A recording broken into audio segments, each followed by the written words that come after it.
relax, unwind, and step into the golden age of radio.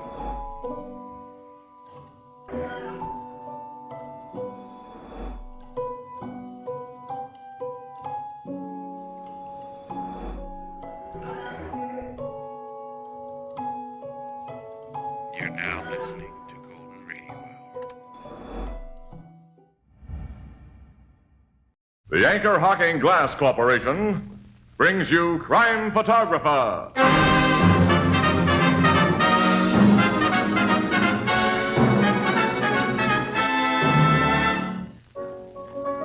Hiya, Casey. Hi, Ethelbert. How did Santa Claus treat you? Fine, just fine. I'm so full of Christmas spirit, I could even kiss the city editor. What do you know? And me, I could even forgive and forget one or two of those Christmas neckties. Hey, some of those things are Lulus. You ought to see the one Marvin got. It lights up and spells a message. Well, anyway, it's a beautiful sentiment. What's it say? The most wonderful words. Anchor Hocking, the most famous name in glass.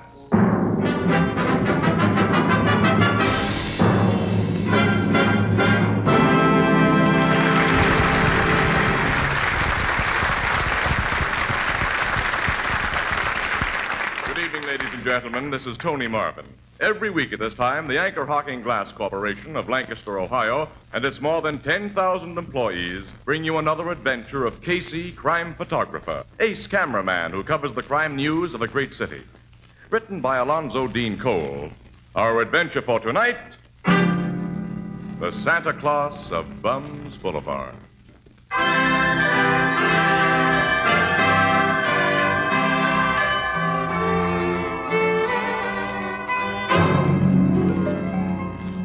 Christmas, about 1 o'clock in the afternoon, the Blue Note Cafe. Ethelbert, the head bartender, gazes sympathetically at the two glum faces opposite him, sighs, and... Casey, I know just how you and Miss Williams feel. It ain't right to have to work on Christmas Day. The three of us should have different jobs, Ethelbert. And say, Ethelbert, where's Herman Chittison? Now, he's having Christmas dinner with his family, the lucky dog. Johnny Paul dropped in to play the piano for us today. Oh, good. Oh, my holidays don't mean a thing in our racket, Ethelbert. Newspapers must be printed. And guys in my profession have to stand behind bars and make with bottles. And lemons. Oh, well, it might be worse. At least we ain't got families. Well, that's what makes it worse for me. My family's 1,000 miles away. I haven't got a family anywhere. Well, you've got sisters, Casey. Sure, they're all married. They all got families of their own, and all 2,000 miles away. My sister Edna ain't married, but you know Edna. Yeah. Well, let's can this deep philosophical discussion, Annie. Get started for Hackett Street. Hackett Street? We have an assignment down there. That's the crummiest street in town. Nothing but gin mills, flop houses, and bums. Yeah, it's Bums Boulevard. Why's your paper send you down there on Christmas? For a story, of course. Yeah. Ethelbert, you know, for the past 2 years, at exactly 1:30 on Christmas Day, a guy has shown up at the corner of Hackett and Finley with a wad of new $1 bills, which he's handed out to all the rummies around there. Then when his wad is gone, he's beat it, without telling anybody who he is, where he's from, or anything. If he shows up again this year, City Desk wants pictures of him and a complete yarn about him. We'll play him up as the Santa Claus of Bums Boulevard. The guy must be nuts, giving good dough away to a bunch of lushes who'll spend it on nothing better than cheap hooch. What kind of a guy is he? Oh, probably a publicity hound, I guess. Well, come on, let's get started, Annie. Yeah, we haven't too much time before 1:30. So long, Ethelbert. So long, and Merry Christmas. Yeah, it'll be a very merry and very Christmassy Christmas among the panhandlers and drunks that we're going to see. You know, the holiday spirit's a lot of malarkey anyway, unless you got a family. Come on, Annie. Yeah, you're right, Casey. Yeah, he's right. Walter, bring up some lemons.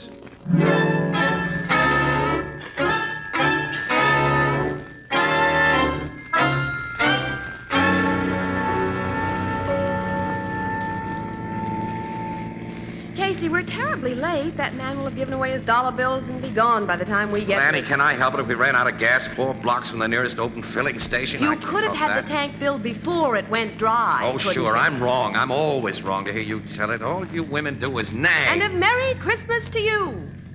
Oh, I'm sorry, kid. I'm a dope. I'm sorry. I love the bracelet you gave me, Casey. Huh? Yeah? You have exquisite taste. It looks swell on you. Hey, I wanted to get you a ring.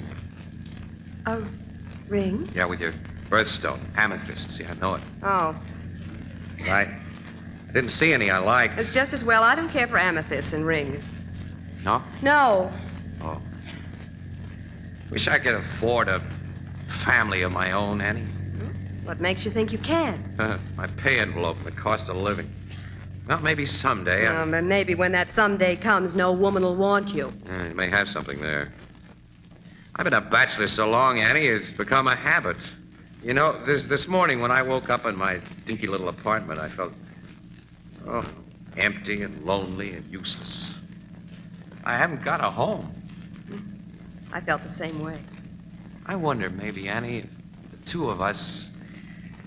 What about the two of us? Well, Oh, nuts. Look at this crummy street and the people on it. How can anybody think of home and a family life down here?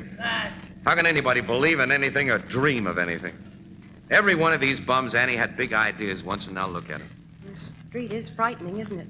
When anybody reaches here, he's finished. It's the last stop. There's a crowd lined up at the next corner, Casey. Is that where they... Yeah, that's the place where the dollar bill Santa Claus has shown up before. Well, maybe he's been there and gone. No, if that were so, those rum-dums wouldn't be standing in line. They'd all be in the nearest gin mill spending the dough or fighting to get it away from each other. Well, I'll park the car here and walk the rest of the way. Yeah, the car may be safer away from that mob. That's how I figure. Let's see, I got the camera. Lock the car. Okay, let's go. It's 1:45, Casey. According to his previous schedule, Santa Claus is 15 minutes late. Maybe he won't show up. It'll be a big Christmas thirst on Bums Boulevard if he doesn't.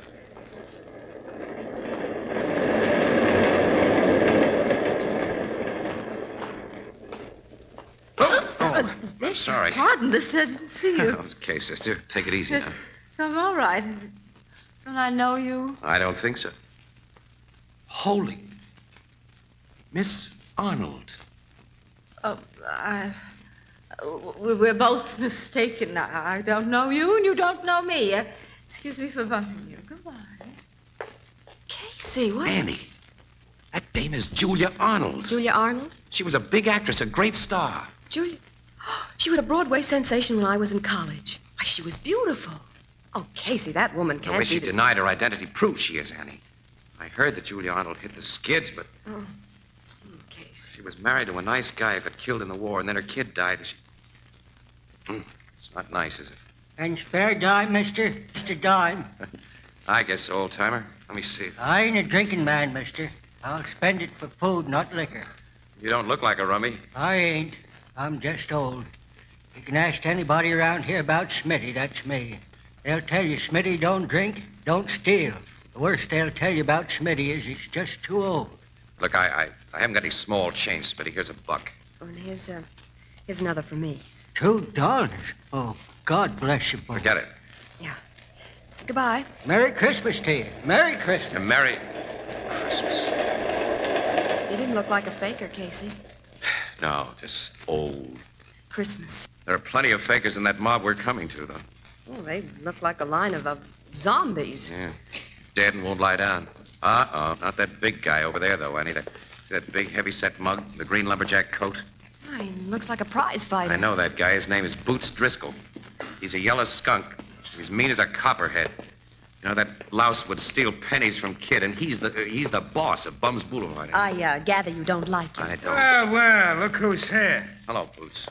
Hi, Casey. I ain't seen you Yeah, since... since the last time you came out of the big house. That's right. Who's the good-looking dame with you? This lady's a friend of mine. Well, ain't you gonna introduce us? Nope. Oh. What are you doing down here in my territory? Came to get a line on the screwball who hands out new dollar bills on Christmas. Apparently he's late. Yeah, the louse. When he shows up, I get a good mind to kick his head in. Yeah, not until after he hands out his dough, of course. You think he'll show up? The folks think so because they want to think it. Me? I just stick around and keep everybody in line. So you got them all lined up. Yeah. First come, first served, if and when Santa Claus gets here. All right, stop pushing, you bums. Get back in line there. Of course, you get something for your policing service. Well, why not? Them jerks would tear one another to pieces fighting for a grab at them bucks like they did last year if I wasn't around. This year, I'm taking a cut of 35 cents out of every bum here to keep things peaceful. Boots, you've got all the instincts of a big racketeer. I'll say. Where's the racket part? This is a legitimate business. I guess it is at that for you. This way you're getting the dough without using a gat or brass knuckles. Say, if that's meant as a crack... Skip it, Boots. I'm nearly as big as you are. Boots. What? Casey, that awful-looking man. Boots. What do you want, Creep? Creep's a good name for him. Hey, the guy who passes out dough. Santa Claus. I just found him. You found him? Yeah. In the alley back of Fritz's gin mill. Somebody socked him on the head and took all his dough. I think the guy's dead. Dead? Dead. Dead. Yeah, dead. Dead. Hey, you bumps stay here. Show me, Creep. Yeah, come on. We're going too, Annie. I'll say we are.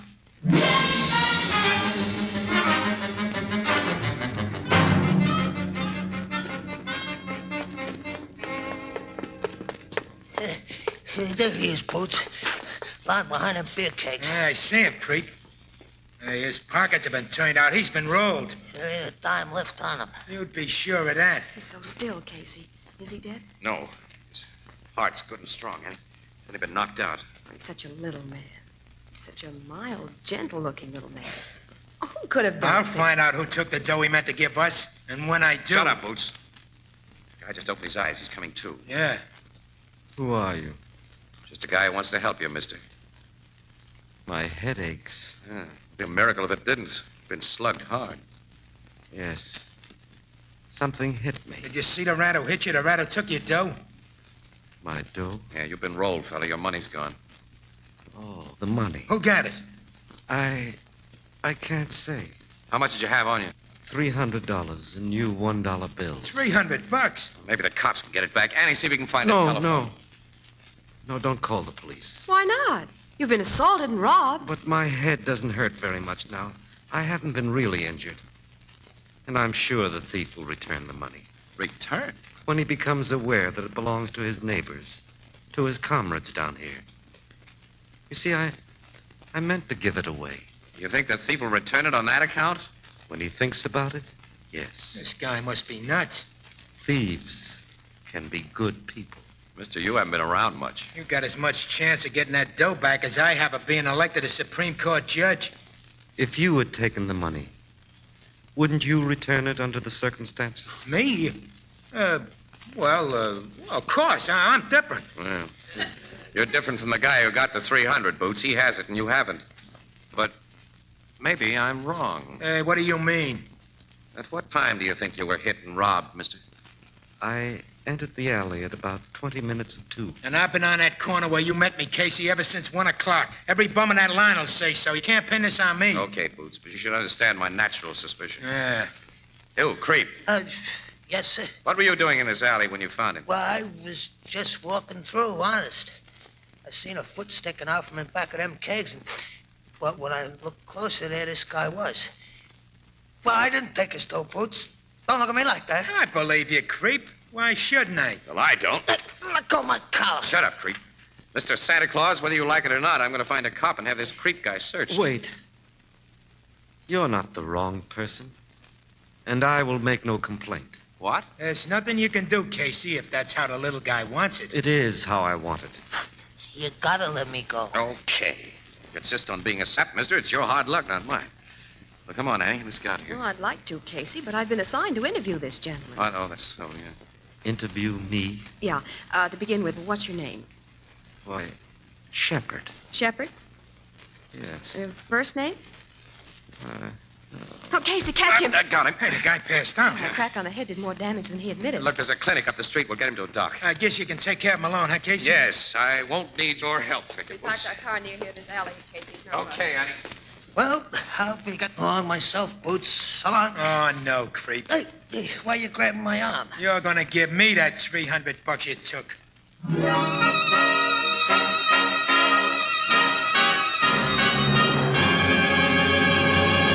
Our story will continue in just a moment. All of us at Anchor Hocking want to wish you a Merry Christmas. We hope that this great day has brought you all the joys that were so carefully planned. The gaily decorated tree, the happy exchange of gifts, the reminiscences of a united family group. Yes, Christmas is a great day for getting together, a time of goodwill, good cheer, and good food. Food that you can buy with all its freshness, taste, and purity perfectly preserved. For this, we have to thank the many great organizations who process and ship us our better foods and who know that flavor, purity, and freshness are best preserved in clean, sanitary glass containers. Containers that preserve and safeguard flavor and taste while they permit you to see in advance exactly what you're buying. Anchor Hocking is proud that so many of the leading brands of food of all kinds come to you in Anchor glass containers, sealed with Anchor caps. Products of Anchor Hocking. The most famous name in glass.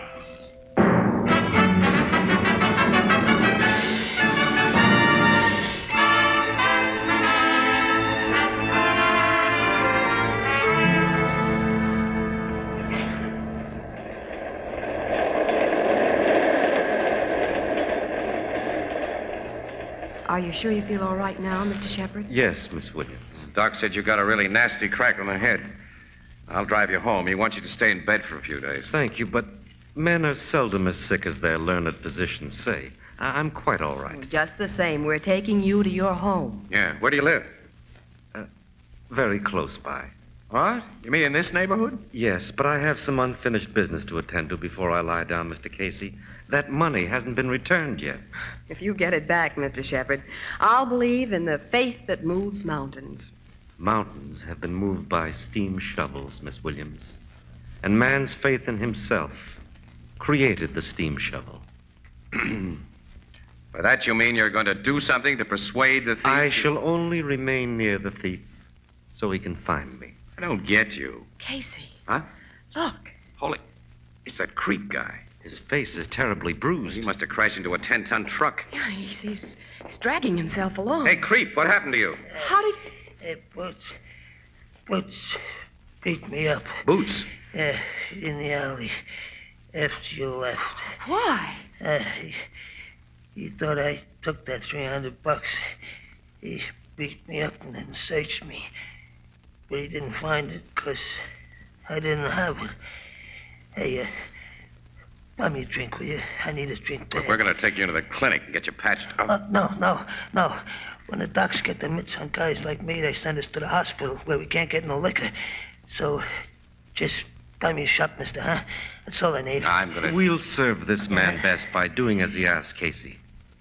At the moment, his body needs its accustomed alcohol more than his bruises need medical treatment. You're a wise guy, mister. You're a real gent. Unfortunately, I have no money to give him. All right, creep, I'll buy you a drink. And I'll go into a gin mill with you. While you tell me more about finding Mr. Shepard in that alley. I already told you all I know. We'll talk about that later. Come on. We'll go into this joint here. Yeah. Oh, this is an awful place, Casey. Yeah, it is. You stay outside, Annie. Oh, why should I? There's another woman at the bar. Huh? Yes. That's Julia Arnold. Oh, I see. The actress. Yeah. You coming in too, Mr. Shepard? Yes, thank you. Hey, Gus. Hey, give me a shot, huh? Give me a shot quick. Well, I see you got the dough to pay for it, creep. I'm paying for his drink. Oh. Well, you gents and lady hat. Nothing for me. Me either. I'll have a little wine. Hey, one of the gents ain't ashamed to have a drink with a likes of me, Gus. What kind of wine, mister? Plain red wine. Alky for me, Gus, and quick. Okay. All right, now we'll do some talking, creep. Mr. Shepard says he went into that alley at around 20 minutes of 2. Where were you at that time? Mr. Casey, no purpose can be served by questioning this man. I'm making no complaint to the police, and You may condone a crime, Shepard, but I don't. I don't condone the crime. I'm forgiving it. Well, we wouldn't have much law and order if everyone did that. Perhaps we'd have more, Miss Williams. This guy just don't care about $300, Annie. Here are your drinks. Give me, Gus. The money wasn't mine, Mr. Casey. I'd have given it away in another few minutes. And a lot of good it would have done him. $1 apiece that'd slide across bars like this for raw alcohol. Mr. Shepard, you seem like an awful nice guy, but it's time somebody taught you the facts of life. Few can teach the facts of life, Mr. Casey. Few but little children. Because man forgets the simplicity of childhood. He forgets that all the world is one great family. I think our friend Creep would like another drink. Yeah. And thanks a million, mister. Hey, Gus. Okay, creep. Be with you in a minute. Hey, Gus. What do you want, Julie? Another drink, of course. You drank up the buck you gave me. Casey, that fine actress. Come here, Gus. Come here. There's nothing anybody can do for her, Annie. Julia Arnold's hit bottom. Look, I fooled you, Gus. I held out. I got another dollar bill. Another brand new one, Julia. Another new. Where'd you get this dough? When you were in here this noon, you said you didn't have a dime. Casey. Julie found them, Gus. I found them, and I got more I hid away. You hear that, Shepard? I heard. When she leaves this place, we follow.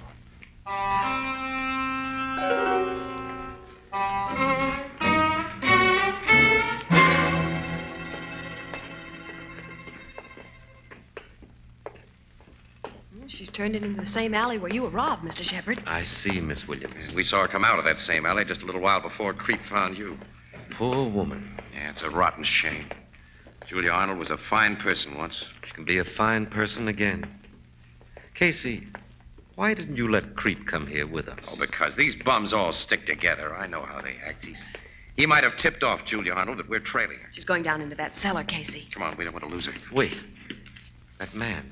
Boots Driscoll. He was hiding behind those ash cans. Now he's going down into the cellar. As though he were watching for Julia Arnold, as though he's following her now. Come on, let's go.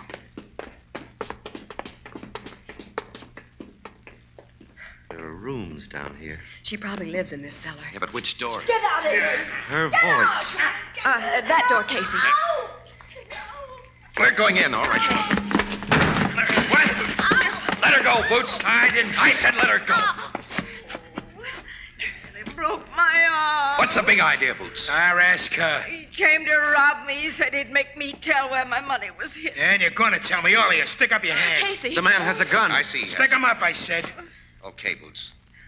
But you're losing what little mind you ever had. A lousy $300 isn't worth Shut a up, rap. Casey. This is my territory. I'm boss, and I don't take no double crossing.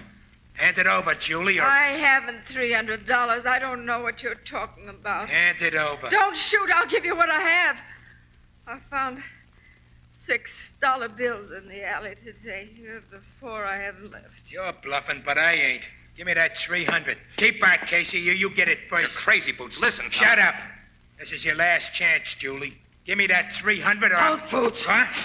She ain't got it. Creep. I got it. I stole it and I hid it. Here it is. You lousy double-crosser.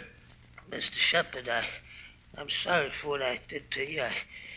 I ain't never been no good. But standing at that bar with you, you drinking with me like I wasn't just a rat. I don't know. I had to get the dough I'd hid and bring it to you. I'm sorry I had to hand it over to Boots. You gave it to him to save this woman's life, Creep. Yeah, I guess I did. Another thing, I dropped them 6 new dollar bills on purpose in the alley when I saw Julie coming so she'd find them and spend them and take the rap for me. There'll be no rap for anyone. You said it. None of you birds are gonna live to squeal on me. You don't want to shoot us, Boots, Don't I? do you? I got myself in too deep. Not yet. You haven't taken life. And your life isn't finished. I ain't gonna finish it and stir. I got a chance and none of you talk. Yes, you have. Why don't you shoot us, Boots? Well, I'm gonna. When? Shut up. I can't shoot a guy who talks like you do. Words have never stopped a bullet or a true desire. Nuts. Here, Casey, take this gat and this dough and send for the cops. I'm tired of being a phony tough guy. Shall I send for the cops, Mr. Shepard? If you wish, Casey.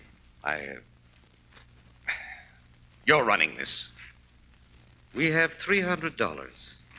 Everyone seems to agree that my original plan for its distribution was unwise. What do you suggest we do with it? May I have your suggestion, Creep? I tried to frame Julie. Give it to her. And your suggestion, Boots? Give it to Julie. It's yours, Miss Arnold. Mine? $300. Oh, I can buy a decent dress. Once I earned that much for a single performance, I can do it again. If you believe so. But I don't need this money you intended for the poor. I'm not poor. God gave me gifts I've squandered. I still have some left. They're all I need. Give this money to the really poor. What shall I do with it, Casey? Mr. Shepard? You're still running this.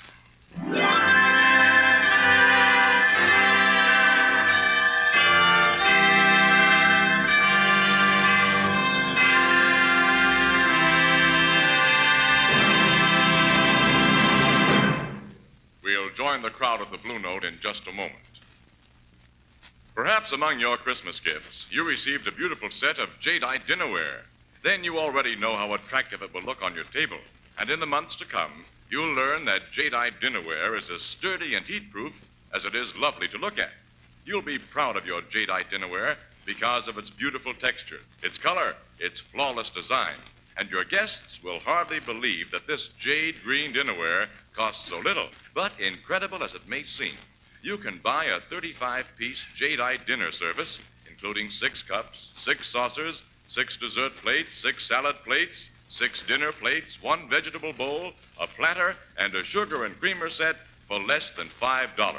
And jadeite is also available in open stock at chain stores, department stores, and most other stores selling chinaware and glass. Remember the name, jadeite. That's spelled Jadeite. Jadeite, the newest triumph of anchor hocking. The most famous name in glass.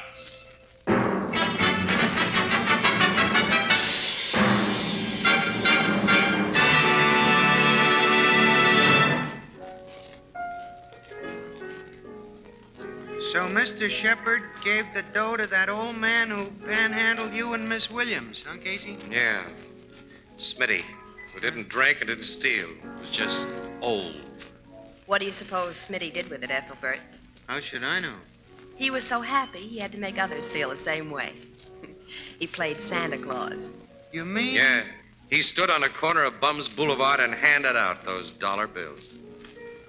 Funny, wasn't it? Yeah. He was like a little child who hadn't forgotten that all the world is one big family. That's a pretty thought. I got it from Mr. Shepard. He sounds like a very interesting guy.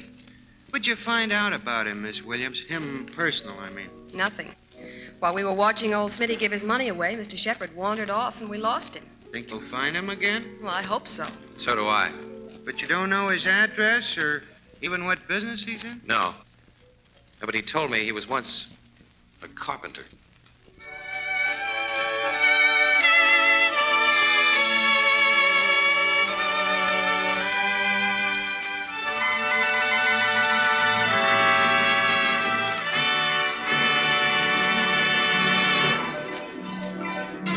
Crime Photographer, starring Stotts Cotsworth as Casey, is brought to you each Thursday by the Anchor Hocking Glass Corporation, makers of Fire King oven glass, Anchor glass containers, Anchor caps and closures. All products of Anchor Hocking, the most famous name in glass.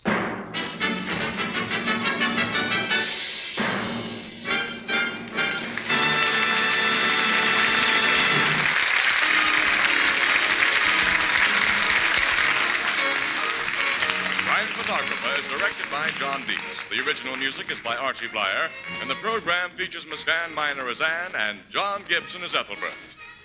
This is Tony Marvin saying goodnight for the Anchor Hocking Glass Corporation of Lancaster, Ohio, with offices in all principal cities of the United States and Canada.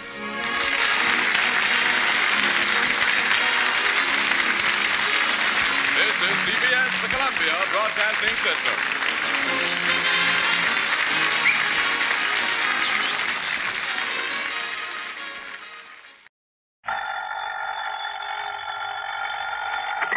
$20. Ed McCracken, Johnny, Universal Adjustment Bureau. Well, greetings, Master. Now, what's that supposed to mean? Oh, just being polite when I see a nice fat commission about to come my way. You know something? You clear this one up for me, and maybe it could involve a sizable commission. This sounds of sweet music wafts to my ears. Who, what, when, where, and why, Patrick? Only answer two of them, Johnny. All right. What? What and where? Ever hear of the Rochemont necklace? I never. Well, you should have. But come on over to my office. I'll tell you about it. Missing? That's right, missing. From where? I'll tell you about it. Oh, what's it worth? I mean, unless it's pretty valuable, What's there's the no difference? sense. Your commission may be a sizable one. How much, Pat? Come on over. How much? Well, Okay. The necklace is insured for exactly $321,000. what? That's right, $321,000. Okay, baby. I'm on my ever-loving way.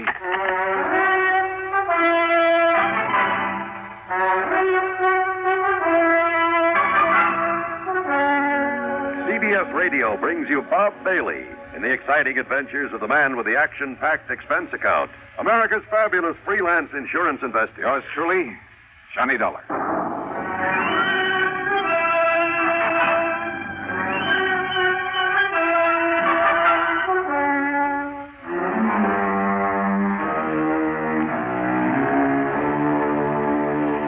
Expense account submitted by Special Investigator Johnny Dollar to the Universal Adjustment Bureau, Home Office, Hartford, Connecticut. Following is an account of expenses incurred during my investigation of the Super Salesman matter.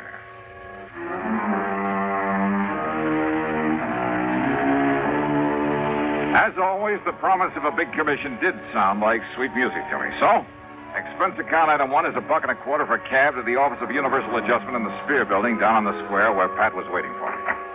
Oh, come in. Sit down and listen, Johnny. Sure, Pat. Right ahead. Well, the Rochemont necklace, part of some old crown jewels or something, came over from Paris a few years ago. Uh-huh. The whole collection was worth a couple of $1 million. Now, various parts of it were sold to various people in various parts of the country, but the ruby and diamond necklace went to Mrs. Liza Rochemont. Now, she's a wealthy widow living out on the edge of town. Mm-hmm. Except when she was away in Florida, California, Europe, wherever, when she'd put it in a vault at the bank, she kept it in a wall safe at her home, a safe to which she alone has the combination, and nobody's ever broken into it. You're sure of that? I'm sure. There's an automatic device that would show it. Well, did she ever wear that priceless hunk of jewelry? Oh, quite often. Which is why she often had it cleaned and the stones checked in the settings. Go on. So, a couple of days ago, she handed it over to that jeweler in the new building just across the square there. You see the shop? Parker? Mm-hmm. Clayton Parker. Oh, seems to me she'd pick one of the big ones, one of the old-time firms, or send it down to New York to Tiffany's or Cartier or someone like that. After all, Well, the thing that's is... exactly what her insurance man, Tim Pringle, you know him, Surety Mutual? Oh, Yeah, well, Tim told her this morning when he found out what's happened. what's happened? Clayton Parker called her up in the middle of the night and then barged in on her looking like he'd seen a ghost or two. He laid the necklace in her lap and promptly fainted away. Parker? Parker. And? And when he came to, with the help of a little brandy, he shakily told her that her necklace, instead of the genuine article worth over 300 G's, was paste, was a fake. You are kidding. No. She took it over to Wilson Brothers, her regular jewelers. They told her Parker was right, so she fainted. Well, now, look. Well, when she came to, she notified Tim Pringle. He notified me. I called you. That is, after I took time out for a little thinking about it. Yeah? A Universal Adjustment Bureau serves a lot of companies I know. all over the country. I know. We get reports on every client company's problem. So? Well, something rang a bell. I went through the files. Johnny, this very same kind of thing happened back in '56 out in Chicago, down in Philadelphia, that was in '59. And in each case, the jeweler who discovered the switch answered the description of Mr. Clayton W. Parker. Oh. Has anybody been through Parker's shop? Well, now, Johnny, we've got a little problem there. Problem? Like what? Well, if Tim Pringle openly sicks the police or even a private investigator onto Parker. Well, yeah, I see what you mean. Now, if Tim were to pull a boo-boo, make a wrong charge against his own new client... So, what am I supposed to do? Bust into Parker's shop some dark night? Blow his safe, maybe? Well, Johnny, he does not have a burglar alarm in that little shop of his, nor on the safe inside. So what? And it is easily accessible from a dark alley out in the back. Oh, no. Wait a minute. Well? Are you Are you asking me? Are you Of suggesting course not, Johnny. I'm not asking a thing. What kind of a company do you think this is? Well, don't be ridiculous. However, if somebody were to find the genuine necklace in Parker's safe, someone that is unknown to us. What did you say your name is? I didn't. And yours? What's it to you? Okay. Okay. Item 2, $100 to a man named Fingers J. But let's leave his last name out of this. I may have use for his delicate touch again sometime. Well, getting into the back of Parker's store that night was a cinch. And once inside, we could see why he didn't bother with much protection. His stock was small, and most of it was novelty stuff. And he must have been a super salesman to get hold of Mrs. Rochemont's valuable necklace. If it was the real one that he took in for cleaning. While Fingers worked on the old-fashioned safe, I went over to the store with a fine-tooth comb, wearing gloves, of course. No sign of the necklace anywhere, including the safe. So I helped Fingers out of the back window we'd opened, sent him on his way, made a careful check to be sure the place looked the same as it had before, then proceeded to hoist myself out of the window. Now, let's see if I can get this closed again. Huh? Oh, now, wait a minute. Yeah. And this'll keep you here. Oh. Help! Please! Help!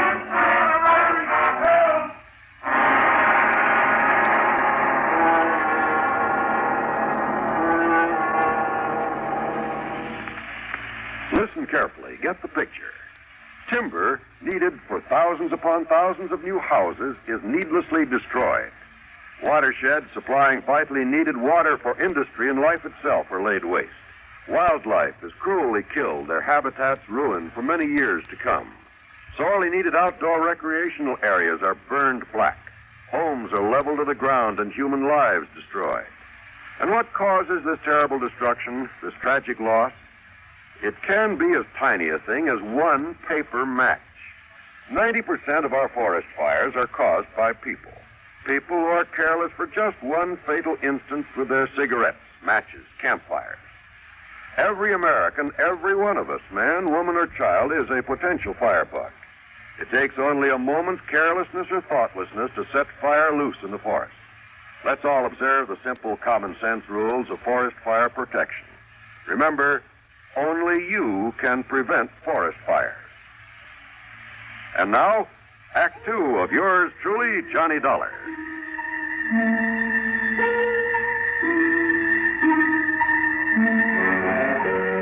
How I managed to get back up on my feet and out of that alley before the police arrived, I'm not quite sure. But I somehow did. I ran a couple of blocks through some other alleys, and then, playing drunk, which wasn't hard after that club in the head, I grabbed a taxi. That's item 3, $1.50. I went back to my apartment, had a couple of stiff drinks, a couple of aspirins, and soaked my aching head with a wet towel. And after a good night's rest, I was all set to call Pat McCracken and tell him to go jump into the nearest lake.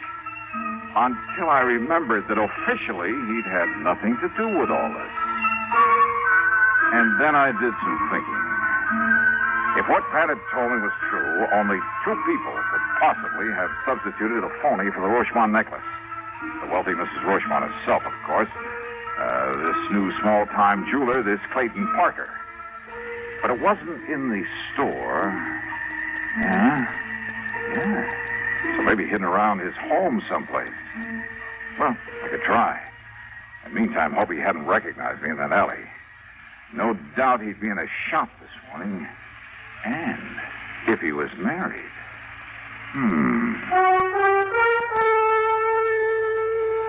Expense account item 4, $5 for a handful of business cards at the shop of a small printer. Item 5, $79.95 for a vacuum cleaner, one of the tank-type jobs with all the accessories. And I managed to grab a stack of literature on it. Item 6, $2 1/4 at a pawn shop for a beat-up fiber suitcase.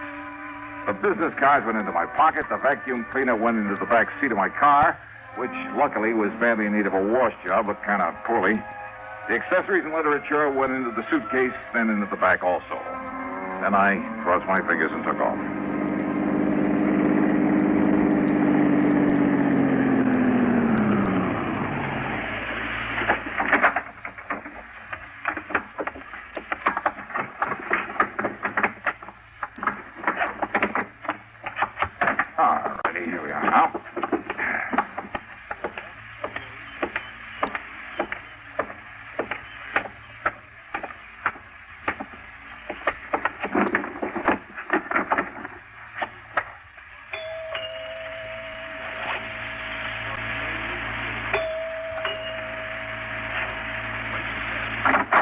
Yeah.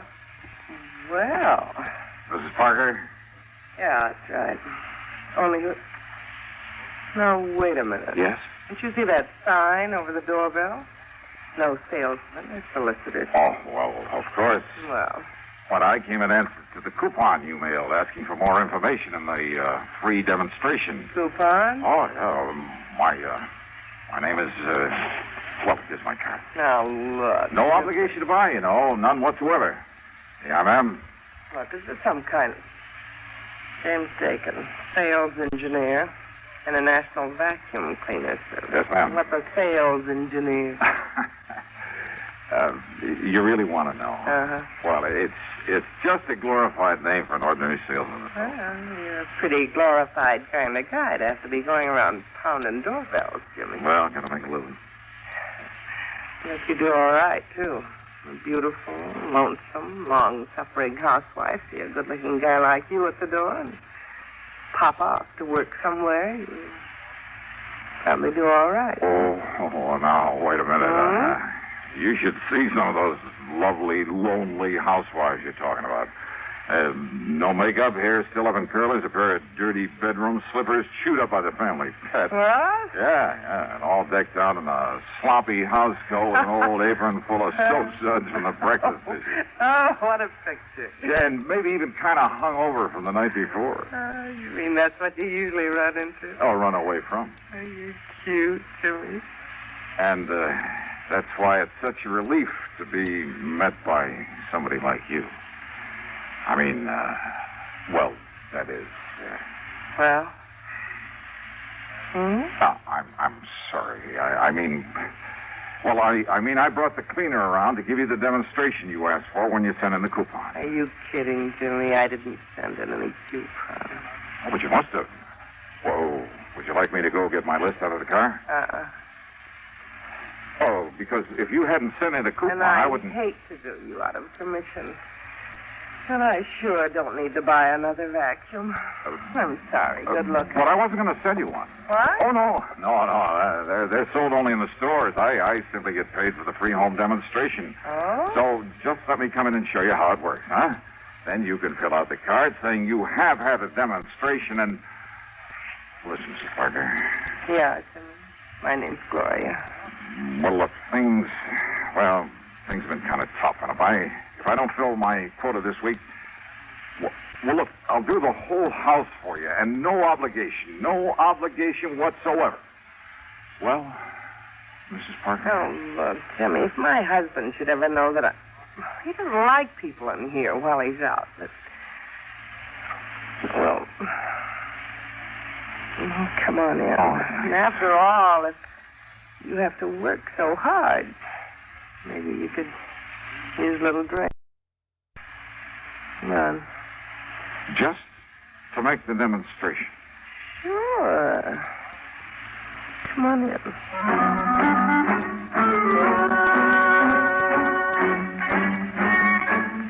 Oh, now just a minute. I'm a man of high principles. I had a job to do. Which is to say that as soon as I got inside, I unpacked the equipment, hooked it up, and went to work vacuum cleaning the whole house. And I'll tell you this, I should have studied the directions a little more carefully before trying this crazy stunt, or maybe made a few practice swings through my own apartment. Now, modern appliances notwithstanding, I now have a great deal of sympathy for the American housewife. I mean, that living room was huge, and so was the dining room. But I didn't want to be obvious by heading into the study first. The study where her husband's desk would be, and where, if I were lucky, she wouldn't leave me alone for a second. Oh, come on, Jimmy. Isn't that enough? No, gotta finish the job. I promised I'd clean the whole place, and I'll do it. Why don't you just sit down, relax, and read a book or something? What about that little drink I promised you? We could have it right here in the den. Hey, look, I know. While you're out the bottle and some ice and soda. Yes, this'll be fine. Suits me, too. See? We have the same taste. Yeah, well, while you're getting it, I'll finish up the study here, then we can sit down and relax a minute before I start. Relax, What? What did you say? Nothing. So I'll go get the drink. Yeah. Still keeping the vacuum cleaner going, I made a dive for the desk. Top drawer and two on the side had only the usual junk in them. But the third one down had a small lock on it. By stepping on the handle, I was able to spring it. And there inside, a small black metal box. Yeah, the Rochemont necklace. And even my untrained eyes told me this was no fake. But I couldn't very well leave it there. And what if Gloria Parker knew about them? What if she suspected that my loud job was just an excuse? Phone right there on the desk nearly scared me of a year's road. It was not the only phone. No, it quit in mid-ring. Yeah, she must have picked up an extension. And that gave me time to close the drawer again and finish up my cleaning job before she came back into the study. But when she did, instead of a couple of drinks in her hand, she carried one of those interesting little devices made out of blued steel. Okay, baby, that's enough. Huh? That's right. Now, why don't you just put up your hands over your head? That's right.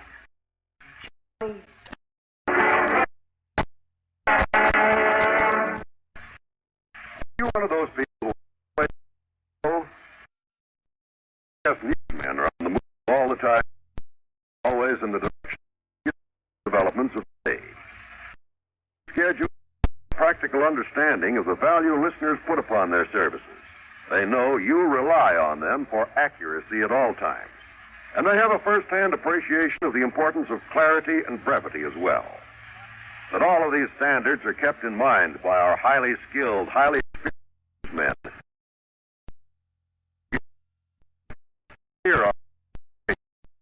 The busier you are, the more you'll appreciate the efforts of our CBS News staff.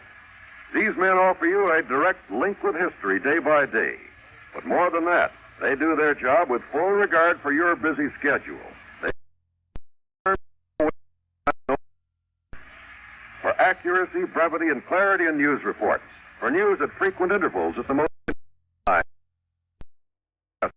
Every day. Now, Act 3 of yours truly, Johnny Dollar, and the Super Salesman Matter.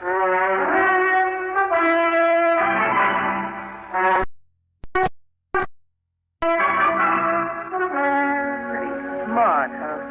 Making like a famous salesman to get in here. Now, why don't you put the thing down? Oh, no. But you should have been smart. Oh, no, Johnny, that was Clayton, my husband. Thought you might come here. You... Johnny, Mrs. Parker. That's right. Johnny Dollar, the famous dick. You stupid. You think Clay didn't recognize me from the store last night? Oh? Then why didn't the police pick me up this morning? Police find out you were checking on him, they might think he had something to do with that phony necklace that... That what, Mrs. Parker? You know, that rich Mrs. Rochemont asked didn't know his phone. Gonna prove otherwise? Maybe. Oh, no. Got some crazy ideas. Well, I don't think anybody's gonna hear them. Because when Clay gets here... Ideas? What? What if I have some proof? Any...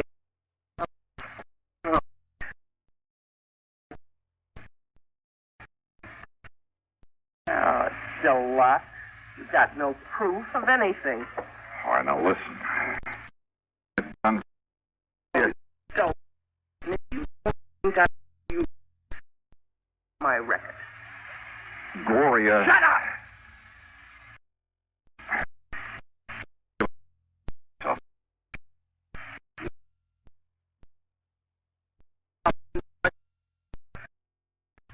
Go on.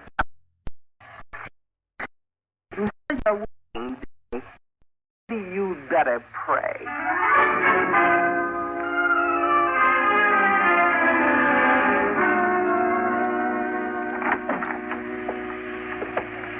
Good work, Glory. Sure, Clay. Comes to leading in the sheep to the slaughter. And why'd you let him in here in the first place? Even if you didn't know who he was. Are you kidding? What do you mean, Dollar? Well, if you could have seen the open arm welcome I got on the strength of batting my nice brown eyes at her a couple of times. Sure. You don't keep very close tabs on her when you're out of the house, do you, Parker? Don't listen to him, Clay. He's lying. He's trying to trick you, make you drop your guard. That's right. Won't work, Dollar. Well, okay, I tried. So, now you can call in the police to pick me up. Police? Don't make me laugh. Why do you think I didn't call them in last night? You're on this case. You sure of that? You trying to tell me they'd go for breaking and entering my shop? They or that insurance company of yours? In the hopes that maybe you'd find that pretty little necklace? Yeah, I see. So you admit that you substituted Tony. Well? Keep that gun on him, Glory, while I make sure it's still okay. Don't worry. He doesn't have a chance. Where to look. Up until you called, I kept him busy. I kept the great John busy pushing a vacuum. No, it isn't here. All right, Dollar. Give me the gun, Glory. Sure. Now frisk him. Yeah, sure.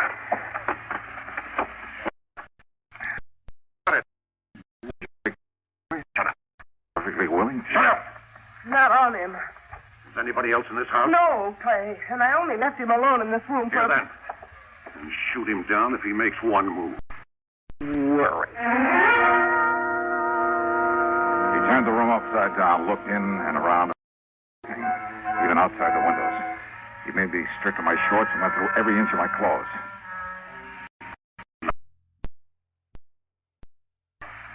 Glory, are you sure? Yeah, I'm sure.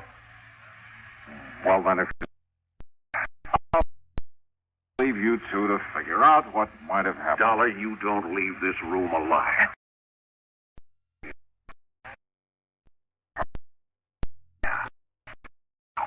What? Police! Yeah, well, they don't get... It was a nice... You okay? Oh, sure, Pat. Oh, and thank you, Lieutenant. Only Pat. Why? Well, when you didn't report to me that you'd found that thing in his well, when we were last night. Please go on. Yes. Well, when I saw Parker from my office window, I saw him tear out of a shop a few minutes ago and burn rubber heading out in this direction. Obvious. So thanks. Yeah, thanks, Pat. And would you like to see the necklace? Somewhere inside this vacuum cleaner I didn't sell.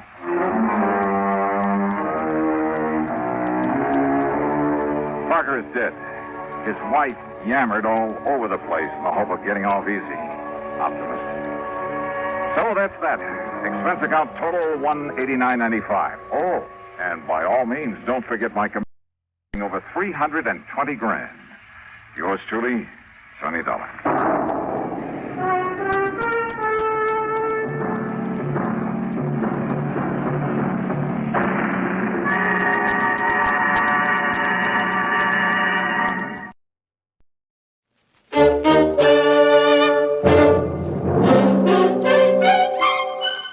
Box 13, with the star of Paramount Pictures, Alan Ladd, as Dan Holliday.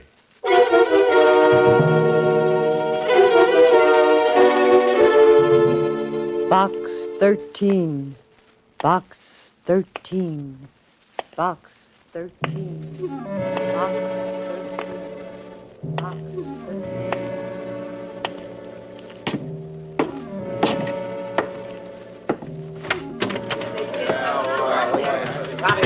Copy, boy. Hiya, Mr. Holliday. What do you say? Where's that society page, please? Hiya, Holliday. Hiya. Jerk the first paragraph in that Simmons story. Hiya, Dan. How are you? Hiya, Susie. Hiya, Mr. Holliday. What's in box 13? You are listening to Box 13, starring Alan Ladd as Dan Holliday.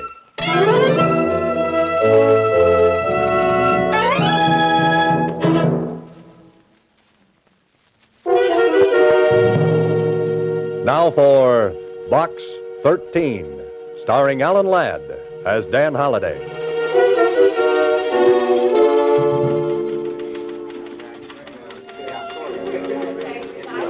Well, here I am again, standing at the want-ad counter of the Star Times, looking for what? An idea for a story. I could have stayed here as a reporter.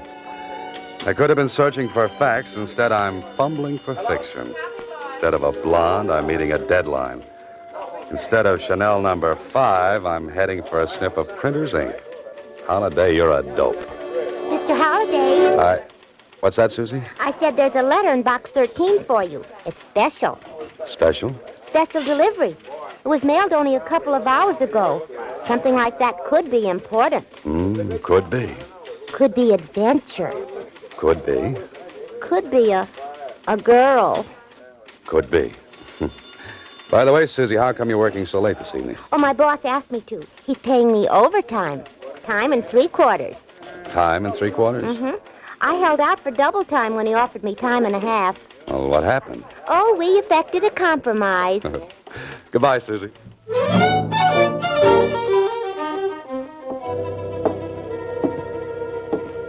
Special delivery, huh?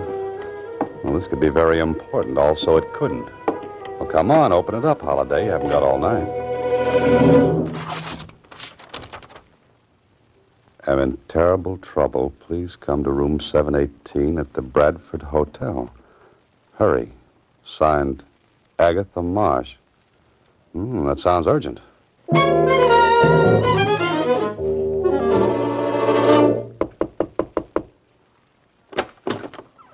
Who are you, young man? What do you want? I'm the man from Box 13. I'm looking for Agatha Marsh. I'm Agatha Marsh. Come in, come in.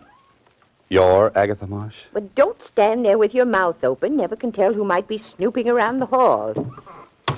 Find a chair and sit down. Now, what's your name? Dan Holliday. Well, Mr. Holliday, I don't believe in drinking, or I'd offer you one, but I have got some sauerkraut juice in my thermos bottle. No, thanks just the same. I like you, Mr. Holliday. I liked your ad in the paper. Adventure wanted. We'll go any place, do anything. It was just what I needed. Well, thanks again. Now then, what's your charge? Charge? For helping me, your fee. Oh, that. No charge, Miss Marsh. Are you trying to be chivalrous? No, you see, I'm a writer. I'm looking for ideas. If I get a good idea, I consider I've been well paid. Well, that seems a little silly.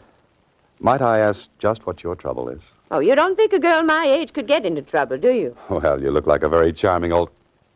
Oh, I'm sorry. Oh, lady, let's not beat around the bush.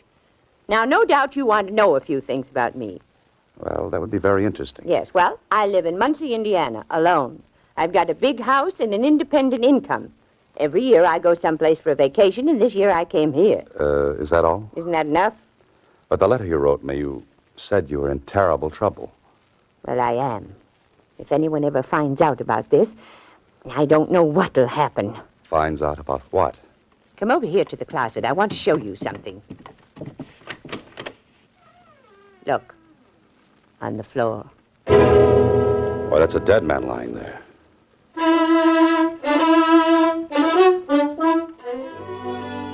Well, this would make a good opening chapter for a story. Young man goes to help charming old lady who is in terrible trouble. Terrible trouble turns out to be a corpse. Corpse? Hey, wake up, Holliday. This is the real thing. Now do you believe me, young man? When did you find him? Just before I wrote you that letter. Before you wrote the letter? Why, that's hours ago. I know, but what could I do? What could you do?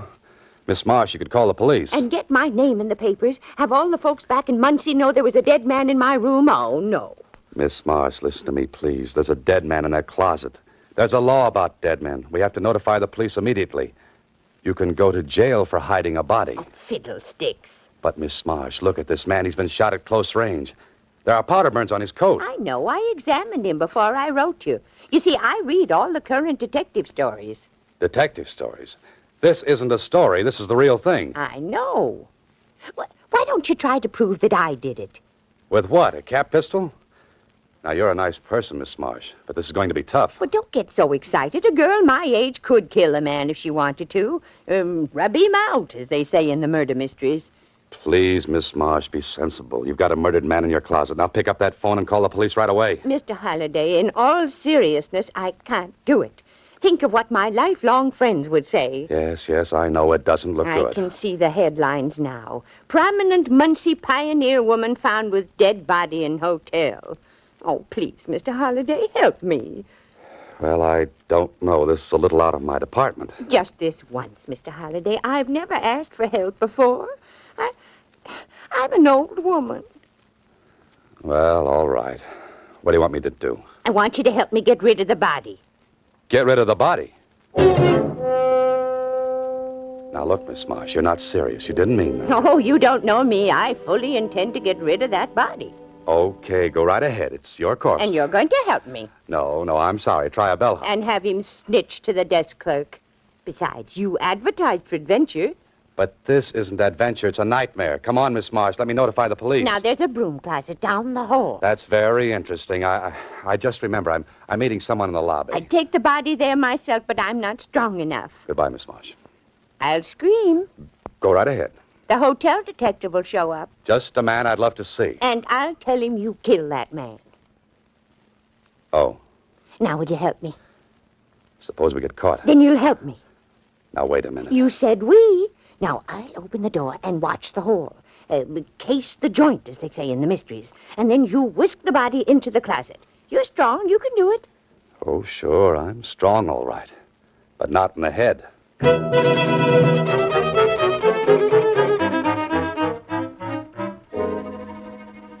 Oh, this can't be happening to you, Holliday.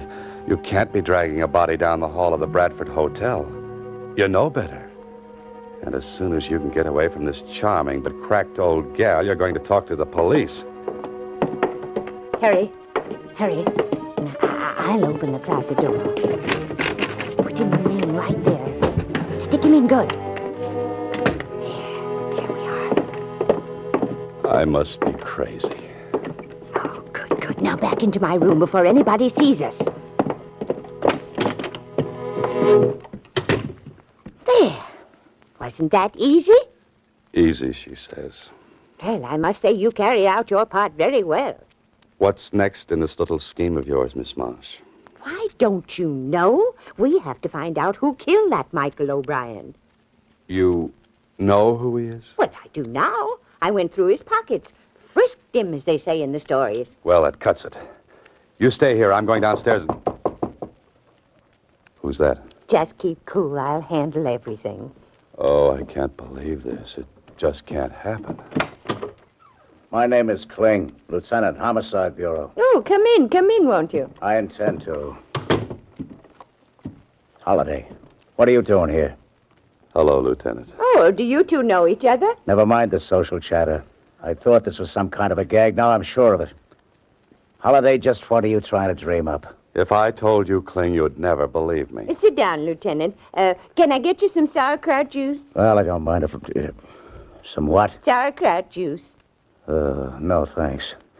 Now listen, somebody, some crackpot phoned in a tip that there was a dead man in this room. Why, Lieutenant, how can you say such things? Lieutenant, now listen. You be quiet.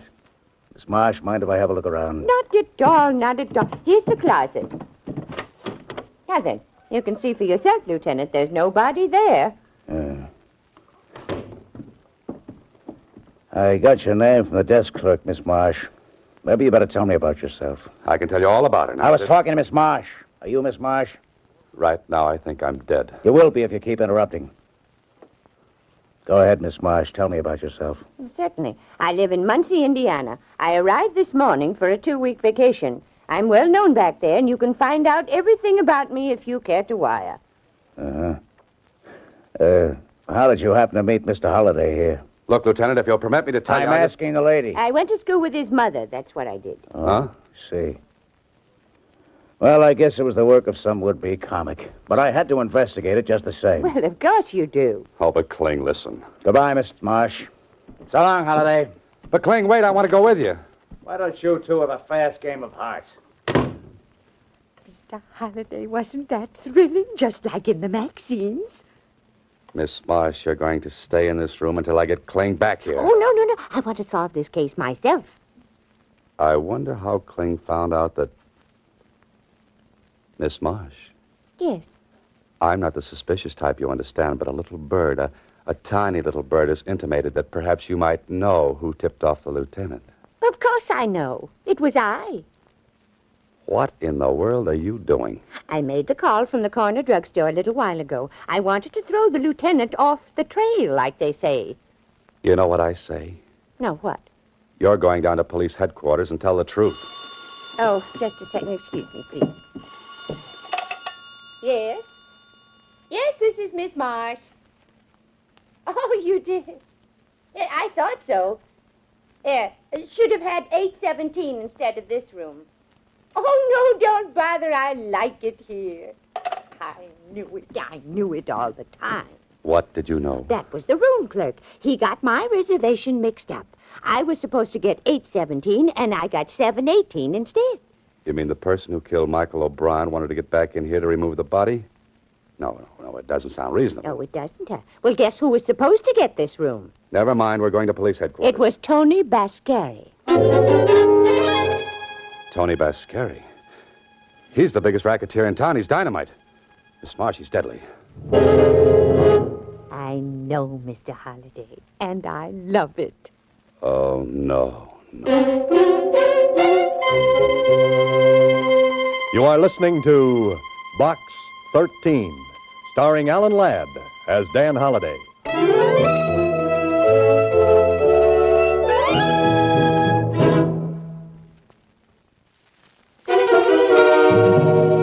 Now back to Box 13, starring Alan Ladd as Dan Holliday.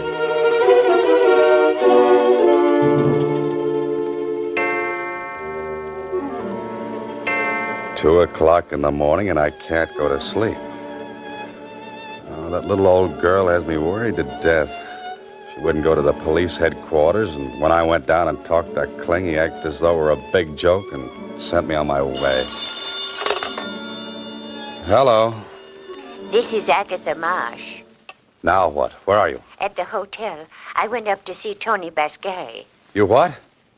Miss Marsh, don't you know that's the worst thing you could have done? I had to talk with him. I put the heat on him, as they say in the murder mysteries. And you're still alive? I accused him of killing that O'Brien man. I came right out with it. But of course, he wouldn't admit a thing. What do you expect him to do, break down and confess? Well, I think I've got him on the run. But I'm worried.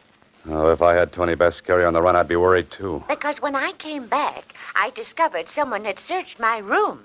Will you call the police? You should have done it a long time ago. Oh, no, I couldn't. I want you to come over right away. At 2 in the morning? Mr. Holliday, someone's trying my door. Hang up quick. Call the room clerk. But, Mr. Holliday, I'd... Hurry, I said.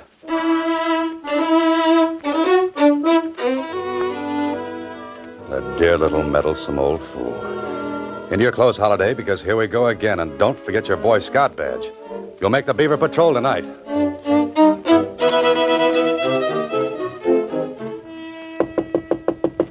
The clerk said she hadn't called the desk. I wonder... No, she would have screamed. Someone would have heard her. It's open. Cleaned out completely. No Miss Marsh, no clothes, no nothing, not even a piece of notepaper. Hey, what's this? Paper airplane. Like the ones I used to make in school. But why should she be making paper airplanes? Airplanes. The airport, that's where they took her.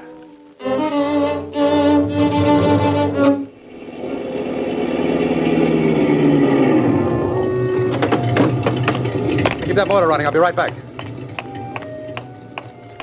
Not many people around this hour of the night. Oh, there she is. And the man with her has his hand in his pocket, and I don't think it's there because it's cold. What I need now is a little fast talk and a little faster action. Okay, I'll take over from here. Who are you? What are you talking about? The old doll.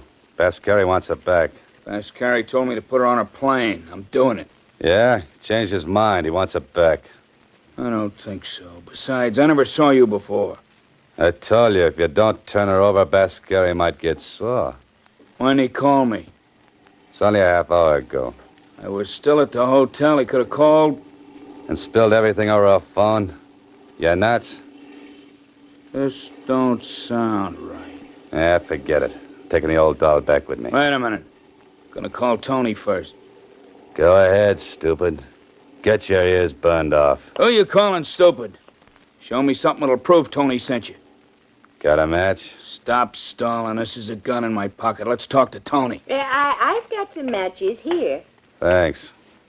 Here. Oh! Get him, Mr. Holliday, quick. I'm coming. Oh, not so fast. Ooh, I'm not as young as I used to be. You should have remembered that before you got mixed up in this. Come on, get in. Would you push? Driver, get out of here fast. What did you do to that guy anyway? I stuck him with my hat pin. I might have guessed it.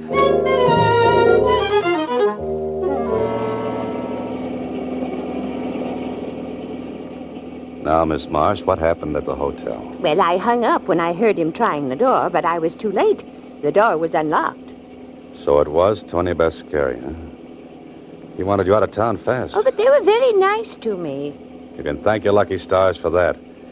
Usually, Bascari's enemies wind up in some ditch. I didn't see him again. That man, the one you knocked out at the airport, he was the one who came in my room. Well, you must have the goods on Bascari. You must have killed this man or had him killed. But why didn't he take him out of the hotel right away? But there was a convention there last night. The whole place was literally crawling with people. Oh, that's the reason. Oh, that paper airplane. That was fast thinking, Miss Marsh. Well, thank you. Well, now we can go back to Bascari. We've got the goods on him. We can crack the case, like they say in the murder mysteries. Miss Marsh, I've got news for you. We're not going to see Bascari. We're not?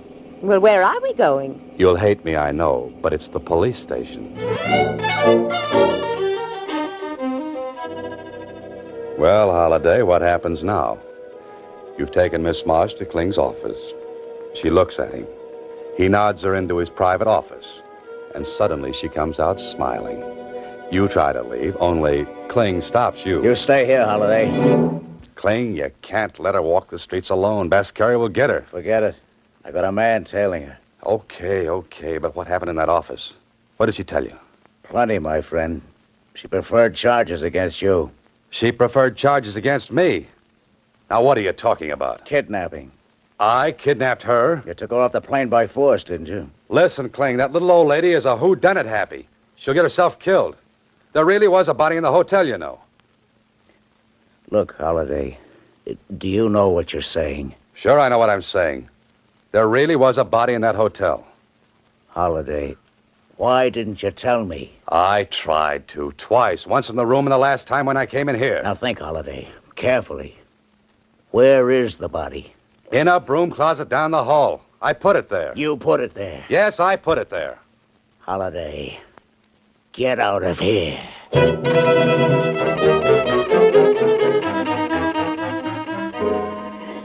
Well, Holliday, now you're fixed. Even Kling looked at you like those things in your belfry weren't bats. They're more like eagles. But you're in it now, so you've got to follow through. And that indicates a fast ride over to the Bradford Hotel. Oh, clerk. Hey, clerk. Yes? I'd like to find out who occupied Agatha Marsh's room the day before she did. That question is highly irregular. Oh? Then here's a $10 bill that's highly regular. Oh, let me think. She has 718. She checked in day before yesterday. Yes? The man who had the room before that was a traveling salesman in lady suits, I believe. He must have cut quite a figure.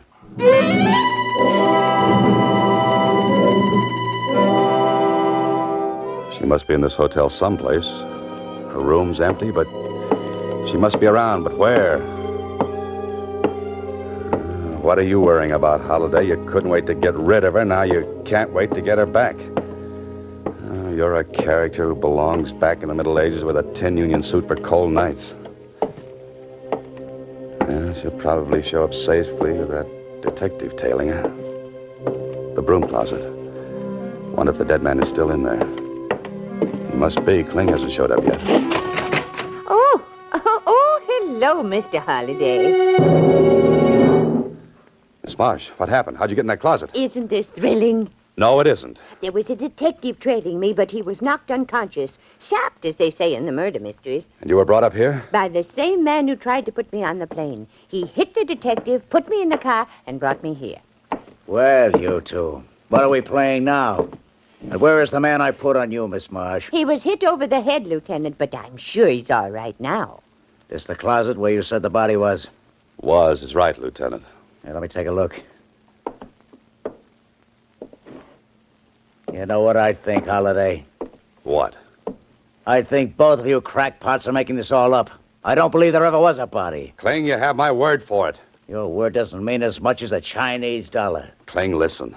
They brought her back here, locked her up. They took the body away, didn't they, Miss Marsh? Probably going to sink it in cement, as they say in the murder mysteries. Bascari's in his room, I'll bet. Go up and talk to him. Surely, put the heat on him. Just once more, I'll play with you kiddies. Come along. Where? Miss Marsh's room. I'm locking you pixies in till I get to the bottom of this.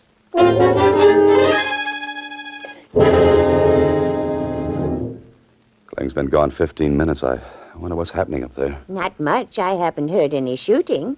No, that's... Haven't heard any... In that case, how could a man be shot here and that shot not be heard? Oh, it's very easy, Mr. Holliday. The killer would use this. Oh, Miss Marsh, now where'd you get that gun?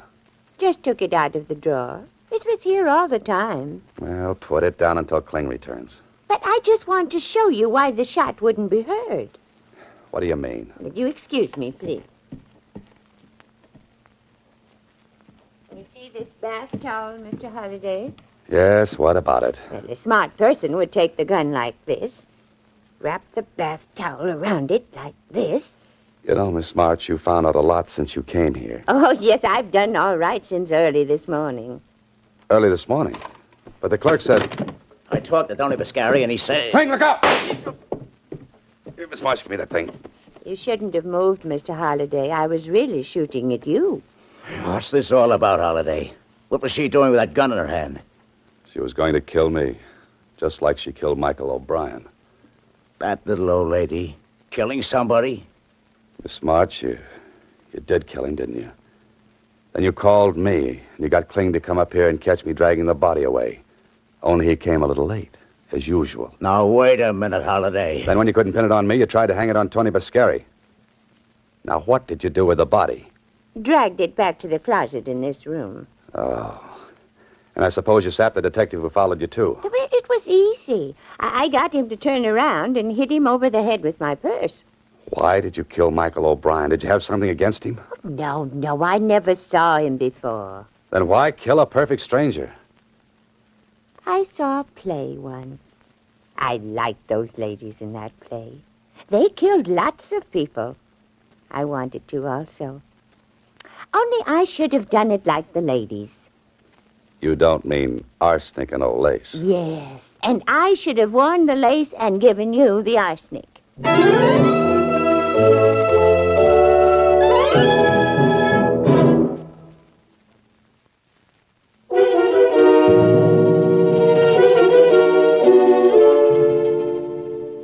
Well, Holiday, you're back in your apartment again. The sun is shining through the window, a sun you might never have seen again. You know, I've got an idea for you, Holiday. Give up this business and go into something quiet, like night watchman in a cemetery. Holiday. Well, what's that, Kling? They examined the old girl down at the psychopathic ward of the city hospital. She's batty as a loon. You're telling me. I saw that in her eyes when she wrapped the towel around that gun. But, what happened to Bascari and his stooge? When she heard he was in the room above, she tried to pin the body on him. Oh, so he tried to get her out of town in self-defense. Holiday, you're a very lucky, lucky guy. You can say that again and again. And again. Oh, just a minute. Hello, Mr. Holliday. Susie, what are you doing up here in my apartment? Why aren't you down at the Star Times? Well, my boss and I have been talking about another compromise. Another one? He wants to fire me, and I want to quit. Oh, but Susie, if you left the paper, what would I do for my mail? I was thinking, maybe you'd like to hire a good combination stenographer and secretary, huh? That's you? That's me. Well, I don't know, Susie, but as they say in murder mysteries, I'll have to think it over. You better think fast. Good help is hard to find. Goodbye, Susie. Next week, same time, Alan Ladd stars as Dan Holliday in Box 13.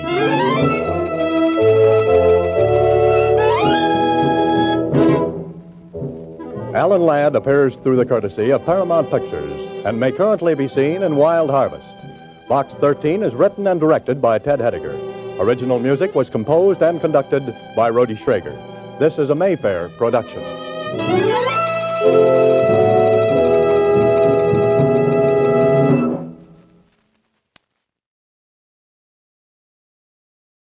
The Anchor Hocking Glass Corporation brings you Crime Photographer.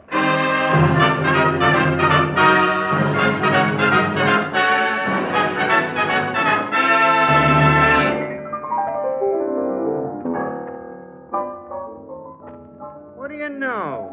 The Valentines are coming in already. And here's one addressed to man's best friend. Well, that must be for you, Ethelbert. And here's one addressed to a great snooper. And that must be for you, Casey. And here's one addressed to the most famous announcer, the man you can always count on. I wonder who that could be. I wonder. Oh, I get it. They mean you can always count on me to say, Anchor Hocking, the most famous name in glass.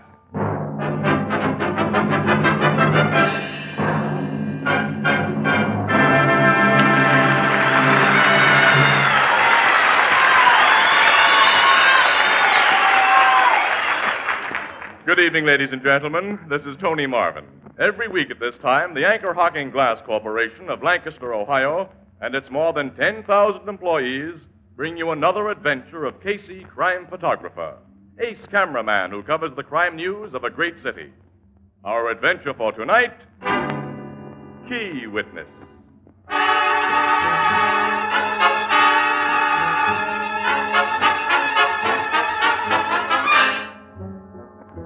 Night, and a most unpleasant night.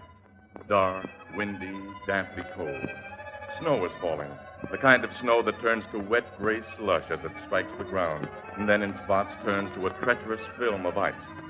On an almost deserted highway, far out on the city's fringes, a car moves cautiously over the slippery pavement. In the car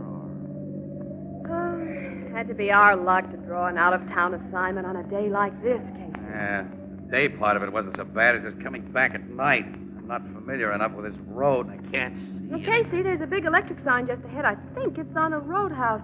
If it is, let's pull up and have a cup of Oh, coffee. we certainly will. A warmer-upper is something both of us need. I can make out the sign now. 5-Spot Cafe. That's for us. That's for us. 5-Spot Cafe. Seems I've heard of the place. Yeah, the name's kind of familiar to me, too, but I can't remember. Well, I guess we drive in here, huh? Yeah, there's a big parking spot. Yeah. Good spot for our bus right here. About as near as we can get to the main door, I guess. Well, I'll come around and help you out, Annie. No, don't bother. I can make it. We have cameras inside. Don't forget to lock up. Yeah, I won't. Casey, doesn't some racketeer run a place like the 5-Spot? Hey, wait a minute. That's right, kid. You got it. This is Shark Yardley's headquarters. I've known the rat for years. Never been out to this joint, though. Well, I've never heard of him selling poison food, so I guess this place is as good as any other on a night like this. All right, we're all locked up. Come on. Uh-oh. Electric signs just went out. Oh, nuts. It's the only light we had out here, too. I can't see 10 feet in front of me. Now, wait a minute. I got a pencil flashlight in my inside pocket. Stand back of the car, Annie, out of the wind while I dig it out. Yeah. Careful with him, Pete. Oh, I'm being careful. Which is our car? I can't see. Yeah, I know where it is. Let's get a minute and get going. All right. Someone else is having a little trouble in the dark, Casey. More than we're having. You see that drunk those two guys had between them? They passed close enough for that. He could hardly stand. They were practically dragging him along. Well, he want to take the pledge tomorrow. Where's that darn flashlight, anyway? I found it here. Car's pulling out. Guess they got the drunk inside, okay. Yeah. Oh, nuts. Now it doesn't work. Try the flashlight? Yeah, the battery must be dead. Oh, we don't need it now. Signs come on again. That's a break. All right, come on. Let's get into that cafe. I hope there's plenty of heat in there and chill through. Hey, wait a second. What? Kicked something in this slush here. Huh? Oh, I heard it. Huh. Hotel key. At least it has a hotel tag attached to it. Yeah, wait, let me wipe some of this muck off it. Harwell Hotel, room 1118. Maybe one of those men dropped it who were taking the drunk home. Well, if the drunk dropped it, they're going to have some extra trouble taking him home unless they know his hotel and room number. He'll never be able to tell them. Well, I'll stick the key in my pocket and turn it over to somebody inside the joint here. Maybe inquiries for it. Let me help you on these steps, Annie. They're pretty slippery. Yeah, thanks. Oh, boy, it's going to get inside. Dining room's pretty crowded, Annie. Let's look in the bar. No customers in there. We'll get quicker service. We'll get the bartender to bring us coffee and sandwiches. Huh? Okay. Good evening. Well, it's really a very lousy evening, bartender. Yeah, so they tell me. You just drove up here? Yeah, give me a menu, will you? Okay. Here. Casey, where'd you get that blood on your hand? Huh? Blood? Yeah, look. Yeah, I see. Cut yourself, mister? Well, not that I know of it. Annie, this hotel key I found. I thought it was simply wet with slush and snow. But look at it under these bright lights. Tag is streaked with blood. Hey, you found that key, mister? Yeah, to room 1118, Harwell Hotel. Well, give me it. Somebody might come and ask you for it. I didn't say I found it anywhere near here, did I? No, you didn't. Excuse me a minute, will you? Casey, how did fresh blood get on that key? I don't know, Annie. I don't know why that bartender showed such an interest in it either. I do know this joint belongs to Shark Yardley, who's made quite a few guys bleed plenty. The bartender just went into that back room. Yeah. Annie, I got a hunch we better get out of this place. So have I. Okay, come on. Oh, the door of the back room just opened. It's Yardley, one of his rod men. Well, if it isn't my old friend Casey. Hello, Shark. Well, I never hoped to see you in this little joint of mine. It's so off the beaten track. We newspaper guys get around, you know. So I've heard. And I want you and the lady to have a drink with me. In my private office. Oh, thanks, Shark, but we're in a hurry. But I must insist you step into my private office. I want to talk privately to you about a key. I think I see the outline of a gun in your pocket. Casey. Shall we go to my office? All right, come on, Annie. Thank you. And be very quiet. There are guests in my dining room I wouldn't want to stir. Yes, come right in. Well, sit down, lady. This chair is the most comfortable.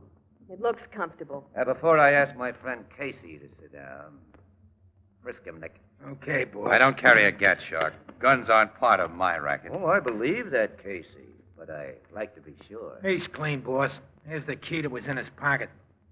Where did you get this key, Casey? You undoubtedly know that I picked it up in your parking lot.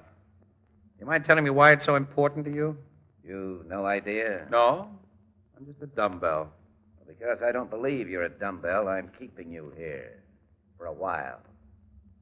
I'm leaving Nick here to watch you while I join my guests in the dining room. How long are you gonna keep us here? We'll discuss that when I come back, lady. Now I must return to the cafe. You see, I have reason to wish that my guests see a lot of me this evening. Make Casey and the lady comfortable, Nick. I'll take care of them, boss. Now, excuse me, won't you? Looks as though we've walked into something, Casey. I'll say we have, Annie, and without our galoshes on. Yeah, and you ain't walking out of it neither. Shark told you to make us comfortable, Nick. That's not the way to do it. Oh, thanks for reminding me. Sit down and take a load off your feet. No, I'd rather stand. Sit down or I'll blast well, you. Since you put it so nicely, I will. What made the electric sign on this joint go out a while ago, Nick? Huh? Oh, did the sign go out? Yeah, just long enough for two guys who were propping up a third guy to get him into a car and drive away. You saw them guys, huh? Well, I think your boss figures we did. The third guy wasn't just drunk, was he? Casey, that Sure, blood Annie, yes. Was the third guy dying, Nick, or already dead? I ain't here to answer questions. Maybe the boss will before you leave us. I wish you wouldn't talk like that. Can't take it, huh? Well, it isn't easy to take, you know. Say, Shark said he'd stand us a drink when he brought us in here. I see a bottle on his desk there. 100 proof, too. Do you mind? Keep your mitts off that bottle. Say, look, the least you can do is let a guy have a drink. I need it, fella. To buck you up, wise guy? To brace you for what's coming? Well, put it that way if you want to. Look, can I have a shot, huh? Okay. Thanks. Wait a minute. Huh? What? Tilt that bottle slow and easy into one of them glasses. You try to lift the bottle or throw it, I'll plug you before it leaves your hand. I won't take any chances like that with you, Nick. This suits you all right? So far. Now put the bottle down. Yeah, just as you say. You poured a stiff one for yourself, didn't you? Yeah, I need it. Well, ain't you offering the lady none? I don't want anything to drink. And I don't want anything to drink. He threw that whiskey in his eyes, Casey. That's right, 100 proof stuff, too. All right, I've knocked him cold, Annie. I got his gun. Give it to me. Here. Tap him gently on the head with it so he'll stay out till we make our getaway. That'll do it. We can't go out this door through the bar. Come on, there's a window here. Only a short drop to the ground. Come on, you first. Okay. All right? Yeah, all right. Come on. Right with you. Now let's get to our car, the nearest police station.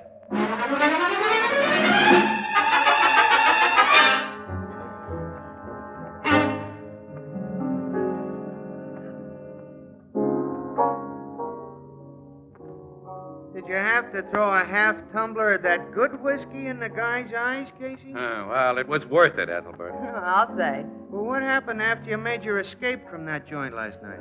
20 minutes later, we were back at the Five Spot Cafe with a carload of cops. Yeah, but Shark Yardley and his gorillas were gone, of course.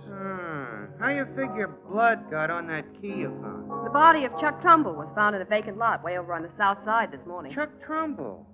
He's the character who's been trying to bust in on Shark Yardley's racket. Uh-huh. Shark paid him off last night. Trumbull was stabbed to death with his own knife. The police found it sticking in his body. And Trumbull lived in room 1118 of the Harwell Hotel. See? Well, then that key you found... When Yardley learned that we had the key with the blood on it, he knew it would put him on the spot for Trumbull's murder. And as he'd planned the murder, there was to be no evidence that Trumbull had been anywhere near the Five Spot Cafe. In fact, Shark Yardley's alibi would be that he was at the Five Spot when Trumbull was killed someplace else. Yeah, but that key to Trumbull's hotel room, found in Shark's parking lot, was proof he'd been there. Yeah, that's it. And when Yardley's brought to trial, Casey's testimony and mine about that key will send him to the chair. The cops ain't caught up with the shark yet? No, but they will. Until they do, I'd be pretty worried if I was you. Worried? The shark's a bad baby, Casey. This Trumbull ain't the first guy he suspected of bumping off. No. Cops think he got Ed Clive last year. Yeah, with Clive's own gun. Like you think he carved Trumbull with Trumbull's own knife. And there was that gambler a couple of years ago, I forget his name. Oh, Ernie Hastings. Yeah. And the cops could never prove nothing. What I mean is, Shark Yardley ain't gonna like having a couple of witnesses loose that can finally fry him as he deserves to be fried if they stay loose. I'm not worried about the shark. He'll be too busy dodging cops to bother Ann and me. Besides, we've been witnesses against his kind of rats before. Well, he's a special mean kind of rat, Miss Williams. A special dangerous kind. Look, Annie, it's after midnight. It's time I took you home. Yeah, I'm ready to go home. I'm tired. Well, here's what we had, pal. Gee, you're paying for a change. Well, I always pay. Don't I? Well, eventually. Don't I? Yeah. Good night. Night, Casey. Night, Miss Williams. Good night, Ethelbert.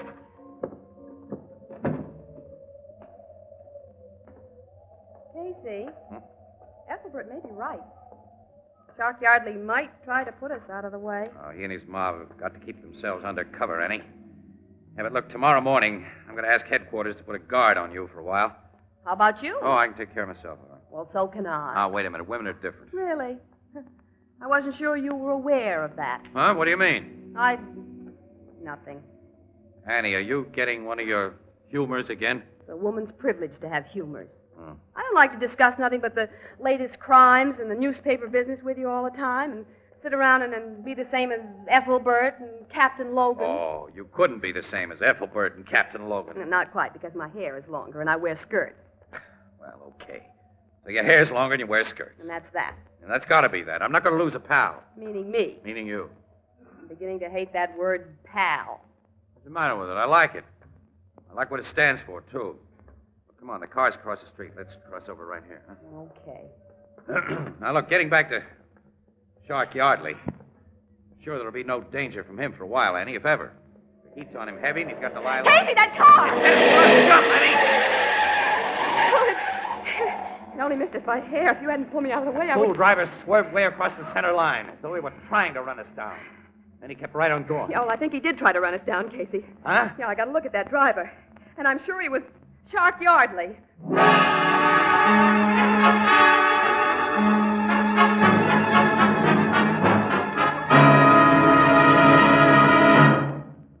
This is the season of buffet suppers and other informal entertaining. Now, when it's necessary to serve an unusually large number of guests, jadeite is the ideal answer. Yes, jadeite, spelled Jadeite, jadeite, the new kind of dinnerware developed by Anchor Hocking. You'll love its delicate jade green color, its fine porcelain-like texture, and you'll be amazed to find that jadeite is as strong and heat-proof as the Fire King oven glass you use for baking. Yet, with all its advantages, jadeite is incredibly low in price.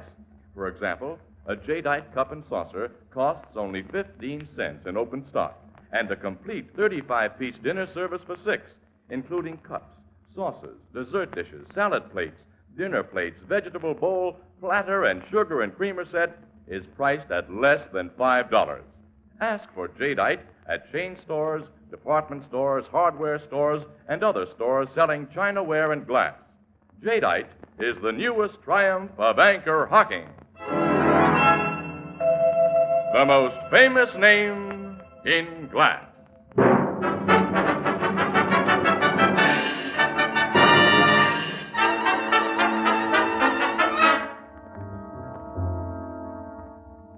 Don't argue with me, Casey. Both you and Miss Williams get police bodyguards from now on. Well, after what happened half an hour ago, Captain Logan, I'm delighted. Well, I'm not, and I won't stand for it. How could I have one of your cops at my elbow 24 hours a day, Logan? I'd feel like a sap. You rather feel like a dead sap who don't feel anything at all? Listen, the driver of that car may not have been Shark Yardley. Oh, yes, Casey. I think he was the driver, and I don't think this will be his last attempt to get you. You two are the key witnesses against him, and while he's on the loose, you're on the spot. Well, okay, all right, you win. And aside from bodyguards, I'm giving each of you a gun to carry. No, give one of them to Ann. I'm not looking to gat around. Hey, Casey, please. No, I don't like the thing. I won't carry him, and I won't shoot him. All right, bullhead. Now, look, since I must have bodyguards, give me guys who won't be hard to take, Logan, will you? I mean, preferably bad pinochle players. I'll put Bradley in charge of your guard detail. Does he suit you? Yeah, Brad's okay. But will he get worn out following me on assignments?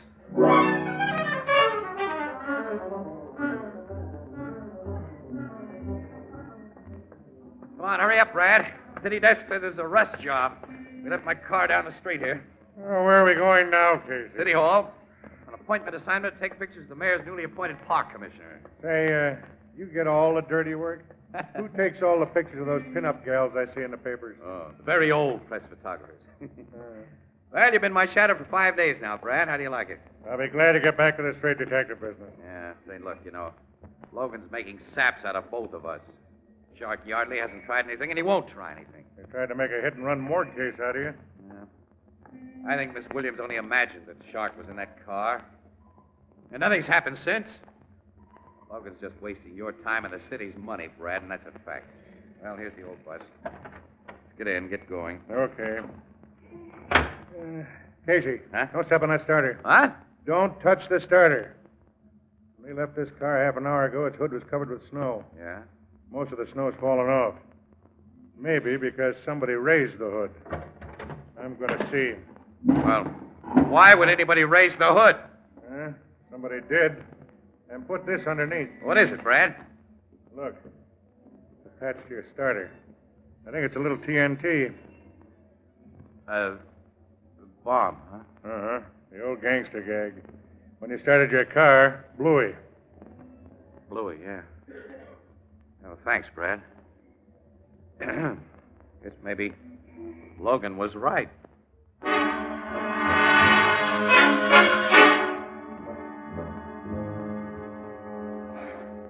Okay, Logan, all right. I've been the sap and you've been the wise guy. You finally think so? Well, don't rub it in now, pal. Why not? Even after Bradley found that bomb in your car 2 weeks ago, you gave me an argument.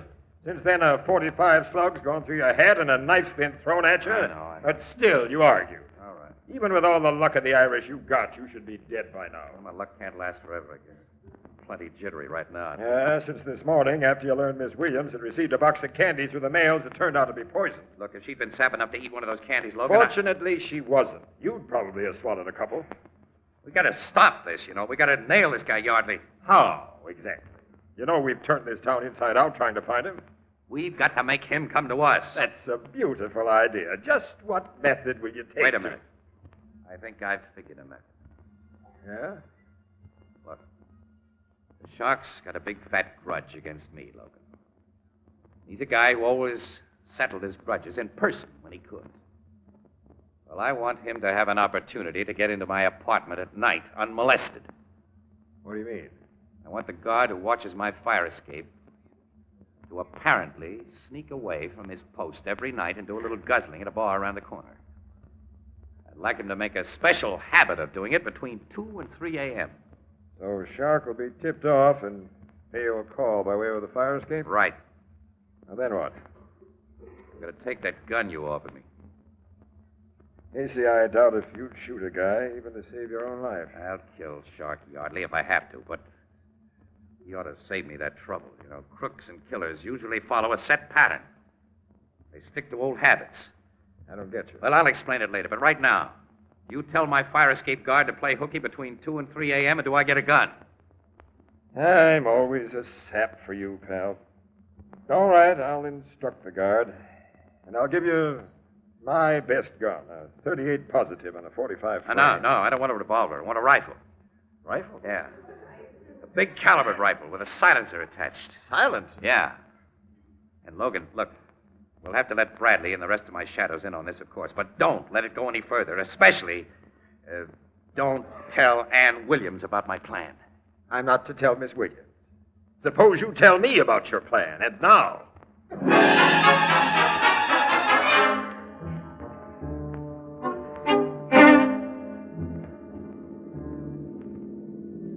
Well, okay, Brad, here's the old homestead again. Time to go through our usual routine. Yeah, well, I don't like the routine that's become usual during the last week, Casey. Yeah. You taking a big chance with nobody watching that fire escape between 2 and 3 in the morning? I'm watching. But you're not used to handling guns. Well, I can handle a rifle Logan gave me. Also, I've had lots of experience handling crooks. All I can do is hope you'll be okay. Shark may show up any time now, Casey. Maybe tonight. The sooner the better. Miss Williams is losing a lot of sleep. She's got nothing to worry about. She hasn't a fire escape. Well, come on, Brad. Let's get out of this car. You come up to my apartment as usual, look the joint over as usual, then come back here down to the street as usual. Then you'll turn out your lights as usual. And I'll seem to be sleeping soundly between 2 and 3 a.m. What if you do fall asleep, Casey? Well, in that case, I won't.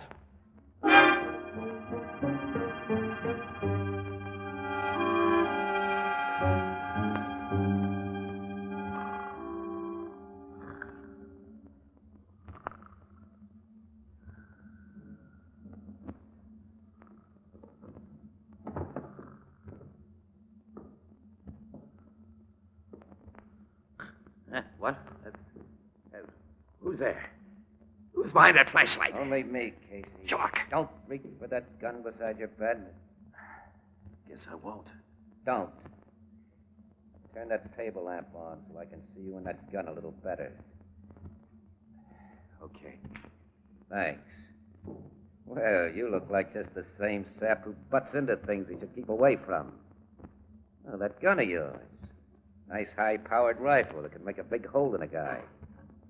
Why the silencer on it? Well, it had the attachment when I got it from the cops. Wasn't that nice? The revolver I brought along has a silencer, too. But I always like to use the other fellow's weapon if he has one. If I'm unlucky and fall into a pinch, a good lawyer may convince a jury that the other fellow was a suicide. You're going to shoot me with my rifle? Yes, Casey. After I've made sure it's loaded. It is. And now... Don't, Shark! Yellow, aren't you? Afraid to take it? Put down that gun! Putting the muzzle against your head, the cops will be sure this was a suicide. It will be if you squeeze that trigger. You're suicide. What do you mean? You looked to see if it was loaded. It is. You didn't look to see if the barrel is clear. It isn't. It's been plugged. So the shell in the chamber will blow up the gun. Yeah, this is a bluff. You can't get away with it. It isn't a bluff. Nuts. Take what I came to give you. snapped the trap yourself, Shock. And I can't say I'm really sorry.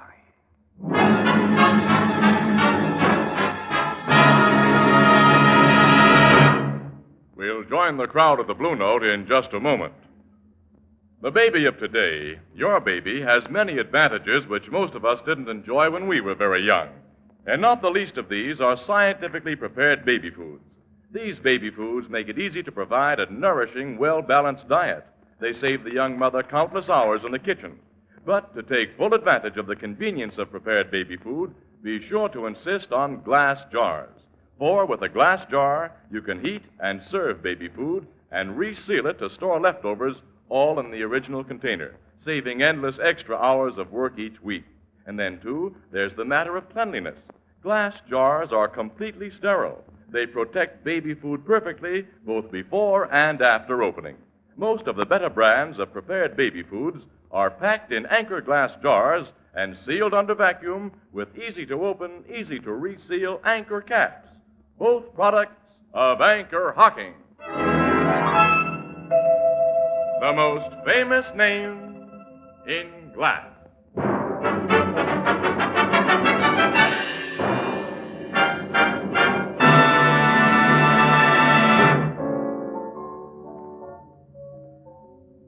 Well, the explosion of that rifle didn't kill the shark, huh, Casey? No, Ethelbert, miraculously enough.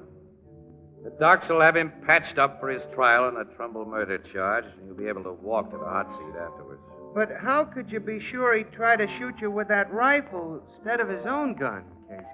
Look, now, he'd killed Trumbull with Trumbull's own knife, huh? Yeah. And Clive with Clive's own pistol. Yeah. Well, that was Shark's murder pattern, don't you say? That's right. Well, I'm awful glad it's over, Casey. Oh, my, Annie. I'm sure glad to get rid of that bodyguard. You know, I'll miss mine. Huh? Miss having a cop at your elbow every minute? Well, my principal guard was nice. I liked him. Yeah? Nice looking, too. You met him.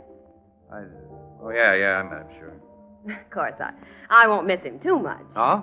We have a date together this evening. Oh. Have a date, huh? With a cop tonight? Mm-hmm.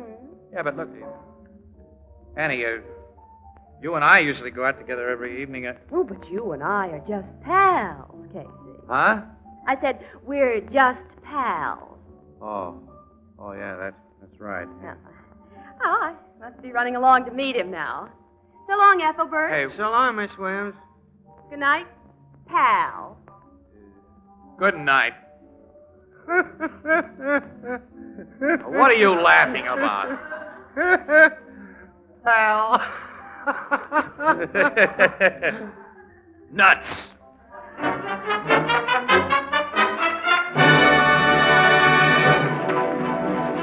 Crime Photographer, starring Stotts Cotsworth as Casey, is written by Alonzo Dean Cole.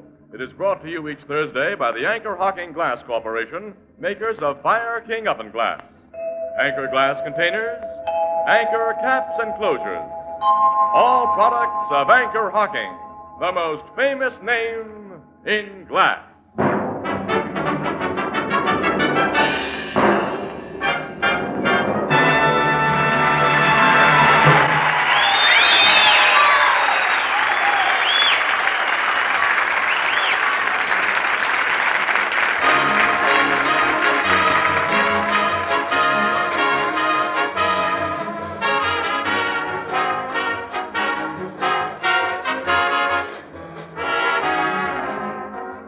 Crime Photographer is directed by John Dietz and is based on the fictional character of Flash Gun Casey, created by George Harmon Cox. Original music is by Archie Blyer, and the program features Miss Jan Miner as Anne and John Gibson as Ethelbert. Herman Chittison is the Blue Note pianist. If you're a young man from 17 to 31 years of age, the Navy is interested in you, and you'll be interested in the Navy. For the Navy offers you training in the most extensive scientific schools in the world, combined with travel and adventure, good pay, financial security, and early retirement. Get in touch with your local Navy recruiting office immediately.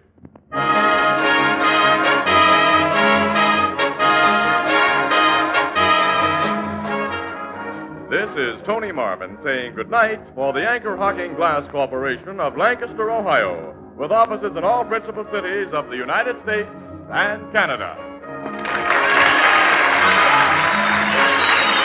This is CBS, the Columbia Broadcasting System.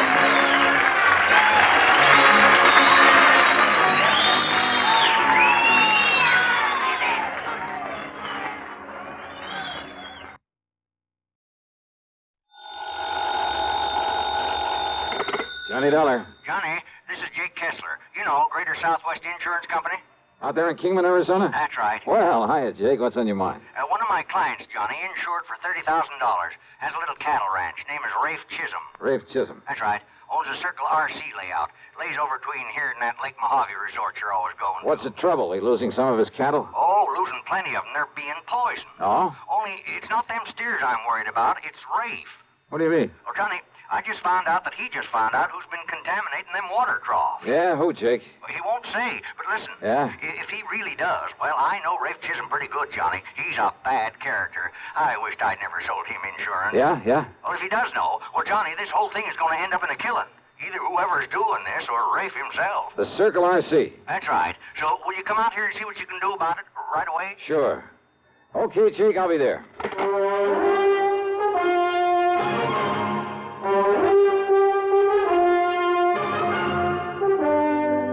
CBS Radio brings you Bob Bailey in the exciting adventures of the man with the action-packed expense account, America's fabulous freelance insurance investigator. Yours truly, Johnny Dollar. Thirsty people everywhere prefer ice-cold Pepsi-Cola. And because it's light, it refreshes without filling. Charlie, be sociable. I am, Kay. Pepsi is a favorite of thirsty people from Maine to Hawaii, from Alaska to Florida. Charlie. It's perfect for parties or picnics, so serve Pepsi to your guests. That's helpful, but... This is the sociable part. Keep plenty of Pepsi ice-cold and ready. Remember, it goes fast because everybody likes Pepsi. Singing still sounds more inviting. May I? Be sociable, rock smart, keep up to date with Pepsi. Drink light, refreshing Pepsi. Stay young and fair, debonair, be sociable, have a Pepsi. But singing doesn't say, pick up an extra carton of Pepsi today. Better yet, get a case. You do that. And now, Act One of yours truly, Johnny Dollar.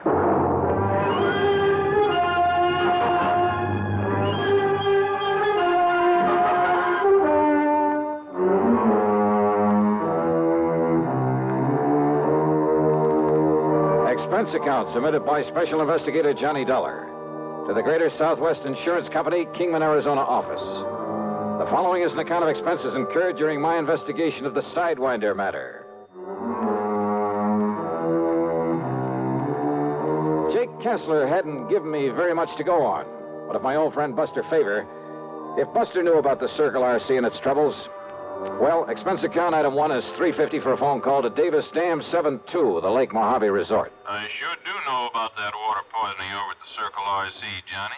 After all, it's only 50 or 60 miles from here. Good. Then, Buster... I hope you can get on out here before somebody gets killed over it. Yeah, that's about the way Jake Kessler put it to me. So how'd you like to meet me at the airport over in Vegas? Be glad to. All right. Now, Buster, the best connection I can make will get me in there at 6 o'clock in the morning, okay? I'll be waiting for you, Johnny. Good. Item 2, 16390, plane fare to Las Vegas, Nevada. True to his word, Buster Favor was there waiting for me. In his car, we headed east on Route 95 to Boulder City, then turned south toward Kingman. And I wondered just how much food there was for a herd of beef cattle out here in this seemingly bare desert country. Well, sure, it's a problem, Johnny, but a much bigger one is keeping them supplied with enough water.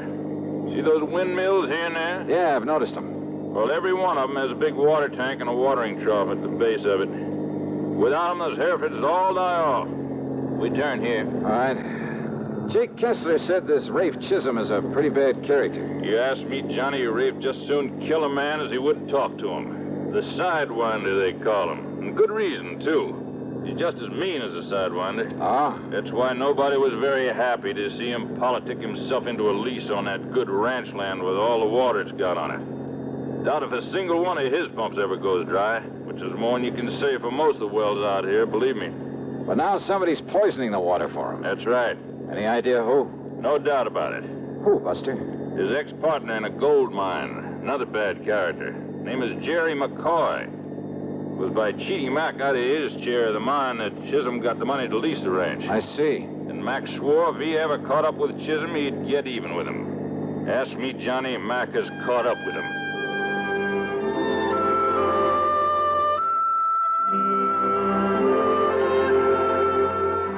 As western cattle ranches go, it apparently wasn't a very large one. But Buster pointed out where the fence line extended nearly 2 miles back into the mountains at the east end of it. As we neared the ranch house, I could see what he'd meant about the water. There were more trees and green than I'd seen anywhere else in this desert country. The ranch house itself was a sprawling, unpainted affair, but there was a flower garden at the side that appeared to be doing quite well. A dozen or so chickens pecking away at the dirt. As we stopped, a woman came running out of the door, came over to meet us. Oh, it's you, Mr. Favor. Howdy, Miss Chisholm. I'd like you to meet Mr. Johnny Dollar. Howdy, Mr. Dollar. Hi. Listen. Johnny's now, a special investigator for your husband's insurance company. Oh, then you got to do something, Mr. Dollar. Do something about my husband, about Ray. Well, he's the one I came to see. Is he here? No. No, that's the reason you got to do something about him. You've got to stop him. From what? Oh, it was about an hour ago that my son come in from out on the range. My son, Wayne. Yeah? Wayne had been over along the east fence fixing to repair a broken post, but instead he come on back here and told his pa, told Ray. Told him what, Mrs. Chisholm? Jerry McCoy. McCoy. Wayne had saw McCoy out there fooling around the trough at the windmill, fixing to poison it, he must have been. And it is McCoy. Oh, what did your husband do about it? Oh, he grabbed his pistol, that old .45, and that knapsack of his'n, and he rode out there after him. Rafe'll kill him, Mr. Dollar. Oh, he'll get killed himself, Mr. Dollar. Yeah, knapsack, did you say? Oh, yes, sir, that knapsack. Oh, why do you say it that way? What's in it? I don't rightly know, Mr. Dollar. Last few days, ever since he heard that McCoy was in these parts, he wouldn't let anybody touch it. He's kept it hid away. That's funny. Miss Chisholm, do you think Wayne could show us where it was he saw Jerry McCoy? I don't know where he is. Wayne has gone out somewheres, too, and I'm so worried about him. Why do you say that, Mrs. Chisholm? With Rafe and the kind of temper he's in, anybody got in his way or tried to stop him? Rafe's a dangerous man, Mr. Dollar, and he's got that gun with him. What, his own son? You don't know that Rafe, mister. And we better find him quick. We'll have to track him, Johnny. Miss Chisholm, are there a couple of extra horses we can use? Oh, yes. Help A yourself. lot better than a car out there in that mesquite and sage. Come on. And maybe we'll find Wayne for you, too. Oh, I hope so, Mr. Favor. I hope he's all right. Yes, sir. I hope so, too. But with that crazy man out there with a gun. Yeah, come on, Buster. It looks like we've got our work cut out for us.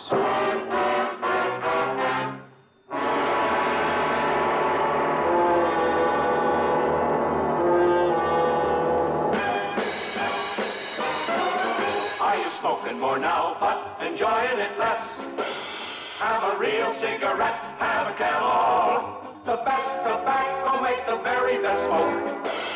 Have a real cigarette, have a Camel. Are you looking for flavor and mildness? Have a real cigarette, have a Camel. The best tobacco makes the very best smoke. Have a real cigarette, a real cigarette, a real cigarette, have a Camel. Again, for the 11th straight year, Camel outsold every other cigarette, filter, king size, and regular. The best tobacco makes the best smoke. So if you're smoking more now but enjoying it less, change to Camels. Get more real satisfaction every time. Start to really enjoy smoking again. Have a real cigarette, a real cigarette, a real cigarette, have a Camel. And now, Act Two of yours truly, Johnny Dollar, and the Sidewinder matter.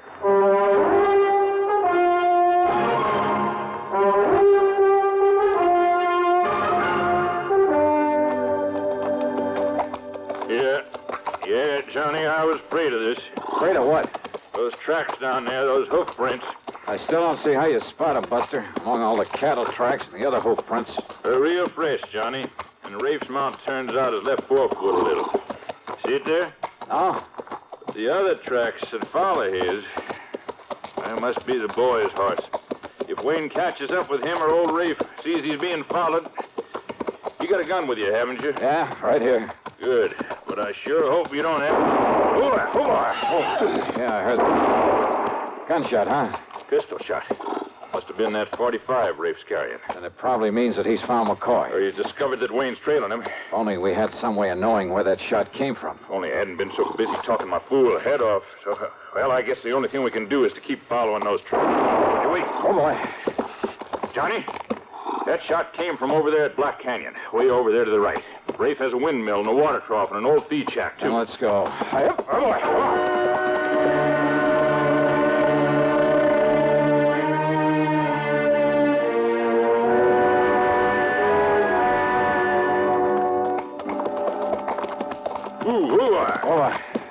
What's the matter? Look over there, the top of that mesa. Those big dust clouds building up? I knew this here was too still out here. Johnny, that dust over the mesa coming this way means that inside of 5, maybe 10 minutes, we're going to be in the middle of the worst sandstorm you ever heard of. Well, we better get on back to the ranch. We'd never make it. We got to find cover. Come on, boy. Oh, boy. But where, Buster? Over there on the right. Shadow Mountain. Big cave in the side of it. Then let's go, brother. Come on, boy. Up, up. Just pray we can make it, Johnny. And believe me, I mean pray. Get out.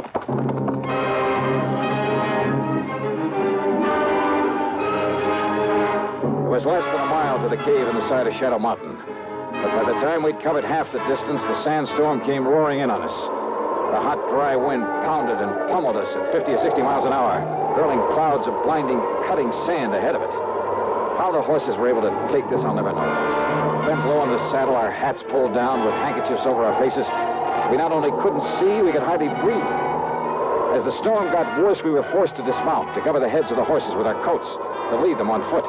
But we kept on, and I prayed that Buster still knew where he was going. Buster, whom I could track only by hanging onto the tail of the horse that he was leading. Then, finally, the lee of Shadow Mountain. The life-saving protection afforded by the deep cave in the side of it. And there, to keep us company, were other fugitives from the sandstorm. Half a dozen jackrabbits, a couple of coyotes, a fox, and several kinds of rats and mice, huddled together silently, forgetting for the moment all the ancient instinctive enmities in their escape from the peril outside of the cave. And the wind roared with the sound of thunder, as though shrieking its anger, its frustration at having failed to smother us out there, as though now trying to deafen us with its sheer power. As we crouched there, the horses stayed close to us, making strange sounds, little sounds that I'd never heard before. It was almost like the whimpering of a frightened child. Then, after what seemed like ages, but could only have been a couple of hours, the wind subsided, as suddenly as it had come up.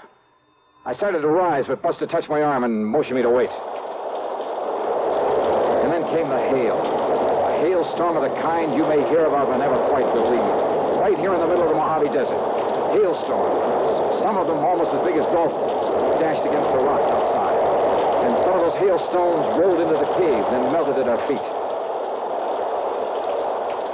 Finally, it stopped. The little animals who'd been our companions quietly looked at one another, then one at a time departed. Maybe a little chastened by this having shared the comfort of each other's presence for a while. Well, Johnny, kind of gives you a respect for this desert, doesn't it? Yeah. Too bad those animals don't always get along so well. So peacefully, isn't it? I guess you could say that about some of the people in this world, too, couldn't you? Well, we lost our trail, but we know where those shots came. Johnny. Now, what? Half under that rock, the one that blocks the entrance to this. Somebody lying there, Buster. Must have come in during the storm. Wayne. Johnny, it's young Wayne Chisholm.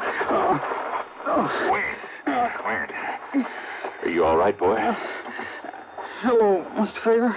You're hurt, Wayne. You've been shot. Who did this? My pa. Your pa? Rafe Chisholm? I'll be all right. What happened? It was terrible. Tell us, boy. Tell us. Terrible. Terrible. Act 3 of yours truly, Johnny Dollar, in a moment. Meet star Stuart Irwin Nothing's worse for an actor than a nasty cold. To feel better quickly, I take wonderful 4-way cold tablets, the fast way to relieve cold distress. Right. Tests of all the leading cold tablets proved 4-way fastest acting. 4-way starts in minutes to relieve muscular pains, headache, reduce fever, calm upset stomach, also overcomes irregularity. Take my advice. For your next cold, take 4-way cold tablets, the fast way to relieve those cold miseries. 4-way, only 29 cents. And now here's a word about another fine product of Grove Laboratories. To get rid of embarrassing dandruff in 3 minutes, change to Fitch Dandruff Remover Shampoo. 3 minutes with Fitch regularly is guaranteed to keep unsightly dandruff away forever. Apply Fitch before wetting hair. Rub in 1 minute. Add water, lather 1 minute. Then rinse 1 minute. Every trace of dandruff goes down the drain. 3 minutes with Fitch and embarrassing dandruff's gone. At the same time, Fitch can brighten hair up to 35%. Get Fitch Dandruff Remover Shampoo today. And now, Act 3 of yours truly, Johnny Dollar.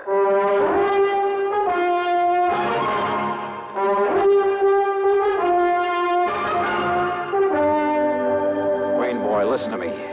You mean your own father shot you? Yes, sir. But it's all right. He only nicked me. What happened, Wayne? Well, I don't think he meant to hit me, Mr. Faber. Well? But when he saw that I'd followed him after he got there looking for Jerry McCoy... Did he find McCoy? Well, he told me to go back, and he cursed me, and he fired a couple of wild shots at me. The 3 we heard. But I don't think he meant to hit me. I wonder. Then I hid behind some deer brush, then worked my way down again so as I could see what he was doing. Well, what about McCoy? Oh, Pa found him all right. There in the feed shack, there in Black Canyon, where he was skinning out one of our young steers, in there out of the sun. Okay, then, Johnny, we better get on over. No, wait, Buster. Then what happened, Wayne? It was terrible, mister. It was awful. I was close enough I could see him. I could hear him through the open window of the feed shack.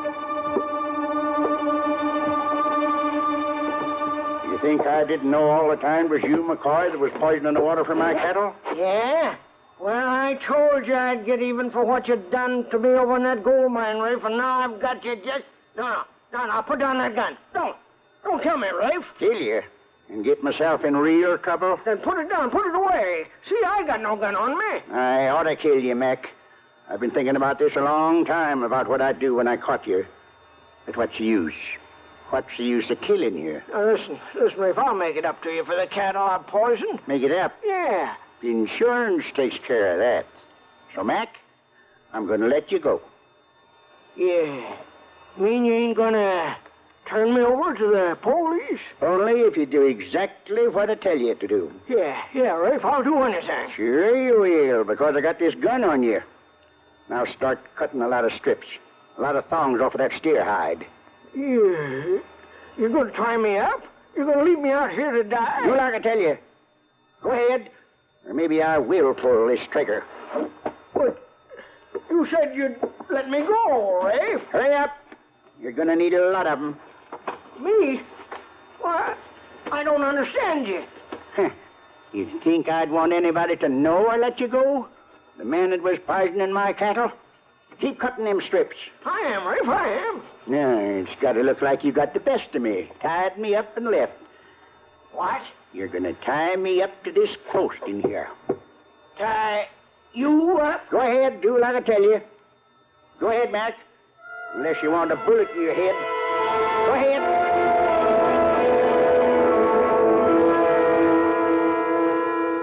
All right. Pull them strips around my ankle tighter. Yeah, Rafe, short. Put another one around my neck, around the post. Yeah. But if this is some trick on me, Rafe... There ain't no trick. But now listen, a couple of days out here, with no water, you die. Come on, tighter. I still got this gun on you. But I'm no killer, Rafe. You won't be. Because a couple of hours and that boy of mine will be back here with help. I don't They trust see me tied up this way, they'll never know I got soft and let you get away. I still don't trust you yet. Yeah. You got no choice. Now, here you are. You'll never get loose. Unless they come out and cut you loose. You think I'd take this chance if I didn't know they would? Now, you get out of here. The wind's coming up, and there's going to be a sandstorm. All right, I will. And, here. Your gun? That's right. Take it. Because I know you ain't got the guts to use it on me. And it's better if they think you took it off me. I don't get it, Rafe. But I better get out of here before they come for you. That's right. You can take my horse, too. Your horse, too, huh? Well, sure I will. Don't touch that knapsack out there on the ground. Knapsack? Why, Rafe, that's the one you carried when we was prospecting. You mean... No. Any nuggets in that are mine, Mac. Nuggets? Gold? Ah, yeah, some of the gold you cheated me out of, huh? I'll see for myself. No. Mac, you open that knapsack and you'll be sorry. Eh? Will I? Well, you can't stop me. Tied up that way, you can't stop me. Now, because now, open it up. what's in here rightly belongs to me.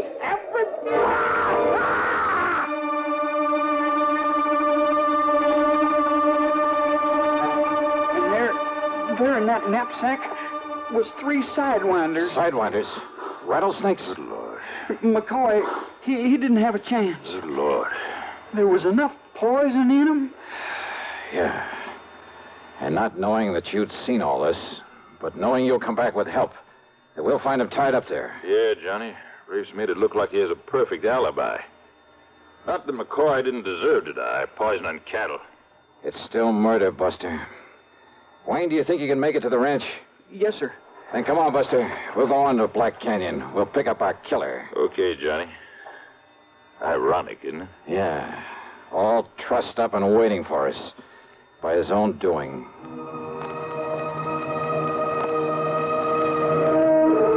It was late in the afternoon by the time we reached the watering trough in the old feed shack. And the body of Jerry McCoy, already half buried by the sandstorm. And I wondered what sort of punishment could possibly be enough for the man who'd done this to him. Yeah, I wondered until we found Rafe Chisholm tied to that post.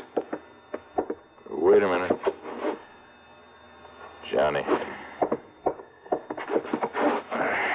We're too late. I know. Rawhide. Green steer hide. As it dried out, it shrank tighter and tighter around his body. Around his neck until... Yeah.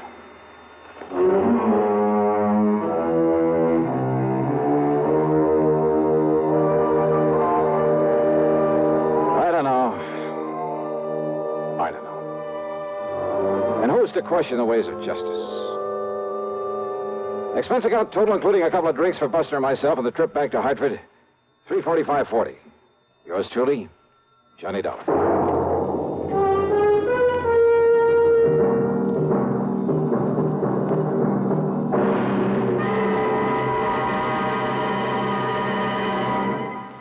And now, here's our star to tell you about next week's program. Next week, Long Beach, California, looking for the tidy sum of $75,000.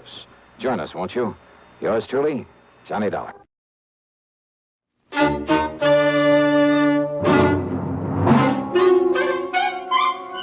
Box 13, with the star of Paramount Pictures, Alan Ladd, as Dan Holliday.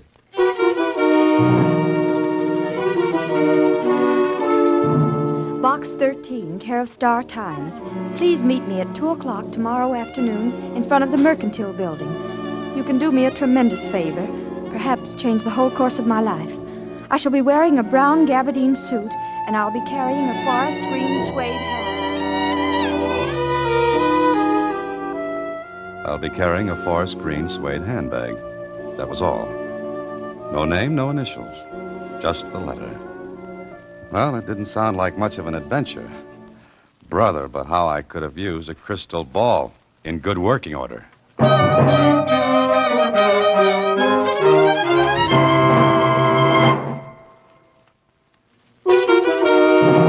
And now, back to Box 13 and Dan Holliday's newest adventure, Look Pleasant, Please.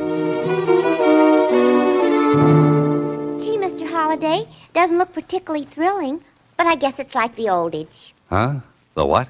The oldage. You know, when somebody says something smart that means something different from what it says, only it's the same thing. Oh, On your next trip around the office, fix that one up, Susie. What? Never mind. Just save up for your adage. Okay? Okay. Hey, I can just make it to the Mercantile Building by 2 o'clock. So long, Susie. There were lots of people standing in front of the building, but only one girl in a brown gabardine suit, green hat, and handbag. I didn't walk up to her right away because, well, I wanted to take a good look. And what I saw was good. Maybe about 24, slender, lots and lots of brown hair that fell down from that cute hat in a nice wave. Her clothes spelled money with 2 capital M's. Well, I walked over to her. Good afternoon. Oh. I'm the man from Box 13. Oh, thank you. Look, I know this sounds terribly foolish and silly, but I do want your help. Mr. Holliday. Dan Holliday. Oh, all right, Mr. Holliday. Do you have half an hour to spare? Well, the afternoon's young, and I can wear it away to an old age. That answer your question? Yes, it does. Do you photograph well, Mr. Holliday? Huh? Well, my baby pictures always turned out pretty good. Of course, that was a little while ago, and Look, I want you to have your photograph taken with me. Oh, is that all? Yes, that's all. Of course, I'll pay you for your time and trouble. Oh, no. My time's my own, and what trouble I get into is usually my own fault. All right, Mr. Holliday. There's a photographer in this building. He's ready for us. Oh, by the way, what's your name? Jones. Mary Jones. Oh. You know, Miss Jones, a writer often spends hours thinking of the right name for the characters in his stories. But here you come along and without batting an eye, think up a very unusual one. Do you have to know my real name? Well, I'll live without it, but Will you do it, Mr. Holliday? All right, Miss Jones. Let's go look at the birdie. The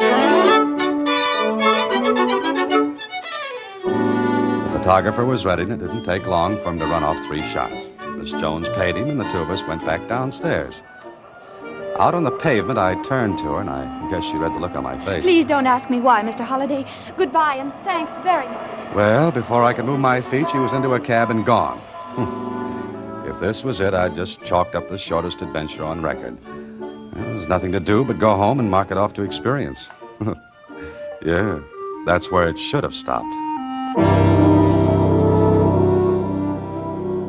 The next morning, I walked into my office as usual and... Hey, what is this, Susie? You could have told me. Told you what? I quit. You didn't trust me. Oh, Susie, will you stop? Oh, and the phone's been ringing all morning. Everybody wants to know about it. About what? Just answer the phone and find out. You... Careful, Susie, careful. Hello. Good morning, lover boy. Oh, Kling. Well, how's the police department?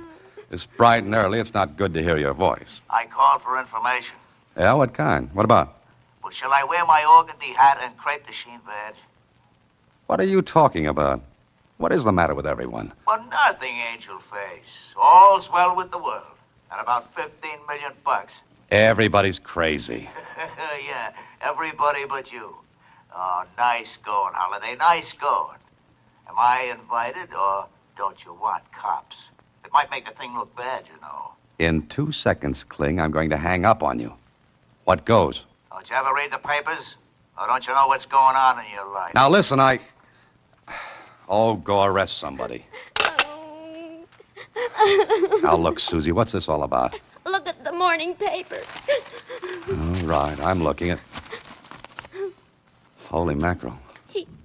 She's awful pretty. Be quiet, Susie. Prominent heiress announces engagement to Dan Holliday.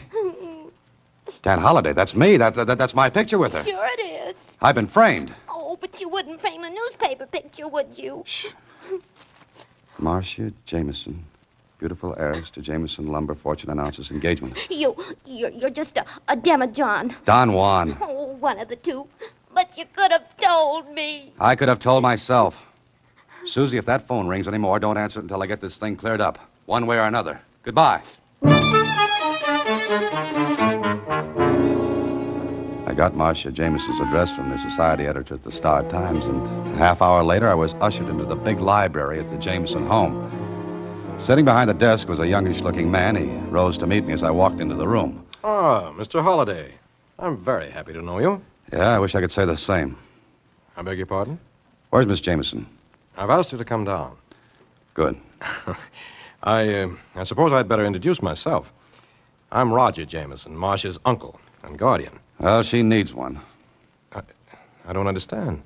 Well, that makes two of us. Suppose we pool our facts and get one good, twisted story out of them. Mr. Holliday, you're acting very strangely. I must say that my niece's choice of a husband is, well, peculiar. All right, I'm peculiar. At parties, I'm a standout, but I'd like to...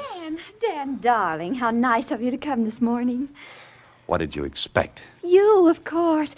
You've met Uncle Roger? Yes, Marcia, we've met. Oh, I want you two to like each other. Oh, fine. I love everybody in the world, but Uncle Roger, could I speak to Dan alone, please? Certainly, Marcia. You'll stay for lunch, Mr. Holliday? No, thank you. Oh, yes, he will, Uncle Roger. Good. We'll have a long talk.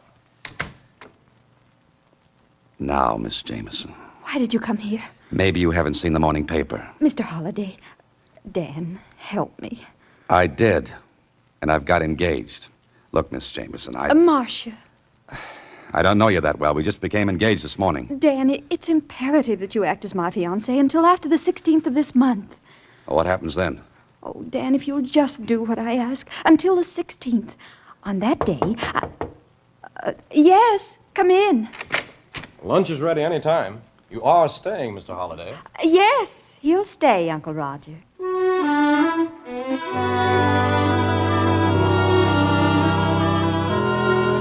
One more lunch like that, and I'd have had indigestion for the rest of my life. Uncle Roger was very curious about me. He asked a lot of questions, which Marcia answered. Then, when I was ready to leave... Of course, Mr. Holliday, this engagement came as a complete surprise to me.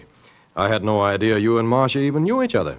Well, I get around a lot, Mr. Jameson. You'd better call me Roger, Dan. Yes, there's nothing like being friendly. Well, I'm sure Dan has a lot of things to do this afternoon, Uncle Roger. We'd better let him go. Of course.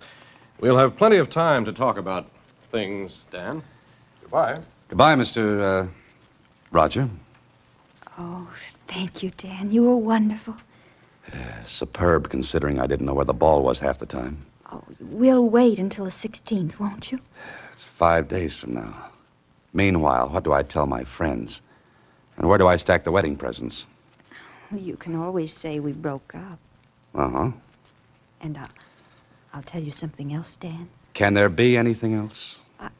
I almost wish the whole thing were true. Goodbye, Dan. And with that, I was left standing on the elegant steps of the Jameson Castle. Well, I could have put the whole thing on the line and cleared up the situation. It'd have been easy. Just deny it. Tell the whole story. Or I could stay in the play and see what the score was. I walked down the stairs, then glanced back and looked up at a window and right into Uncle Roger's eyes. Before I could smile, he let the curtains fall back in place. Okay, that made up my mind. Curiosity killed a cat, they say. All right. Meow.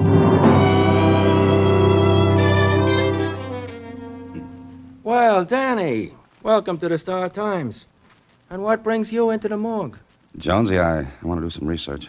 So you came to the right place. Oh, congratulations. Thanks. That's a lot of dough you're marrying. Yeah. Kinda sudden, wasn't it? Known her a long time? Jonesy, I feel as though it was just yesterday. Now, get me everything you've got on her. Huh? You're gonna look up your own fiancée? Yep. What's the idea? Kind of silly, isn't it? Well, it's your business. I can put my fingers right on the stuff you want. You got much? All here. Matter of fact, I was reading about her this morning. When I heard you were marrying her, I did some work. And? Well, on the 16th of this month, she comes into about 15 million. What? Yeah. But she has to be married by then. Oh. How come? Her father's will says so. If she doesn't marry by the 16th of this month, this year, her 15 million goes to, Roger Jameson, uncle. Oh-ho. You didn't know? I don't know a lot of things. What else have you got, Jonesy? She had kind of bad luck before. Yes, what kind? Engaged twice before, and both her fiancés had accidents. Bad? Yeah. Dead? Well, if they weren't, they had an awful dirty trick played on them. What? They were buried.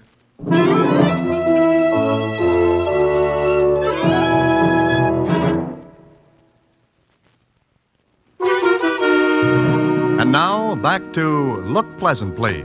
Another Box 13 adventure with Alan Ladd as Dan Holliday. Well, there I was, all wide-eyed and innocent, engaged to marry a girl whose last two fiancés had lots of bad luck. For myself, I wasn't anxious to inherit any of that. But I had to find out a little more. So I went back to the Jameson place. The butler recognized me and let me in without announcing me. I walked down the hall and heard voices in the library. Ordinarily, keyhole listening would have been out, but, well, I heard my name. The door was open, so... I tell you, Dan, we'll go through with it. Oh, Dan. Dan, first name already, huh? Oh, don't be silly, Charles. I've got to convince everyone he is my fiancé. Well, what if he backs out before the 16th? He won't. What makes you so sure? I know. Huh? Oh, don't be stupid, Charles. I'm not stupid. I'm just careful. Darling, you know better. Well, All right, Marcia. Now, you'd really better go, Charles. After all, you know... As they say in Alice in Wonderland, curiouser and curiouser. I was wondering about it when Charles came toward the door. I backed away and ducked into another room. Well, where is Dan now? I don't know, Charles, but you'd better get back to the office or Uncle Roger will miss you. All right, darling. Bye. I'll tell you when and where we can meet again, sweetheart. Uh-huh. You know, I'm fussy about these things. Who the devil... The name's Holiday, Charlie. I'm engaged to Marcia. How did you get in? The front door. It works. You ought to be ashamed of yourself, Charles, kissing another man's betrothed. Well, Now, look, Dan, Oh, you go on, Charles. Dan, I want to explain something. They could stand it. Now, look, Holiday, Go on, Charles. Oh, very well. I'll see you. Will you come into the library, Dan? But I've got a book. Oh, please, I owe you an explanation. Okay. All right, go ahead.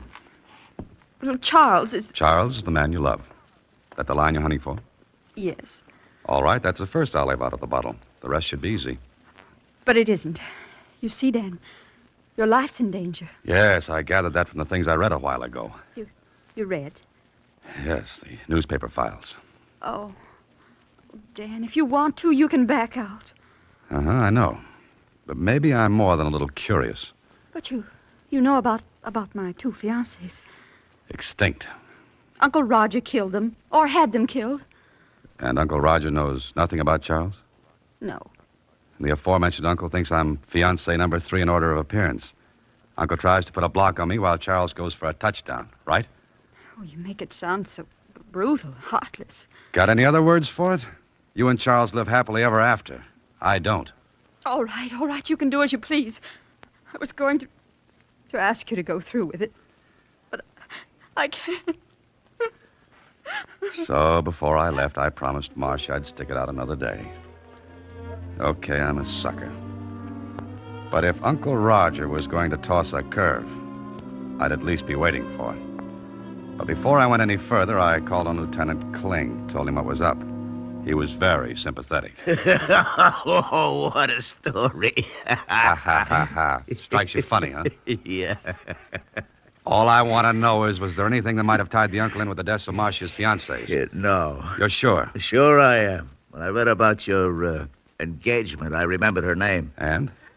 Those deaths were accidents. And the uncle? Clean. Look, Kling, maybe he's smart. Yeah, could be. There are lots of smart people in the world. Oh, but I'm not one of them. Is that it? Look, Holiday, I warned you that someday your Box 13 routine would land you in a slippery spot. Okay, it's up to you to keep your footing. Kling, just suppose I lead with my chin, and Uncle Roger takes a poke at it. Would that open up the other two cases? Sure. All right, maybe I'll do it. Holiday. What? Look, take it easy. Why, Lieutenant, you sound concerned for me. I'd miss having to hold your hand every once in a while. Well, what are you going to do now? Call on Uncle Roger and make like a sucker.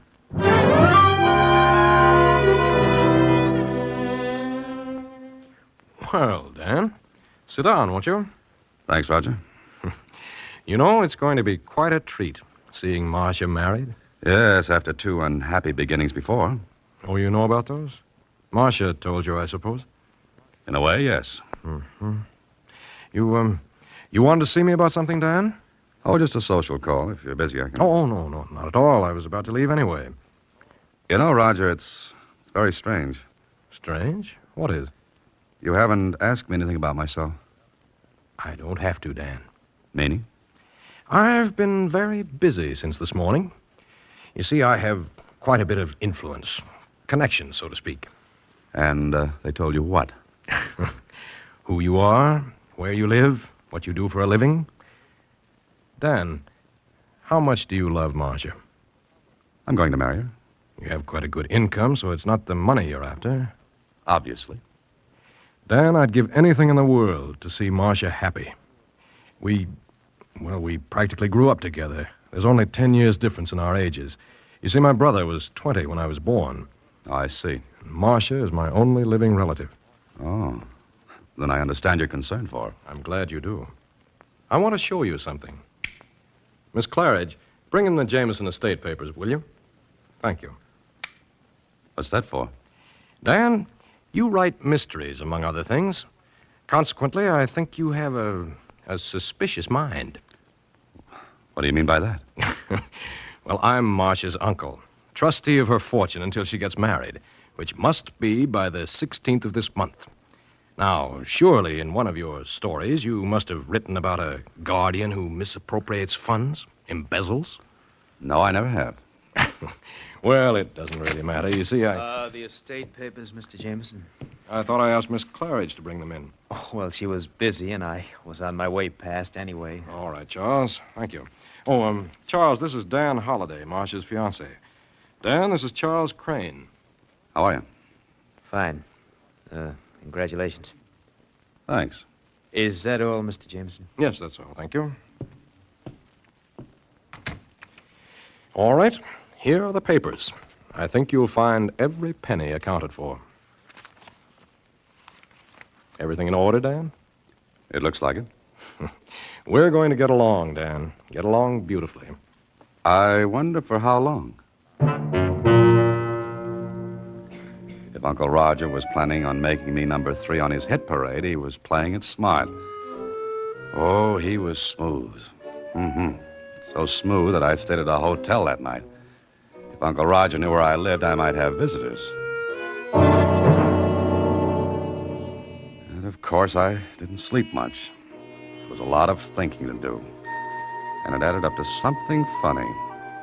The next day was Saturday, and it came in handy because Uncle Roger's office was closed. And I wanted to see something there. I called on Marcia and told her. Maybe she was a little surprised. Why do you want to go through the files, Dan? I've got a hunch, Marcia.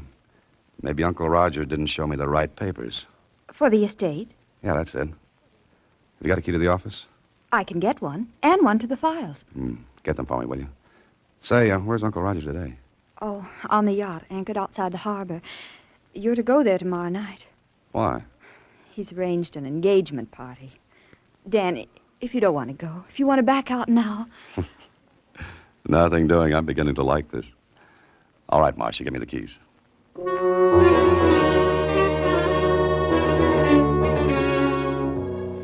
Getting into the office was easy. I went to the files marked Jameson. Yeah, the papers were there all right. But not the set Uncle Roger had shown me. These were different. What little I knew about finance showed me some fancy juggling had been going on. I was checking them carefully when a neat round hole appeared in the file case alongside my head. I ducked behind the cases and peeked around just in time to see the outer door to the office close. Somebody with a silenced gun played clay pigeon with me. So Uncle Roger was on the yacht, was he?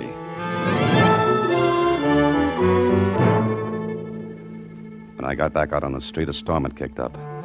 I took a cab back to my apartment and phoned Marcia. She didn't answer. The butler said she had gone and Uncle Roger was on the yacht. Late in the evening, I received a note from Marcia.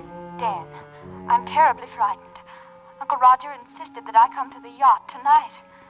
I'm writing this note from my cabin now. I know something dreadful will happen, so please, if you can, come at once. There are speedboats at the dock to take you out. But be careful, Dan. Be careful. It could have been a trap, but I compared the writing on this note with her first letter to Box 13. Oh, it was hers, all right. Careful, neat, precise. Okay, if this was a showdown, might as well get it over with.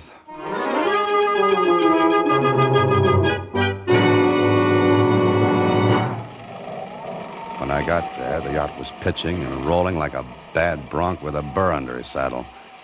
That all-day storm hadn't let up a bit. Then I was on board, but nobody was in sight. There was one cabin with a light inside. I went to it, opened the door. Holiday? What are you doing here? Visiting? I don't understand. Didn't Marcia tell you the party was tomorrow night? I like to be early for appointments. Where is Marcia? What's the matter with you? She's not here. Oh, yes, she is. Have you gone crazy? Not yet. Sit down, Uncle Roger. Oh, all right. You know, Uncle Roger, I don't like being shot at. I don't know what you're talking about. Where is Marcia? Cut it out. Yes? What were you going to say? Well, what's the matter? Have you got a gun? Gun? Yes, but... Get it. Are you... Get it fast. It's not here. It's always in this desk drawer. Is this what you're looking for, Uncle Roger? Charles, what are you doing here? And you might ask him what he's doing with your gun. It is yours, isn't it? Well, it looks like it. You don't think I'd kill you with my own gun, do you, Holiday? Very neat, Charlie, very neat. But the crew... Just 2 crewmen aboard. The rest won't be here until tomorrow. And that storm is convenient. Lots of noise. Something funny, Holiday? Yeah. Yeah, you are. You think you're going to get by with this, don't you? Is there anything to stop me? What is this all about? If this is a prank... Oh, no, Roger, not a joke. Definitely not. Charles and Marcia had it all planned very neatly. The accidents to her other fiancés gave these 2 beauties the idea. Charles fakes another set of papers to look as though you were embezzling, and... What? Yeah. They make it look as though you can't afford to have her married by the 16th, because if she doesn't marry, then the estate goes to you. And you're killed with my gun. That's it. And you're killed the same way. Charles muscles up this cabin to make it look as though there were a struggle, and All right, Holiday, second guessing. Oh, no, Charlie, I'm not so dumb. You see, I called the police before I came aboard. You see, I guess... You're a liar. You couldn't know. Oh, but I could. Marcia's note gave it away. Marcia's note? Uh-huh. The note she was supposed to have written aboard this yacht. You see, her handwriting was neat, precise, careful. Charlie, ever try to write a neat hand on a pitching, rolling yacht? Can't be done. So I knew she wasn't aboard. And there was only one reason she'd want to get me here. To work this frame and... Oh, hello, Lieutenant Kling. Lieutenant... Oh! Grab that gun. Holiday, is he... Charlie's gone bye-bye for a little while. Call the police in here, Dan. Where are they? Are you kidding? Lieutenant Kling is probably saving his Betty by. Me, I gotta sit down.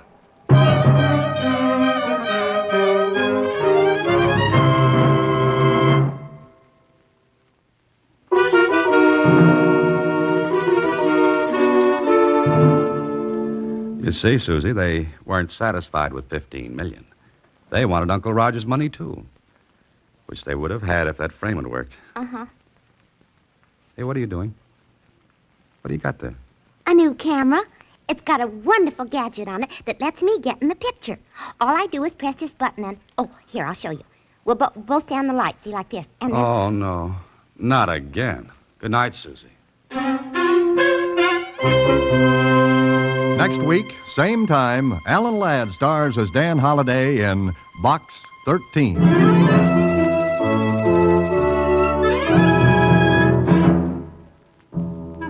Alan Ladd appears through the courtesy of Paramount Pictures. Watch for him in his latest picture, Saigon. Box 13 is directed by Richard Sandville, with an original story by Russell Hughes and original music composed and conducted by Rudy Schrager. The part of Susie is played by Sylvia Picker, and that of Lieutenant Kling by Edmund McDonald. John Beale played Roger Jameson. Production is supervised by Vern Karstensen. This is a Mayfair production from Hollywood.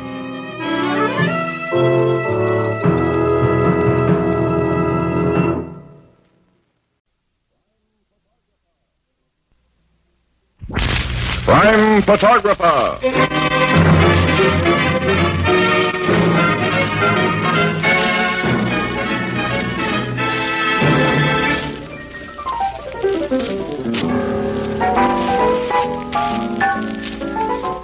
Hello, Pete.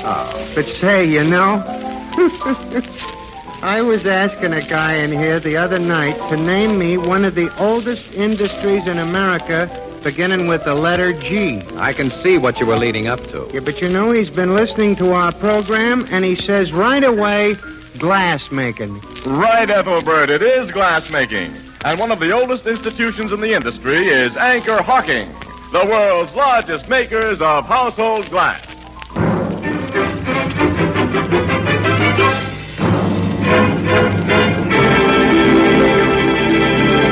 Crime Photographer, brought to you by Fire King Oven Glass. Anchor glass containers, Anchor caps and closures. All products of Anchor Hawking, a great name in glass.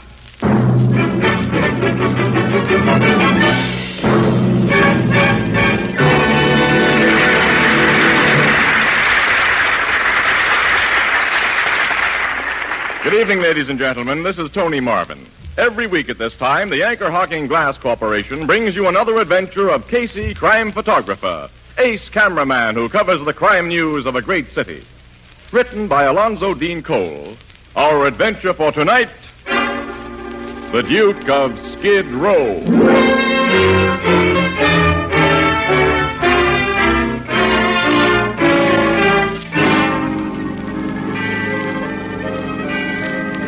Midnight. A dingy, poverty-stricken street of gloomy tenements and cheap lodging houses.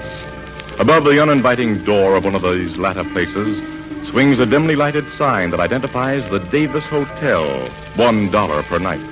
A taxicab stops in front, and a tall, very thin man alights from it. His clothes are shabby but clean and well-fitting. In one eye is a monocle, in his hand a jaunty walking stick. How much do I owe you, please? The meter says $2.70. Here is $5. Keep the change. Huh? Say, thanks. Good night. Hey. Yes? You know, cabs ain't easy to find in this part of town. Do you want me to wait for you? No. I shall not be going out again tonight. Meaning you live in that flea bag? You may draw your own conclusion about my residence in the Davis Hotel. Oh, no offense, mister. Thanks again, and good night. Good night. Hello, Duke. Good evening, Davis. I stand at the window when you get out of that cab. What's the big idea? I do not understand. Cab rides cost dough. You owe me over a week's rent. Oh, that little matter.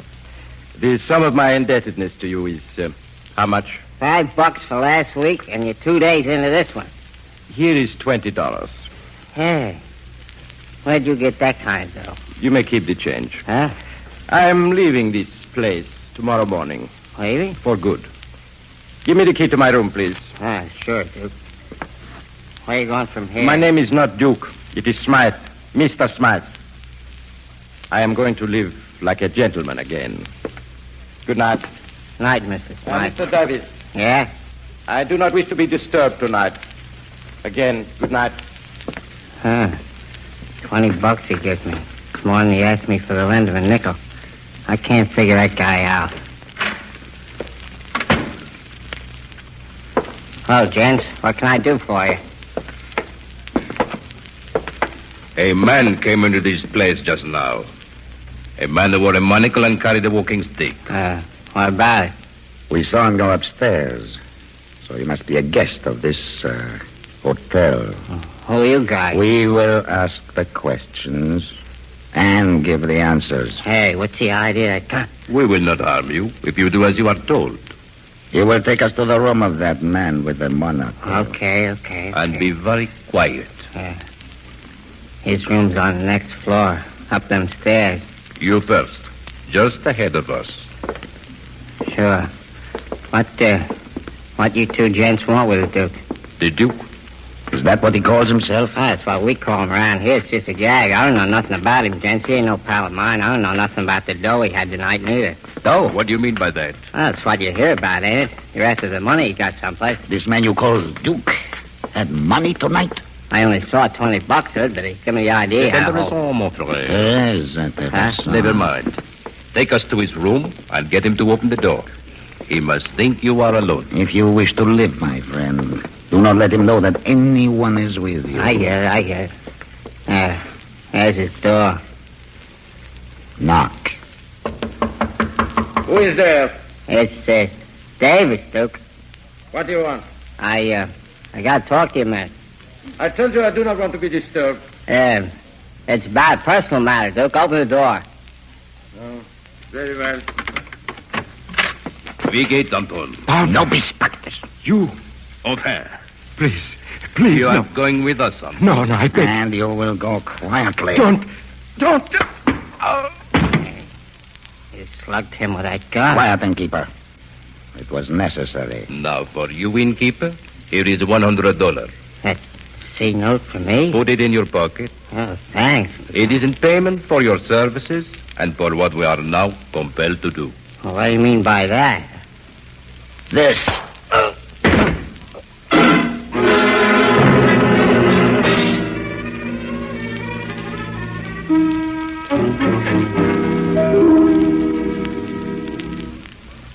Well, Captain Logan, that conk on the head was the last thing I knew till I come to. And I got myself downstairs and phoned you cops. You came to in here, Davis? Yeah, here in Duke's room. They slugged him and me. Duke and them two guys were gone. Also, the Duke's suitcase and everything he had in this room. Just like I told the precinct's cops who'd get here ahead of you, Captain. Davis, what name was the Duke registered under here? Smith, John Smith. Now, tell me all you know about this Duke, Davis. He checked in about 2 months ago. I figured him for one of them European refugees who run out of dough. During the last couple of weeks, he run completely out of it. He hung me up for his room and was getting his only meals at the mission soup kitchen. You say he acted like a guy who once had plenty. Yeah, not just plenty dough. He acted like a Duke in the movies. That's how we gave him his name. He used big words and spoke a lot of languages. Oh, what nationality do you think he was? No one could dope that. He never said. You're going to be a big help to me. And the two men who came here for him were foreigners, you say? Well, they give out in a foreign language a couple of times, but I didn't get any of it. I only parley good American. Oh, come on down to headquarters with me. You may find their pictures in our files. Okay. You take charge here, Sergeant. Yes, Captain. Hey, what's that? Just getting a picture of you, mister. You too, Logan. Oh, so you're here, Casey. Yeah. Andy and I have been getting the yarn from the precinct cops who got here first. We were just going to start upstairs for a get-together with you. You learned anything new, Captain? If you got the story from the precinct guys, Miss Williams, you got all of it. Oh, but what do you think about it? How can I know what to think yet? I haven't anything to work on, and I won't have until I can learn more about this Duke and the guys who took him out of here. Their descriptions have already gone out. Naturally. The precinct guys got that on the radio and teletypes first thing. I'm taking Davis to headquarters now to look at pictures. Wait, Captain, that's my fault. The sergeant will handle it, Davis. Hello. Miss Williams and I will follow your car to headquarters, Logan. Okay, Casey. Yeah. Now, let's go. Captain, wait. What is it, Sergeant? Second precinct on the phone, sir. One of their men has found the Duke. Found the Duke? Well, the description fits all right, and the guy is dead. I'll talk to second precinct. Hello, Captain Logan speaking. Where is the body found? Hanged. Underneath the dock. Casey. This is getting interesting, Annie. Say that again. He'd been tortured before he was hanged, huh? Very interesting, Casey. I'll be right over. Goodbye.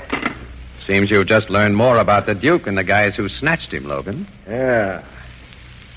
Or have I?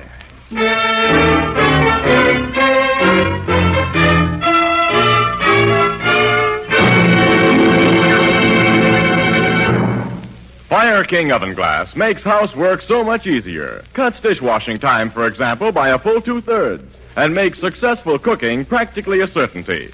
In fact, Fire King has so many points to recommend it that sometimes we overlook one of the most important facts about it, and that is cost.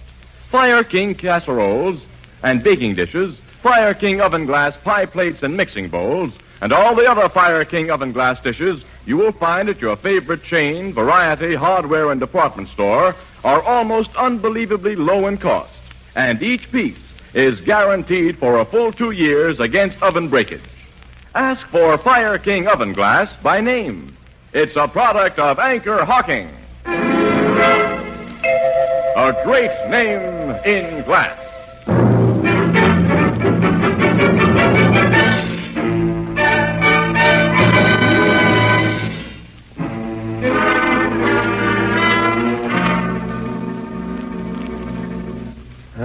Come into my office. Thanks, Captain. You better sit down, Annie. You still look a little unsteady. I am.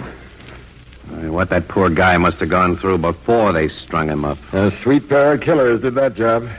And I still haven't a single lead to him. Logan, you sent Davis down here to look at pictures. Davis didn't find the kidnapper's pictures or one of the Duke either. Of course, your guys are trying to find the cab driver who dropped the Duke at his hotel tonight. Sure, they've been checking the hack stand since Davis told his story, but that'll probably take some time. Well, that driver can tell you where the Duke got into his cab, which may help you find out where he got his sudden wealth tonight. That money must have been the motive for the murder. Come in. We found that cab driver, Captain. The one who drove that Duke guy to Skid Row tonight. Oh, that's fast work, boys. Bring him in. Yes, sir. In here, fella. Okay. My name's Pincus, Captain. Milton Pincus. Hack license 100-208. Sit down, Pincus. Thanks. You cops have told me what you want to know, so I won't waste your time or mine. The skinny guy with the cane and the one-window eyeglass I took to that joint on Skid Row, I picked him up on a call. A telephone call? That's right, a phone call which tells me to come to 300 Summit Road, which is Mr. Matthew Brinsley's residence. What? Matthew Brinsley's? Yes, sir. So I go there, rings the doorbell, the butler says to wait a minute, and then the skinny guy with the eyeglass comes out and gets into my hack. He came out of the Brinsley mansion? Yeah, but he didn't look to me as if he had 2 dimes to rub together. And when he told me the place where he wanted to The go... Davis Hotel? That's the joint. Well, when we get there, to my surprise, he hands me $5 and says, keep the change. Ah. What time did you drop him off at the hotel? Around midnight. That fits Davis's story. Did your passenger have you make any stops between the Brinsley house and the hotel? No, sir. Well, did he talk to you during the ride? Tell you anything about himself? I didn't hear a word from the guy after he told me where to go until he got out. Now, when your fare got out at the Davis Hotel, did you see anyone on the street who might have been watching him, waiting for him to show up? Yeah, I noticed 2 guys standing in the doorway across the street. Yeah? Yeah, but I didn't pay them no attention. The only thing on my mind was to get out of that lousy neighborhood where there was no business for cabs. You drove away immediately, huh? Yep. Okay, Pincus, you can go. Thanks, Captain. I want to get back on my job. So long. So long. How do you like the Duke's connection with Matthew Brinsley, Logan? That's a hot one, isn't it? Brinsley's a multimillionaire. Yeah, now that cab driver says the Duke had dough. Enough to give big tips. You know, Brinsley's been in several jams that his money's got him out of, Casey. Yeah, I know. For receiving stolen property. Oh, Casey, a man with his Oh, wealth? he's no fence, Annie. He's a collector of historical antiques. He's a bug on the subject, too. Yeah. And I'm going to see what Brinsley has to say about this business. When? I'd like to go right now. I probably couldn't get into his place at this unholy hour. Let's grab a few hours' sleep. Get out there first thing in the morning. Well, okay, Logan. I'll be with you.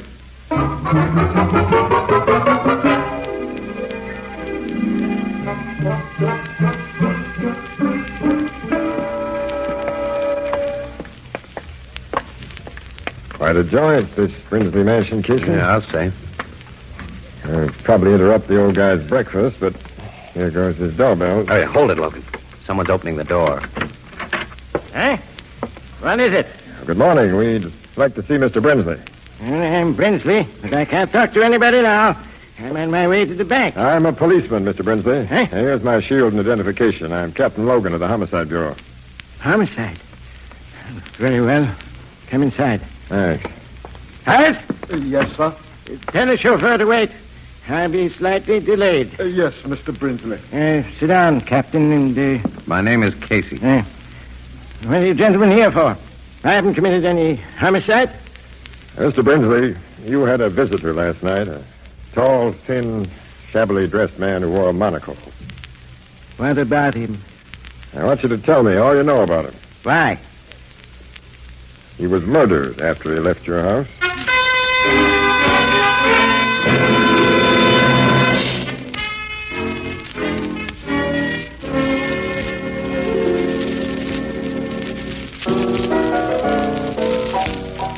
No, I haven't seen him, Mrs. Wheelbreaker. Huh? Oh, yeah, I get it. Yeah, sure, Mrs. Wheelbreaker. Oh, dear. These women.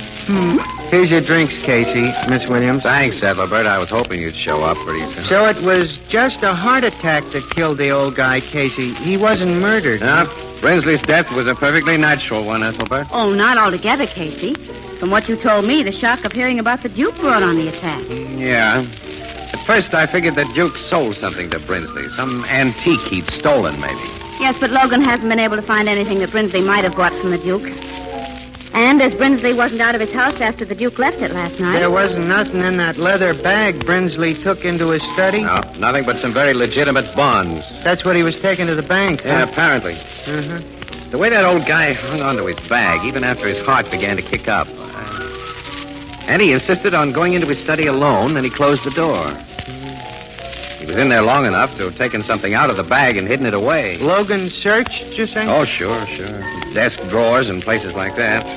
He looked for a safe in the room, and there wasn't any. Oh, Casey, if he should find something Brinsley bought from the Duke, it still wouldn't solve the Duke's murder. Annie, I've got a hunch it would.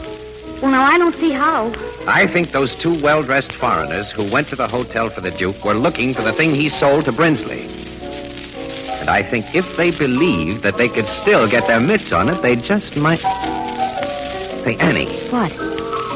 Logan said he was going to the Brinsley house again. He ought to be there about now. Let's you and me go there and join him.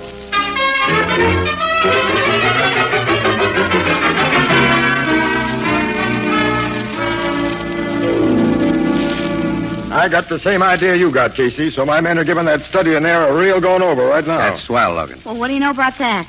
It isn't often that you two have the same big ideas at the same time. Well, it's merely coincidental. I had a first-class basis for mine, Miss Williams, not one of Casey's hunches. Oh, what do you mean? Well, I've checked with Brinsley's bank, and they told me that 2 days ago he withdrew $30,000 in cash. Now, they record serial numbers when dough is passed out in chunks like that. And the $20 bill the Duke gave Davis last night has one of those numbers. Brinsley must have bought something from the Duke. What could he have paid the Duke $30,000 for? Captain Logan. Yes, Sergeant? We found something. Let's see. Come on, Annie. There, Captain. That big leather chair. What? Wait till I show you. I'm used to trick hiding places, but this is one of the neatest I've run into. Look, when you press these 3 ornamental nails at the same time... The seat rises. There's a big cavity underneath. What's that thing in it? It looks to me like one of those gimmicks the King of Spades wears on his head. Casey, it's a crown. It's a gold crown. Yeah. It's not much of a crown. It's gold, but there are no jewels on it. I was just saying to myself, Captain, why hide that thing? It ain't worth more than $100. It's probably worth 100,000, Sarge. Huh? It's old and antique. Can't you see that? That crown would have fitted nicely in Brinsley's little bag, Logan. He may have thought you knew the Duke had sold it to him, that you'd search for it. So he took it out of the bag and put it in that trick chair before his heart gave out. I know all that, Casey, but now, how will that thing lead us to the killers? Well, Logan, the good old power of the press can lead them to us. What do you mean? Now, look. The only metal in this chair are the nails and coil springs. And when that crown gets back under the seat, it'll show up nicely in an X-ray picture. X-ray picture? Yeah. That the Morning Express will be carrying in all its editions tomorrow. With a nice story that you'll write, Annie. Well, okay, but what'll I write? An invitation to the death house.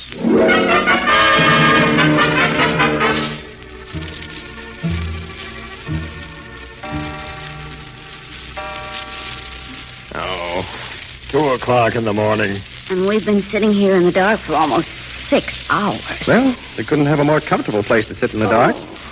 Old man Brinsley put nice chairs in his house. You know, Casey, I don't think those men will come here. I don't either, Miss Williams.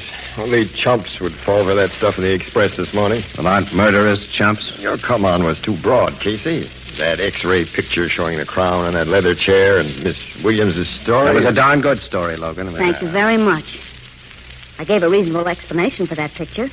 I explained that the police, in looking for clues, had to take X-ray shots of almost everything in the house. Because Brinsley's executors wouldn't let the police tear things apart or remove anything from the house. You made it sound very logical, Annie. I played up the crown shown inside that chair as a big mystery to the cops. No. Well, naturally, I didn't say that it was a trick chair that you'd been able to open. And I gave a reasonable explanation for everything else in our come-on, too. For the house being empty of servants tonight, and for... Well, the real come-on outside of that picture was the truth she wrote about the Duke's connection with Brinsley. The Duke undoubtedly told his murderers about that connection under torture, Logan. Man's story will clinch it. I hope you're right, but... Quiet. Yeah, I hear. Somebody's moving toward the study. I think someone's taken advantage of that rear window we left open, Logan. We'll soon see. There he is. With a flashlight. He won't be able to see us behind this screen. There's only one guy. Hey, Logan, he's making for that leather chair. Slashing the seat with a knife, isn't he? Logan, he's got the crown. That's enough. Stick up your hands. What? We've been waiting for you, mister. You're under arrest for murder. Murder? Yeah. Murder of the Duke, known as John Smith. Where's your pal who helped you kill the Duke? I am here. Put up your hand. Huh? Casey. My brother is an expert marksman. He will do as he says. Where is he? I am in the dark, where you cannot see me. Drop your gun. Guess he's got us, Logan. Yeah. Okay. You are wise. Now. But how silly they were a minute ago. My brother, they thought I had walked into their trap alone. These Americans are very simple people, Tito. Ah, I see you have the crown. Yes. At last. Now, our labor is almost done. Why did you guys want that bum hunk of gold so badly? Father, he Quiet, calls Tito. He do not know what it is. He called this bum hunk of gold. Huh? Well, what is it? We have no time to answer your question or the inclination. Besides, it is foolish to satisfy the curiosity of soon-to-be dead people. Soon to be... I am sorry. If you live, you might cause great trouble. For the good of my country and for my brother and me, you must die. Shoot them, Baba. Now. Yes, Tito. Now. Sergeant, turn on the lights. We got him all right, Captain Logan. We were depending on you, Sergeant. But thanks just the same. And the next time, Logan, tell your men to crash in just a few seconds earlier. You had these policemen hidden. And we Americans aren't so simple as you seem to think, mister. Now, suppose you smart un-Americans tell us why you killed the Duke. We say nothing. We say nothing at all. Yes, you will, brothers. Yes, you will. Get him to talk fast, Captain. We've got to get this story to press. You get the story, Annie. I'm going to get a couple of shots of these crown chasers and get them to the office. Okay, Casey, I'll meet you there as soon as I can.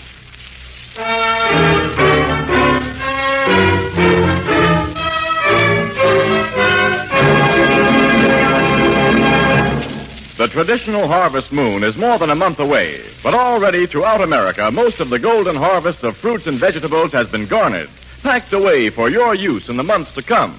Now, the finest of these food products come to you in clean, sterile, crystal clear glass containers, and for a very good reason. The glass container lets you see exactly what you buy before you buy it, and the glass container protects the natural flesh flavor of its content.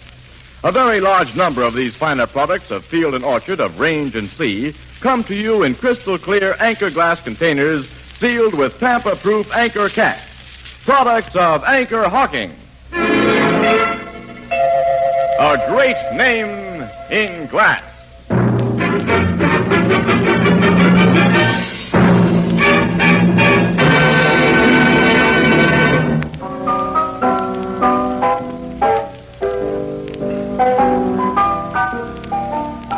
Logan made them guys talk, huh, Casey? Sure, Ethelbert. Sure. Oh, it wasn't too hard a job.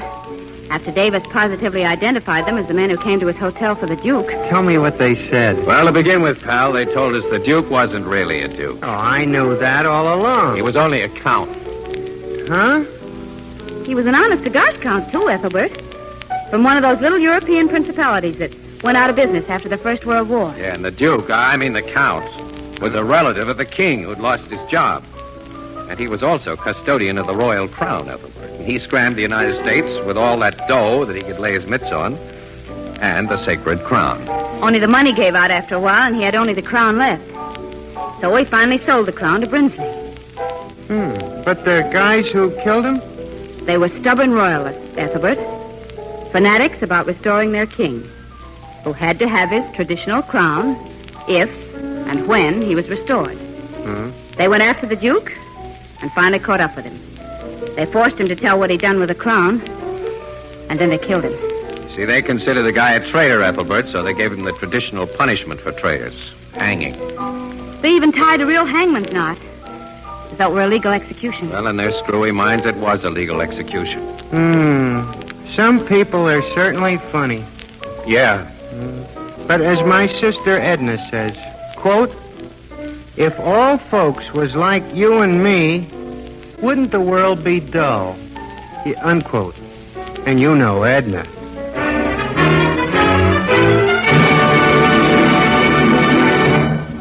Crime Photographer is directed by John Dietz and stars Stotts Cotsworth as Casey.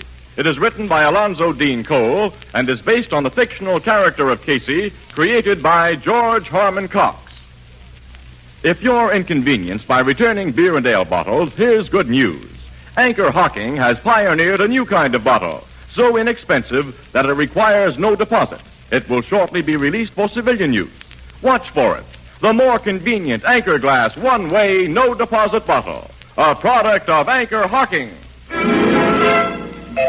A great name in glass.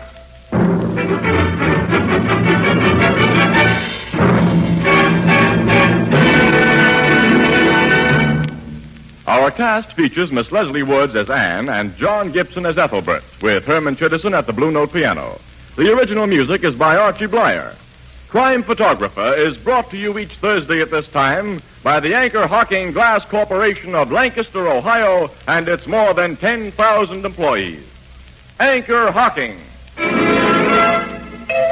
A great name in glass.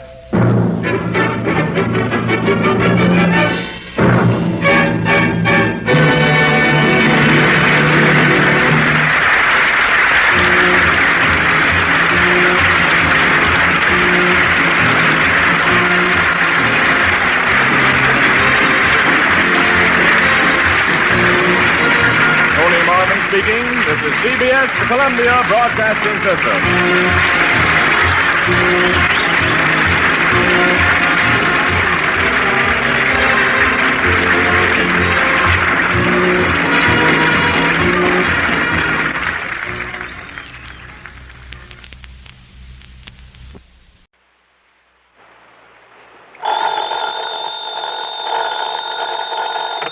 Johnny Dollar.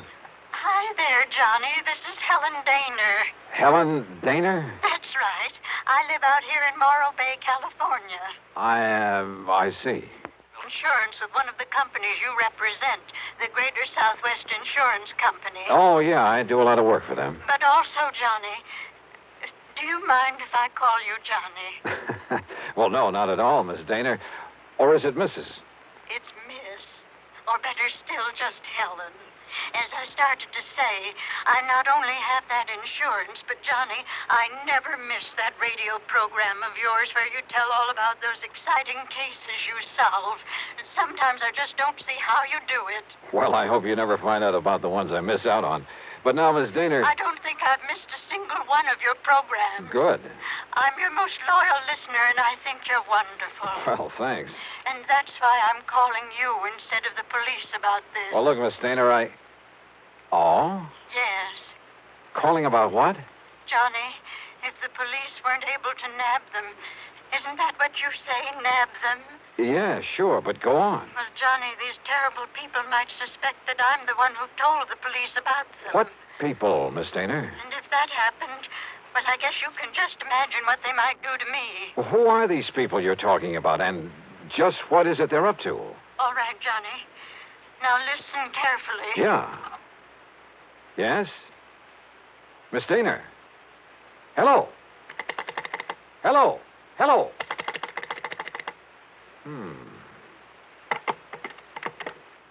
Oh, come Come on now, Dollar. Don't be a sucker for a...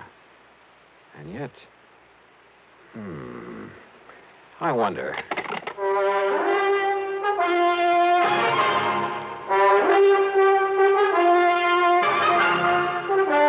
Bob Bailey in the exciting adventures of the man with the action-packed expense account.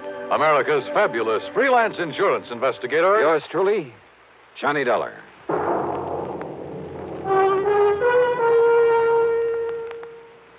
Oh, Act One of yours truly, Johnny Dollar.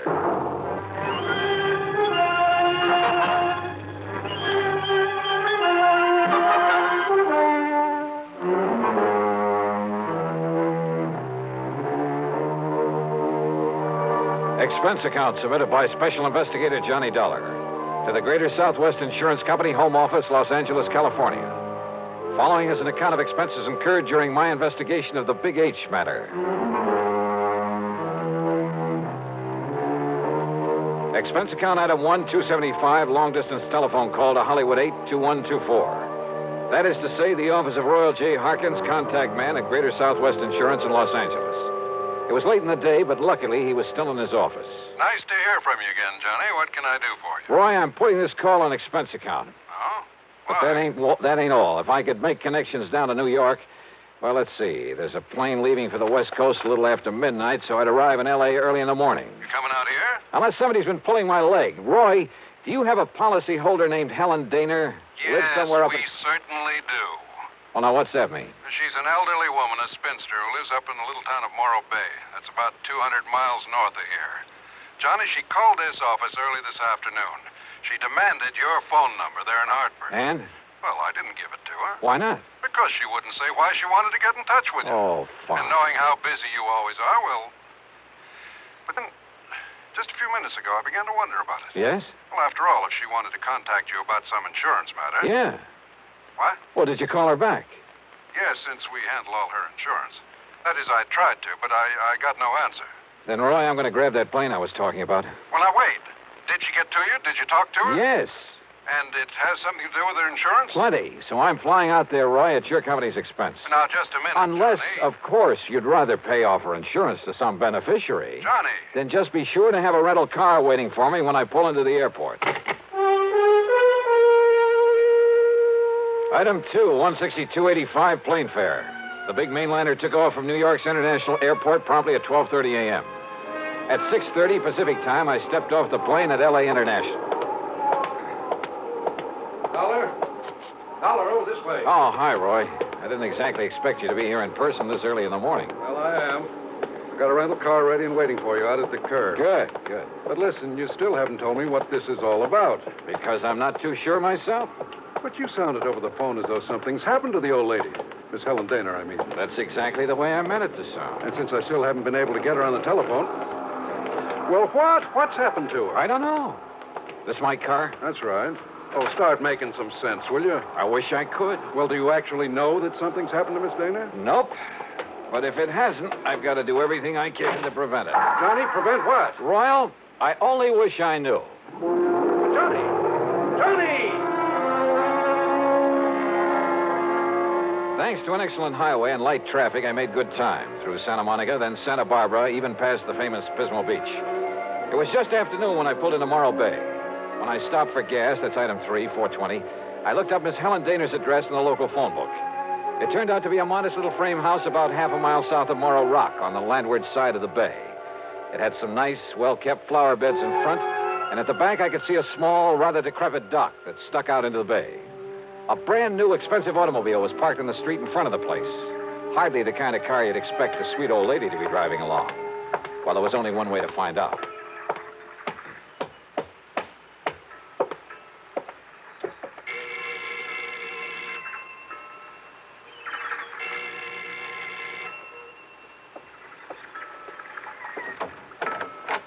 Yes? Miss Helen Daner? No, I'm Bessie Daner, Helen's sister. And who are you, young man? Johnny Dollar. I'm from Hartford, Connecticut. Is your sister... Oh, yes. I've heard Helen speak of you. You're an old friend of hers, aren't you? Well, yes, I guess Won't you come in? Well, is she here, Miss Daner? Well, she ought to be back from the market any minute. The market? She hasn't been at all well, you know. That's why I've come to live with her, sort of take care of her. I see. But I did think it was all right to let her walk down to the market this morning. Would you like to come in and wait for her? Which market, Miss Daner? Well, it's the first one down the street. Now, do you see it? That little supermarket just 2 blocks away. Oh, yeah, I see. So if you'd like to come in and wait... No, thanks. I'll pick her up there. Well, but Mr. Dollar... Thank you very much. Mr. Dollar...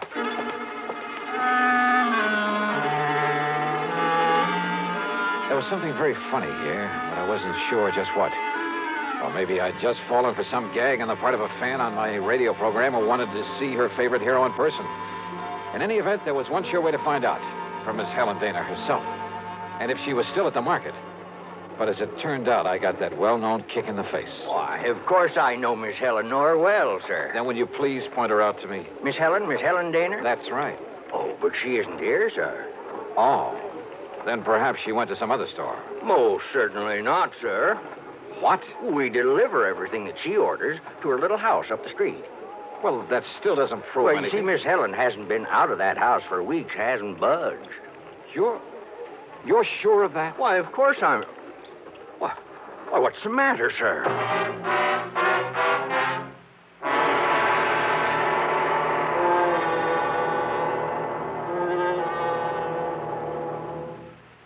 And now, Act 2 of yours truly, Johnny Dollar and the Big H Matter.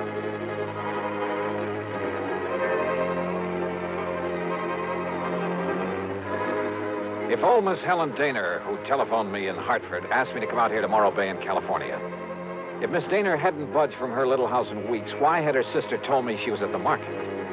Could all this somehow tie in with the terrible people she tried to tell me about on the telephone? I jumped into my car and drove back to the little home on the bay.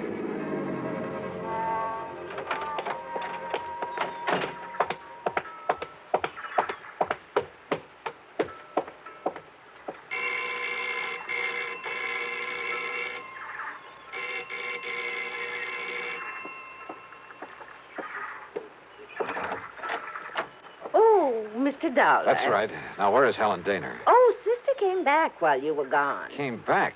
Without my seeing her? Now, listen, I was... Yes? Well, the manager of that market said she hasn't been out of this house for weeks. What? Oh, you must have gone to the supermarket. Well, where else? And just because she isn't shopping there anymore... Oh, now, look, Miss Daner, you told me... Won't you come in? I think she'll be terribly disappointed if you don't. You see, she's told me all about you now. In the couple of minutes I was away from here? An insurance investigator. I think it's awfully thrilling. But now come in and see her. I think she's been kind of expecting you. Yeah. And if you'd like to know what I think, Miss... Good Lord.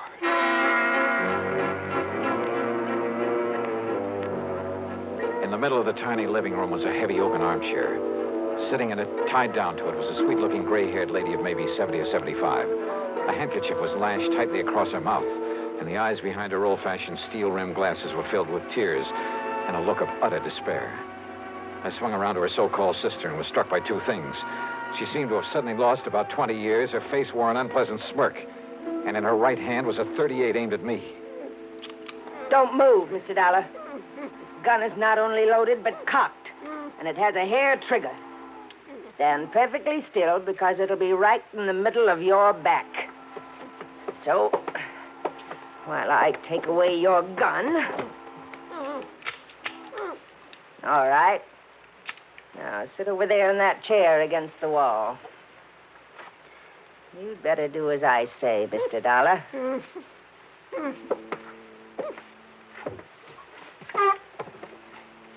Now, we may have to wait a little while. So get one thing straight. Any move, any tricks, and I pull this trigger. Mind telling me what we're waiting for? You'll see. And why you've tied her up that way? That is Helen Daner, isn't it? Why, what's the matter, honey? Getting a little short of breath with that gag in your mouth? Well, then why don't I take it out for you? No, Dollar. Not a single move. Just crossing my legs. Sure. Here now, honey. Don't want you to conk out on it. After all, you may be of some use before we're through with this caper. There you are. Johnny. Johnny, I don't know what. These terrible people, they sneaked in while I was phoning you. Yeah, Helen, I guessed that. If only you hadn't come, but I thought maybe. They're smugglers, Johnny, of the worst possible kind. You tell them, honey. It'll help to kill time while we're waiting for Pete and Dollar. Okay. They're smuggling in narcotics, heroin, from the way down in Mexico. Oh, pretty smart picking a spot as far up the coast as this. If only I'd known. When this man, Pete, asked if he could use my dock. He said it was to tie up his boat at night when he came in from fishing. How did you get onto them, Helen? When they saw I turned my lights out so early every night, they thought I was asleep.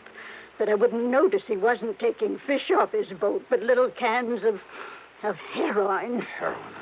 Then Bessie here, who can look so sweet when she wants to. Why, Helen, I thought I was pretty sweet. Then Bessie would meet him with her car. How did you know it's heroin? Because they told me they'd use it on me if I don't behave myself. Which is a lot better than you'll get, Dollar. And besides, Johnny. Yeah. I found a little of it that was spilled on the dock. And I remembered how you described it once when you caught a man bringing in the terrible stuff. Yeah, she's a real smart old biddy.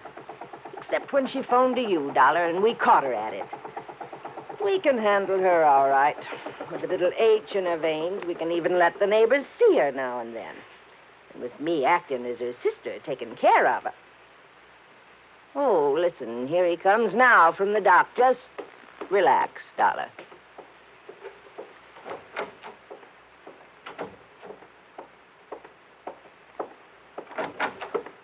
Well, what a charming little party. Johnny, this is... Nice work, Bessie. Dollar, huh? That's right. You want to take care of him, Pete? So you made the mistake of coming out here. Believe me, mister, it was a mistake. I said, are you going to take care of him? Why, of course, right away. We don't want him lying around here. Which is to say, Dollar, we're going to do something I haven't thought of since the old days in Chicago. You and I are going to take a little ride. Well, Act 3 of yours truly, Johnny Dollar. Take a little ride, huh? That's right. Chicago style. Exactly, Dollar. No, Johnny, don't you see what that means? He's going to take All me right, honey. Just keep out of this. No, I won't. Pete's going to kill him. That's right. Now, shut up. Oh, now, just a Dollar. minute. Sit down. Bessie, be sure you keep the gun on him. Oh, don't worry, Pete. If I had a silencer, though, I'd get rid of him here and now. Has it occurred to you, Pete, that I may have left word with them that if I'm not heard from... Now, don't try to be cute, Dollar. Sure, it occurred to me. I dismissed it. For the simple reason that you couldn't possibly have had any reason to know what you were getting into out here. So forget it. What are you going to do with him, Pete? Well, whatever it is, it'll have to wait till after dark, when this one-horse town closes up for the night. Well, then what? Well, I've got to be sure that Dollar's body won't be found until Shut up. until we're through with this operation. That means a week or... Wait, I got it. What, Pete? Up on Cayucas Beach. Cayucas? Yeah, the little town 5 or 6 miles north of here. There's a big pile of rocks, a big cave in them. Nobody'd ever think of looking in there. So, as soon as... Oh, what are you doing? Just digging out a cigarette, if you don't mind. No, sure, go ahead. But this is one time the condemned man won't enjoy a hearty meal. Johnny, isn't there anything? To think I got you into this. I told you to shut up. Listen, I told you. Oh, no, you don't.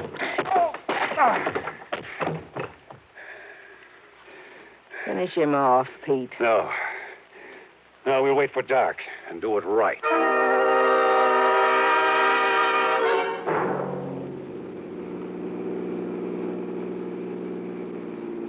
I guess he had really slugged me, because by the time I fully came to, it was night. I was in the back seat of a car driving along the highway beside the ocean. Pete was at the wheel. Beside him, leaning over the back of the seat watching me, was Bessie. And the .38 in her hand was aimed straight at my head. You're sure the old lady won't be able to work herself loose, Bessie? I'm sure. If we'd had any sense, Pete, we would have brought her along on this ride, too. It would have saved us a lot of trouble. Oh, so you've woke up, Dollar. Yeah. Yeah. Just stay put in that back seat. Any funny business? I said any funny business. Just trying to dig out a cigarette. Stay back in that seat. Yeah.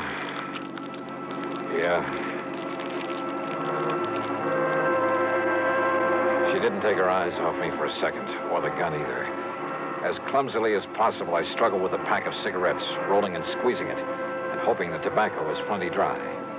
Then, having apparently failed to pull out a cigarette, I turned the pack upside down over my hand. And the fine tobacco poured into it.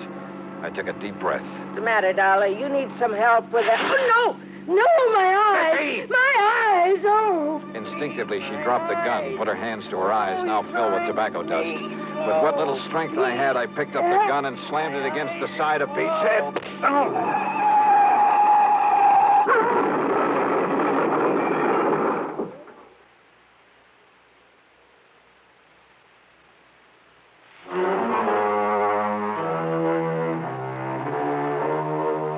It was a commercial trucker driving one of those big interstate trailer jobs who pulled off the highway to give us a hand. Yeah, somehow those boys are always around when you need them. And he used his head.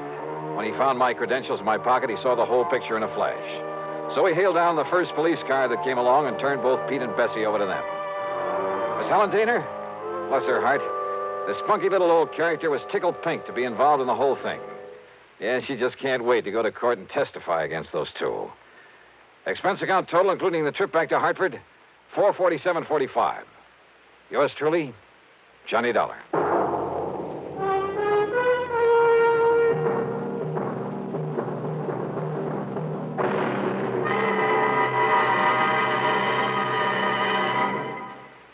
Now, here is our star to tell you about next week's story. Next week? Well, so help me, it's the wildest case I ever got messed up with. Join us, won't you? Yours truly, Johnny Dollar.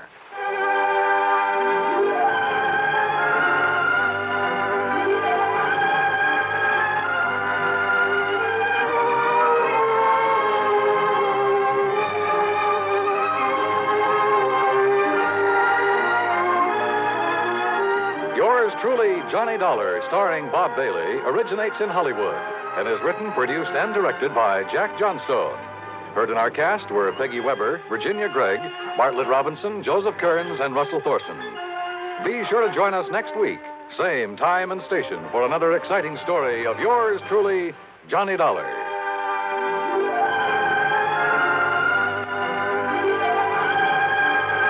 This is Dan Cubberly speaking.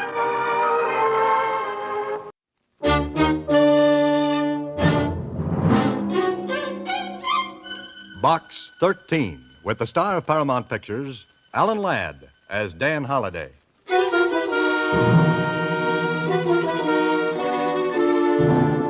To Box 13, care the Star Times.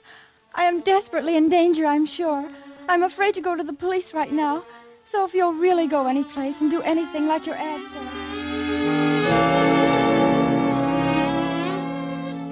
If you really go any place and do anything like your ad says, please meet me tomorrow at 6 in the evening at the corner of Gateway and Lakeview Boulevards. Constance McLean. You didn't know it then, but this was one time, Holiday, you had your work cut out for you.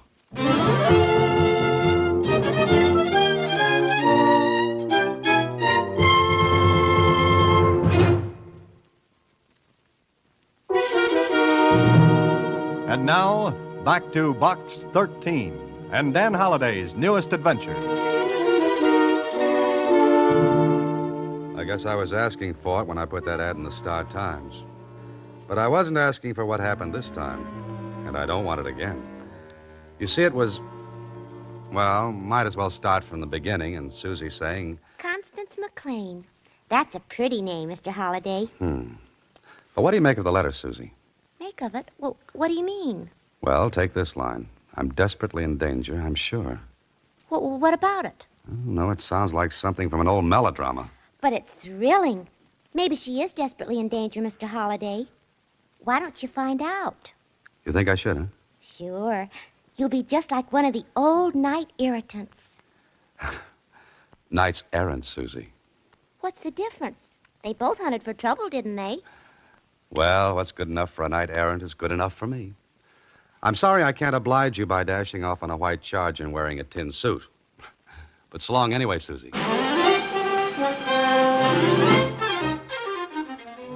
The intersection of Gateway and Lakeview Boulevards was in the fashionable suburb of the city.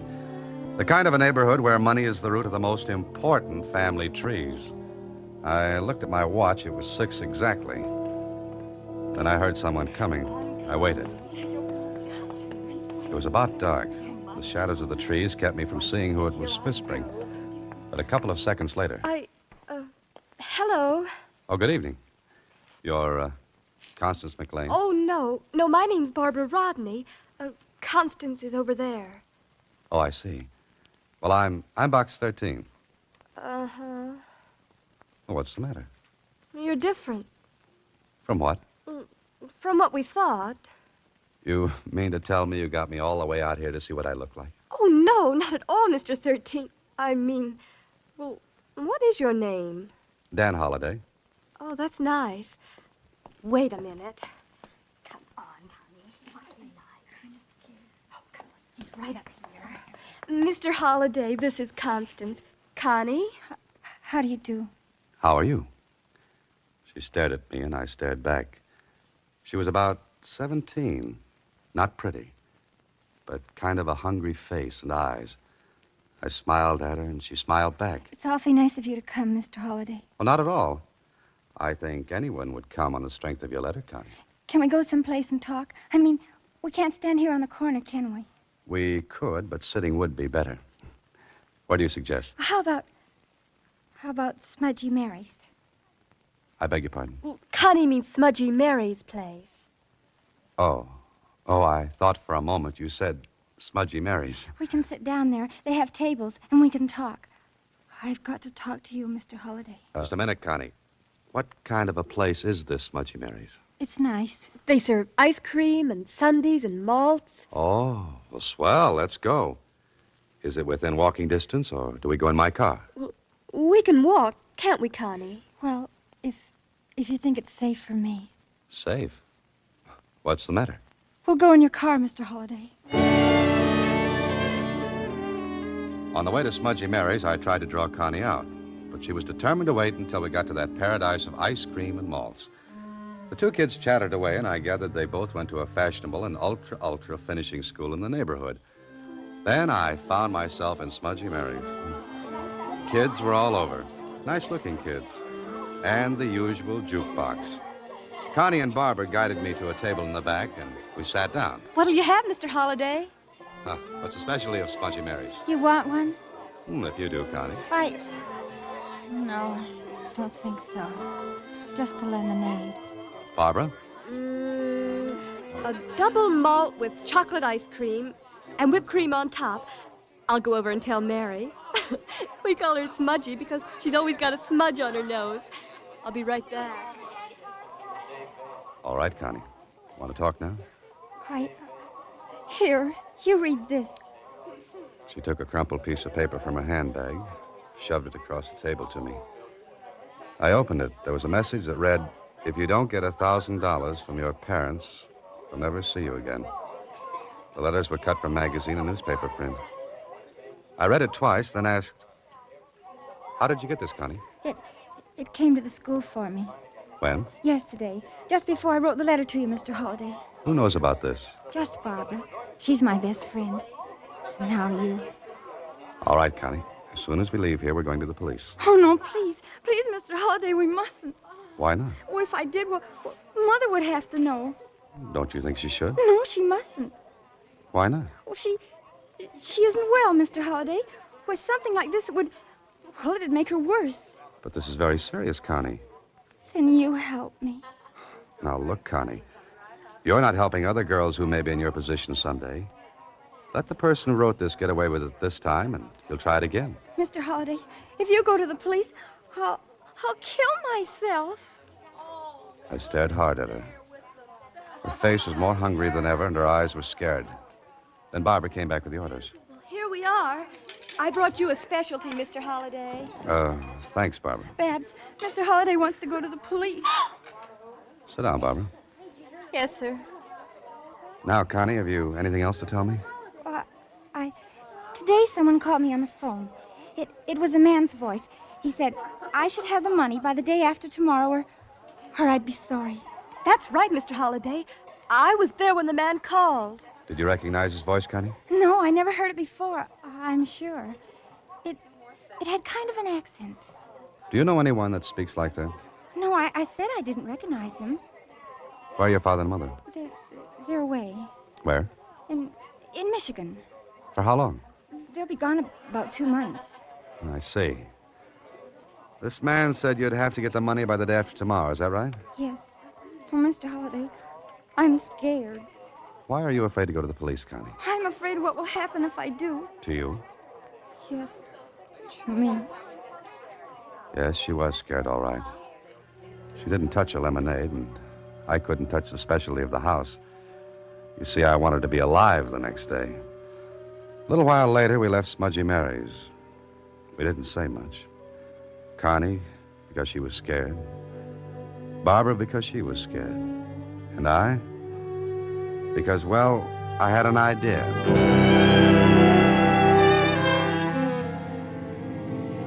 It was after 8 when we pulled up in front of the school where they lived in the dormitory. Connie and Barbara got out of the car. What should I do, Mr. Holliday? You sure that man said day after tomorrow? Oh, yes, I know he did. All right, Connie, I'll do what I can. You'll help her, Mr. Holliday. Of course I will, Barbara. Now, you two run along. I'll wait till you get inside. Go on now. I don't know how to thank you. Don't try. Just take it easy and don't worry. All right. Good night, Mr. Holliday. Good night, Connie. Barbara. Good night.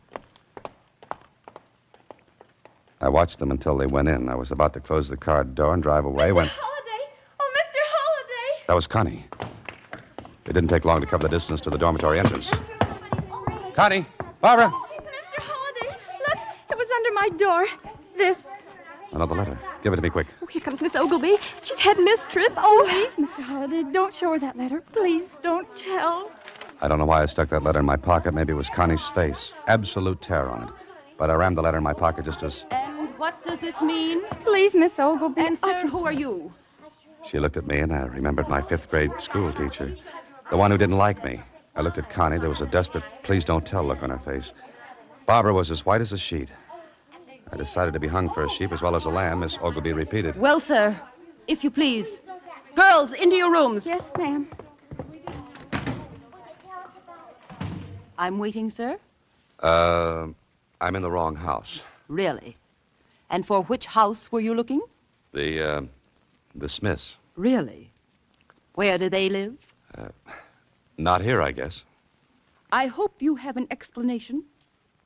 Well, I'm afraid I don't. All right, I'm waiting for a streetcar. Will that do? May I have your name?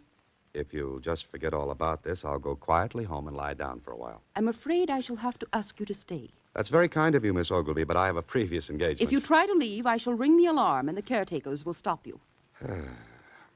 All right. What do you want me to do? Nothing. But I'm going to call the police.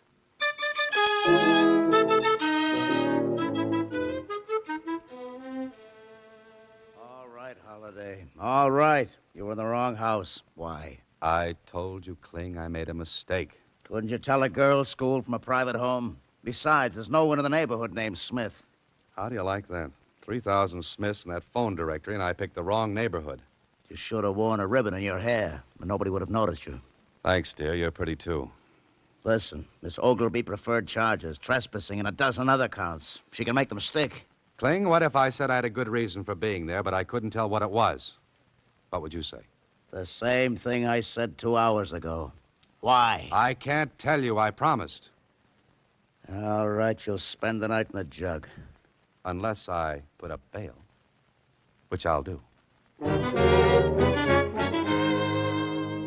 I could have told Kling, but I kept thinking about Connie. Maybe I believed her when she said she'd kill herself if I told the police. Anyway, I kept the whole thing to myself. The next morning, I went over the second letter she'd received. It read, "You have one more day to get the money from your parents." One more day. That meant today, and that was all.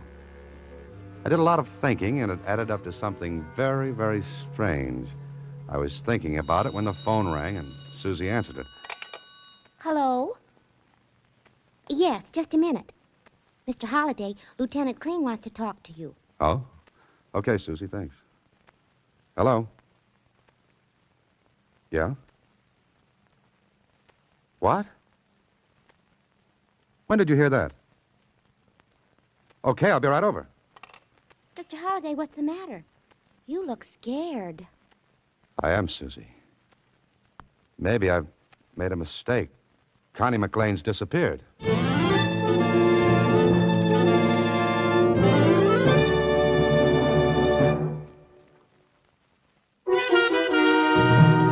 Now back to Damsel in Distress, another Box 13 adventure with Alan Ladd as Dan Holliday. Kling and I drove out to the school. He pounded at me to find out what I knew. I told him about the letter then. I had to. He was mad. I guess he had a right to be. At the school, we sat across from Miss Ogleby and Barbara Rodney. All right, Miss Ogleby. Let's hear what happened. Barbara, please tell us what you know. Well, I woke up this morning. Connie and I have the same room. We know that, Barbara. Yes, ma'am. Well, I looked across to Connie's bed. She wasn't there. What time was this, Barbara? When I woke up, about 7:30. And you looked everywhere for her? Oh, yes, Miss Ogleby. What makes you think Connie disappeared? Constance has never been tardy for a class, Mr. Holliday. And I might ask what you know about this. Your actions last night Barbara, were will not... you leave, please? I'll talk to you later. Hey, Holliday, what's the idea? Please, Kling, I want to learn something. Is it all right, Miss Ogleby? I suppose so. I'll be in my room.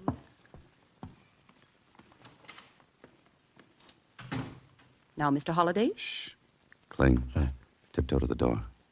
See if she's there. Huh? Please. Okay. Oh,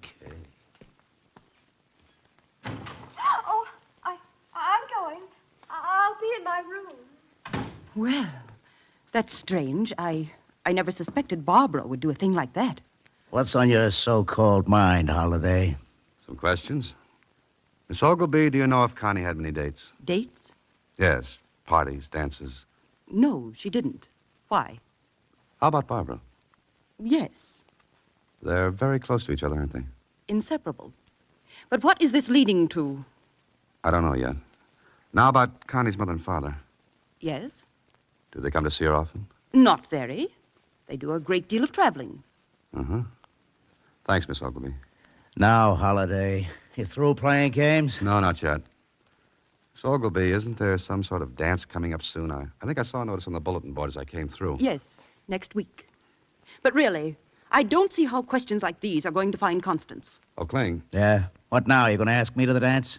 Look, Kling, I'll get Connie back here, and no one will know anything's happened if Miss Ogleby will agree not to press the charges against me for last night. What? Miss Ogleby, you know it wouldn't be good for the school if this got in the papers, would it? Not at all. Oh, great. The poor kid's disappeared. She got those letters, and you're worrying about the school. The letters gave her until tomorrow to get the money. All right, I've got all day. But I want to do this my way. Believe me, it's for Connie's sake. Well? Very well. I agree. All right with you, Kling? Oh, it has to be. Good. If I'm not back in 12 hours, bury me anyway. I was playing a hunch all the way to the finish line.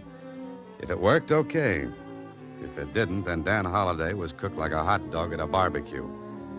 I had a couple of stops to make. The first one was at the Star-Times. There I asked Mona, the society editor, a few questions. The McLeans? Are they the ones, Dan?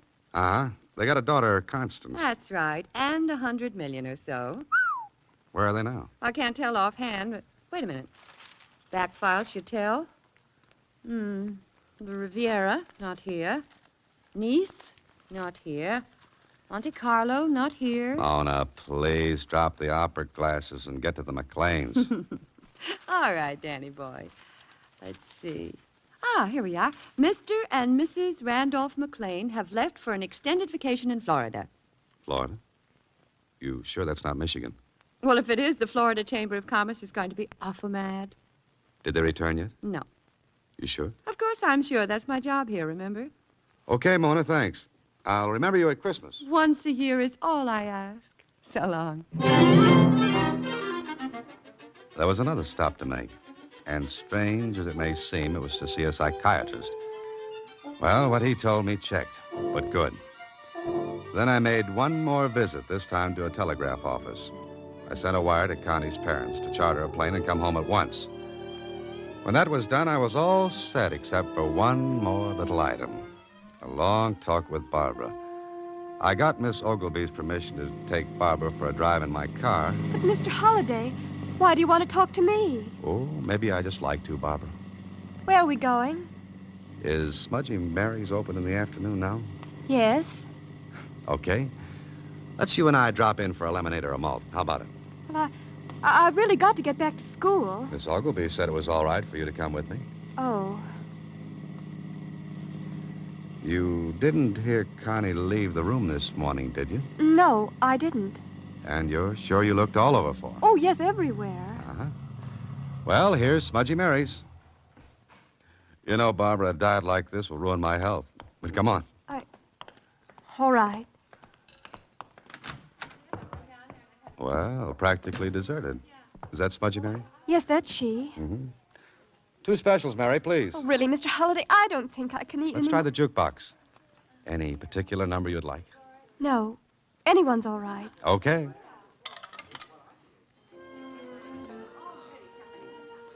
Come on, we'll take this table over here. What do you want to talk about?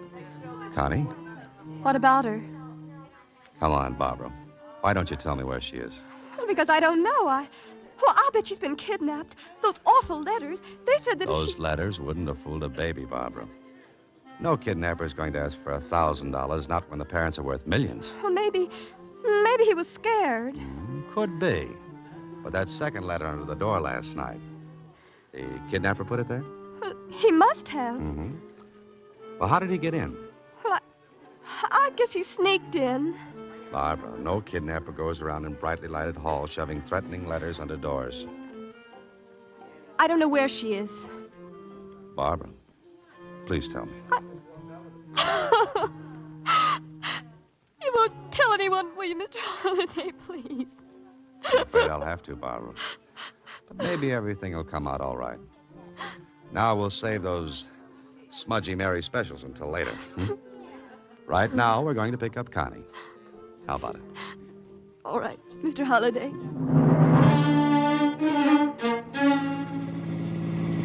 Barbara and I drove out into the country and up where the lake sits in the hills. There were a lot of cabins around. Barbara directed me to one, and I stopped the car. This it, Barbara? Yes. You wait here. I walked up the path, up the porch stairs. Tried the door. It was unlocked. Who? Mr. Holliday. Hello, Connie. How are you? It's all right now, Connie. It's all right. Come on. We'll get back to town. Sure, everything was all right. I drove the 2 girls back into town. They didn't say a word. I dropped them at the school and then had a long talk with Miss Ogilvy. It was later that night when Lieutenant Kling and I walked into the McLean home. Mr. and Mrs. McLean had called from the airport. They said they'd be home in a few minutes. Connie and Barbara were upstairs. Miss Ogilvy, Kling, and I sat in the big living room. All right, Holliday. How about the plot? Going to get with it? I think we'll wait for the McLeans, huh? There won't be anything in the papers, will there? That depends on Lieutenant Kling, Miss Ogilvy. Why me? Listen, I still don't know who pulled the snatch. Kling? Oh, I beg your pardon, Miss Ogilvy. What I mean By is... snatch, you mean kidnapping. Yeah, that's right. You talk English. Oh, that'll be the McLeans. Miss Ogilvy, would you mind getting the girls down here? Certainly, Mr. Holliday. Connie, Where's my daughter? Where is she? Mr. McLean, my name is Holliday. I sent you and your wife that wire this morning. Where is she? Is she all right? Yeah, she's all right. She's coming down to... Connie. Oh, darling. Oh, darling, Oh, it's so Mr. good Holliday, to see we're you. so I was grateful. worried. Let me I look can't at tell you how much. Uh-huh, we'll see. Connie, Yes, Mr. Holliday. would you and Barbara wait outside? We'll only be a minute in here. Yes, sir. Come on, Barbara. Who did it? Who kidnapped her? You did. You and your wife. What? Mr. Holliday. What are you talking about? You're insane. No, I'm not. Now, listen to me. You have a daughter, but no one would ever know it. How often do you see her? Now, see here, Mr. Holliday. About once a year, you put her in a school and forget about her. Except when you think something's happened. Holliday, you can't talk to me. I'm not like finished, Mr. McLean. That kid's lonely. And because she's, well, maybe you call it plain, she doesn't go out very much. Not many dates. I don't see what this is all about. You see, I talked with a psychiatrist today. Used a lot of fancy words, but they boil down to this. Connie wants and needs attention and affection desperately. She didn't get them here, so she thought of this scheme. Pretend to be kidnapped, get attention called to herself. Then she'd come back with a story. She'd be in the limelight. And Barbara helped her because she's her best friend. Now, wait a minute, Holliday. We'd have torn holes in her story. She wouldn't have gotten away with it. I know, that's why I didn't tell you right away. That's why I wanted to handle it my way. If this had gone to the police, the whole thing would have blown up for Connie. There'd have been a newspaper story, ridicule for the girl. But this way, well, let's give Connie a break. And Barbara. How about it, Kling? Sure, I'm willing. Oh, thanks, Kling. You're a gentleman and a scholar. I'm a soft-hearted cop. Mr. Holliday. Yes, Mr. McLean? I guess my wife and I didn't realize how selfish we really were. We thought we were giving Connie all she ever wanted. Yes, all but one thing. The one that really mattered. Affection. Well, I want to thank you and Lieutenant Kling. And, well, now I think I'll start what should have been started years ago. Sure. But you've got lots of time. Mind if I cut in first? What do you mean? Well, you can start tomorrow. Meanwhile, I think I'll play this all the way, huh? What are you up to now, Holliday? Practice what you preach, I always say. Connie. Oh, Connie. Yes, Mr. Holliday? Everything's all right in there. Nothing to worry about. For you either, Barbara. Oh, you're wonderful, Mr. Holliday. Oh, Barbara. Will you excuse Connie and me for a moment? Huh? Oh, well, sure. Well, I'll be upstairs, Connie. Connie, about that dance. Got a date for it? Oh, sure I have. Connie? Well, no, I haven't. Well, look, I'm just a little older than you are, and when I comb my hair and put on a tuxedo, I look like I've been in the stag line a bit too long, but do I get the date? You? Honest? We'll make a night of it. First the dance, then, even if it kills me, Smudgy Mary's for a special.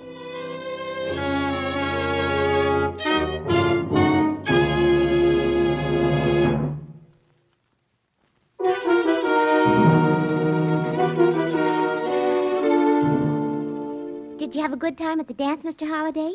I was the belle of the ball, Susie. Everybody cut in on me to dance with Connie. Uh-huh. But you didn't tell me one thing, Mr. Holliday. What's that, Susie? What's a Smudgy Mary special? Oh, well, 3 scoops of chocolate ice cream, 3 strawberry, 2 vanilla. Oh. Slice 4 bananas and embalm them in pineapple syrup and lay them out neatly alongside the ice cream. Pineapple, strawberry. Let's see now. Oh, pour on 2 ladles of chocolate syrup, a huge gob of whipped cream. Mr. Holliday, Wait a minute. Then sprinkle with nuts with a few bits of shells left in and... What's the matter, Susie? I ate an awful big lunch. Good night, Mr. Holliday. Alan Ladd appears through the courtesy of Paramount Pictures. Watch for him in his latest picture, Saigon.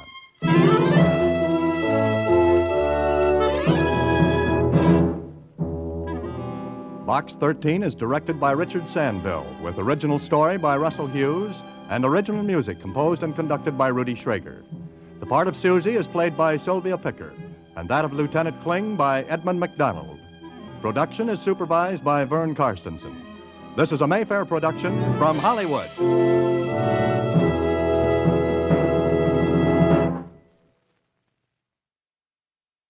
The Anchor Hawking Glass Corporation brings you Crime Photographer.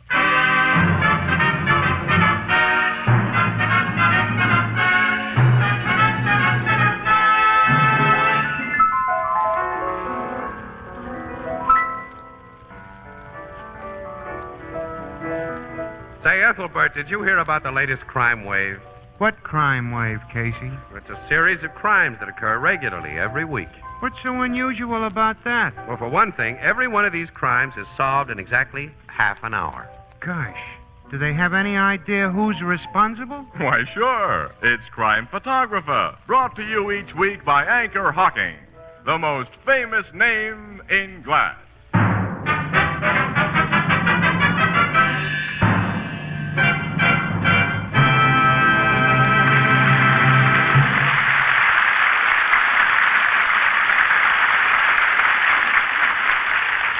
Good evening, ladies and gentlemen. This is Tony Marvin.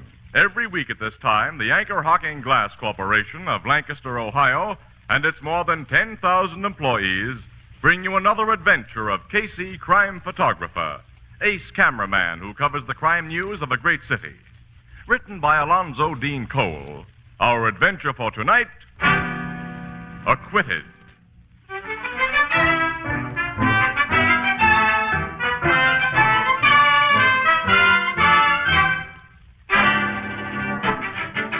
Late afternoon, a sparsely filled courtroom. Opposing attorneys, witnesses, spectators, and the accused stiffen to attention as the jurors file into their box. Then the foreman is summoned to state the verdict. We, the jury, find the defendant not guilty. I told you it'd be that way, Annie. Well, you didn't have to tell me, Casey. I knew. Quiet, please. Quiet. No, Judge Lucas will deliver a few remarks. He always does. Well, I hope they're very few, because I want to get to a telephone.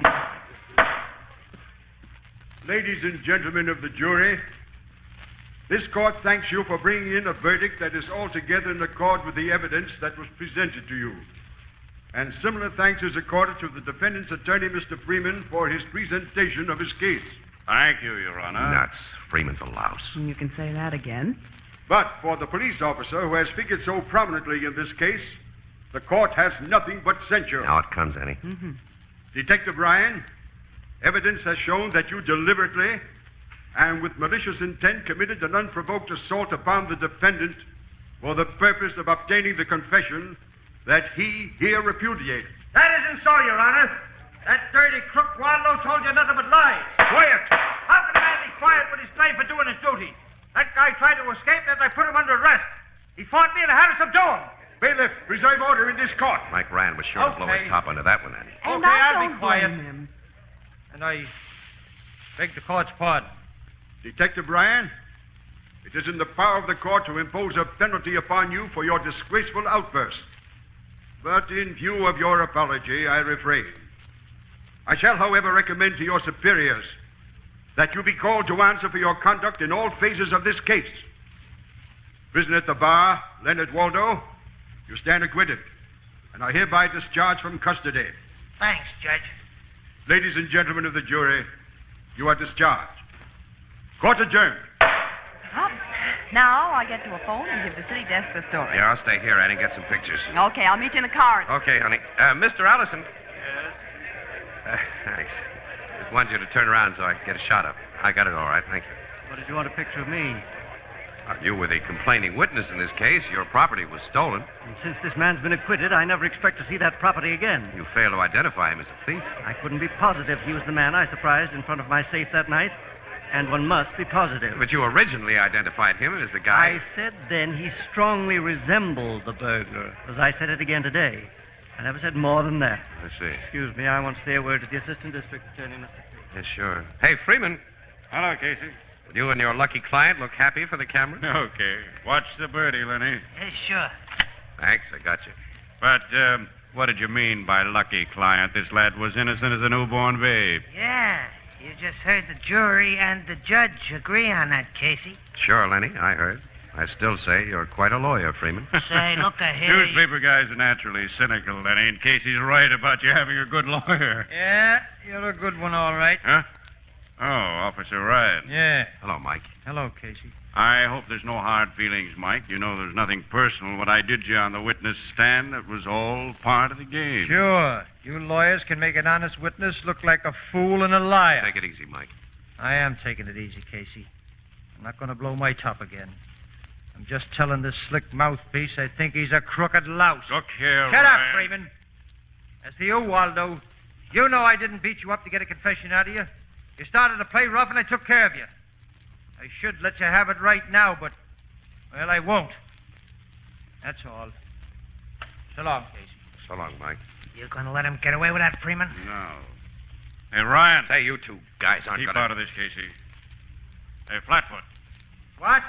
We're gonna tell you a few things, copper. Oh, Yes, Freeman, you're supposed to have some brains. Big Mike Ryan is dynamite when he gets started. Ryan, my client and I were going to let you off easy. But since you've decided to be nasty, we'll see that you face not only departmental charges for manhandling a prisoner, we'll slap a civil suit on you for damages resulting from assault and battery. You're not going to do that, Freeman. That's what you think, you big ape. No dirty thief like you calls me that. Mike! Let go of me, Casey! I'll kill him Take both. Allison! Help me hold this chop. He's a slug. We've got him. Hold it, Mike. Hold it, will you? These birds were only trying to make you lose your head. Don't play into their hands. Okay, take your hands off me. I promise not to sock them. What's going on here? Huh? Oh, hello, Sergeant. Nothing's going on. Nothing at all. Casey's made a slight understatement, Sergeant. Officer Ryan just tried to attack my client and me. It was a deliberately provoked attack, Sergeant. I was leaving the room holding my temper, Sergeant, when these two came... Okay, Mike, I'll make no report on it to add to your other troubles. Other troubles? Yeah. Commissioner sent me here for you. You're to report at his office right away. Oh, well, that means... Judge Lucas just talked to him over the phone. You can guess what it means. I'm sorry, Ryan. Yeah. Oh, okay, Sarge. Let's go. So long, ex-copper. You're going to miss that badge of yours. Listen, Waldo and Freeman. I'm going to get you two for this. Just remember that. Gentlemen, you're witnesses to that man's threats. Yeah, Freeman. And Mike Ryan's not the only one who'd like to take a poke at you two.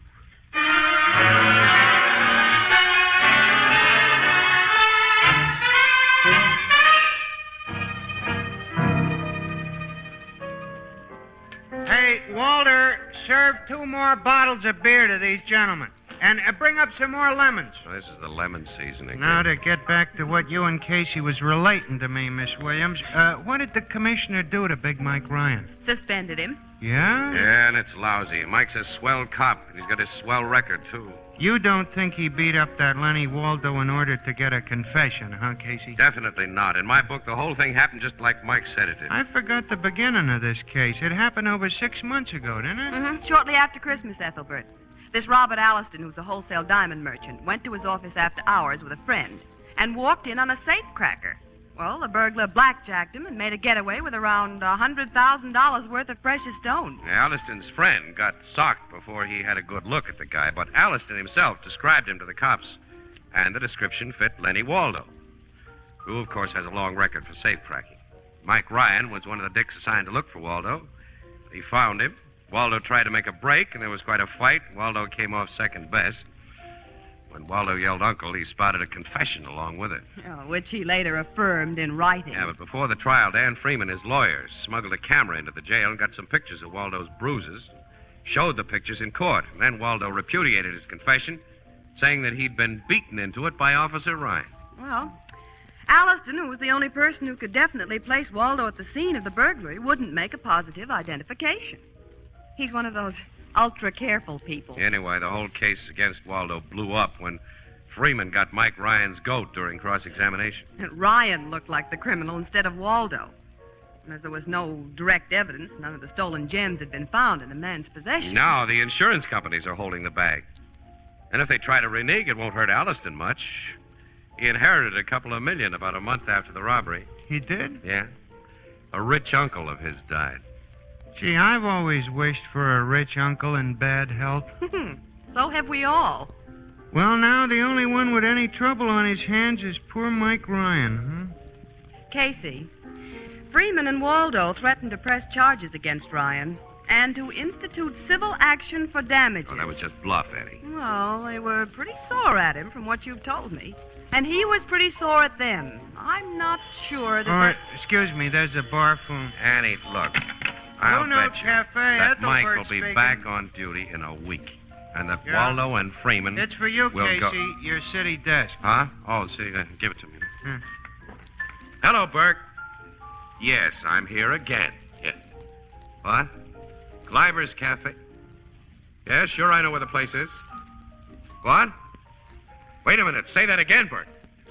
Okay, we'll get right over there. Hey, what is it, Casey? Dan Freeman and Lenny Waldo have just been shot to death, Annie. Shot? And Mike Ryan's accused of the murders.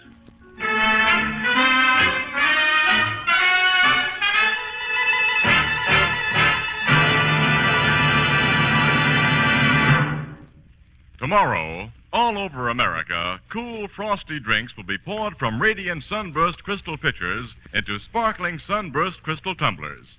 The radiance of this brand new kind of anchor hocking crystal can be compared to a finely cut diamond, its beauty to the rarest hand-cut crystal. Yet Sunburst prices are incredibly low. Now, here are just a few examples. Sunburst crystal glasses for fruit juice are only 5 cents apiece. Table tumblers, 2 for 15. Big, oversized glasses for iced drinks, only 10 cents each. And to top it all, a magnificent 2-quart pitcher costs only 50 cents. Now, you'd expect to find crystal as beautiful as this only in a jewelry store. But as a matter of fact, all next week, the windows and counters of the retail stores of America will feature brilliant displays of Sunburst crystal, priced from 5 cents up, slightly more in distant cities. Now, you'll recognize Sunburst immediately by its unique Sunburst design. So look for it, ask for it. Sunburst Crystal, a product of Anchor Hocking. The most famous name in glass.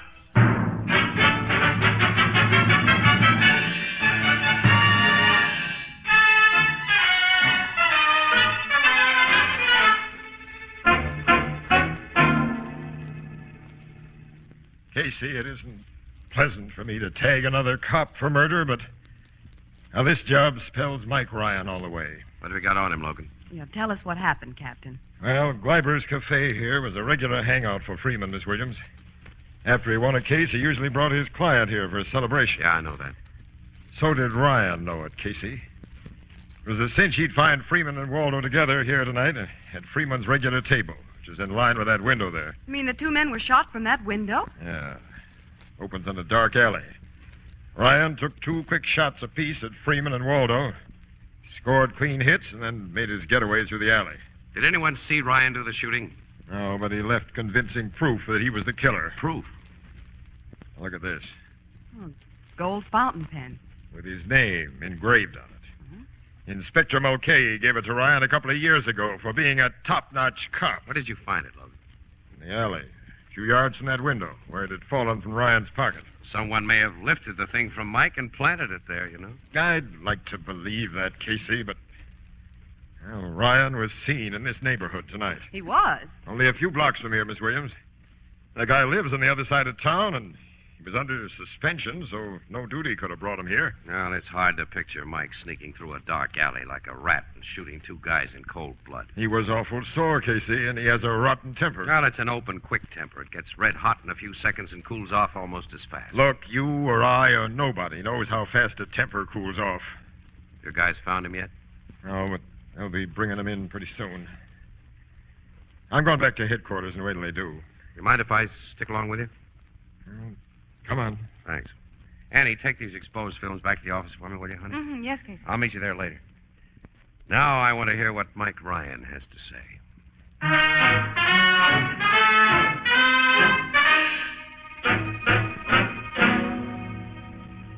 I swear I didn't do it, Captain. I didn't know a thing about it till I went home and found Sergeant Flanagan waiting there for me.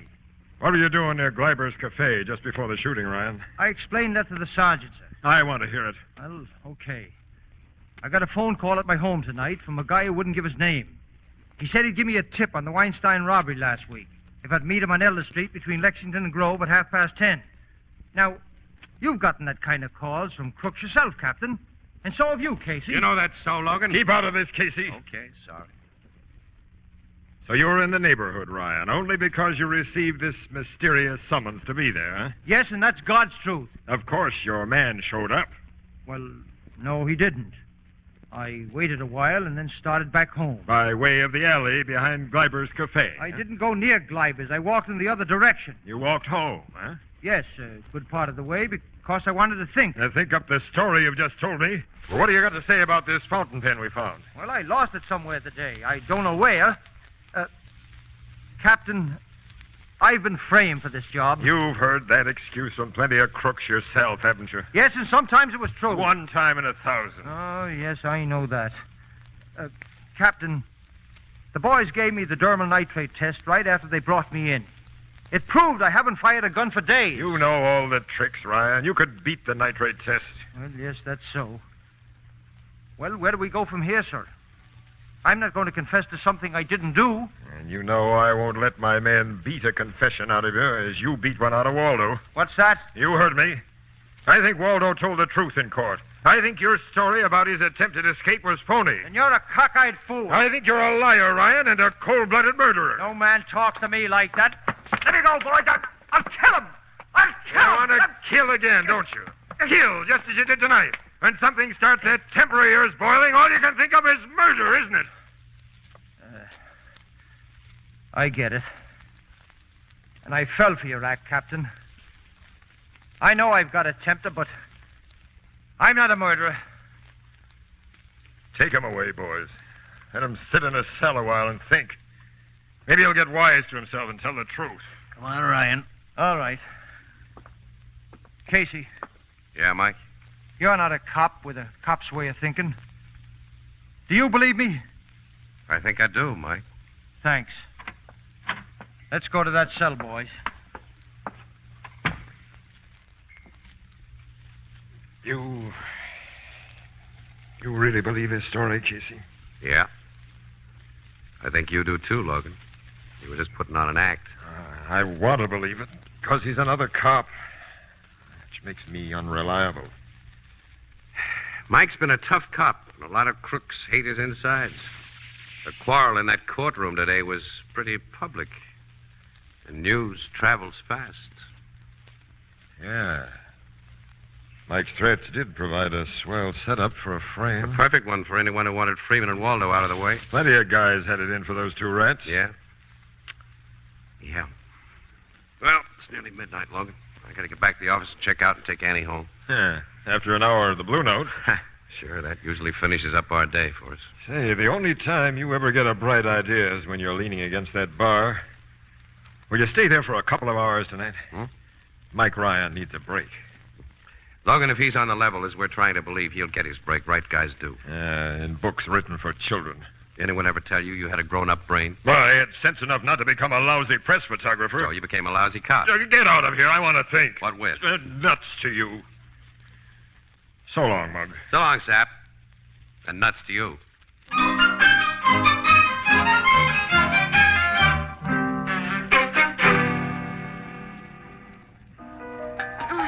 If we could only figure out who stole Ryan's fountain pen, Casey. Yeah, sure. That's the key to the whole thing, Annie. If the guy's been framed. But some dip might have let it slip out of his pocket. He may have lost it on the street. Somebody picked it up. Yeah. As soon as you get that ice chop, Joe, go down the cellar and bring up some more club soda. You hear me, Joe? Okay, Ethelbert. Oh, gee, I'm tired, Casey. I just had to mix up highballs for a party of 8. Party of 8 is a pretty young person to be drinking highballs. Huh? Nothing. Oh. Oh, I get it. It's not bad. Not bad at all. It was terrible. Not that Was bad, it? Annie. No. Yeah, I guess you're right, Miss Wales. You two still puzzling over that murder? I'm getting nowhere, Ethelbert. Say, ever since you come in, I meant to tell you and forgot. I heard something funny tonight about them guys who was killed. What? I got talking here at the bar with a young fella I know. He's studying to be a lawyer. Bunny Shell, his name is. And he said he sat in on Waldo's trial for a while today, you know, to kind of pick up pointers. So? Well, so he said he was very much surprised that Dan Freeman didn't tell the jury about Waldo's alibi. Well, he would have if the rat had an alibi. This young fella said he had a dandy. Oh, now, how did he know? Well, he'd seen Waldo a lot of times at a bowling alley where he goes to, and he knows Waldo was there at the time he was supposed to be robbing that safe, because Waldo picked a fight with him. Almost. Hey, wait a minute. He can't be sure. Sure he's sure. Well, okay, a good alibi would have gotten Waldo out of jail right after he got in. The guy Ethelbert talked to is nuts, Annie. No, he ain't, He's always talking to Casey. nuts. No, he's a nice fella. Smart, too. He said he got so curious about why no alibi was mentioned at the trial, He went up to the bowling alley and checked. Guys who worked there told him Dan Freeman had come around there after Waldo was arrested and got him to sign papers about him being there at such and such a time. But they didn't hear from him again. Did he tell you what bowling alley it was? Yeah, the Acme on 11th Street. Acme, all right. Annie, come on. We're going to do some checking there. Why? It may be Ryan's break. Oh, I don't get it. Annie, if this story's true, the whole thing is simple. I'll know who really killed those two guys tonight and why.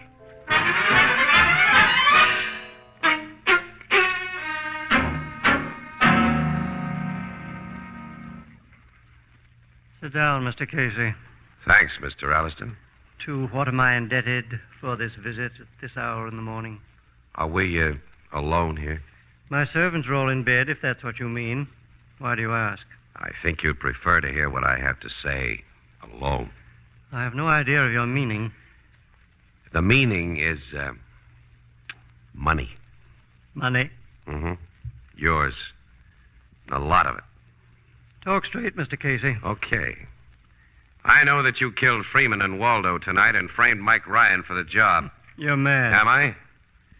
And you killed them, Alliston, because they were cutting themselves in on most of the dough you inherited from your uncle. Really? Uh-huh.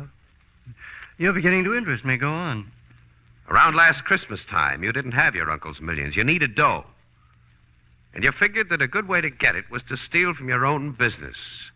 So you staged a fake robbery. This is ridiculous. The police were thoroughly satisfied the robbery was no fake. Sure, you and Dan Freeman staged it so well. And your description of the thief was sure to result in Waldo's arrest. Do I interest you? Go on. Well, to make it look good to the insurance companies, someone had to take a rap for a while. So Waldo was brought into the scheme. He made a confession that he'd robbed your safe after protecting himself with an alibi he never had to use. Your identification of him was just positive enough to hold him, but so unpositive that a jury would acquit him. But these characters double-crossed you. Now they could send you to jail for conniving in the theft of your own insured property. And they're putting the screws on tight now, right? You seem to be doing the talking. All right, I'll go on. When it seemed certain that they'd take most of your new insurance in blackmail, your new inheritance, you watched for a chance to double-cross them. Mike Ryan's threats in court gave you that chance. And when you helped me keep him from socking Freeman and Waldo, you slipped his fountain pen out of his pocket. Later, you made the phone call that brought him to the neighborhood of Gleiber's Cafe. You did a smart job, Alliston. Almost smart enough. And how would you attempt to prove this wild theory? You've heard about the dermal nitrate test, haven't you?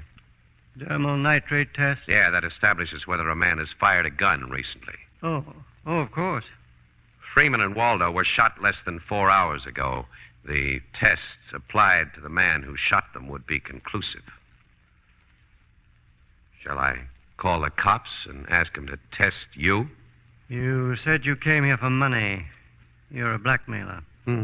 Another one, just like Freeman and Waldo, only wiser. Purely out of curiosity, how much do you want? $100,000. You're most conservative. Which shall it be? The money or the cops? Neither. Oh. Why that gun? You're no smarter than Freeman and Waldo Casey. And I'm going to kill you, too. And then what happens to you? This is my house. I surprise a prowler in my home and shoot him, as anyone has a right to do. And the shot I'll fire at you, Casey, will account for the result of any dermal nitrate test. So... Nice shooting, Logan. You knocked the gun right out of his hand. Oh, gee, you waited so long, Captain. I was afraid that Casey... This guy would only have shot Casey if I hadn't got him first, Miss Richard. My pal, Annie. You were outside this window all the time, Captain? Uh-huh. There, Alliston. I put the bracelets on you nice and easy. There isn't a bruise on you or a bump. I'm going to take a picture of him, Logan. Yeah, that does it. Now no shyster lawyer will convince a jury that Alliston's confession before witnesses was gotten by way of anything but simple kindness.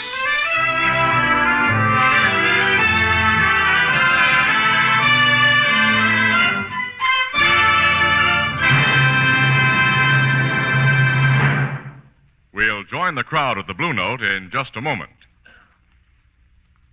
That 4th of July picnic or fishing trip tomorrow will be a lot more fun if it's topped off with a good cold bottle of beer. And be sure it's beer bottled in the convenient new Anchor Glass one-way, no-deposit bottle. Light as a feather, compact as a watch, amazingly sturdy, these new bottles can be carried easily and safely anywhere. Yet, like ordinary bottles, they hold 12 full ounces. And best of all, Anchor Glass one-way bottles require no deposit, no return to the store. They're made to be thrown away once they've served their purpose. Of course, they're easy to open and safe to drink from. And most important of all, they bring you beer and ale protected by glass. Clean, sanitary glass. Glass that will never impart any foreign flavor. Glass that keeps beer and ale brewery bright. For enjoyable picnics, indoors or out, buy your favorite beer or ale in the new, more convenient Anchor Glass one-way bottle. Product of Anchor Hocking. The most famous name in glass.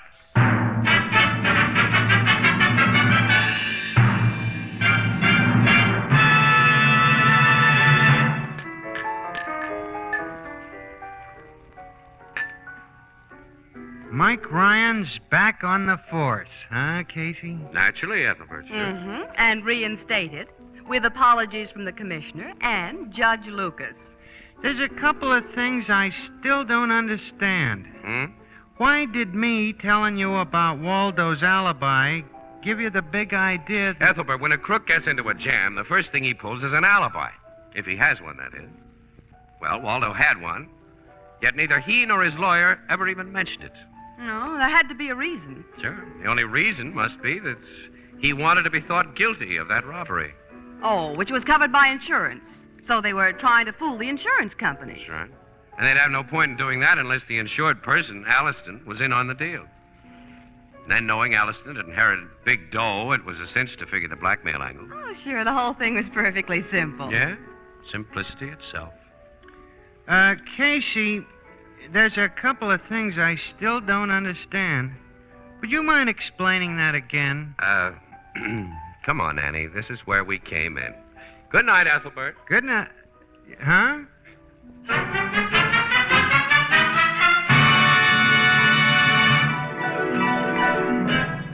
Crime Photographer, starring Stotts Cotsworth as Casey, is brought to you each Thursday by the Anchor Hocking Glass Corporation, makers of Fire King Oven Glass, Anchor Glass Containers, Anchor Caps and Closures. All products of Anchor Hocking, the most famous name in glass.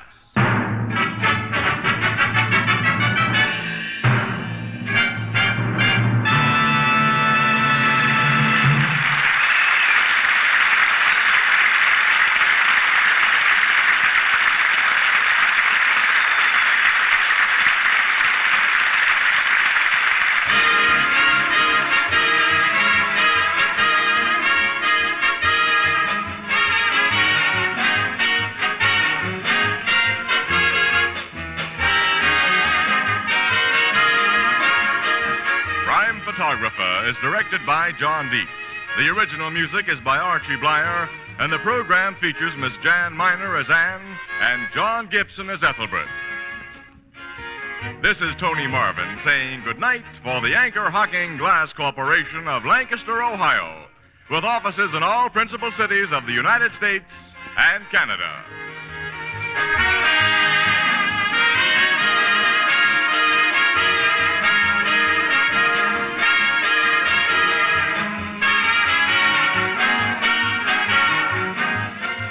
Thursday night on CBS is the biggest show in town.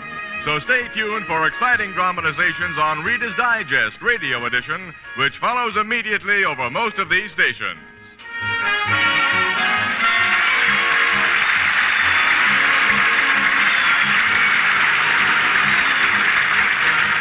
This is CBS, the Columbia Broadcasting System.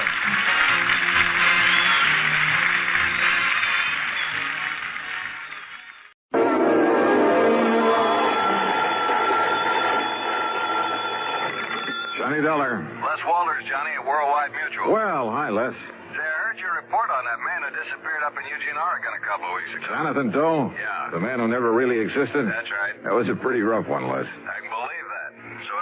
lot easier for you to find a man who does exist. Or who did. Well, which is it? I wish I knew. His name is Elmer Leumas. Leumas. Loomis. So what happened? I told you he disappeared. I mean, what have you got to go on? Leads, clues, whatever you want to call them. Well, that's the funny part of it. Yeah? Nothing, Johnny. Absolutely nothing to go on. You call that funny? So maybe you better come on over here. We can talk about it. Well, now let's... Yeah? So maybe you're right.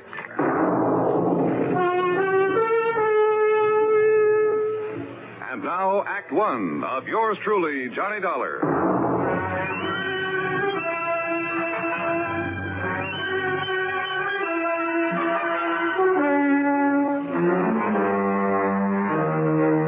Expense account submitted by Special Investigator Johnny Dollar to the Worldwide Mutual Insurance Company, Home Office, Hartford, Connecticut. Following is an account of expenses incurred during my investigation of the Leumas matter, spelled Leumas.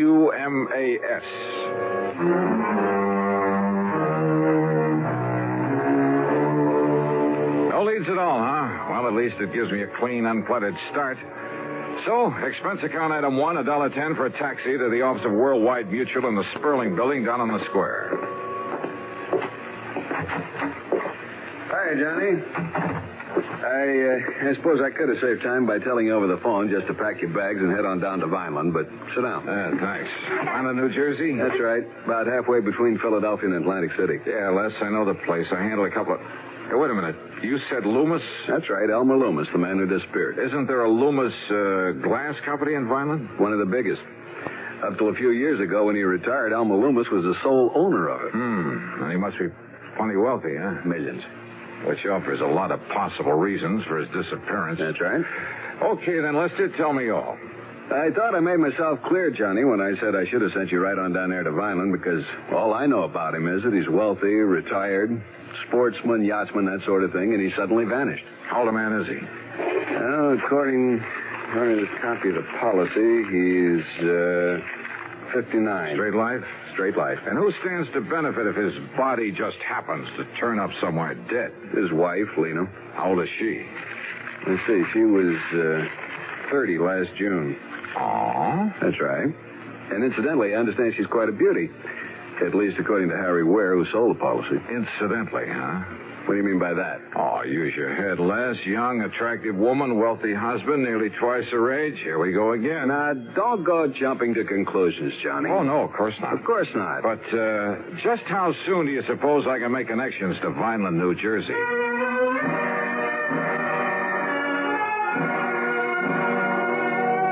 Item 2, $4 even for a couple of taxi fares. One back to my apartment where I packed a bag, the other out to Bradley Field.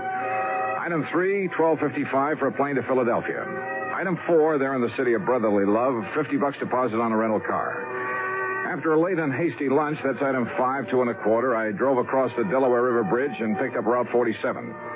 South Jersey is flat as a pancake, but full of beautiful homes and rich farmland, occasional cranberry bogs, and lots of big poultry farms and peach orchards.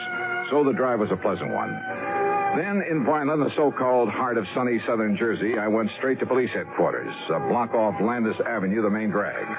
I contacted Sergeant Louis Tomaso, with whom I'd worked before.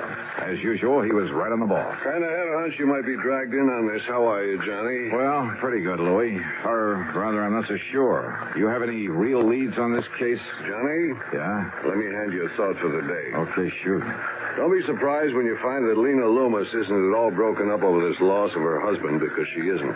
If you ask me, she's downright tickled to death about it. Is that your snide way of telling me that she's interested in somebody else? Somebody closer to her own age? Johnny, if I could find out who that somebody else is, but who knows, maybe there isn't any. Or maybe there's a dozen of them. I don't know. This gal is the social type. One big party after another, night after night, month after month, ever since they got married. And Leumas? Couldn't stay far enough away from it all. Spend most of his time off on hunting or fishing trips or out on his yacht. Funny that he ever married her in the first place.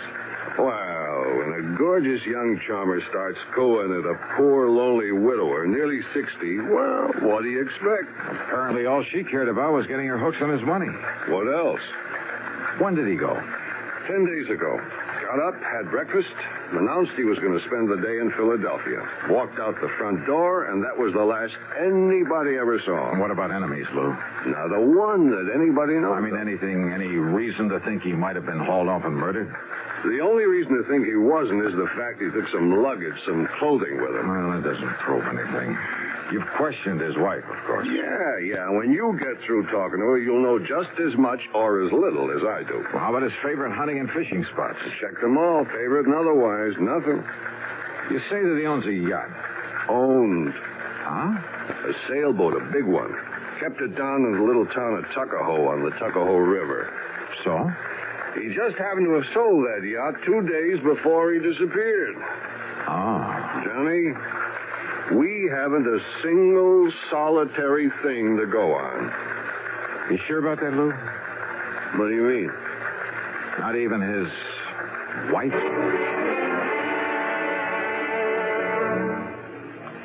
Act 2 of yours truly, Johnny Dollar, in a moment. And now, Act 2 of yours truly, Johnny Dollar, and the Leumas matter. Expense account item 6580, dinner for Sergeant Louis Tomaso and myself at the East Landis Hotel there in Vineland, New Jersey. Then he gave me some directions, and I left him and drove east on Landis Avenue. In case you're interested, I found out that a guy by the name of Landis founded this fair city.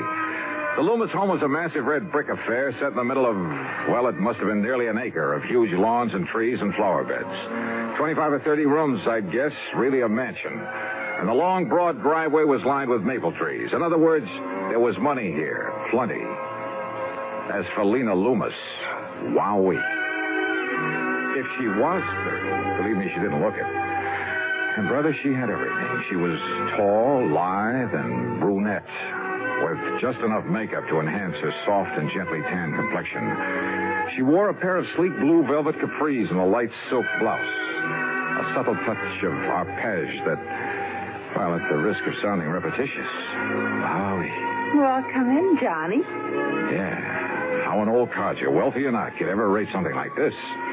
And framed there in the doorway and a trace of moonlight filtering through the trees, believe me. Johnny? Oh, I'm sorry, Mrs. Loomis.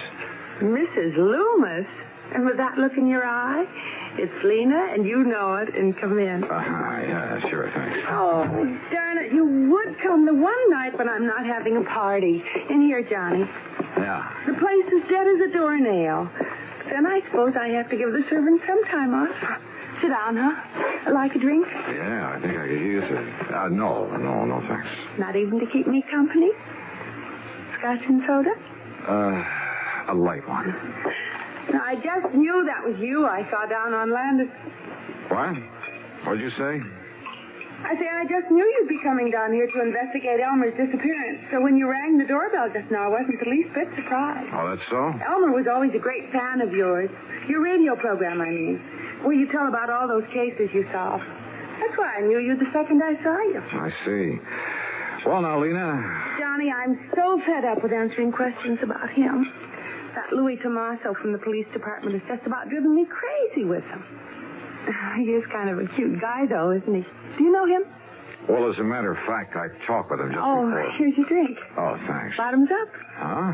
These glasses must hold about a quart. Oh, you know what I mean. Skull. Yeah, skull. Now, Johnny, I don't know how much Louis told you about Elmer vanishing this way, but whatever it was, there's nothing more I can tell you. He's gone. That's all. And you know something? I don't mind a bit. Yeah, well, I kind of had a notion. They find his body lying around somewhere? Well, just look at all it gets me. This home and property and all the stock in the glass company he sold and money. More money, Johnny, than you could even imagine. Yeah. And I believe that his insurance amounts to the quite a lot. insurance. Oh, that's nothing compared to all the money he has lying around in banks all over the place. It'll all be mine. And if you don't think I know how to use it... You know, there are a couple of things that might put a crimp in your plans, Lena. What Lena wants, Lena gets. Why do you think I ever married Elmer in the first place? Ooh, Elmer. Isn't that a terrible name? Suppose I find out that he's been murdered.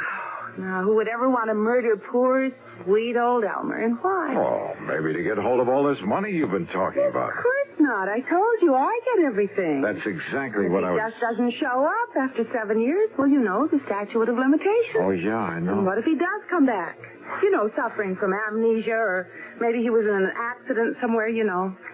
Wow. So I'll do what I can to keep him happy as long as he lives, and then I'll have it all.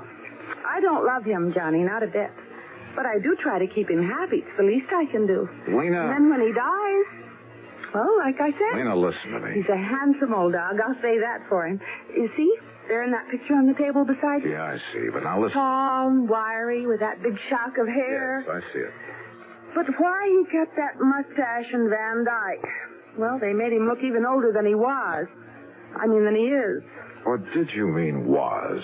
What? Now, Lena, listen. There are some things I want to know. How about another drink? For instance, your husband had a yacht. Oh, didn't you know? He sold it just before he disappeared. To whom? Does it matter? Yes. Well, it was some man by the name of... Well, here's the bill of sale. His name is Samuel Remley. Remley. Right here. R-E-M-L-E, Samuel Remley. At Tuckahoe, New Jersey. So now you've asked a question, you've got an answer, so let's have another drink, huh? So help me, I simply couldn't pin her down to answering my questions. After a solid hour of trying, all I ended up with was an invitation to stick around for a big party she was throwing the following night. Young, charming, attractive, yes. But trying to make sense with her was a lost cause.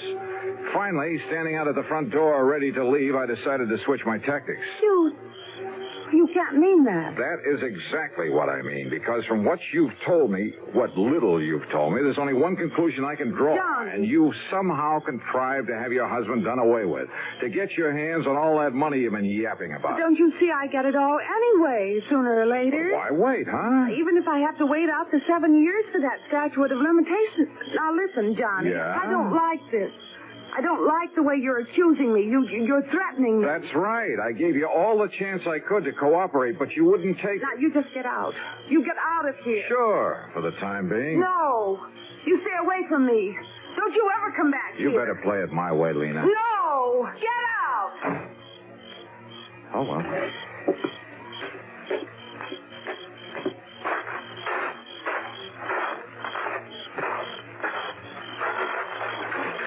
Hey, just a minute, buddy. Oh? Who are you? Me? I just happened to be looking out for Mrs. Leumas. Yeah? Yeah, and I don't like what I was hearing just now. Oh, that's too bad. Now, if you get out of my way. Oh, no, you don't, Buster. Oh, no. Jerry? Jerry. That's right, me.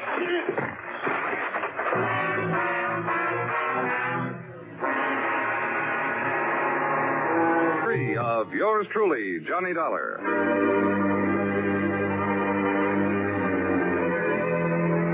When I came to, my card case was gone. There was a lump on my head that must have been made by a blackjack. And inside my head was the solid conviction that Lena Leumas was, without question, responsible for the disappearance, possibly the murder of her husband. I climbed painfully back into my car, drove to the hotel, and after a dirty look from the night clerk, got a room and hit the sack. Early the next morning, I was down at police headquarters. Well, not having had a good look at him, you don't give us much to go on. Yeah, well, look, if you pick them up, Lou, let me take care of them. Now, Johnny... Let's just say I want to question them. Did you get anywhere with Mrs. Leumas? Oh, Lou, the only question I got straight answers for was... Hey, wait a minute. Yeah? The yacht. Did you check out that yacht? I told you Leumas sold it just before he disappeared. I saw the bill of sale on it myself. Yeah, so did I. But, Louie, I got a hunch. How far is Tuckahoe? 35 miles. He kept the boat at Wilson's Landing. Good. Now listen, Johnny. Lou, I'm going to play this hunch for all it's worth.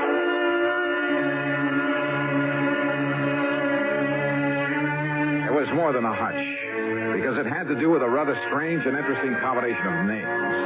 And the more I thought about it, well, I made tracks to the little town of Tuckahoe, to Wilson's Landing on the Tuckahoe River.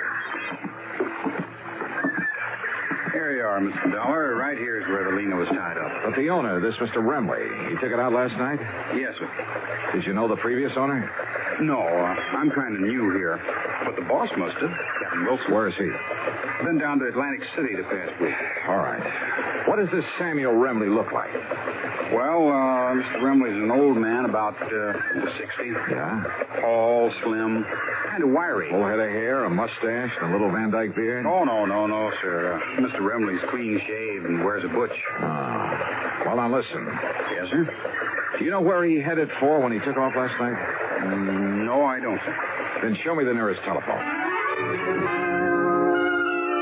Item 7, $3 for telephone calls. I hit pay dirt on the fourth one to the Coast Guard station at Cape May. Why, yes, Mr. Dollar. The Lena pulled in here a couple hours ago. Good.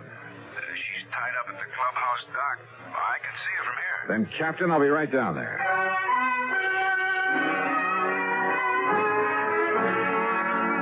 The highway police must have all been looking the other way, for I'm sure I deserved a handful of tickets for speeding on the trip down to Cape May. And there I found the Lena, tied up and taking on supplies. The owner? Well, when I told him who I was, he spread his hands quietly, smiled, led me down into the cabin, and poured a couple of drinks. Salute, Mr. Dollar. Salute, Mr. Well, is it Leumas or Remley? Either. The names tip you off? It took a while to get through this thick skull of mine, but, well, the rather unusual spelling of your right name, Leumas. Yes. And spelled backward, it comes out Samuel. Elmer spelled backward comes out Remley. Elmer Leumas, Samuel Remley. So obvious, I hoped it might be overlooked. But... Oh, incidentally, I'm sorry about Pete and Jerry. Pete and Jerry? The bodyguards I left for Lena. Unknown to her, of course. Oh, yeah. I can't wait to meet those boys again. But I wanted to be sure she'd be watched over while I was away, taking time to really figure out what to do about her, about our rather pitiful relationship. That's the reason for the disappearing act?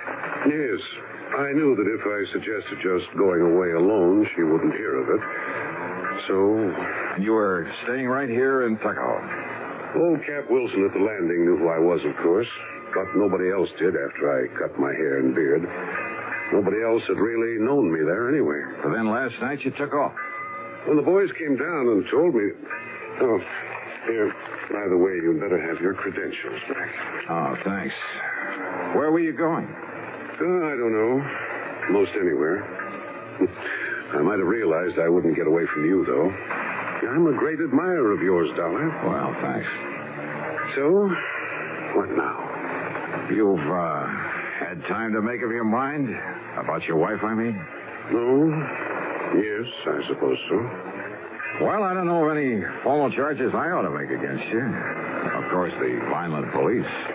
I'll somehow try to make up to them for all the trouble I've caused them.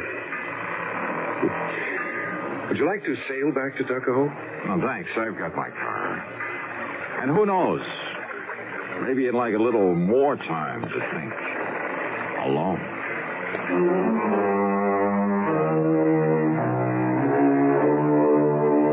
So, it wasn't much of a case after all. The two thugs, Sergeant Louis locked them up for assault, and I guess that'll have to do for them. As for Leumas and his wife, well, I'm glad it isn't my problem. Expense account total, including the trip back to Hartford, $89.50. Yours truly, Johnny Dollar.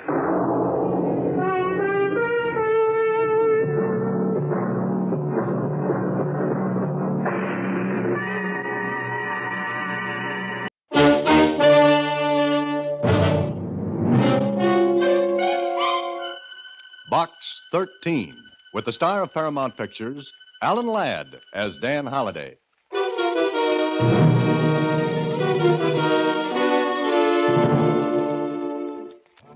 Box 13, care of Star Times. 2 days ago, I saw your ad in the Star Times. I want you to do something for me. Find someone who I know is in this city. You see, I think the man I want you to help me locate will be killed unless I find him first. If you're free tomorrow evening, we can meet at the corner of Robertson. We can meet at the corner of Robertson and 35th at 8 o'clock. Carry a top coat and your hat in your hand. I'll speak to you. Anxiously, Dorothy Simmons. Sure, it sounded like 100 other letters I get through Box 13. When the thing was over, I wished the mail carrier had taken a detour somewhere on his appointed rounds.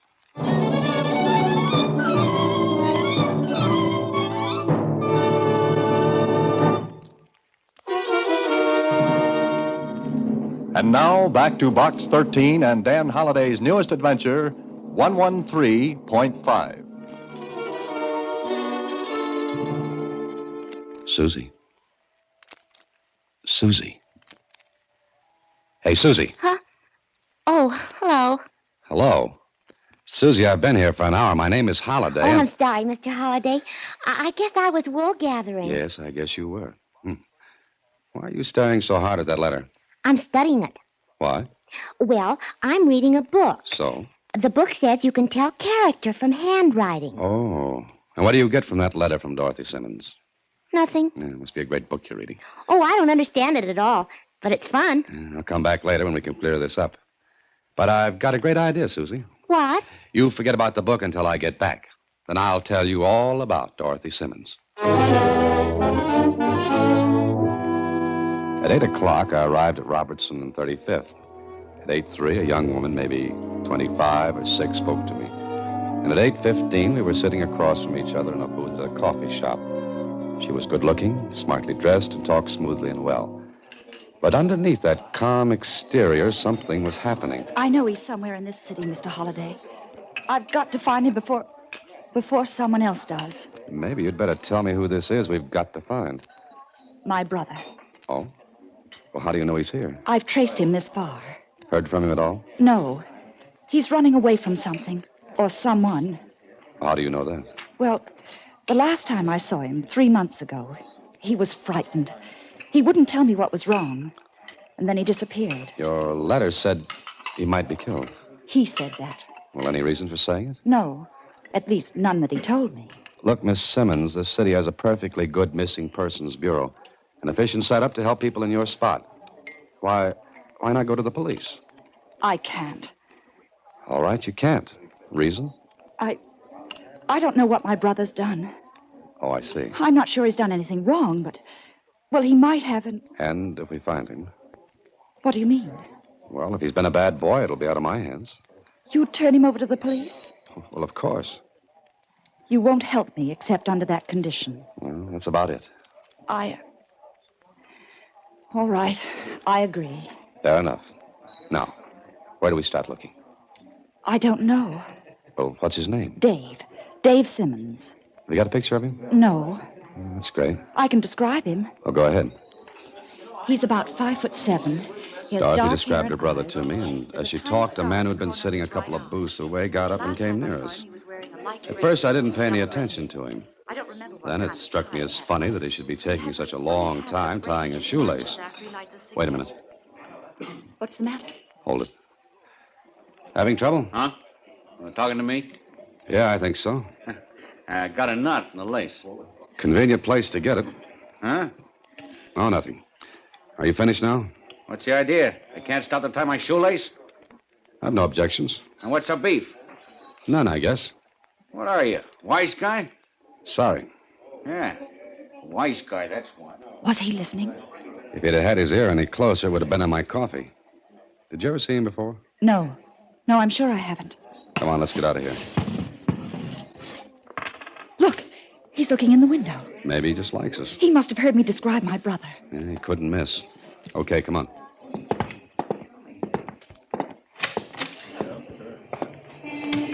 He's gone. Uh-huh. You sure you've never seen him before? Oh, I'm positive. Must have been following you. Following me? Couldn't have been me because there was no reason for him to tail me. But why should he be after me? I don't know. Yet. Where are you staying? Oh, the Wilmington Hotel. Mm-hmm. Okay. Cab! Hey, cab! What are you going to do? Put you in a cab and see that you're not followed. Oh, but what about you? Mr. Shoelace doesn't know it, but he gave us a lead. All right, get in. When will I hear from you? I'll get in touch. Oh, no. I'll get in touch with you. Well, why shouldn't I call you? Please don't. Just let me call you tomorrow. Okay. Here's my card. Thank you. It's all right. Wilmington Hotel, driver. I waited for a cab to follow the one Dorothy had taken. None did. Mr. Shoelace had dropped out of sight, at least until the next day. It was about 11 in the morning at my apartment when... Come in. Well, hello. Hello. I see you're wearing knotless shoelaces this morning. Yeah. Mind if I sit down? No, go right ahead. Thanks. I'll admit this is pleasant, but it can lose its charm. This visit, I mean. Maybe you'd like me to get right to the point, Holiday. There's merit in that suggestion. Uh-huh. You wonder how I found you? No, you tailed me last night. Uh-huh. Good job. I didn't see you. No, nobody does unless I want them to. Oh? Now, about the point you mentioned. Is it still lying around? Holiday, I'll go 50-50 with you. Well, that's generous of you. 50-50 on what? 20 grand. Now, look, we both beat our brains out if we work alone. If we work together, we got a better chance. That sounds reasonable. But if I knew what you were talking about, we could make more sense. She didn't tell you? Tell me what? What are you trying to do? Play coy with me? No, not at all. What should Dorothy Simmons have told me? Who? Dorothy Simmons. What a funny man I am. Yeah, ain't you? What's the big laugh? She said that was her name. That's right. Suppose I told you she was lying. All right. Suppose you tell me. No, I think you're on the level with this. All right, let's stop the funny business. Nothing doing, Holiday. What you don't know won't hurt you. And what about something I do know? In that case, look me up here. Here's my card. I might come in handy. Well, he left me sitting there holding his card. On it I read, R. Dakin, private investigator. The whole thing was beginning to look like a bride's first cake when... Hello? Mr. Holliday, Yes? this is Dorothy Simmons. Oh? Are you sure? What did you say? That name, Dorothy Simmons. You sure it's yours? Hello? Hello? May I see you? Well, I'd love it. Oh, I had a visitor. Visitor? Who? Our friend last night. Seems his name is Dakin, a private investigator. Private investigator? Yeah, that's right. Now, does he mean anything to you? Can't we talk about it? I mean, not over the phone. Okay, I'll come to the hotel. No, I don't want anyone to know I'm here besides you. That man might follow you. Oh. All right, you name the place. Well, there's a drugstore down the street from the hotel. I'll meet you in there in half an hour. Better make it an hour. All right, an hour. Goodbye. Goodbye. Whatever was going on, it was going in a circle with me riding the edge. But it looked interesting. A girl who said her name was Dorothy Simmons. A man who said her name wasn't Dorothy Simmons. A missing brother and a 50-50 cut in something that would bring $20,000. Yeah, it had possibilities.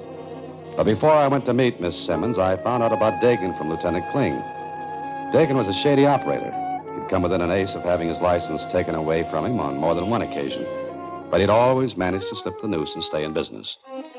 Okay, this looked good. So an hour later, I was with Dorothy Simmons in the drugstore. I don't know him. I've never even heard the name Dakin before. All right. How about your own name? It isn't Dorothy Simmons. Oh, what is it? I can't tell you now. Please don't ask me why. When we find my brother, I'll tell you everything. Meanwhile, I've got a ticket on a merry-go-round, and I get dizzy easily. You said you'd help me. Mm-hmm.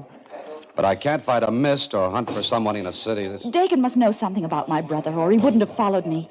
He must have thought I'd lead him to Dave. You've got something. Please find out from Dakin what he knows. I don't think Mr. Dakin is the type that dishes out information just like that. Make him tell. How?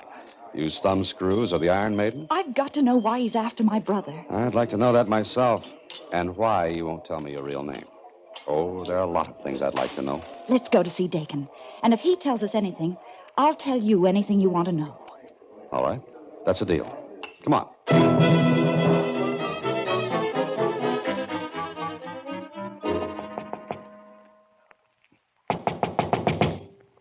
Looks like Mr. Dakin's not receiving. Try the door. It's open. Mr. Dakin isn't very private, is he? Dakin? Dakin? Why are the shades drawn? Mr. Dakin likes it dark, I guess. And... What's the matter? I think Mr. Dakin is all through investigating anything. Be quiet. Dead. He's dead. He's shot. Who killed him? How do I know? Hand me that phone. What are you going to do? Phone the police? No, you can't do that. Look, Dakin's been murdered. I'll do a lot of things for adventure and excitement. But hiding a murder's not one of them. But my brother, suppose he... I told you twice. If your brother's... Please don't call the police. Not yet, please. I said hand me the phone. Come on, look out. Get out of the way. All right. Here. Well, that's better.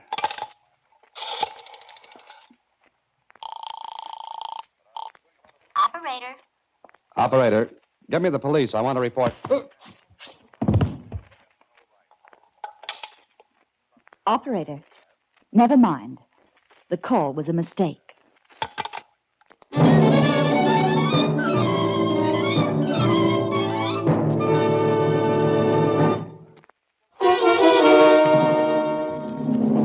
And now, back to Box 13 and Dan Holliday's latest adventure, 113.5. Whatever Dorothy Simmons used to hit me, it was a lot harder than my head, and something had to give way.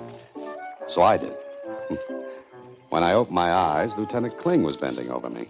Well, it's nice to know you're still with us. Yes, I wake up to the strangest things. Uh-huh. Hey, why are you here? The operator reported a call from here. 2 minutes later, another tenant passed here and saw this lovely tableau. You always lie down and go to sleep with murdered men. Always? Oh, what did she hit me with? This great, big, nice, heavy paperweight. And who's she? Dorothy Simmons. I still ask, who's she? Well, I told Kling the whole story, beginning to end. And when I'd finished, I realized how silly it sounded. He looked at me and... Your name should be Alice. This is no Wonderland, and... Did your boys turn this place upside down? No. Sergeant. Yes, sir.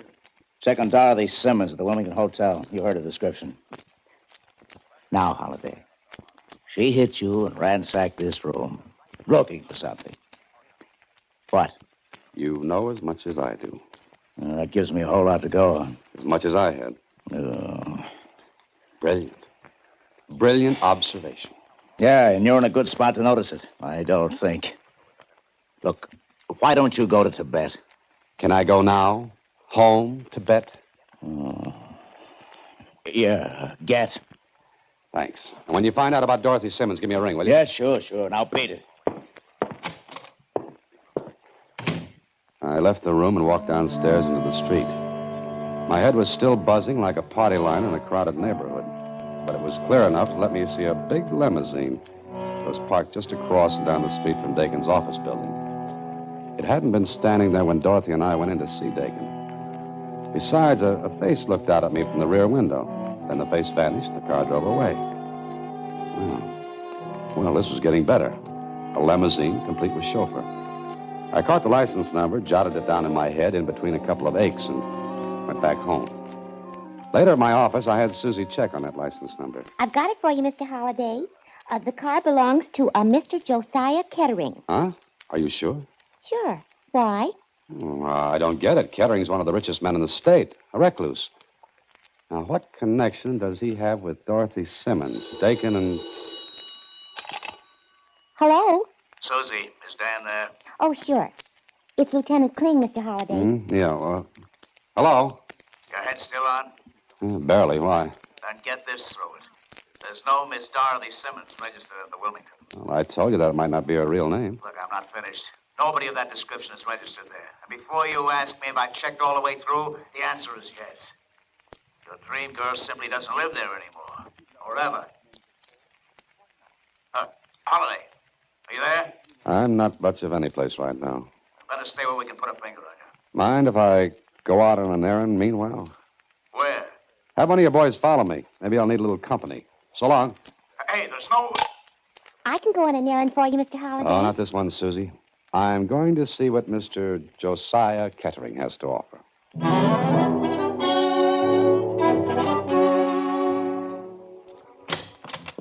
Yes, sir? Is Mr. Kettering in? Do you have an appointment, sir? Yes, tell him I've come from Mr. Dakin. If you'll wait in the foyer, sir, I'll give Mr. Kettering your message. butler disappeared down the hall, went into a room, and a few seconds later... This way, if you please, sir. Oh, thank you. That will be all, Carl. Very good, sir. And close the door. Well, you sit down. Thank you. You said something about a Mr. Dakin. Yes, you know him. What do you want? Well, did you know Dakin was murdered? Mr. Dakin was the type of person who invariably ends up that way. Some people do, you know. And some people do the killing. That achieves a nice balance. But that's neither here nor there. What have you come to tell me? Nothing. What are you looking at? Books. Quite a collection you've got in here. Yes. Do you know books? Rare ones? I don't have the money necessary to enjoy them as much as you do. Meaning what, sir? Nothing. You said you came from Mr. Dakin. Have you anything to tell me? I didn't answer the old man who sat there leaning forward, watching me like a bright but aged robin. I could swear he thought I had something. Something he wanted. I decided to play along, stall for what I could learn. His hands, yellow and thin, trembled, and then... Well, answer me, man, answer me. Have you got it? Did you get it back? No. Don't, idiot, you incompetent fools. I paid you to get it back. I paid you. Now I want it. Bring it back to me, do you hear? Bring it back. Well, I don't know where it is. Then why did you come here? Because Dakin was killed. I don't care about Dakin or anything else but my book. It's gone, stolen. Look, I kept its place open. Bring it back to me, please. Get it back to me. The old man walked to a bookcase. He ran his hands over the row of volumes. Then his fingers stopped at a vacant spot. What do you Turned back to me. More money? I'll give it to you in cash. Now, just a minute. Maybe you had better tell me the name of the book again. You know. Dakin knew. Dante First Folio. Now, please get it back for why me. didn't you go to the police? Police? Why did you say that? You're not one of Dakin's men. You're not, are you? No. You're all against me. Everyone's against me. Everyone wants my collection. Get out, get out, get out! Who stole that book from you? They stole it from me. They knew I couldn't go to the police. They knew. But I fooled them, didn't I? I hired Dakin, but you're not Dakin. You're the police. You won't let me have it back. You won't let me have it back. I tell you. I want that book back. Better take care of him, Carl. No. Quiet, sir. He'll be all right, sir. What do you know about this, Carl? Nothing, sir. Who stole that book from Mr. Kettering? There was no book stolen, sir. There was. A book Kettering couldn't let the police know about because it was in his possession illegally. Is that right? Sir, these books are all he has. Yes, I know. And how many of them are stolen from other collections? Just the Dante First Folios. Mm-hmm.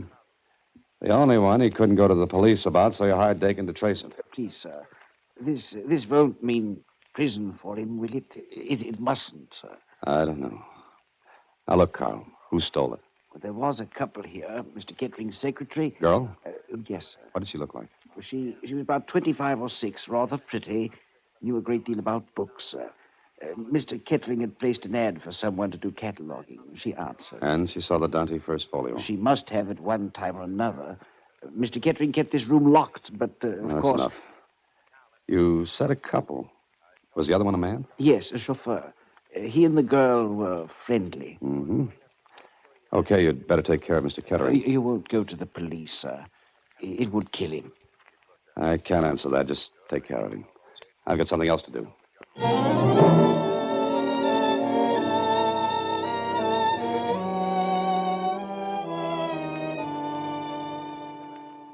Sure, Kling, it adds up. The girl and the chauffeur got away with the folio. The girl being this Dorothy Simmons. Simmons, Smith, Brown. What's in the name? She and the chauffeur stole the folio. The girl knew Kettering wouldn't dare go to the police. And why did she go to you? Now, here's my guess. The chauffeur double-crossed her, ran out with the folio. She couldn't go to a reputable private detective agency, and she didn't want the chauffeur to catch sight of her. So she picked you for the patsy, to find the guy. The guy she said was her brother. And it's got to be it. Okay, I'll buy it. But what about Dakin? Either she or the chauffeur killed Dakin. The chauffeur because Dakin was on to him, or the girl because she didn't want to be trailed. That makes sense. And Dakin was going to cross up the whole thing. Grab the folio for himself because he knew nobody could go to the police. A nice merry-go-round with a double cross for a brass ring. And no free rides. Okay, that's the setup. But where does it leave us? Find the girl or the chauffeur. Okay. But something tells me that's going to be tough. And it was. For 5 days, the police dragged the city. It was dead end until Kling came to my office and... The man answering the chauffeur's description was picked up about 200 miles from here in a cheap rooming house. He made a run for it, used his gun. And? He was killed. And the folio? He didn't have it, and he didn't sell it either. Well, how do you figure that? If he had, we'd have heard about it. And even if we hadn't, the guy wouldn't have been holed up in a joint like that. He'd have had dough. Yeah, so where's the folio? Girl? Uh-uh. The chauffeur must have hidden it. You got any ideas? No. What was found on him? Just this. Slip of paper. What's this? You can read. It says 113.5. 113.5. This all there was on him? That's all. What's it mean? Your guess is as good as mine. Kling, some place in this city is a folio worth $20,000. 2 men have been killed because of it. Yeah. All we've got is 113.5. Just those numbers. Code? That could be. It's beyond me. Mm-hmm. Anyway... Oh, hello, Mr. Holliday. Hello, Lieutenant Kling. Hi, Susie. Oh? Gee, you're both looking sad. Uh-huh. Mr. Holliday, remember what I told you I was reading about handwriting? Please, Susie, well... not now, please. Oh. What's that note? 113.5. Huh? 1. Susie, What's the matter? what have you got there? Books on handwriting. Kling, look at those books. Look at them. Huh? What's eating you? What about them? Look at them. Just look at them, Kling. Kling, I know where that folio is.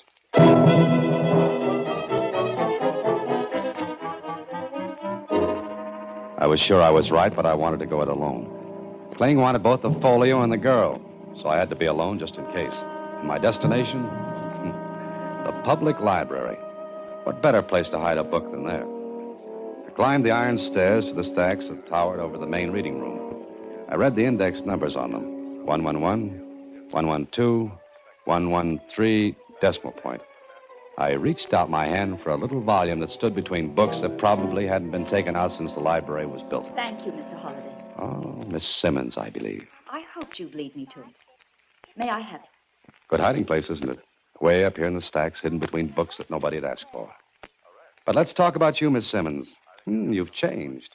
Hair a different color, dressed shabbily, dark glasses. No wonder you couldn't be found. I'll take that folio, please. I guess you would. After all, you killed Dakin to keep him from finding the chauffeur. That's right. And I'll kill again. I'll kill again and again to get something that will mean the end of watching other people enjoy life. Hand it to me. Miss Simmons, if you shoot, wouldn't the shot be heard? Wouldn't you have to explain? Give it to me. You have great patience. You followed me probably every day. Now, a little more patience won't hurt. Stay away. Don't come any closer. You want this, don't you? Give it to me. All right. But you will have to get it. Don't drop it over. If you do, I'll kill you. That wouldn't do any good, Miss Simmons. If I drop it over this rail, it'll drop 3 stories into the reading room below. Now, still want to shoot? Please. Please, give it to me. Put down that gun. No. Then shoot. But when you do, this book drops. There are about 50 people down there. Which one of them would you like to pick up $20,000? Take a look, Miss Simmons. Let go of me.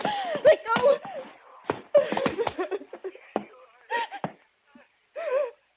Come on, Miss Simmons.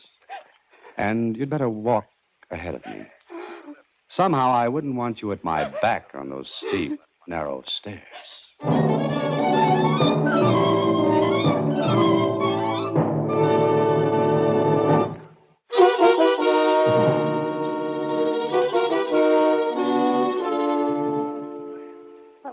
Afraid she would shoot, Mr. Holliday?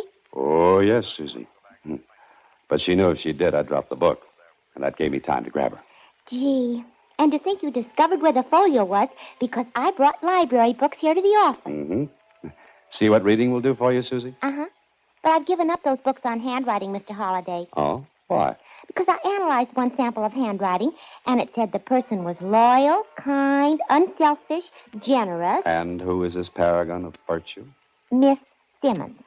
Oh, good night, Susie. Next week, same time, through the courtesy of Paramount Pictures, Alan Ladd stars as Dan Holliday in Box 13. Box 13 is directed by Richard Sandville. This week's original story was written by Arthur Boley. Original music is composed and conducted by Rudy Schrager. The part of Susie is played by Sylvia Picker, and that of Lieutenant Kling by Edmund MacDonald. Vern Karstensen is in charge of production. Box 13 is a Mayfair production from Hollywood. Watch for Alan Ladd in his latest Paramount picture. The Anchor Hocking Glass Corporation brings you Crime Photographer.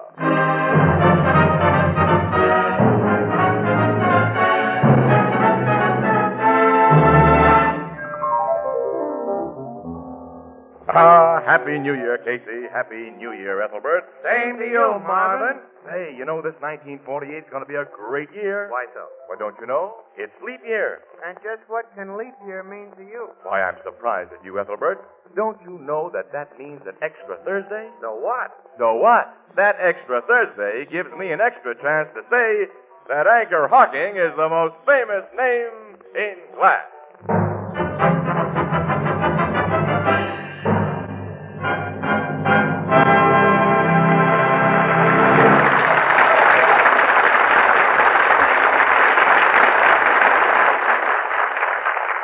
Good evening, ladies and gentlemen. This is Tony Marvin. Every week at this time, the Anchor Hocking Glass Corporation of Lancaster, Ohio, and its more than 10,000 employees bring you another adventure of Casey, crime photographer, ace cameraman who covers the crime news of a great city. Written by Alonzo Dean Cole, our adventure for tonight, Hot New Year's Party.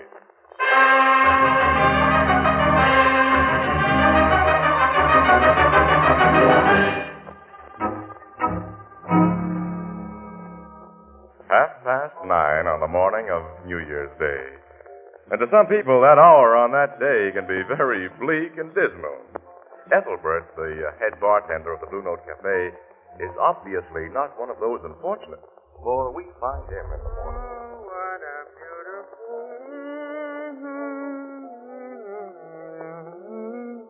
thing. Hi, Walter. Yeah, Bring up 2 more bottles of aspirin. They're going to be our best sellers today. Okay. Oh, what a beautiful... Well, look who's here. Happy New Year, Casey. And same to you, Miss Williams. What's the matter with you two? Ask Walter to bring us a couple of cups of coffee, pal. Strong and black. And slip me an aspirin tablet. Make that a double order. Hey, Walter, draw 2. Coming up. What's Herman Chittison doing here? Practicing at this hour in the morning? He couldn't get home on account of the snow. He slept here all night. Oh. Here's some special headache medicine for you to stay out all night. We haven't been stay out all night. I know. Like good, sensible folks, you left the party early, just before daylight. And then you got all of an hour's sleep before you had to come to work on an 8 a.m. shift. He's a wise guy, Annie. Yeah. You should have been like me. I wasn't on duty last night, but did I spend my leisure time in idle revelry? I did not. At 12 o'clock, my sister Edna and me wished one another a happy new year over a glass of good, healthful milk. Then I retired and enjoyed a fine, refreshing sleep. So, on this beautiful morning, you find me full of vim, vigor, and vitamins.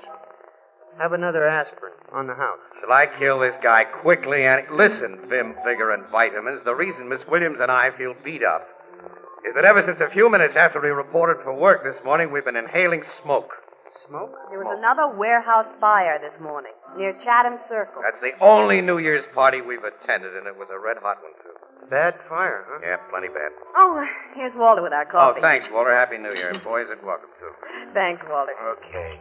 Your papers kind of hinted that them warehouse fires lately have been arson jobs, Miss Williams. Oh, we're morally certain of it, Ethelbert. And that Jake Schultz is the man behind them. He and his mob make a deal with the owners of them places to split the fire insurance, huh? That's right. That's the racket. Skinny Jake Schultz is a pretty smart cookie, I hear. Neither the cops or the fire inspectors has ever got anything on him. Yeah, well, if he's behind the torch job we just covered, he isn't so smart. 'Cause this one let somebody in for a hot seat rap. What do you mean? Well, the fire was set at night, and there was a human being in the building, an old watchman. That means arson in the first degree. The watchman got out all right, but a fireman was killed by falling timbers. And when death is caused through commission of first-degree arson, it becomes first-degree murder. And a reliable witness says that he saw 3 men run out of the warehouse a few minutes before the fire was discovered.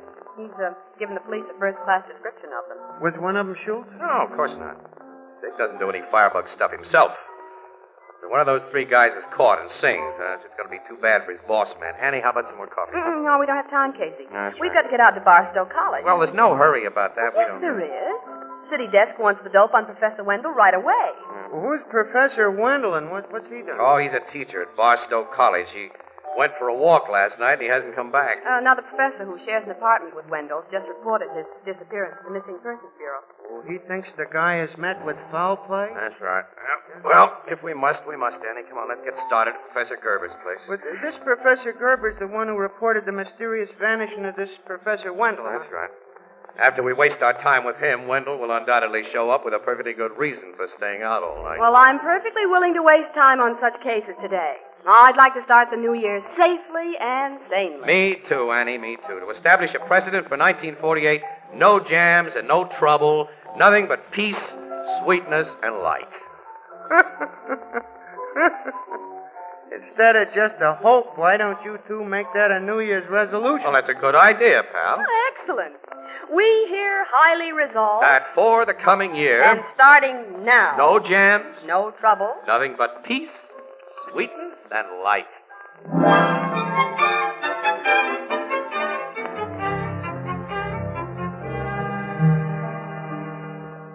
Professor Wendell and I have shared this apartment for over 5 years, Miss Williams, ever since he lost his wife. I know him, and I'm certain he wouldn't stay out all night without notifying me if he was able to do so.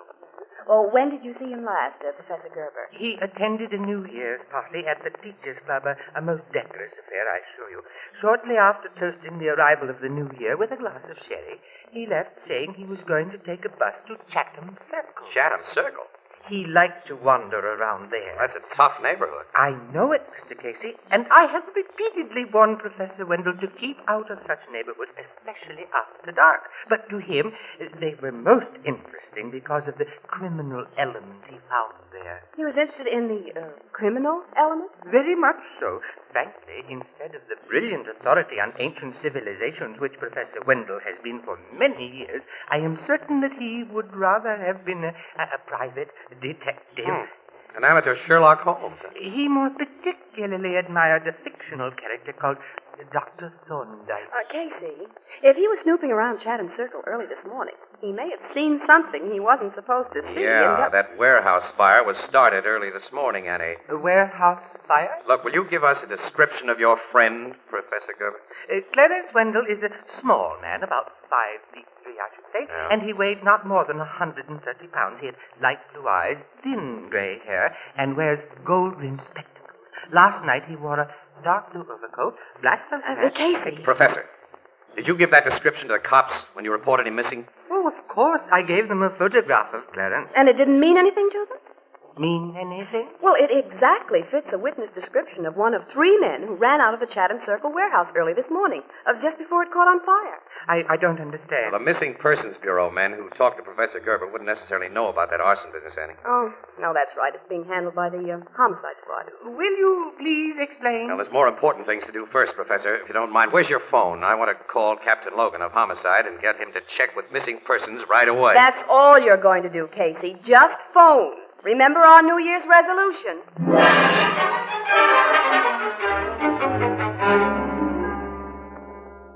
Casey, I got hold of that warehouse witness right after you phoned me. When he looked at the photograph Missing Persons had of Professor Wendell, he identified it immediately. Wendell was the little guy he saw coming out of the warehouse, Logan, right? Yeah, between the 2 other men. He hasn't been able to identify the others from pictures in our criminal Wait a file. minute, the witness saw Wendell between the other guys? Yeah. Now he recalls that both had a grip on the little man's arms. Well, when Professor Wendell was playing detective last night, He accidentally stumbled onto the arsonists while they were setting the fire, and they kidnapped him to keep him quiet. That's the way it looks, Miss Williams.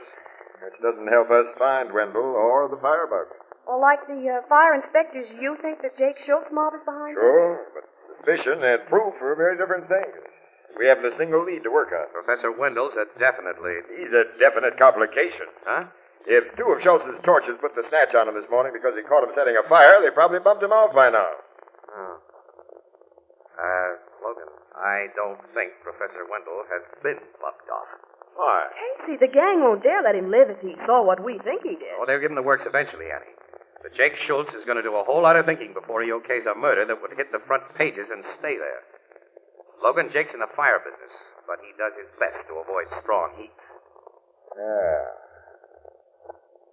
I'll have Skinny Jake and his mob brought in. We'll force information on him. No, you won't force anything out of Jake or his mob. That's been tried before. Do you know of anything else we can try? I can try something. You? Yeah. What? I'll have to keep to myself. There can't be any cops in the picture, Logan. Meaning you know some crook who might be persuaded to spill? Meaning you ask no questions and I answer none, now or later. Okay. Help me find Professor Wendell alive, and you can write your own ticket. Attaboy, Logan. Thank you. I'll get started right away. Now stick around your office here, and I'll phone you after I make my contact. I'll be near the phone. So long. Oh, I'm going with you. See you later, Captain. Okay, Miss Williams. And carry your luckiest horseshoe, Casey. Yeah, I guess I'll need it, pal. Oh, what are you going to do, Casey? Annie, I'm going to leave you as soon as we reach the street door. Not unless you tell me what this is all about. Look, kid, I can't tell anybody. Well, then I'll trail you. But if you do, you may wreck the one chance of finding Professor Wendell alive. Okay. Well, just tell me one thing, off the record. Where are you going? Completely off the record, Annie. Nick Morrow's Tavern. Well, the Schultz mob hangs out at Nick Morrow's. Jake Schultz owns the place. Yeah? Casey, you'll be sticking your neck out down there. Quite a few of the mob know you. Schultz knows you. I'll be okay, Annie. Well, maybe. Resolutions are so easily broken, Casey, we should only have hoped for a safe and sane 1948.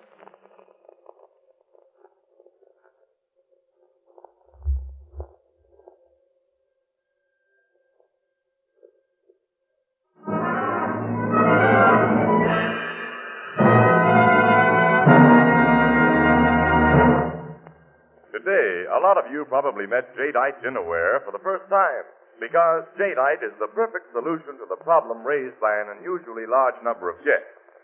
Jadeite cups and saucers, jadeite dessert plates and salad plates, jadeite dinner plates, soup plates, vegetable bowls, and platters are as lovely as Chinese porcelain. They're as heat-proof as the Fire King oven glass you use for baking, yet they're so inexpensive that you can buy all the extra pieces you need for entertaining without making a dent in your budget. For example, jadeite cups and saucers cost only 15 cents for the 2 pieces, and you can buy a complete 35-piece dinner service for 6 for less than $5. Now, you'll find jadeite dinnerware at chain stores, hardware stores, department stores, and all other stores selling chinaware and glass. Ask for jadeite by name. Now it's spelled Jadeite. Jadeite, newest triumph of anchor hocking. The most famous name in glass.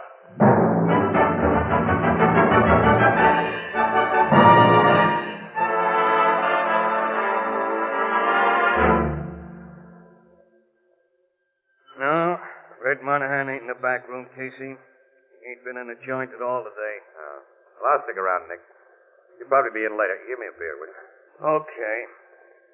Bar do a big New Year's business last night, Nick? I can't complain. You still running with the cops, Casey? Why, Nick, I don't know what you mean. I'm a newspaper guy. Sure, I know.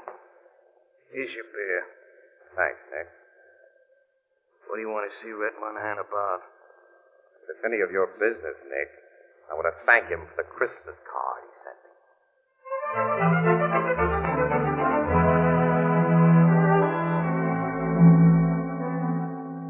You've been waiting here over an hour for me, Casey? That's okay, Red. That's okay. Oh, it ain't okay. You're one guy I wouldn't keep waiting for no reason. Well, let's sit down here. Over the corner table there, we can talk privately. Yeah, okay. Hey, Nick, we're going to sit down. Bring me and my pal Casey a drink. Okay, Red. Come on, Casey. It's good to see you. Here, take a load off your face. Now, what's on your mind? I'm going to ask a favor of you, Red. Favor? Yeah. I owe you a debt, fella. One I can't ever pay. My only kid would be dead if it wasn't for you. I'll never forget how you pulled her out of the river when she was drowning. Here's your drinks. Oh, thanks, Nick. That's all, Nick, thanks. Tell me, what can I do for you, Casey? All right, I'll give it to you quick and straight, Red. I want Professor Wells. I don't know what you're talking about. I think you do. I know how close you are to Schultz.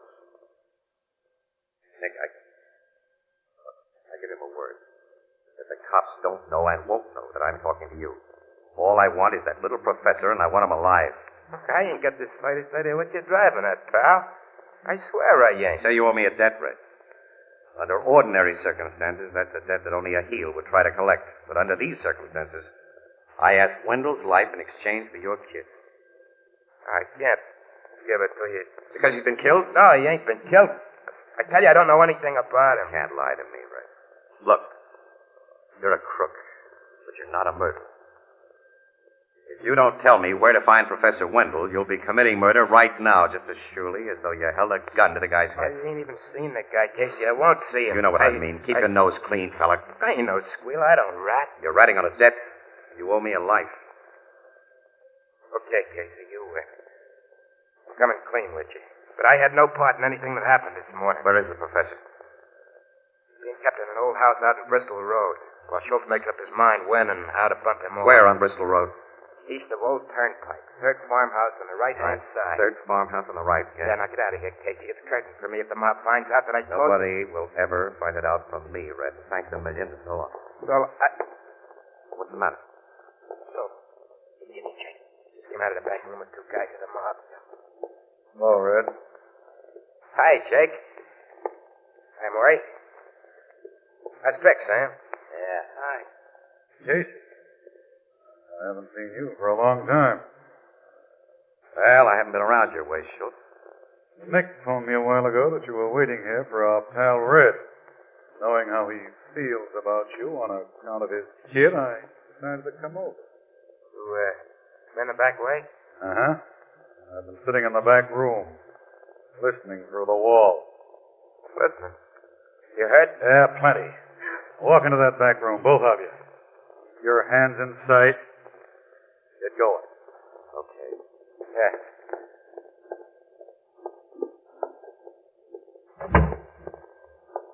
Now, we've got a car in the alley, and you two dopes are getting into it. What are you going to do to it, Jake? Yes, can't you, Red? Yeah. And I ain't going to take it. That goes for me, too, Red. Don't shoot, guys. It might bring the cops. Hey, this Casey's getting my gap, though. No, he isn't. You got him with your blackjack. Yeah, Casey's on the picture now, Red. I got right under control, Jake. What's happened anyway? I'm doing just that. Now, they're both out cold. Yeah, but not cold enough. You and Murray, put him in the car, Sam, and we'll all go for a ride.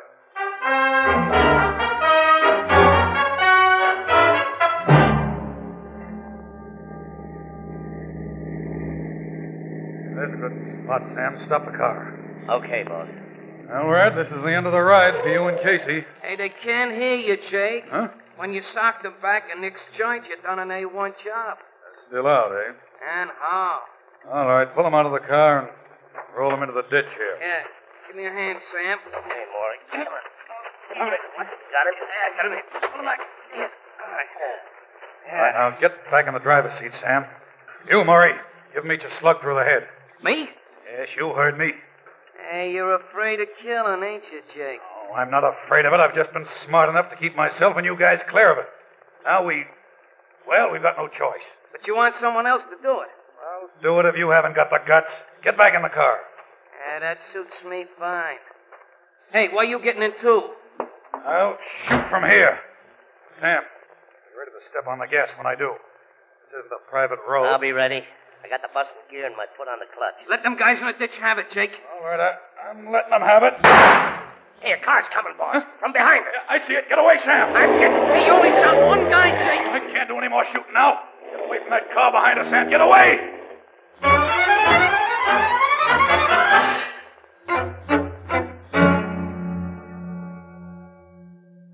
Well, you certainly had that lucky horseshoe with you, Casey. We found Red Monahan lying beside you in the ditch with a bullet through his chest. You only had an egg-sized lump on the back of your head. Oh, Casey didn't get off so easy, Captain Logan. He was unconscious for almost 2 hours after he was brought to this hospital. Well, the doc says he's all right now, Miss Williams. Yeah, it's all right, Annie. I'm okay. I've been so worried. They killed poor Red. Oh, he's going to pull through. Doc didn't get him in a vital spot. Oh, I'm glad of that. I'm glad. No, Red's more than a half-right guy, much more. But you want to know what happened? Oh, take it easy, pal. You were delirious for a while after they brought you here, and you did a lot of talking. He kept saying that Red Monahan had told you that Professor Wendell was being held prisoner in a house on Bristol Road. East of Old Turnpike, third farmhouse on the right. I said all that when I was out.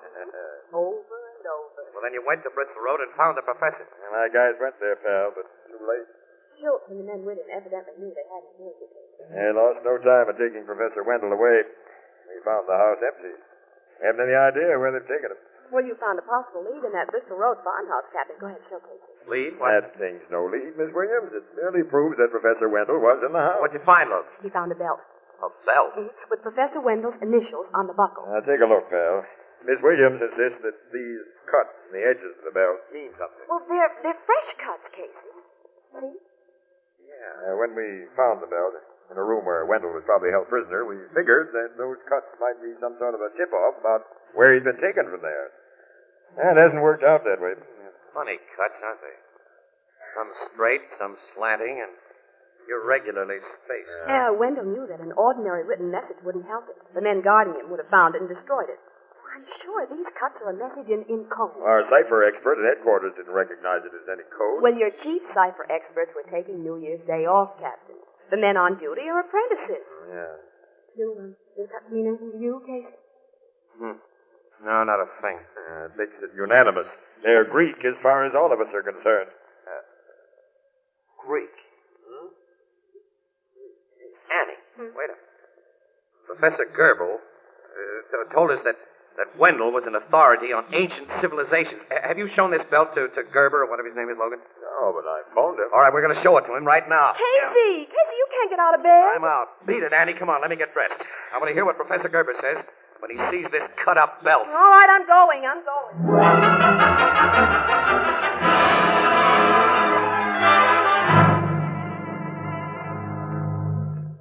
You're right, Mr. Casey. The belt conveys a message. It does, Professor Gerber? Yes, in the oldest secret codes that history records. The ancient Spartans used it to convey secret military information. It is called Sicily. Professor Wendell hoped you'd bring this to me, Captain Logan. He did, huh? He must have. He knew I'd be able to read a Sicily message. Why are you wrapping that belt around your arm? So that I may be able to decipher its markings, Miss Williams. You see, to write a Sicily message, the ancients wrapped a strip of papyrus, long and narrow, like this belt, around a staff of predetermined circumference. Spirally, with the edge of each spiral joining that of another. Then on the joining edges, they wrote the secret information they wished to impart. When the strip was unwound from the staff, nothing but apparently idle markings were visible on its edges. Now, the belt is completely wound about my arm. See? Its message is placed? No, not to me. All I see is that the edges of the cuts meet. But the cuts form letters, Captain. Greek letters. Greek, Logan. Ann knows she's been to college. Well, what do they say? In rough translation, they are taking me to Diana's house. Diana's house? Diana was the Roman name for the Greek goddess Artemis. Say, I'm not a shark on the classics, but I get it. So do I, Logan. Well, I don't. Neither do I. Professor Gerber, Annie, the name of Skinny Jake Schultz's best gal friend is Diana. And to get away from the classics entirely, it's Diana McGillicuddy. I never thought Schultz would take Wendell to such an obvious hideout, Casey. Neither did I, Logan, which means Schultz has been smarter than we are. Well, all right, let's go.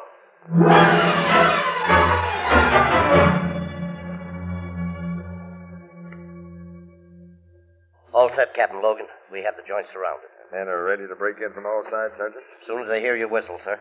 I'll hear that as soon as I get to the front door. Now, you stay there, Casey. Oh, no. I got a little personal matter to settle with skinny Jake Schultz. I got a hunch he's in Diana's house. You should still be in the hospital, you Sam. All right, but I'm not. Okay, blow your whistle, pal. I haven't got time to argue with you. This is it, guys. Hey, cops! They're coming in from all sides. Pick 'em up. That means you, Schultz. Oh, no, you're not going to take me. You're wrong, Jake. Oh, Casey. I owed him that KO, Logan. And I owe these other two mugs something, too. No, we've given up. Lay off, Casey. Let me go, Logan. Let me go. Cut it. This is a police job. You can take the pictures, but you can't make them. Well, all right, Logan. But I want good shots. With Professor Wendell in them. Where is Wendell, you mug? He ain't been hurt. He's down in the cellar. Sergeant, bring him up. I'll get my camera set. You can't take pictures of the professor for the newspapers. Hey, not for decent newspapers. Why not, you mugs? Oh, on account of... Because, some way, the professor lost the belt that kept his pants up. Yeah, and then some way he lost his pants.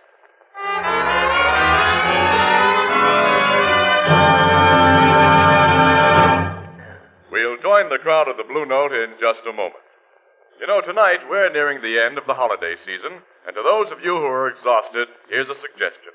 A good hot cup of coffee, which you can prepare in an instant, without fuss, without work, and without waiting even a minute. Now, I'm talking about soluble coffee, the amazing scientific discovery which makes really delicious coffee available at a moment's notice. Now, all you need is a cup, a spoon, and a glass jar. The sanitary, convenient Anchor glass jar in which most of the better packers of soluble coffee bring you their products. The Anchor glass jar opens quickly and simply. There's no trouble in measuring, no waste from spilling. And even more important, glass jars protect the flavor and freshness of soluble coffee against moisture long after they're opened. You'll be delighted by the delicious soluble coffees now on the market, particularly those that come to you in convenient Anchor glass containers sealed with Anchor caps, both products of Anchor Hocking, the most famous name in glass.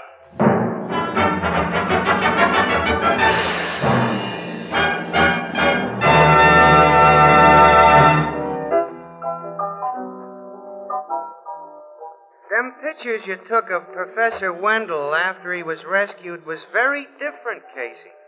It's the first time I ever saw pictures of a college professor wrapped in a blanket. He looked just like an Indian. Professor Wendell didn't like to have him taken that way, Ethelbert, even though Casey was responsible for his rescue. He was kind of burned up. Yeah, he wasn't as burned up as Jake Schultz and his hired firebugs are going to be. No, they're facing murder and kidnapping charges. And with plenty of evidence to back them up. As the result of Casey busting some nice New Year's resolutions, Miss Williams. Yeah. A safe and sane 1948. You started swell. Happy New Year. Happy New Year to you. Let's enlarge the idea. And no kidding. You got something there, Ethelbert. All right, all together. Happy New Year to everyone. To everyone. Excuse me.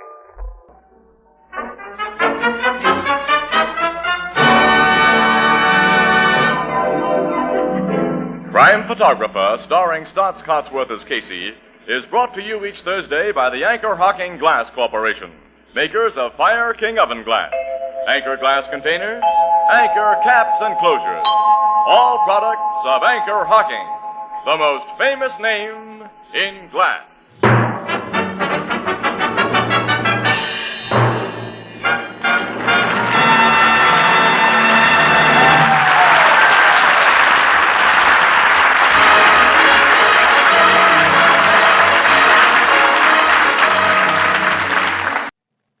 A startled corpse, a blue-eyed woman, and a cryptic message scrawled by a dying man, were the pieces of a Chinese puzzle that wouldn't fit together until I found out what was deadly about the orange dog.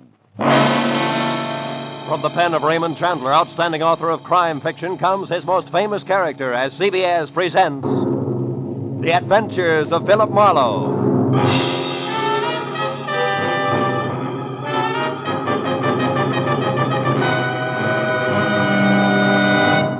And now, with Gerald Moore, starred as Philip Marlowe, we bring you tonight's exciting story, The Orange Dog.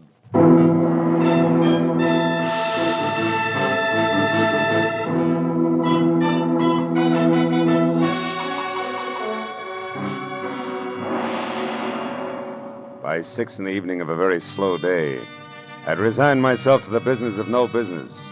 So I took my feet down from my desk, switched off the lights, and started out the door for home with the prospect of a nice, quiet evening ahead of me. But I didn't make it, even as far as the door. Oh. Hello, Philip Marlowe. Marlowe, my name is Shelley Martin. I'm at 8412 Los Feliz, a private residence. I want you to come out here right away. My sister is in a jam, a nasty one. Well, Miss Martin, as a matter of fact, I was just closing up for the night, and I was... Look, you. I need the services of a private detective right now this minute, and I'm prepared to pay for them. There are plenty of others in town. Are you coming or not? Yeah, okay, and thanks for the reminder. That's me you hear sprinting up your front walk. That's much better. And Marlowe, bring your brains along. You're going to need them.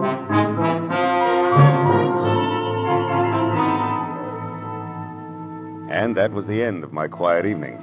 But I just couldn't resist those government engravings of Mr. Lincoln. So I drove down to Weston, turned off on Los Feliz, and found the number 8412. The yard was an overgrown tangle of perennial plants losing their battle with the weeds.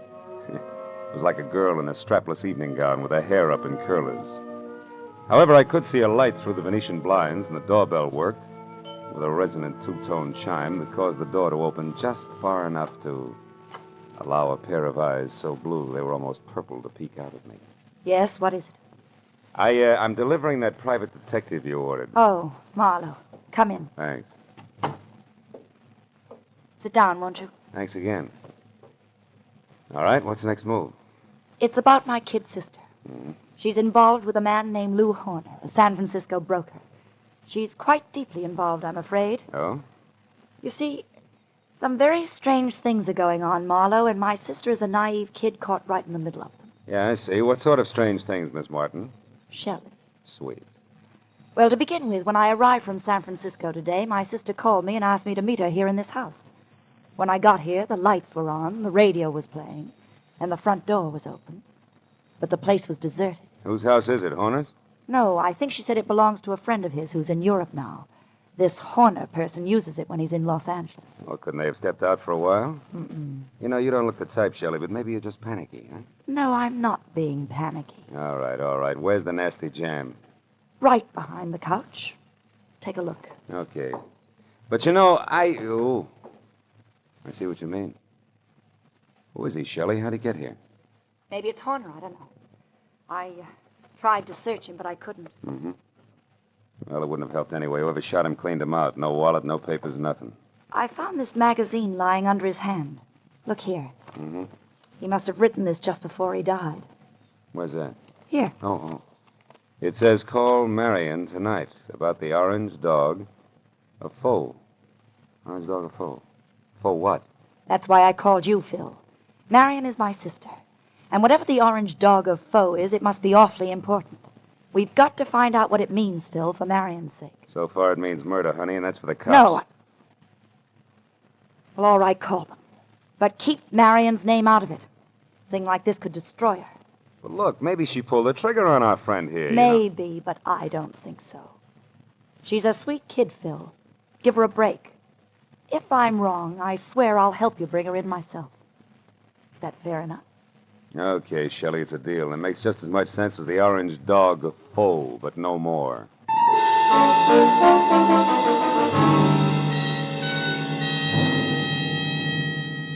After I'd checked as far as I could on my client and sent her home, which was to the Villa 12 at the Wilshire Gardens Hotel, I ripped the General Squeegee tire ad with the message scribbled across it out of the magazine, folded it up, and stuck it in my pocket.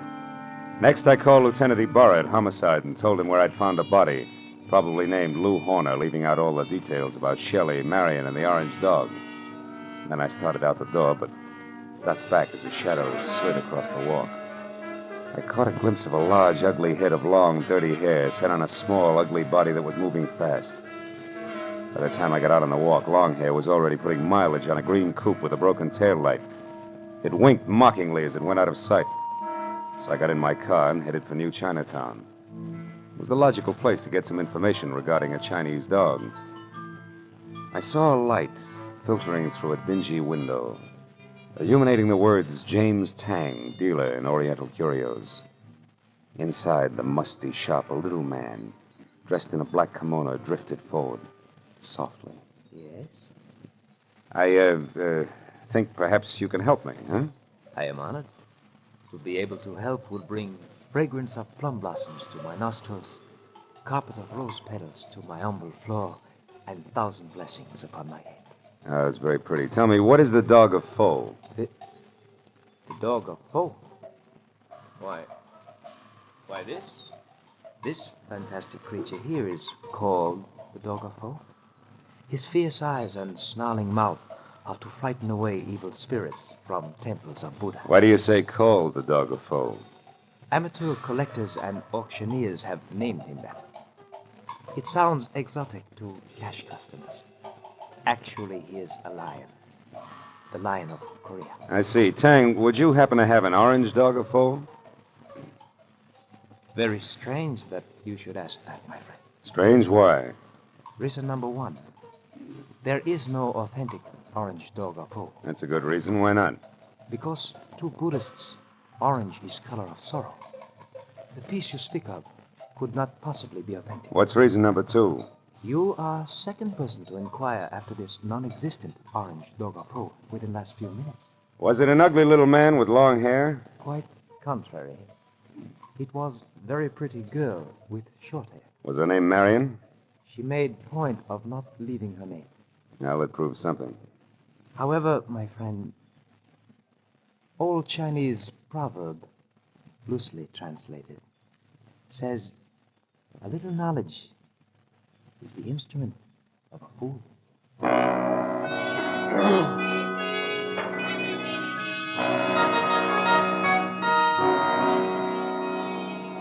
There were 9 other curio shops in the neighborhood, so I started making the rounds for the non-existent orange dog of foe and a girl who was interested in one. From the first 3 shops, I got a fast horse laugh in the fact that the girl was still ahead of me. The next 2 netted an insult apiece and a total blank on the dame. And from the 6th called Saxon's, a glossy, well-ordered place on West 7th Street, the only effect was a coldly curious raised eyebrow. The man in front of me, whom I took to be Mr. Saxon himself, was a gaunt white Russian with a high, naked head the color of warm paraffin. His slender fingers played nervously with each other as we talked. The orange dog of foe. Yes, I have heard of such a piece, I think. It would be porcelain. Probably. This is your business. Who has it, Mr. Saxon? Can you tell me? No, I'm sorry. I believe I heard this orange dog mentioned just once, somewhere down in the village. But I'm sure I could never remember who spoke of it or when. Oh, no idea of its value then, huh? Now that you mention it, I seem to remember the figure 20,000. You mean yen? How much in American money? I am speaking of American money. It would be an importation from China, you know. How could it be worth that much? It's not even authentic, Mr. Saxon. Authentic? You seem to know a good deal more than I about this orange dog. Possibly one would have to see it to appreciate its value. Yeah. Tell me, has a girl been in here tonight looking for this orange dog? A girl? I know. Know anybody named Marion? Marion. No, there is no one in my acquaintance by that name. But why do you ask? Because Marion has quite an interest in the orange dog. I have a feeling they'd make a great team if we could get them together. I see. And what is your name, sir? It's not Fu Manchu, Mr. Saxon. Good night.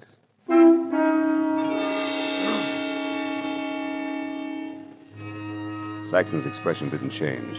I turned and walked out of the place, and then because, with both of us using double talk, the conversation was bound to deteriorate. At least I had found out that the orange dog of foe existed and was going for a very high figure, especially for a phony. And it didn't take an abacus to figure out that Saxon knew more than he told me. Well, I started up the sidewalk for the next bric-a-brac emporium when I saw something parked on the side street, which brought me to a halt. It was that green coupe with the broken tail light. I went over to it, found it empty, and stuck my head inside to check the registration card for Longhair's real name. Yeah, it was a very foolish move because Longhair at that very moment prodded my kidney with the muzzle of a .38, and neither he nor the gun had a sense of humor. All right, Mr. Wise Guy, come on, walk. You and me are going up the alley here. What's the matter? Don't you feel at home in the light? Shut up. I don't like you much anyway, so you better ease off with the smart sayings. Okay, this will do us far enough. Well, Mr. Wise Guy, did you find what you're looking for? You mean the orange dog, Shorty? The answer's no. The orange dog? So that's where the plates are. What plates? You're working for Horner. You don't know what plates. Look, chum, when you get your next haircut, have your brains dusted off. Nobody works for Horner anymore. Horner's dead. Dead? Since when? What's the surprise act for? You saw the body. You were sneaking around that house on Los Feliz. In fact, you might have killed Horner yourself. That body wasn't Horner. Why, Horner's 3 times the size of that guy in Los Feliz. He's bald. Also, he's so dumb he can't remember his own phone number. Oh, hold it. I'm looking for Vera Street where they sell those enchiladas. I'm sorry, gentlemen. I don't want to intrude. Hey, quiet. I'll blow your brains out. All right, now, come on, Mr. Wise Guy. Tell me what Horner's got on his mind. You know all right. I saw you taking orders from his girl. You mean Shelley Martin? Who else? Thought maybe you meant Marion. Marion? Who's Marion? Shelley Martin's sister. And don't let it worry you. Marion's got the orange dog eating out of her hand. You don't say. It ain't funny, mister. It's just peculiar. Because Shelley Martin don't have a sister, I know. So it seems like you're a very mixed-up character. In fact, Mr. Wise Guy, you're so mixed up, you're no good to me at all. So get over there with the rest of that.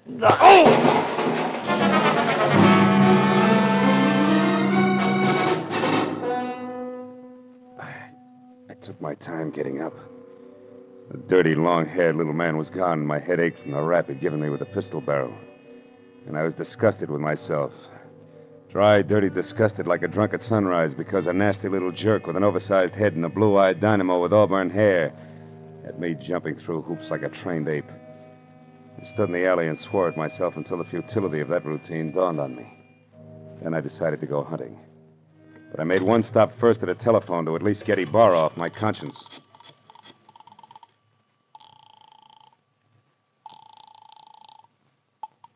Lieutenant Ibarra. Marlowe, Lieutenant. I just found out that body on Los Feliz isn't Horner. I knew that an hour ago. Huh? The body isn't Horner's, and Horner is no broke. He's a counterfeiter, a big one. Oh. The dead man was a treasury agent named Slade who was closing in on Horner. So if you've got anything you haven't told, Phil, you better get it off your chest. At this point, it's a pleasure. A girl named Shelley Martin's calling the signals about now, and she can be found at Villa 12, Wilshire Gardens Hotel. You hurry, you'll just about meet me there, Ibarra. Now, wait. Suppose you go alone and find out what you can first. That's a switch. I'll follow in half an hour. Let's not freeze her up, Marlowe. Let's keep her talking, okay? Okay, Ibarra, that's easy for her. She's got a forked tongue. Only this time it's going to wag strictly on the straight and narrow, I guarantee it.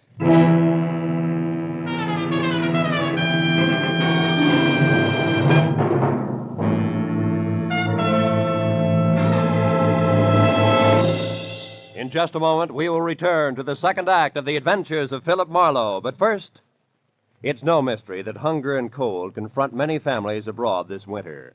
CARE will help feed and clothe these needy people. CARE, the safe, sure, non-profit way to send supplies to Europe and Asia. A check to CARE for $10 will send a 21.5-pound, 41,000-calorie food package, or a baby food package, or a layette, or a baby blanket package, or material for clothing. CARE guarantees delivery. You get a signed receipt that your package has reached its destination. Write your check tonight. Mail it first thing in the morning to CARE, C-A-R-E, 50 Broad Street, New York City. And now, with our star, Gerald Moore, we return to the second act of Philip Marlowe and tonight's story, The Orange Dog.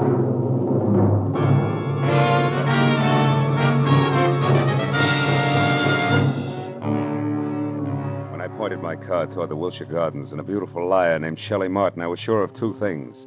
The plates that Longhair had wisecracked about just before he piled me into a row of garbage cans were the engraved kind that counterfeiters use to make money the easy way. And second, both Longhair and Lou Horner were racing for the plates as well as the Orange Dog, which could be one and the same thing. But 20 minutes later, as I pulled up near Villa 12, which was strips of yellow light and raised voices drifting out of half-open Venetian blinds, I forgot about the gentleman involved and concentrated on a lady who didn't have a sister called Marion. I went around to the back of the villa where I found the service door unlocked and the kitchen beyond dark. And when I entered and quietly moved to a spot near the living room where I could see Shelley snapping at a pompous, excitable man with a red face, I figured that a little eavesdropping might pay off. I'm here in Los Angeles. Is there anything wrong with that, Mr. Horner? Yes, everything. Why, I wouldn't even have known you were in town if I hadn't gone back to the place in Los Feliz where I saw you and some man having a delightful little chit-chat over the body of that T-man. Treasuryman? Yes. Is that who he was? A meddlesome fool I caught snooping through my papers. Then you killed him, Lou. Of course I killed him. I had to. Now stop asking questions and get out of here. Because this is business, not pleasure, Shelley. And that leaves no room for you. Or Marion? What do you know about Marion? Not enough. But what I do know, I don't like. Look, Blue, who is Marion, and what does she mean to you? Marion means money to me, Shelley. Nothing more. So just leave me alone here so that I can make a call according to schedule. A call about... Lou. What's the matter, Shelley? Behind you, Lou. They're in the garden. Lou! The bullet that crashed through a closed window didn't stop until it got to Horner, who grabbed at his chest and dropped to the floor even before the glass quit flying. And by the time I got outside to where the shot had come from, I found nothing but a little wind rustling a lot of trees. When I got back to Shelley and the blood over tweed on the carpet, Horner was already dead. Marlowe. Marlowe, the man out there was Henry Peel. Peel? Something in long hair and dirty clothes? Yes, I met him in Horner's office once. Lou said he was a broker from Chicago. Come on, both Peel and Horner are counterfeiters. What? Lou, a counterfeiter? That's right. Never mind the carefully arched eyebrows, honey. They mean nothing. But, Marlowe, I swear I never knew that Horner was anything but a broker. A broker maltreating poor sister Marion? You're a liar, Shelley. About Marion, yes. I haven't even got a sister. But from there on out, I'm telling the truth, Phil. Then tell some more and fast.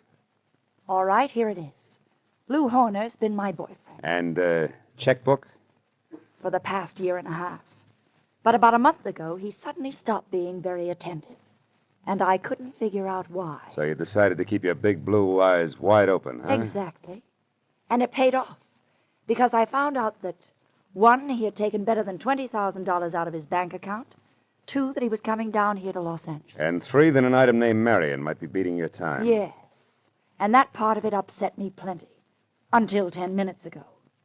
But then I found out that Horner here was a murderer, and that, Marlowe, I don't buy. 3 cheers for the all-American girl. Oh, skip it, Marlowe. I'll live my way, you live yours. Don't worry, honey. Nobody wants to change places with you. Hey, look. Why does Horner wear a little rubber band on his little finger, do you know? Oh, he had a bad memory. Used every kind of gadget in the books to keep himself from forgetting things, especially numbers. Oh.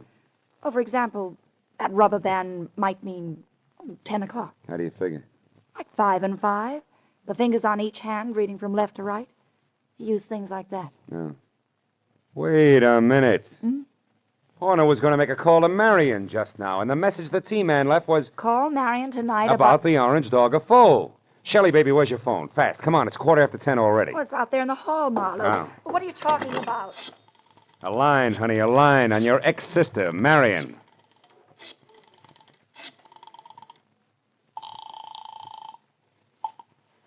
This is Mr. Saxon.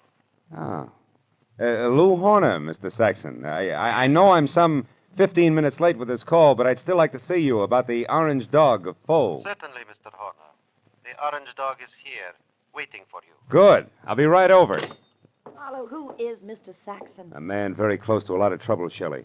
Now, look, you wait right here for the law, and in particular, one Lieutenant Ibarra. Tell him nothing but the truth about Horner and what he meant to you in dollars and cents, and you may be all right. But where are you going, Marlowe? To a curio shop on West 7th Street to see, among other things, the orange dog of foe.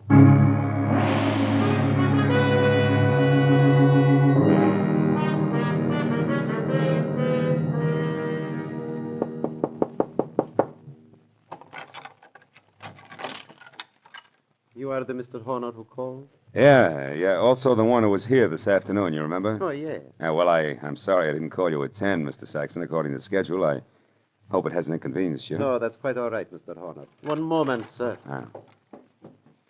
What's the matter? Is anything wrong tonight? Seem on edge, Mr. Saxon. I am. So please, Mr. Horner, don't make a single stupid move. What? Wait a minute. Why the gun, Mr. Saxon? I promised not to bite the orange dog. You won't even touch the orange dog. Now, who are you? Oh, we've been all through that. I'm Horner, Saxon. Lou Horner of San Francisco. No, you're not.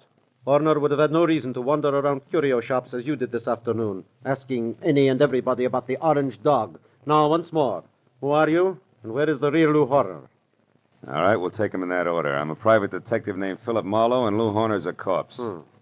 But also, I'm a good friend of yours, Saxon, because I'm going to give you a little bit of advice for free. Call it quits, Buster. You're licked.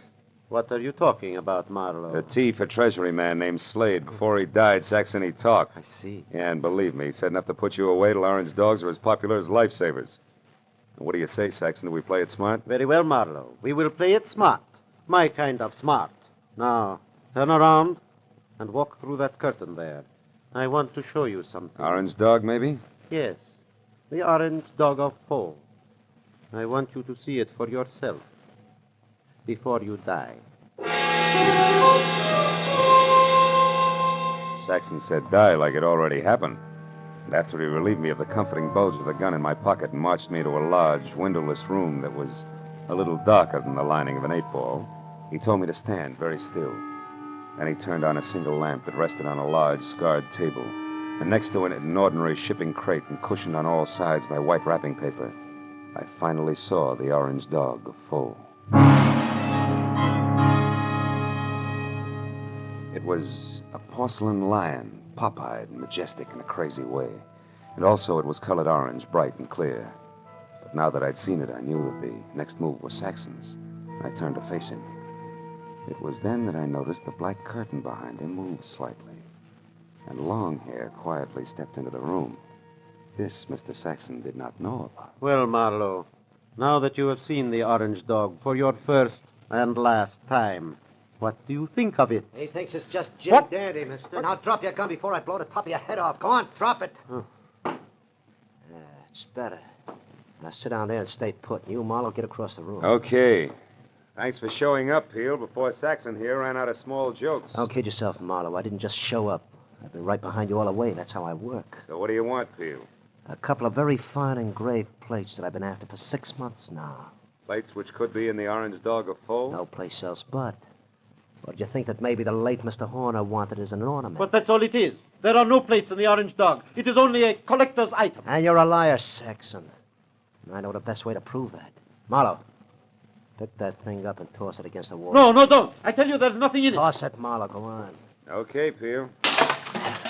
Now we'll see who's right about the plates being here. Nothing, huh, Peel? No.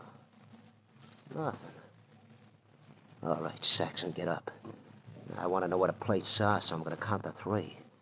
That's how long you have to live if you don't tell me. No. Peel, believe me, there are no plates. What? 2. Hold it, Peel. Wait. Here are the plates. Here. In this jeweled box. Look, right here, under your nose. Is he out, Marlowe? Yeah, he's out, all right. He took the light with him, too. Is there another lamp in here? No, there isn't. Nor is there another gun. Why, you stinking little... Wait a minute, those sirens, Saxon, they're heading this way. Police? Yeah, the police. Looks like sooner or later everybody gets together in the back room at Saxon's, But not everybody stays here, so I'll take this wrapping paper and leave now. Wrapping paper? The stuff that was around the orange dog? Yes, a sample of the best grade of counterfeiting paper made, Marlowe. And that's what Horner was supposed to buy, not plates. Those he got a month ago. Still makes you a crook, Saxon, and one who'll never get past the front door. Oh, no, we'll see about that. Marlowe! Keep shooting, Saxon, in the dark. You got 4 shots left. You filthy maggot! Only 1 now, Saxon. That's number 6. You're through, Saxon.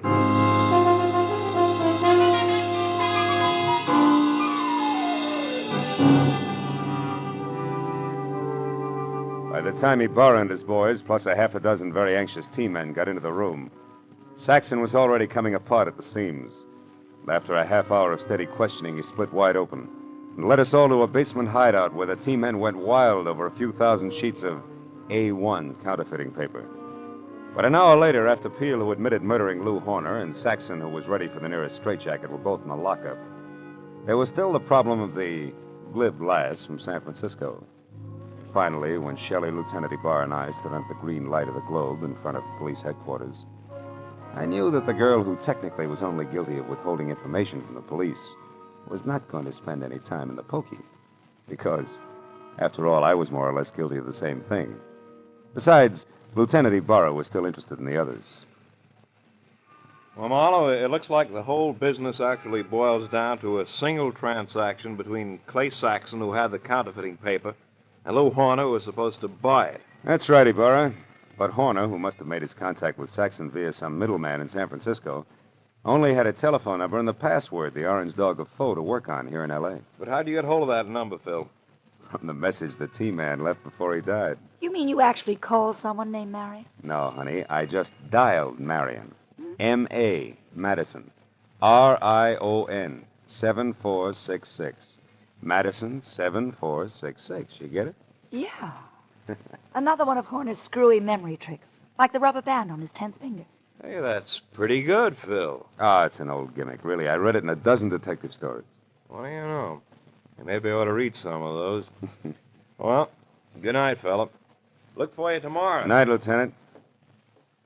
Well, Shelley, do I show you the way home? Now, Marla, aren't you hungry or thirsty or something? Yeah, I guess I am at that. Well, I know just the place for us, darling. Oh? It's a cute little place right smack in the middle of Chinatown.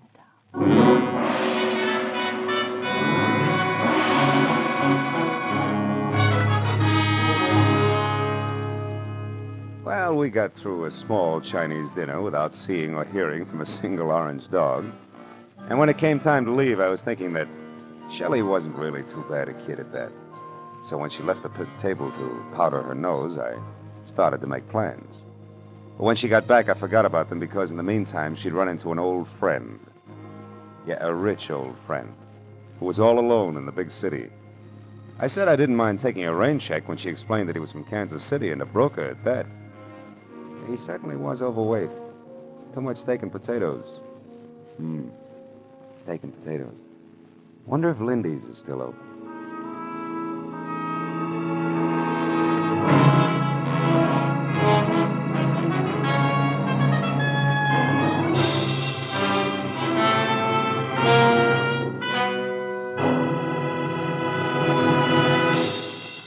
The Adventures of Philip Marlowe, created by Raymond Chandler, stars Gerald Moore and is produced and directed by Norman MacDonald. Script is by Mel Dinelli, Robert Mitchell, and Gene Levitt. Featured in the cast were Francis Robinson, Edgar Barrier, Tony Barrett, Lou Krugman, and Ed Begley. Lieutenant Detective Ibarra is played by Jeff Corey. The special music was by Richard Orant. Be sure and be with us again next week when Philip Marlowe says... I was hired to find a blackmailer, and I did. But first I found a badly beaten Adonis, a Jezebel with an accent, and a man who had been an easy mark for murder.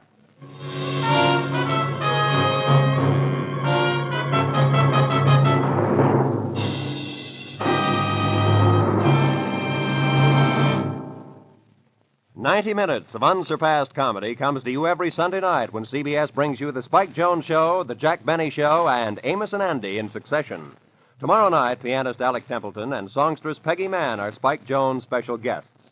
Jack Benny and his gang and Amos and Andy, following in succession, will bring you more of the laughs that make them first for Sunday night fun. Spike Jones and Amos and Andy come to you over most of these same CBS network stations, and Jack Benny comes to you over them all. Now, stay tuned for Gangbusters, which follows immediately over most of these stations.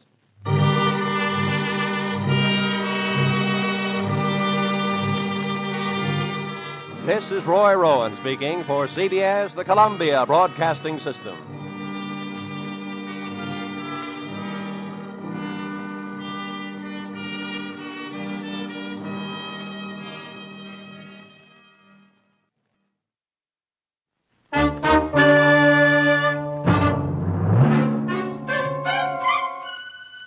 Box 13, with the star of Paramount Pictures, Alan Ladd, as Dan Holliday.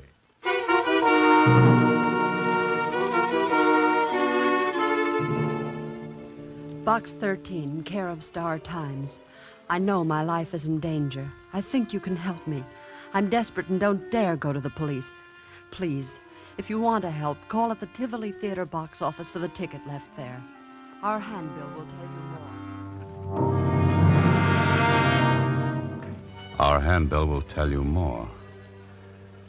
Yeah, that's the way it started. The note from the girl, Maria, the theater ticket, and then murder.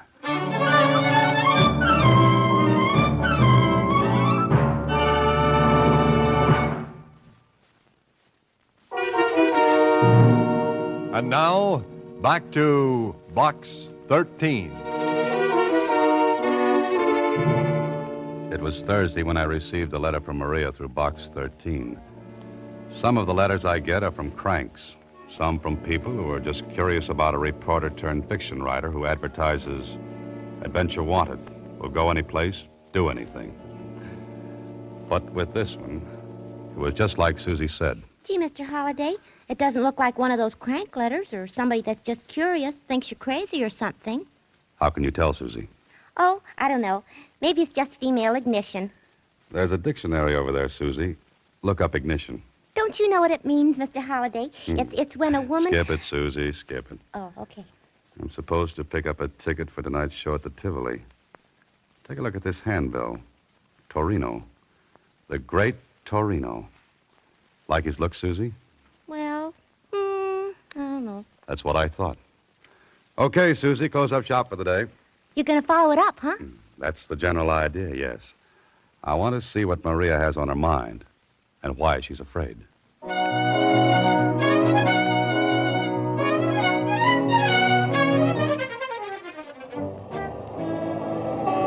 This was it. I picked up the ticket at the Tivoli.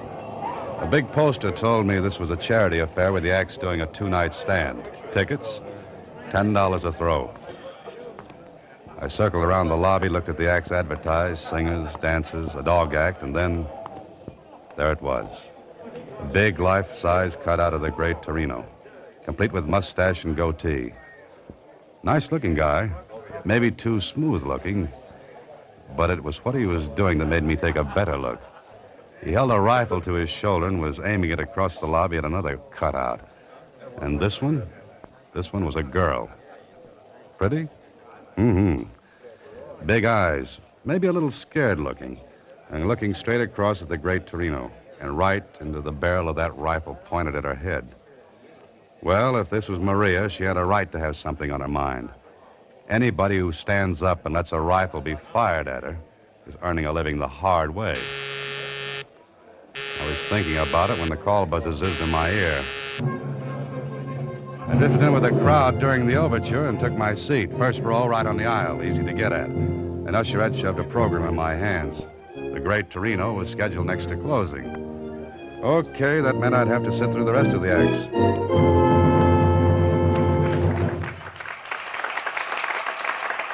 I did. It was skipping.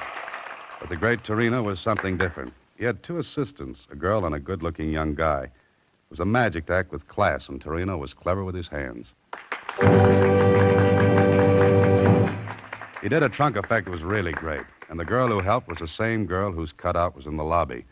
Torino tied her with a rope, slipped a big canvas bag over her, and locked her in a trunk. He fired a shot, and bang, the girl came running down the aisle. And the trunk she was put in, well, empty. All done in a split second, too. The Great Torino took his bow, but I noticed something. When he reached out to take the girl's hand and bow with her, she managed to be busy at something else. Okay. She didn't like him. He gave her a funny look, then walked to a rack and picked up a nice nickel-plated rifle. I sat up in my seat because the girl threw a quick look at me and a tiny nod.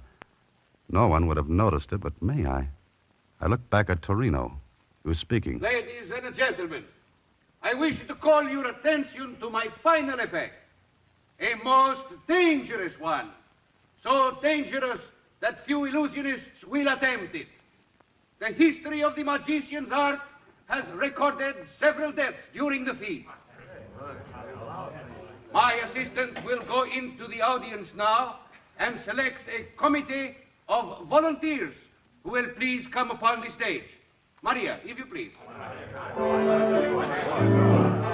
So the girl was Maria. I guess my cue was to be selected as one of the committee. I raised my hand. She picked me. I went on the stage with four others from the audience. Stood there while Torino went to the footlights and spoke again. Please, the music. No music. Please, no music. Thank you. Now, ladies and gentlemen, I shall give the gentlemen of the committee this rifle. It may be examined thoroughly. Also, 3 bullets, which they may mark later for identification. Gentlemen, the rifle. And here, the bullets. Please mark the lead in any way you choose, unmistakably. We took the rifle and the bullets. And the Great Torino. Well, he had the audience sitting on the edges of their seats. No one knew exactly what was going to happen, and Torino wasn't going to tell them until the right time came. Then one of the other men on the committee spoke to me and... bullets look okay to you? Yeah, as good as any bullets can look. 22s, huh? Yeah. How do we mark them? Initials? Yeah, good idea. The three of us cut our initials in the lead. That all right with you, mister? Good. How about the rest of you? Suits me. I've got a knife here. Yeah, let me see the rifle. Yeah, sure, here. Rifle look okay? No gimmicks? Well, not that I can see. All right, my initials are cut in the bullet. You want to cut yours? Oh, yes. I cut my initials, DH, in one of the bullets. So we had 3 bullets with initials cut in the lead. No chance for substitution. Then Torino took the rifle and the bullets. Thank you, gentlemen. Grazie tanto. You are satisfied? Sure, I am. Yes. Good. Now, if you will all watch closely, I shall load the bullets in the rifle. So, and what is your name, sir? Holiday. Good. Then, Mr. Holiday, if you will please hold the loaded rifle until I am ready for it. Oh, sure. In this way, there can be no trickery. Ladies and gentlemen, you saw me load the marked bullets, yes? So, and you have the loaded rifle. Good. Now, ladies and gentlemen, may I introduce once more Maria. Maria? The young lady is as courageous as she is lovely. Maria, you will take your place, please. Mr. Holiday, would you care to shoot at Maria? Oh, no. No, thank you. Then that leaves it up to me. No. The rifle, please. Oh, here you are. Thank you. Ladies and gentlemen, I shall ask for complete quiet. Thank you. Maria, you are ready? Yes, I'm ready. The Great Torino walked to the other side of the stage. He raised the rifle to his shoulder, pointed it at Maria. She was pale as death. Her arms were tense, tight. Perspiration stood out on her forehead, and on mine, and on everyone in the audience. Then, so help me, this is what happened. A bullet appeared between Maria's teeth. She let it drop to a plate she held in her hands, then... And 2 more bullets popped between her teeth and fell to the plate. No one in the audience moved. No applause, just that tense feeling. Torino walked over, took the plate. His hands never touched the bullets. I'll swear to it. He walked to me and the other 3 men with me, and... Gentlemen, you will please to identify the bullets, yes? This one.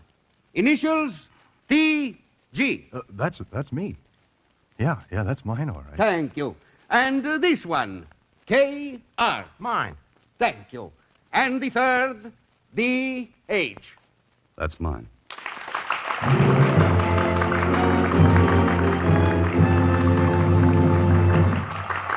How did he do it? I don't know. All I know is that when I walked off the stage, Maria managed to get a note into my hands. When I read it later, it asked me to meet her at a little coffee shop about 3 blocks from the theater. All right, that's what I did. We sat in a booth, back out of the way, and Maria talked. Thank you for coming, Mr. Holiday. That's all right, Maria. I saw a great act, but what am I doing in it? You can help me. Please help me. How? Doing what? You can keep Torino from killing me. More coffee? Didn't you hear me? Oh, sure. Sure, but I don't get it. You saw the act? The rifle trick. Yeah, it was great. Then you must see how easy it would be for Torino to kill me while doing it. Slow up a little, Maria. Let's start from the beginning. All right. You saw the other assistant. You mean the good-looking kid? That's Billy. I love him and he loves me.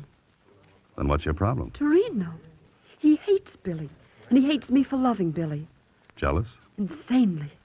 Well, quit then. I will, after tomorrow night's performance. But why wait if you're afraid? I won't be afraid if you're there. What could I do? Be on the committee again. If I think anything's wrong, I'll signal you. And then? Do anything. Drop the rifle, but don't give it back to Torino. Now, wait a minute. How could he kill you? He'd claim it was an accident.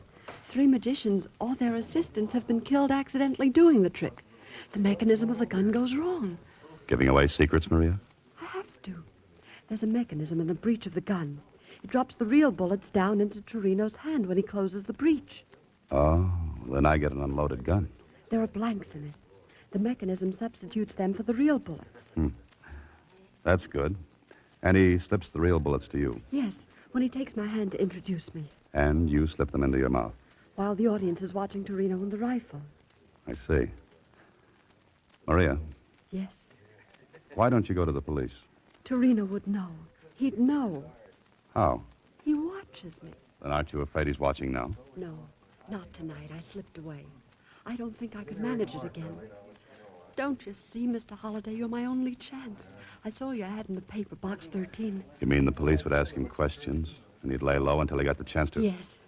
Will you be there tomorrow night, Mr. Holliday? Look, I have a ticket for you here. The same seat. Please. Please. All right, Maria. I'll be there. Thank you. Thank you. And we'll try to keep the trick from being trumped by the Great Torino.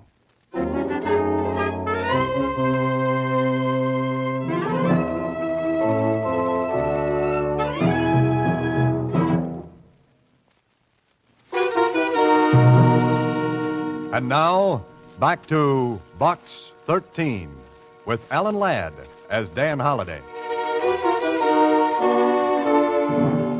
Well, it sounded like a great assignment. And from the way the setup looked from where I sat, it gave the Great Torino a perfect chance to kill Maria. I checked on Maria's story about the accidental deaths during the trick, and Jonesy at the Star-Times verified it. A smart cookie like Torino could fake an accident, and who's going to pin the black ribbon on him? Nobody. Okay, it's up to you, Holliday, to figure it out.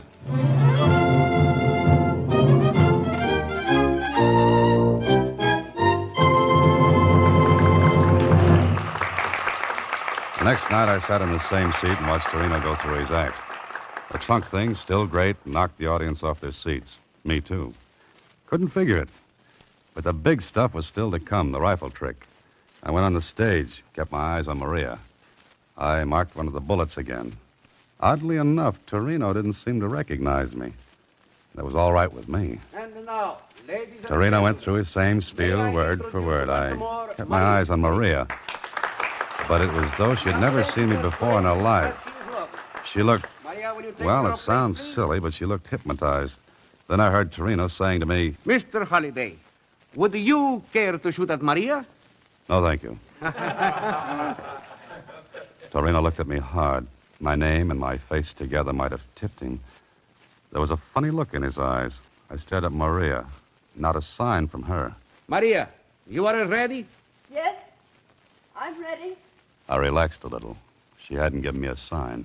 Everything was all right, and then Maria! Maria!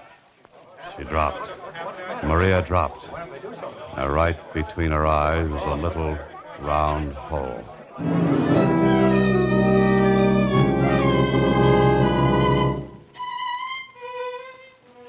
Look, Holliday. Is that straight, that story? Sure it is, Kling. She was afraid she'd be killed. But you say she didn't give you a high sign. No, she didn't even look at me. But she told you if there was anything wrong, she'd tip you. Yes, but she didn't tip me. Okay. Sergeant, Yes, sir, Lieutenant. get Torino over here. Yes, sir. All right, Joe. Lieutenant Kling wants you.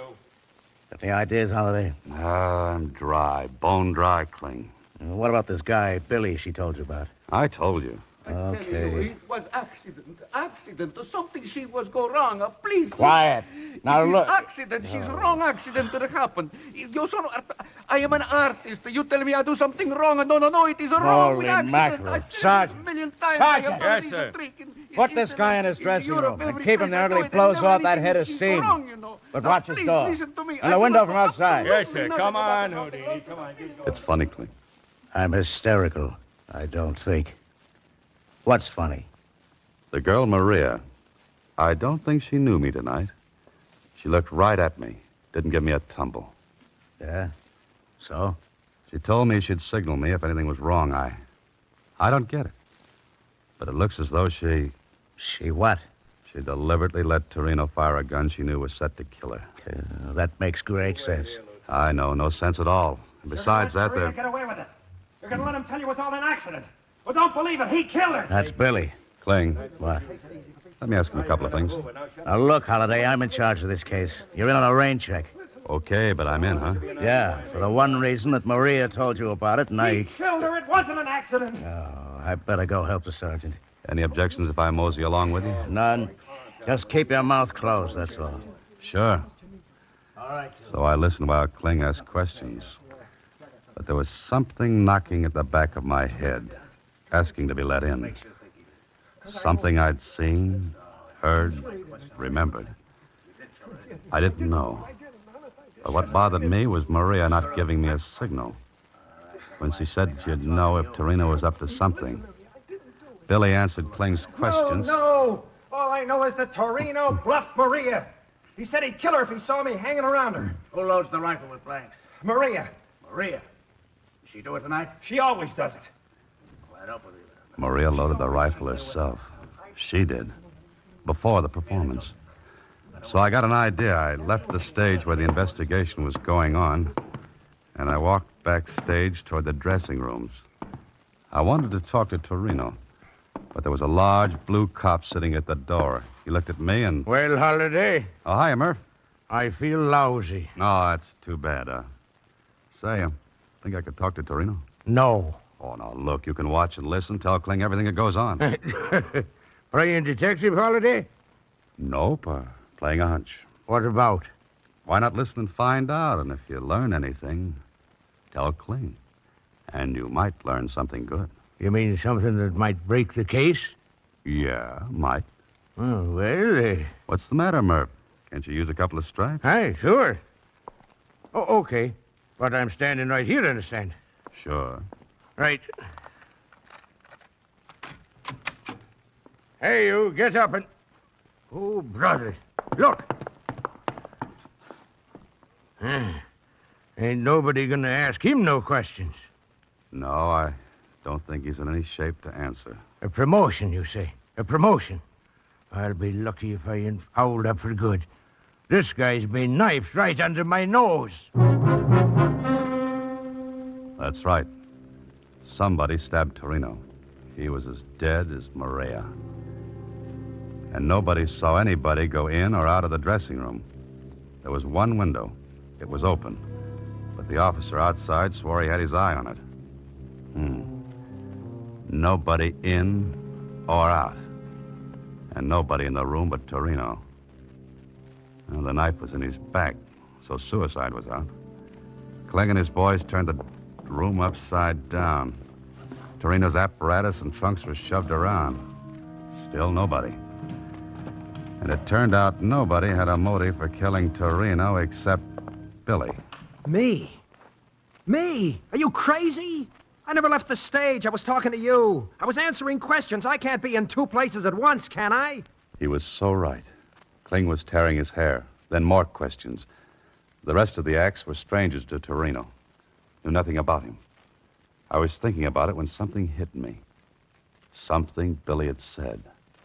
While Kling was still firing questions, I got to a phone.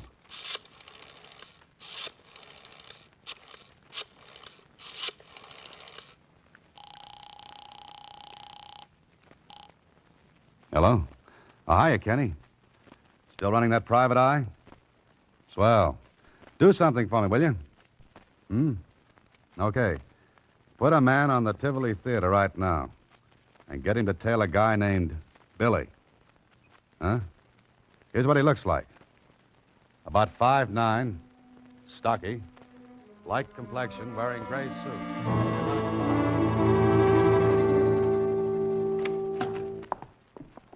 Good morning, Mr. Holliday. Hiya, Susie. Any messages? Uh-huh. The detective agency called. And what? What's the message? Oh, I wrote it down in shorthand here. Trailed Billy in shoe. No, wait a minute.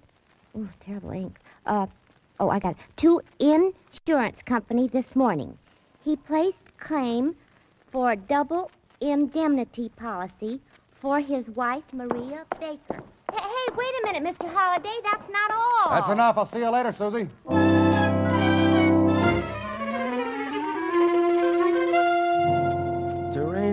Torino. Step on it, Jonesy. Oh, you want hard facts, it takes time to find them. Even in the morgue of the Star-Times. Okay, Jonesy, okay, but hurry up, will you? Here we are. Torino, born Italy. Skip that. How long's he been in the country? 6 months. Noted magician in Italy and Europe before the war. Only 6 months.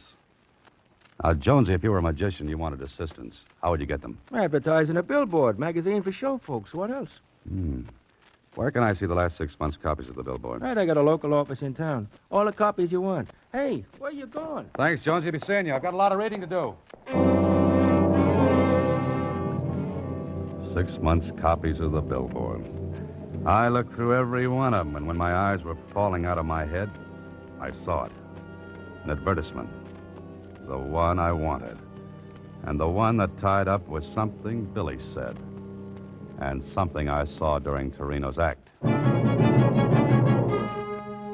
tried to get Kling on the phone, but no dice. He was out.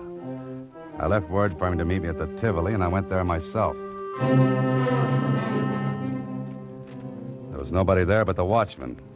The $5 bill got me in. Oh, there's no place gloomier than backstage in an empty theater.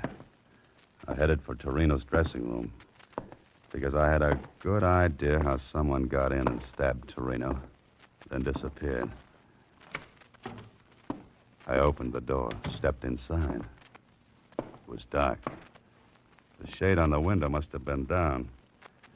I was fumbling for the light switch when somebody pulled the shade on me. Oh!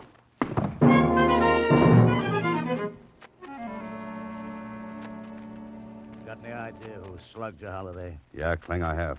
All right. Who? Billy, maybe. No dice. He didn't come near this place. We had a tail on him. You know about the insurance? Sure. But he couldn't have killed his wife because she loaded the blanks into the gun. Uh-huh. And the medical examiner's report on the bullet that killed her? What about that? 22. No initials on it? No, none. So it looks like this Maria deliberately planned her own death. It wasn't an accident. If it had been, the bullet in her head would have been marked. Kling, put out a dragnet. For who? For the one who slugged me. Now, cut it, Holiday. If you know anything, spill it before I lose my temper. Who do you want to pick up? Here's a description. Young woman, about 26. 26. Brown hair. Brown hair. Lovely blue eyes. Blue eyes. About 5'2". 5'2". Worked as a magician's assistant. Hey, what are you giving me? That's Maria. Uh-huh, Maria. She's dead, you dope. You mean her twin sister's dead, Kling? Twin sister? What are you talking about? The trunk effect Torino worked could have only been done with twins. Billy tipped me off on it. Billy? Sure, when he said nobody could be in two places at once. And Torino advertised in the billboard for twins.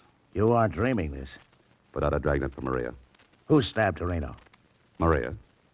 She got her twin sister to take her place in the rifle trick last night.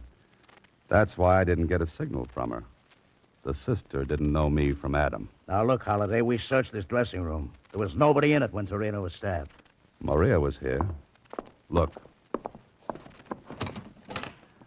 False back in this cabinet. Good old magician's gimmick. She was here all the while. Maria and Billy took out an insurance policy on her and planned to make me the patsy. Because I'd testify that she told me Torino hated her, that she was scared. Torino was knifed to keep him from spilling about the twins. Billy was in the clear on that, because he had an alibi when Torino was killed. Okay, Kling? Okay. We'll put out a dragnet.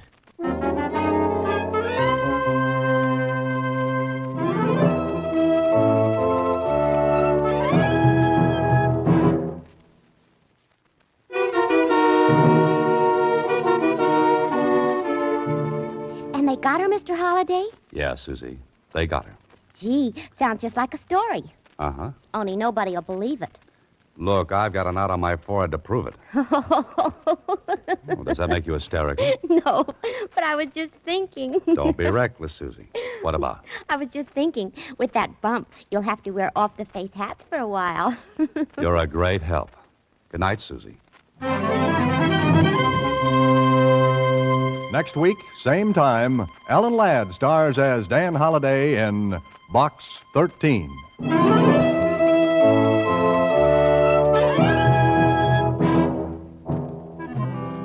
Alan Ladd appears through the courtesy of Paramount Pictures and may currently be seen in Wild Harvest. Box 13 is directed by Richard Sandville with original story by Russell Hughes and original music composed and conducted by Rudy Schrager. The part of Susie is played by Sylvia Picker. This is a Mayfair production.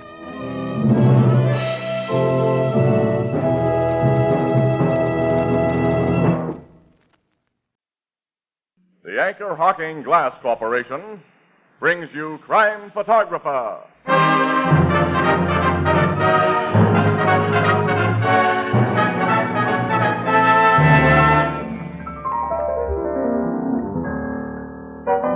Today is the anniversary of the Great Chicago Fire. The one that was started by Mrs. O'Leary's cow. Yeah, Mrs. O'Leary's cow.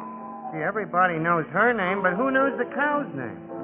That should be a famous name, too. Maybe Tony knows. Oh, I'm sorry, fellas, but that's one famous name I don't know. But I do know that Anchor Hocking is the most famous name in glass.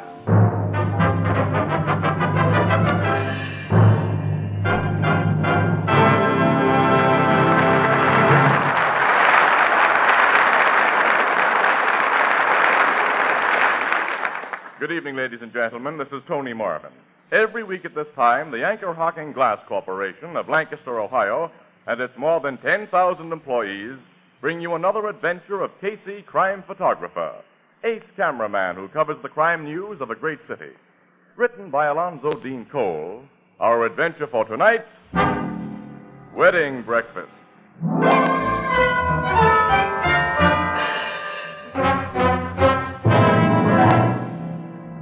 5 o'clock in the morning. A dull and dreary 5 o'clock. In the big Morning Express building, an elevator halts at the floor of the photography department, and... Get out here with me, Annie. Oh, I've got to report up to city room, Casey. And if you do, the boss is liable to sock you with another assignment before you got time to recover from the one we just had. Come on, Annie. Okay. I need a breather. Yeah, me too. I'll hand in the pictures I got for developing. We'll hop out and grab a cup of coffee. 2 or 3 cups. Strong. Here, let me get that door for you. Oh, thanks. Hi, Casey. Huh? Morning, Williams. Oh, there's been nothing good about this morning, Pollock. You two look kind of beat up. Well, if you'd seen 4 dead bodies spread over the pavement in accident like we've just seen, you'd look beat up, too. Here are the films I exposed, Pollock. They're not pretty. Run them through the developer, will you? Okay. My desk phone, isn't it? Probably the guy who's been trying to get you ever since you went on that accident What? thing. Somebody's been calling me? He gave his name as Jimmy Hackett. Wouldn't say what he wanted you for. I don't know any Jimmy Hackett. Hello, Casey speaking. Oh, finally I get you. This is Jimmy the Hacky, Casey. Jimmy who? The Hacky, you know, the cab driver you got out of a jam when them cops... Oh, Jimmy. Yeah, Casey. When a guy does me a favor, I ain't happy till I can do something for him. Now I got what I think is an exclusive story for you. Okay, shoot it, pal. You know Sylvia Leumas, the multi-million heiress? Well, I know of her. You know anything about a party named Duke Pavel? He's got fancy Marcel hair and he don't talk good American like you and me. Baron Rene Dupavu? Yeah, that's the guy. Oh, well, what about He and this Loomis chicken got married tonight. What? This is straight goods, Casey. Hey, listen to this, Annie. Would you... Go ahead, Jimmy. Go ahead.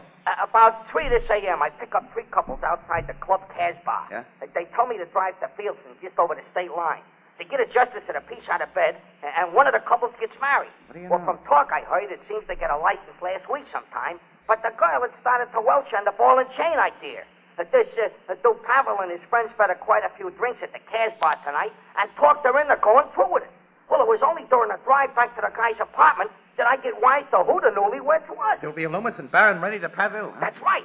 I took them and their friends to Duke Pavel's apartment, the Wilshire Manor. They plan to have more drinks there and a wedding breakfast. This hot news for you, Casey? It's plenty hot, Jimmy, and thanks a million. Don't thank me. I'm still thanking you for getting me out of that jam. Goodbye. Goodbye, kid. You heard that, Annie? Oh, this is front page stuff, Casey. Sylvia Loomis is one of the richest gals in the world. And the guy Jimmy says she's married is an A1 rat, Annie. Dupavu's never done a decent day's work in his life. But what a handsome hunk of man he is. Huh? Oh. Say, that Loomis girl. She was engaged to Artie Mason. I wonder what... Hey, well, come on. That wedding breakfast ought to be starting about now. Let's get up to city desk, lay our tip on the line, then go to Pavel's apartment for confirmation. huh? Okay, a simple social assignment like this will be a welcome relief, Casey, after that accident job we just finished.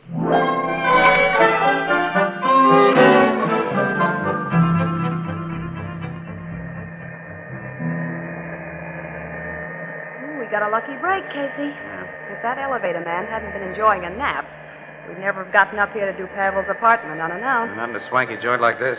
Oh, did you press the third floor button? Yeah, here we are. According to the directory downstairs, his apartment is 3D. Oh, here's 3A. D ought to be that door at the end of this hall here. Yeah. Hey, look. A woman's coming out of there. Oh, she's in a big hurry. She's running down the stairs. Yeah. As though something was after her. Huh. I think she's going away so fast because she just had an unpleasant surprise, Annie. What do you mean? I recognize that dame, man. That's Mrs. Fred Gardner. The Mrs. Fred Gardner? Mm-hmm, according to gossip, she's been one of Pavel's gal friends. It must have shocked her to meet his brand new bride. Oh, the meeting must have been a shock to everyone concerned. Huh. I don't hear any sound in there of what is laughingly called merriment. Oh, wait, I'll ring the bell. The door's partly open, Casey. Yeah. There's a sound from inside. No one answers your ring. Let's have a look inside, huh? The living room's empty. Boy, there's been a party in there. Eyeball glasses all around. Maybe everybody went out for that wedding Annie, breakfast. come in. Let me close this door. Have a look around. Hey, Casey, we have no right We'll to... take the right. Mrs. Gardner had a reason to run out of here the way she did, Annie. Hey, look at this. What? Pieces of the marriage certificate. What it looks like. Well, somebody tore it to bits. Stick again in that next room. Looks like a library. Casey! Holy That man on the floor. That's Pavel. His skull's been crushed in, and he's dead. The body's still warm. Hey, the woman we saw leave here, Mrs. Gardner, she's the one. Quiet. Huh? Someone's in this room. Here the guy is, on the floor behind the sofa. Hey, it's Artie Mason. He's asleep. Probably drunk. That statuette beside his hand.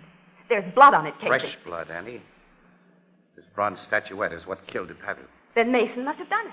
He was crazy about Sylvia Leumas. He found out she'd married this gigolo. He came up here. Don't go too fast, Annie. Don't forget Mrs. Gardner. And don't forget the bride. Sylvia, yeah. Hey, come on back to the library. There must be a phone in there, and I'll call City Desk. Give the cops a ring afterward. They may be interested. Well, just as soon as I get my story in. Oh, there's the phone. Uh-oh.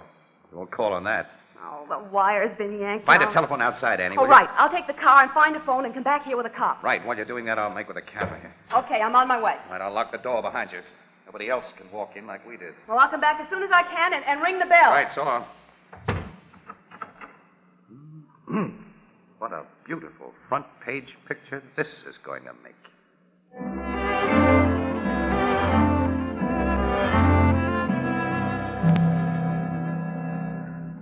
Another shot of the dead man from another angle. He made a quick trip. Just a second, Annie. I'll let you in. What? Who are you? Who are you? Larkin's the name. I want to see Pavel. He isn't here. He'd better be here, and he'd better see me. Out of my way, Wait a fella. minute, I said out of my I don't way. like being pushed around like that, mister. That's too bad. Tough, huh? Plenty. Now go tell Pavel I'm here for the stuff he promised. What stuff? He knows. Just tell him Horseshoe Larkin's here. Oh, I've heard of you. You're one of the gambling racket guys I never ran into before. On your way. Get Pavel. I'll take you to Pavel. Step into the library here. Okay. There he is. What? I'm afraid he isn't going to give you the stuff he promised. When did this happen? Not very long ago. Did you? No. I didn't kill him. Maybe the guy over here did. Artie Mason. You know Mason? Yeah. He's drunk. Passed out. It kind of looks that way. How do you fit into this? I just happened to be waiting for a bus that runs right through here. Cut the comedy. You a cop? Yes. I get you now. That camera, you're a press photographer. You got me, yeah. Casey's the name. That, picture's hanging crooked on the wall. Don't touch that. Don't touch anything before the cops get here. How long you been alone here? 10, 15 minutes. Why did you want to straighten that picture? Habit. I can't stand seeing things crooked. That's coming from you as the makings of a joke. Yeah. You think Artie Mason bumped off Pavel? I'm keeping an open mind. You sent for the cops, of course. Yeah. I'll wait for him. I'm interested in what they'll have to say. Yeah, and they'll be interested in what you'll have to say. Mister, I've got an alibi. Shh, quiet. Huh? I heard something like a door. Somebody else in the joint? The kitchen. I'm going out and see. I'm coming with you. Who are you and what are you doing here? I beg your pardon. You heard me. Oh, I know this guy, Casey. His name's Waldo. He's DePavil's servant. I'm Baron DePavil's man, Mr. Larkin. How did you get in here? When? I left myself in the service door there just a few moments ago. Reporting for work? Yes, sir. Is this kind of early? Well, the Baron telephoned me about an hour ago and said he wished me to prepare a special breakfast. Oh, yeah, that checks. If you permit me, sir. Who are you and why do you question me? Step into the library and I'll show you why. Well, just a moment while I replace this dish of dog food in the refrigerator. I'd just taken it out when Dog food? For the Baron's spaniel. I haven't seen any spaniel. Oh, he's there in the butler's pantry, sir. Huh? Oh, yeah, I see. He's the world's lousiest watchdog. Hadn't been a yap out of it. He's very old and sick. Yeah, he looks it. Come on in the library. Don't touch anything. Don't touch That's anything. the reason why. The Baron, he... Oh, what has happened? Kind of plain, isn't it, Waldo? Is he dead? Completely. There's the guy behind the couch who finished him off. Mr. Mason. You know him, huh? He came here last week, and he threatened the Baron. Threatened him? Yes, sir. I heard him say that if Baron Dupaville didn't keep away from Miss Loomis, he'd kill him. That does it, Casey. Mason's the killer. Doesn't sound too good for the guy, Larkin, but I'm still keeping an open mind. Answer that doorbell, will you, Waldo? Yes, sir. I think a lady rang it with some cops.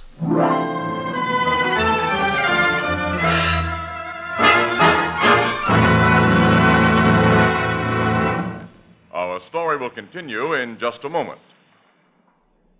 In honor of our great American wine industry, next week has been designated as National Wine Week. We have a right to be proud of American wines, and we're glad to acknowledge a debt of gratitude to those who've accomplished so much for us in vineyard and winery. They've made it possible for us to enjoy wines of exquisite taste and superb character. These wines appear on our table bearing the legend, grown and bottled in America for the world to respect and enjoy. Make it a point to serve delicious wines with your meals. And what a choice you have in American wines. Wines that bring you the taste and bouquet of the living grape. Wines that delight the eye with gem-like colors that range from the pale glitter of the topaz to the deep glow of the ruby. All of them good, all of them delicious, all of them American. American wines come to you in clean glass bottles, for glass bottles only can bring you wine as it comes from the winery, unaffected by any foreign taste or flavor. Now, quite naturally, the American wine industry comes to Anchor Glass for carefully made wine bottles. Another product of Anchor Hocking. The most famous name in glass.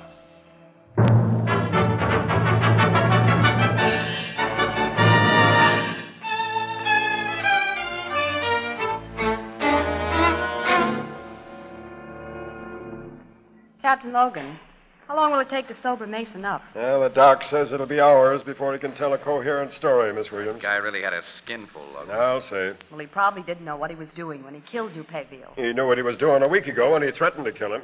I want to know just how Mrs. Gardner fits into this picture. What made the bride do a fade-out? What happened to the 4 wedding guests who were here? So do I want to know all about that, Casey, and my men are working on those angles right now. I also want to know more about Horseshoe Larkin's part in this thing. I put him and that valet under guard in one of the bedrooms. Come on. Captain Logan. Yes, Sergeant? We just found a wall safe in that library, and it's unlocked. Wall safe? There it is, sir. That picture was hanging in front of it. The door was open about 1/4 of an inch. And what'd you find inside? Nothing, sir. Nothing? That picture hung over the safe. Logan, let's have a talk with Larkin. Okay. He's in here with the valet. So you're finally getting around to us, Captain. Around to you, Larkin.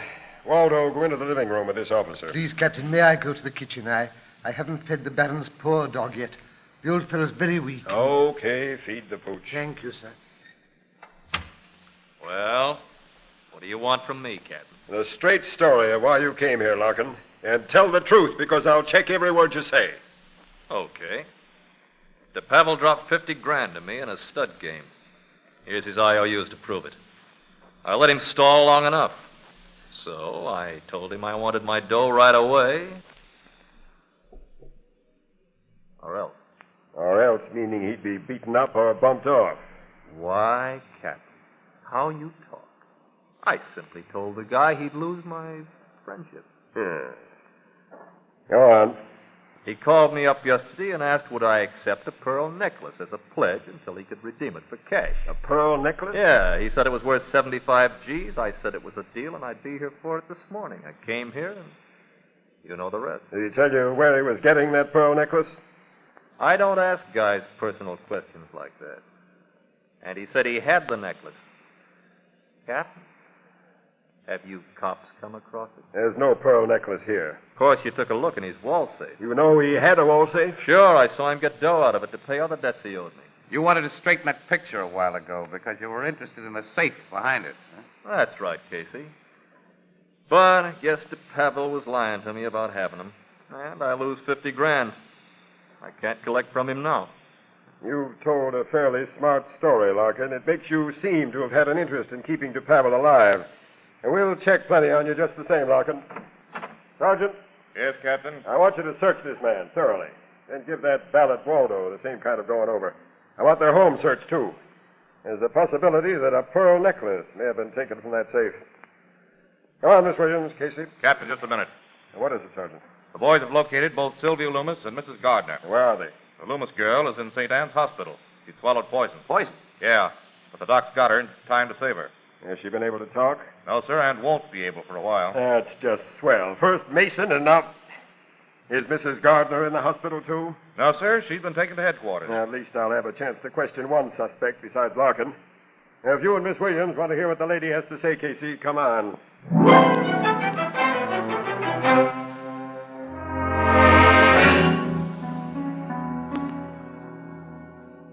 Believe me, Captain, René Dupavi was dead when I came into his apartment this morning.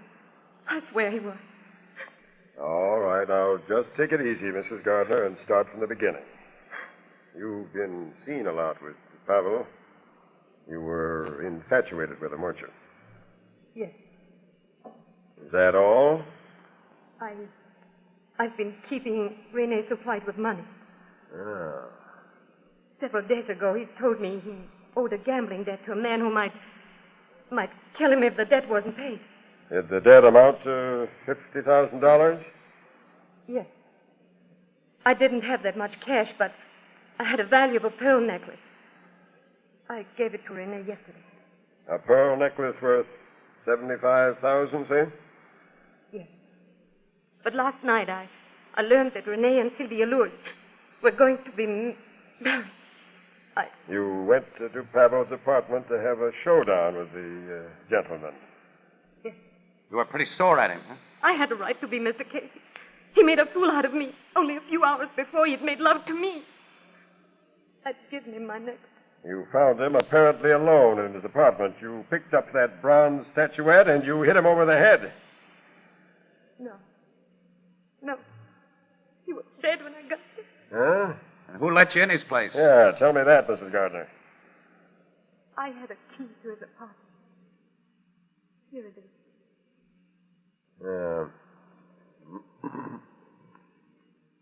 What'd you do after you saw Pavel's dead body? I rushed out of the place. These newspaper people saw me leave. Mrs. Gardner, did you recover your necklace before you left? Can you believe I'd even think of the necklace after I saw René lying in his own blood, Mr. Case? Lieutenant, you take over. If she changes her story in any vital detail, let me know. I'll talk to you later, Mrs. Gardner. Come on, Miss Williams, Casey. My guy should have rounded up the rest of the suspects by now.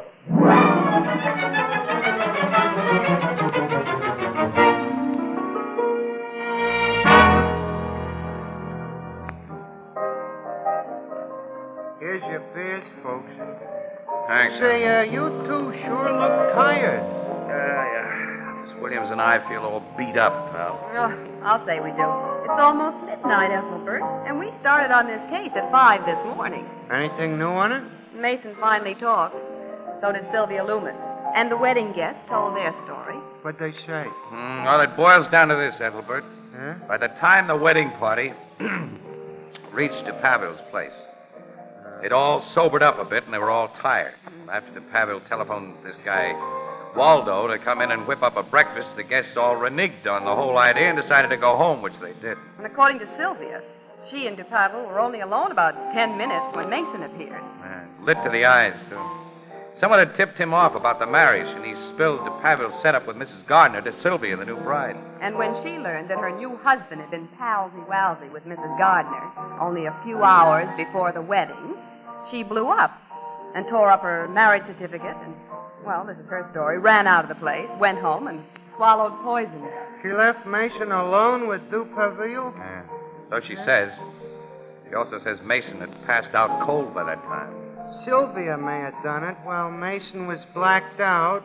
Mason may have snapped out of his blackout after she left and done it. Or Mrs. Gardner may have done it. Gee, who done it? Well, you give us the answer, pal. How about Horseshoe Larkin? No, his alibi stood up 100%. And the pearl necklace has completely disappeared. Oh, let's forget it, Annie. I'm going to fall asleep on my feet if I don't go home and hit the feathers. Come on, baby. I'm more than willing. Good night, Ethelbert. Here's the beers, pal. So long, kid. Good night.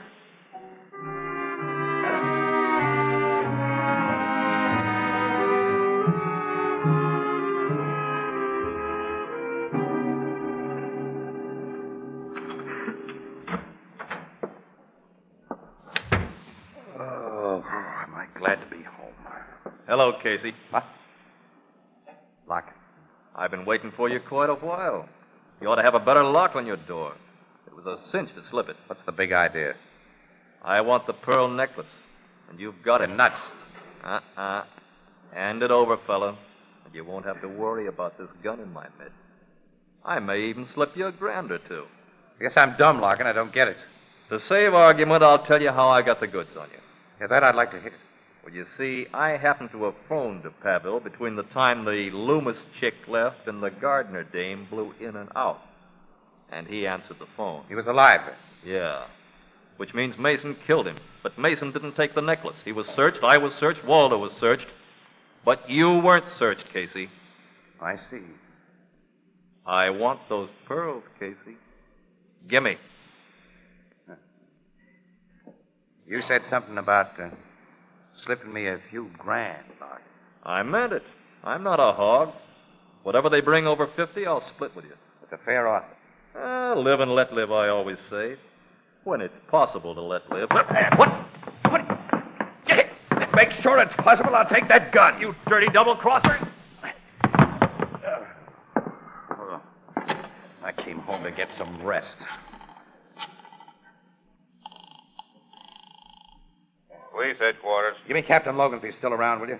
Just a minute. Why did I go into the newspaper business? Logan speaking. This is Casey. So what do you want? Whatever it is, the answer's no. I'm just leaving for home and some rest. Forget it. And meet me at DePavel's apartment as soon as you can get there. What for? To find those missing pearls and get a murderer. Huh? Yes, and incidentally, send a cop to my joint for a guy I envy.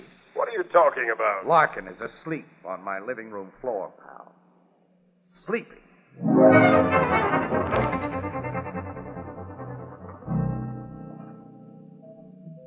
Doorbell, Logan. Sergeant Flanagan will answer. Oh, you're back, Waldo. Thank you for letting me in once more, Sergeant. How is the poor old dog? He was asleep last time I looked at him. May I see him? Sure. I'm greatly attached to him. He belonged to the Baron, but he was really Oh, Captain Logan and Mr. Casey. Hello, Waldo. Hi, fella. Just looking over your kitchen again. I've come to see the dog. I'm worried about him. You've been here before tonight? Yes, the poor old fellow is so weak. If he isn't looked after... Look after him, Waldo. Thank you, sir. Oh, he's still and cold. I think he's dead. Really? Poor old fellow. The spaniel's dead, all right, Logan. Yeah. Too bad. Gentlemen, perhaps I'm unduly sentimental, but may I take him with me and bury him decently? Why, certainly, Waldo. Thank you, Captain. After an autopsy is performed? Autopsy? It's a rule where a crime has been committed. I never heard of that rule. Oh, very well, gentlemen. I'll call for his body later. Good night. You're not leaving, Waldo. Not until you talk. What's the meaning of this? Let me go. Talk, Waldo. Talk. I don't know what you mean. You came into this apartment by the service entrance as Sylvia Leumas was telling DePavel off. You saw your chance and made your plan. You hit Pavel with that statuette, thinking Mason would be blamed. You'd just gotten the necklace when Mrs. Gardner let herself in. You hid in that butler's pantry. When Miss Williams and I came in, you were stuck there, right? The old dog offered you an out, you thought. You mixed the pearls in the ground meat prepared for that spaniel. You fed it to him right under our noses. After putting in some roach poison you had in his kitchen. And then you posed as a dog lover while waiting for him to die so you could walk out with his body and the pearls. Right, Waldo? Yes. It was just as you say. Take me to jail, gentlemen. I'm very tired. You're tired. Are we tired?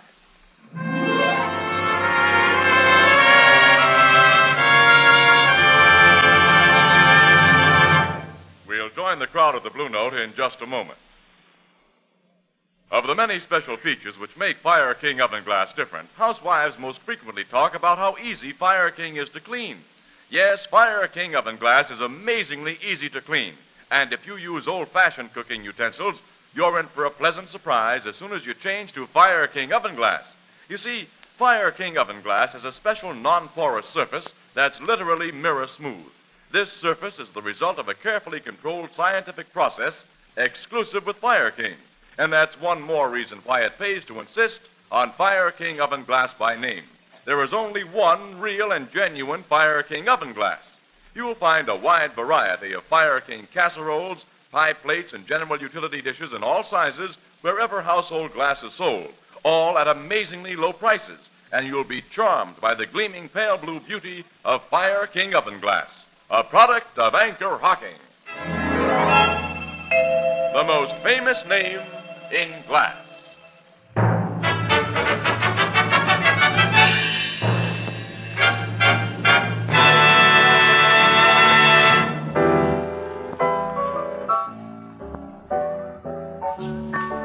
Wow, so you finally got a good sleep, Casey, huh? Swell, Ethelbert. I feel like $1 million today. Oh, if we could only spend the kind of money we sometimes feel like. Ah, now you want to hoard that kind, Annie. Look at Artie Mason, Sylvia Leumas, Mrs. Gardner. Oh, well, phooey. Let's forget about the DePavel case. Well, just to change the subject, Ethelbert, what do you think of the new styles for women? Well, Miss Williams, as my sister Edna says, quote, it don't matter how women's fashions change, 'cause their designs always remain the same, unquote. You get it? Designs, Casey. Designs. You better change the subject again, Annie. Definitely, Casey.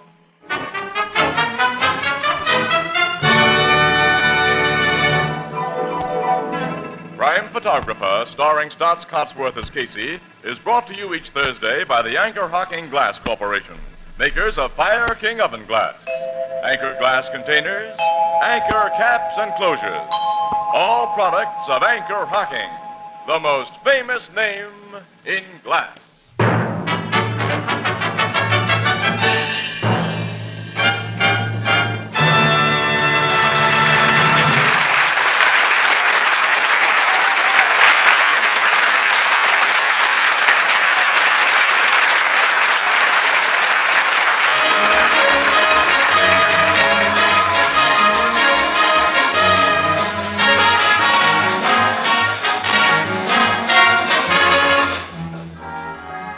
Crime Photographer is directed by John Dietz. The original music is by Archie Blyer, and the program features Miss Jan Miner as Anne and John Gibson as Ethelbert.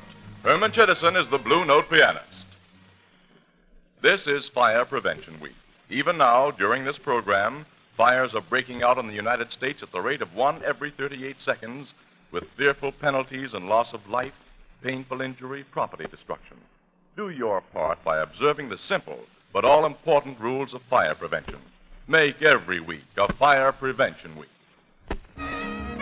This is Tony Marvin saying goodnight for the Anchor Hocking Glass Corporation of Lancaster, Ohio, with offices in all principal cities of the United States and Canada.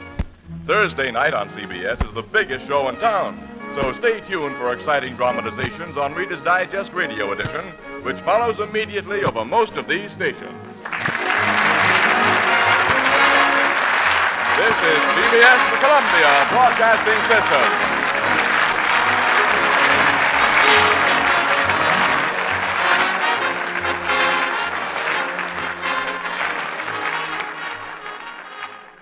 From Hollywood, it's time now for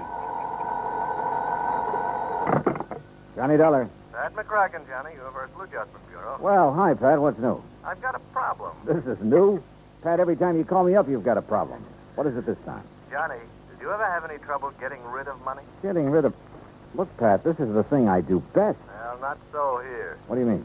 I got $25,000. I've been trying to give it away for 2 weeks, but I can't. Just a minute. Let me shake the phone. Huh? For a minute, I thought you said you were trying to give away $25,000 and couldn't. You heard me correctly. Boy, you have got a problem. I'll be right over.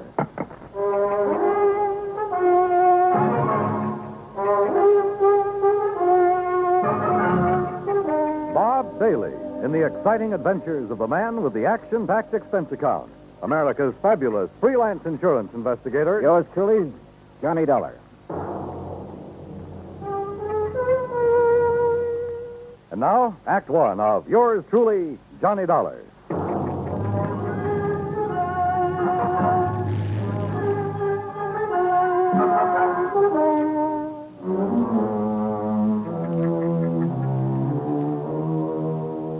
Expense account submitted by Special Investigator Johnny Dollar to the Home Office, Universal Adjustment Bureau, Hartford, Connecticut.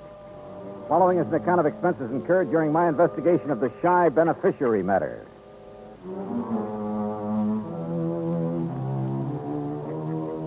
Expense account item one, $1.20 for a cab from my apartment to the offices of Universal Adjustment, where Pat was waiting for me, looking very snide. Oh, this is a real twist, Johnny. Usually beneficiaries are beating down my door to collect. This one is playing it real coy. What's the deal, Pat? Well, it starts out real simple. 2 weeks ago, a Miss Helen Gaysworth died. Huh? Insured for $25,000. Beneficiary, a man named Elijah Summers. So? That's where my trouble starts. No Elijah. Can't locate? Can't locate. No trace whatsoever. Well, what have you done so far? Well, the usual, Johnny. We've checked death lists, advertised in the newspapers. All I've come up with is nothing. Where did you advertise? New York. That's where Miss Gaysworth lives. Uh-huh. She have any relatives? None, as far as we can determine. Any idea who this Elijah Summers is, or why she picked him as beneficiary? Well, the only lead we've got is something Miss Gaysworth's landlady told us. Oh, what's that? Well, apparently this Miss Gaysworth was something of, an eccentric.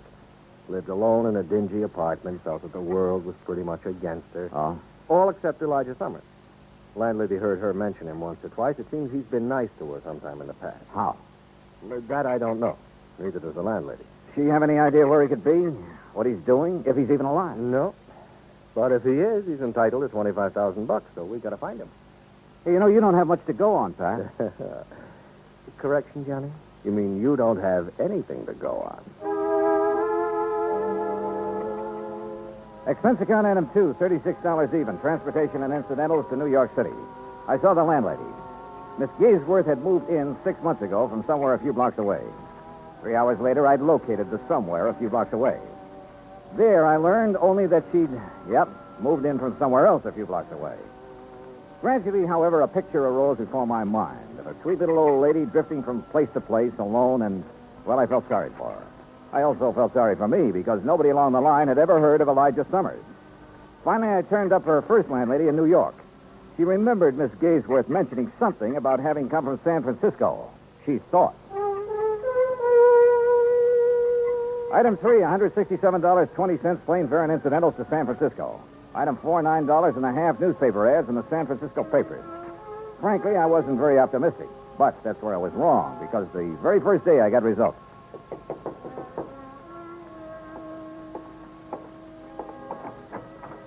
The results, incidentally, were blonde with brown eyes.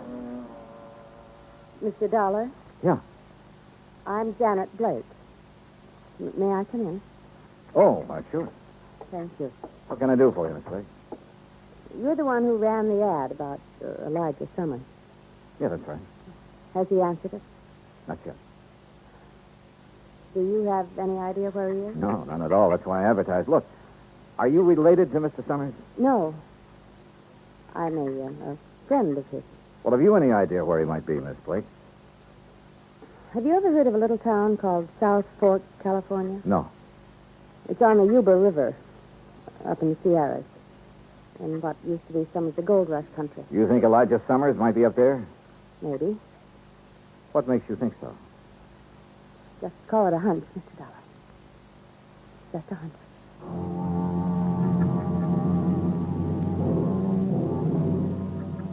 Item 5, 2750, a rented car to take me to the town of South Fork. There was just enough inhabitants to keep it from being called a ghost town, a collection of ramshackle buildings at a fork in the river hemmed in all around by the mountain ranges. I looked up the local law, a big, beefy, slow-talking deputy sheriff named Rollins. Elijah Summers? Yeah, that's right. I'm looking for him. Well, who's I? My name's Dollar, Johnny Dollar, insurance investigator. Looking for Elijah Summers, huh? That's the general idea, yeah. Well, good luck, Dollar. What do you mean? I'll tell you. You find Elijah, you let me know, huh? Okay. Why? He's wanted for murder. Act 2 of yours truly, Johnny Dollar, in a moment. Our flag now numbers 50 stars, and behind each star there stands yet another flag, representing one of the 50 states. Rhode Island state flag is white with an anchor, first used as a colony symbol in 1647. The motto Hope was added in 1664, when the government was organized under a charter from King Charles II. A circle of 13 gold stars were added for the original 13 colonies. This is the flag of a unique colony and state, which carried out a most noble experiment in freedom. The Royal Charter of 1663 reads, "To hold forth a lively experiment, that a most flourishing state may stand and best be maintained with full liberty and religious concernments." Rhode Island state flag, the flag of the 13th state to enter the Union, was adopted on May 19, 1897. And now, Act 2 of yours truly, Johnny Dollar, and the shy beneficiary matter.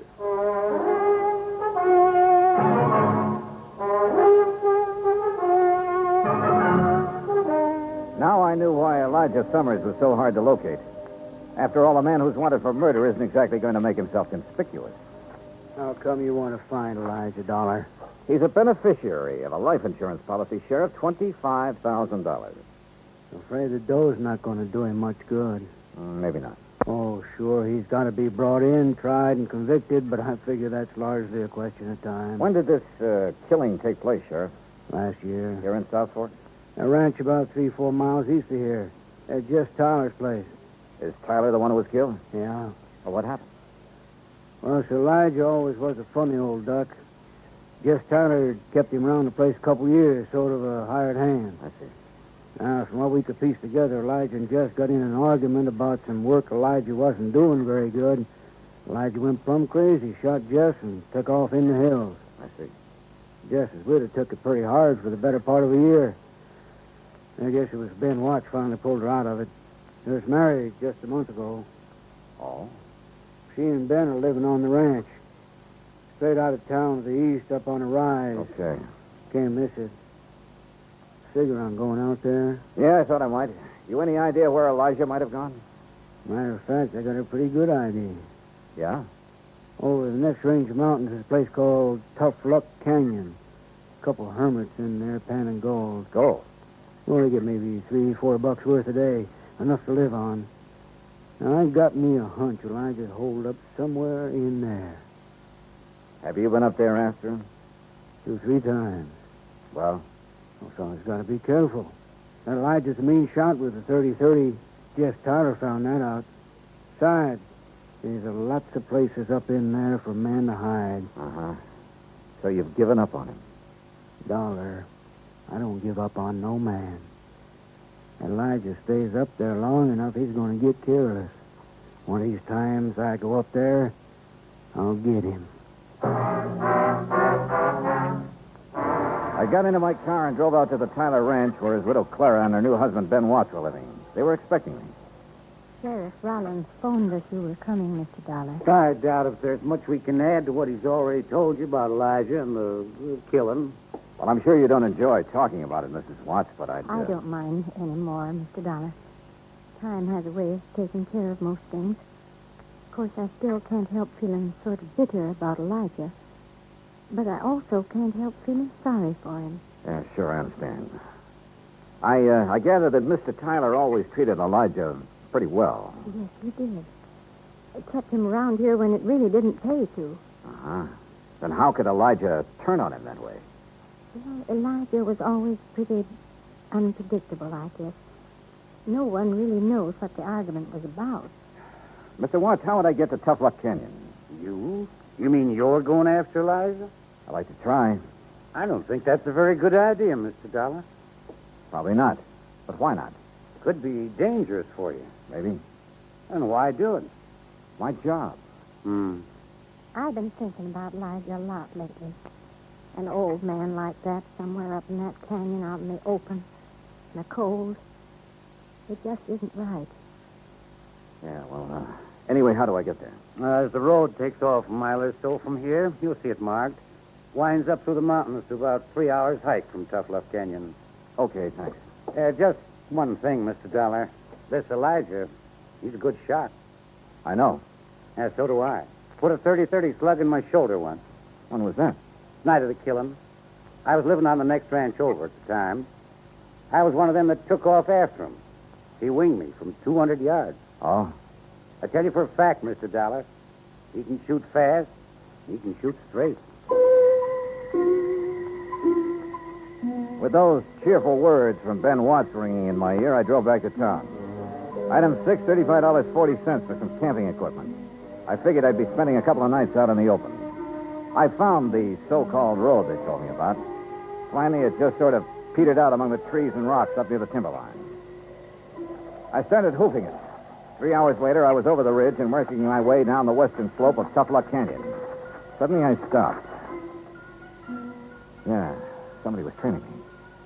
I crouched behind some brush and waited. Then I lunged. Hey, wait a minute. You're the girl who answered my ad about Elijah in San Francisco. Mr. Dollar. Janet Blake, isn't it? Oh, I'm afraid I lied to you about my name, Mr. Dollar. It's really Janet Tyler. Tyler? Just Tyler, the man Elijah killed. He was my father. Well, what are you doing here? Decide to take the law into your own hands, maybe?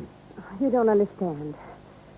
I don't want to harm Elijah, but he must be found and brought back. Well, I'm with you there. Then stay with me, because I think I can lead you to him.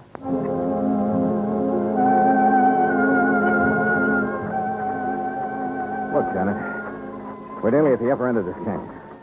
Now, what makes you think Elijah's around this neck of the woods? Well, years ago, Elijah brought me up here. There's a little pocket in the rocks. It's almost a cave. Yeah? He liked it. Said it was his place. I recognized the landmarks. Get down. Well, Janet, looks like we finally located Elijah. The hard way.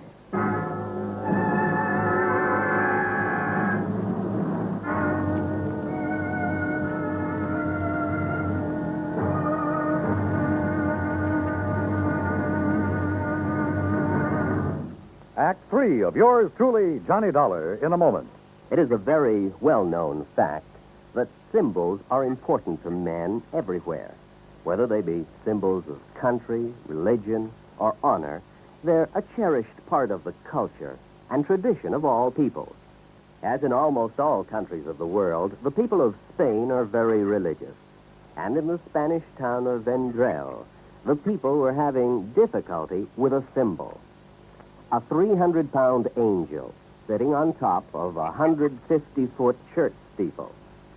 The angel had been there since 1784 and needed repairs to keep it from falling down on the heads of the parishioners. But 150 feet is a long way up, and 300 pounds are a lot of weight to bring down. Now, there was a great deal of head-scratching over the problem until someone casually mentioned the problem to someone else who happened to be stationed at the United States Air Force Base in Zaragoza, Spain. It wasn't long before visions of a helicopter came to mind. Because Americans like to help other people everywhere, the Air Force whirlybird lifted the angel from the church steeple, brought it down for repairs, and later returned it to its perch. So grateful were the people of Vendrell for this act of friendly cooperation that they held a mass celebration of American Day to show their appreciation. Television and newsreels carried the story of kindness. So did the newspapers and magazines throughout Spain. This gesture on the part of the United States Air Force created a new symbol, a symbol of friendship and understanding. It became a symbol of freedom, the right of all men everywhere. And now, Act 3 of yours truly, Johnny Dollar, and the Shy Beneficiary Matter.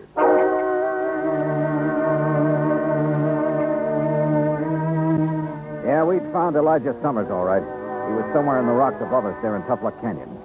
And I knew the minute Janet and I poked our heads up, we'd collect a slug. He had us pinned down, but good. Johnny, you think maybe it's... Stay down. Now, look, Janet, I still don't understand why you were so anxious to find Elijah. Johnny, you've heard him shooting at us. Yeah, you're right. What kind of shots do they sound like? Rifle. Matter of fact, a small caliber rifle. A 22, maybe? Like this? Where'd you get that 22 slug? This came from Elijah's gun the night my father was killed. But he was killed with... Hey, wait a minute. That's why I want to talk to Elijah. That's a good idea, and so do I, but how? I think you'll still remember my voice. Let me try. Okay, but be careful. Elijah? Elijah? Who's that? Janet. Yeah, go on. It's Janet, Elijah. Janet Tyler. Miss Janet? That's right. Who's that with... Dollar, Elijah. Johnny Dollar. I want to talk to you. I'm your friend. I know you don't. Please, Elijah, he's telling you the truth. We don't want to hurt you, but we must talk to you. That's the truth, Miss Janet? Yes, you know I've never lied to you. You there. Dollar.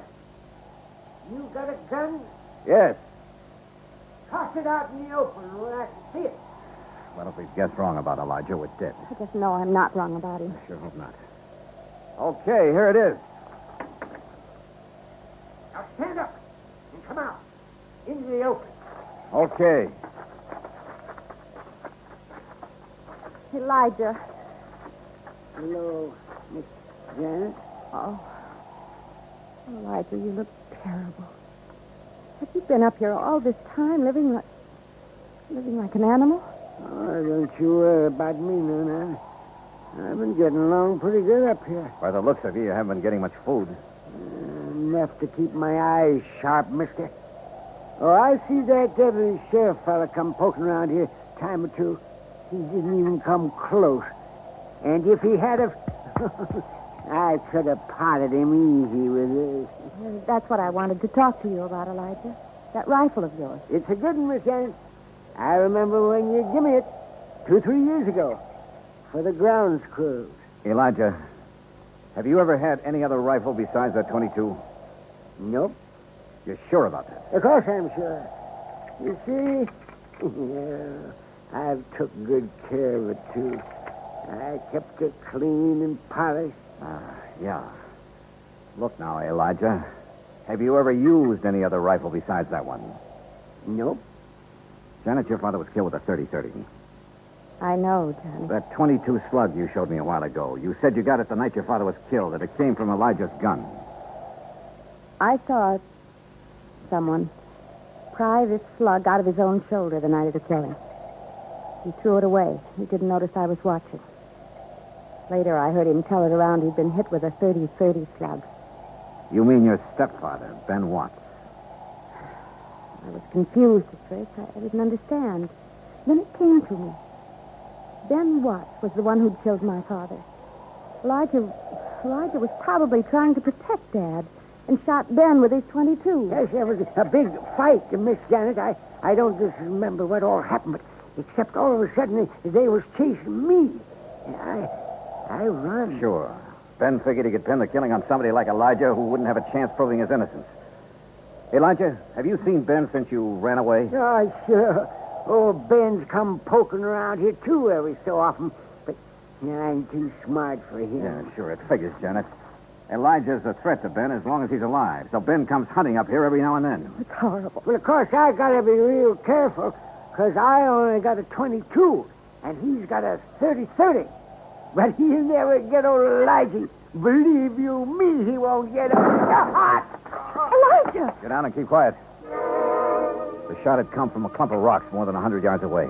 I scooped up my automatic where I'd thrown it on the ground and started circling slowly, trying to get around behind the clump of rock. I'd almost made it when my foot slipped and sent a rock down the slope. He popped up then, ready to shoot, but lucky for me, his first look was toward the rock instead of me. He saw his mistake, swinging his rifle toward me, but he was too late. Johnny! Johnny! Yeah, right here, Janet. How's Elijah? Shoulder. He's all right, though. Johnny? Yeah, it's Ben Watts, all right. Is he? Is he still alive? Oh, yeah, he'll keep. Long enough.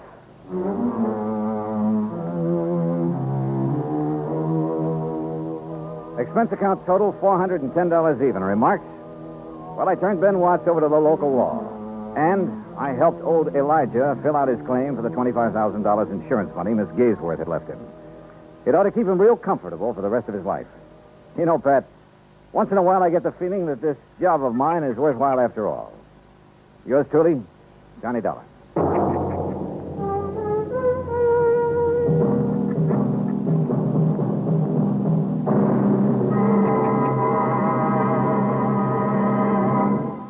Our star will return in just a moment. Our flag now numbers 50 stars. And behind each star there stands yet another flag representing one of the 50 states. Alabama's state flag is white with a crimson cross of St. Andrew, the symbol of the Confederacy and the national flag of Scotland. Alabama's state capital, Montgomery, served as the first capital of the Confederacy, and it was on the steps of its Capitol building that Jefferson Davis took the oath of office as President of the Confederated States of America. The Scottish cross is in the form of an X, or saltire, and is also found on the state flags of Georgia and Mississippi. Perhaps it is the independent, rugged spirit of the Scots that recommended its national symbol to the Confederacy as a symbol of its rebellion. Alabama's state flag, the flag of the 22nd state to enter the Union, was adopted on February 16, 1895.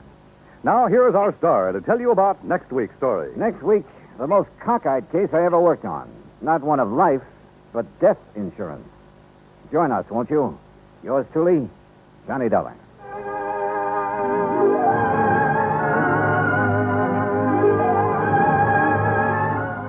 Yours truly, Johnny Dollar, starring Bob Bailey, originates in Hollywood. Written by Robert Rice, it is produced and directed by Jack Johnstone. Heard in our cast were Virginia Gregg, Jeanette Nolan, Larry Dobkins, Jack Crucian, Russell Thorson, and Howard McNear. Be sure to join us next week, same time and station, for another exciting story of Yours truly, Johnny Dollar. This is Dan Cubberly speaking.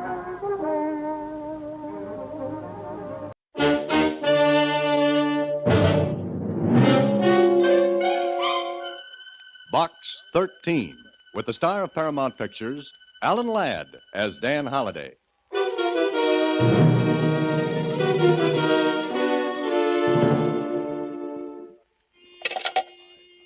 Hello? Hello, operator. Operator, I want to send a telegram immediately to Box 13, care of the Star Times. Come to room 507, Hotel Belvedere. Please waste no time because this is a matter of life and death, perhaps for dozens of people. I am Dr. Waste no time because it's a matter of life and death, perhaps for dozens of people. I am Dr. Theodore Miller. Dr. Miller's telegram reached me at my apartment, special messenger from the Star Times. It was special, all right. Extra special trouble.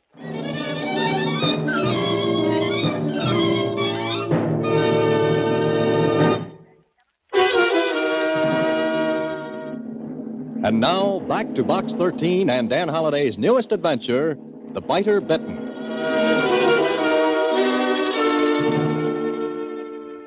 Dr. Miller's telegram reached me at 5:15 in the afternoon. At 5:32, I was on the 5th floor of the Hotel Belvedere. At 5:33, I spotted the room number, 507. Then I heard... Well, what was it? I walked to room 507, and the sound became louder. I knocked at the door. Yes? Who is it, please? Box 13. Oh, good, splendid. Please do come in. Thank you for coming. Thank you. You're welcome, but for what? Oh, I will explain. Excuse me a moment. Oh, certainly.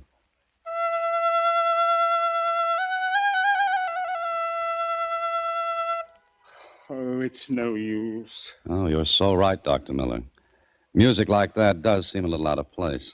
You're joking. I think you're the joker, Dr. Miller. No. Please forgive me, but I am desperate. Why don't you settle down and explain your telegram and this weird little concert? I am Dr. Theodore Miller. Yes, I know that. I'm Dan Holliday. Mr. Holliday, do you know what a herpetologist is? Yes, I know what it is. A snake expert. Exactly. So? Mr. Holliday, someplace in this hotel, perhaps on this very floor, there is a dangerous snake loose. Are you kidding? No. I'd better explain. Yes, you'd better.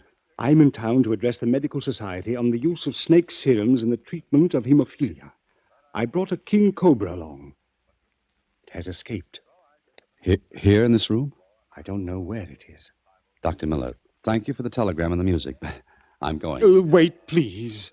You're either a liar or you're crazy. No. Look here. My credentials. The hotel manager will verify them. You yourself can check. You will see that I am who I say I am. That doesn't stop you from being insane. Yes, I know how all this sounds, but please believe me, we must find that cobra. I can understand your concern, but you've got to understand my position, which is one I don't like. If you want adventure, this is it. Granted, You still think this is a joke, yes? Yes. Wait a moment. Hello. Will you have Mr. Larkin come to my room? Oh, this is Dr. Miller, 507. Thank you. Larkin? Who's he? The hotel manager. Look, Mr. Holliday, I swear to you that I'm telling the truth. Somehow, in some way, the cobra escaped. But look, here is the case in which I usually keep it. You can see for yourself that the catch is loose. I'm beginning to believe you. You must. It might be in this room? I don't think so. I've trained the snake. Well, what? Yes. When it hears the little pipe I play, it comes, because I always feed it immediately after the music. Oh, but this time it hasn't come back. No, Come in. Ah, Mr. Larkin. Have you found it? No, I have not. But, Mr. Larkin, this is Mr. Holliday. He is the man from Box 13. How do you do? How are you? Terrible. Mr. Holliday, I beg you to help us. But how? I don't know anything about snakes. When Dr. Miller told me what had happened... Well, you should have gone to the police. If we had, they would have evacuated the hotel. I can't afford that. Business isn't too good. And besides, Dr. Miller assured me he could entice the snake back with no trouble. So far, he hasn't. Now, wait a minute. You're risking the lives of guests in this hotel. That's a little more important than the hotel itself. I know. But what guests we have on this floor are not in their rooms. And I'm sure the cobra hasn't gone far. Then you think he's on this floor? I'm positive. Then, for heaven's sake, find it. Who suggested sending for me? I did. I saw your ad. It was just a thought. And it's one you can get out of your mind right now. The police ought to be told. But the publicity. You'll have to risk it. Mr. Holliday, I don't want to lose that snake. Well, you have already. I'm sure we can get him back. For 5 or 6 hours, he'll be somnolent. He ate just before we learned he was gone. Did you find out he was gone? No, the cleaning maid did. Yes, that's right. She saw the empty case. You mean to tell me you allowed Dr. Miller to bring that snake into this hotel? I didn't know he had it. That is so. I've taken the cobra with me before. I don't mention it because it is difficult to find the hotel. I can well imagine. Mr. Holliday, will you help us? How? I don't know. Dr. Miller. Yes? You're sure there's no danger for about 5 hours? I'm positive. All right, let's go to work. Oh, thank you, Mr. Holliday. I have the help looking on the other floors. I'll be back in a few moments. Mr. Holliday, you're very gracious. Mm-hmm. Now, you be gracious and tell me the truth, Dr. Miller. Truth? What do you mean? I don't believe that snake just got away. You think I'm lying? Yes. Well, Go on. All right. I believe someone deliberately freed the snake. But why? So it would strike me, kill me. Uh-huh. I was wondering why an experienced man like you are would be careless with a dangerous thing like a king cobra. It's hardly likely you'd forget about a catch on the case. You're right. And, Mr. Holliday, I'm afraid. Who freed the cobra? I don't know. I think you do. I don't know. I swear it. I just don't know. All right. Meanwhile, the thing's loose. But what are you going to do? I'll help you look for it. But if we don't find the snake in 1 hour, I'll go to the police.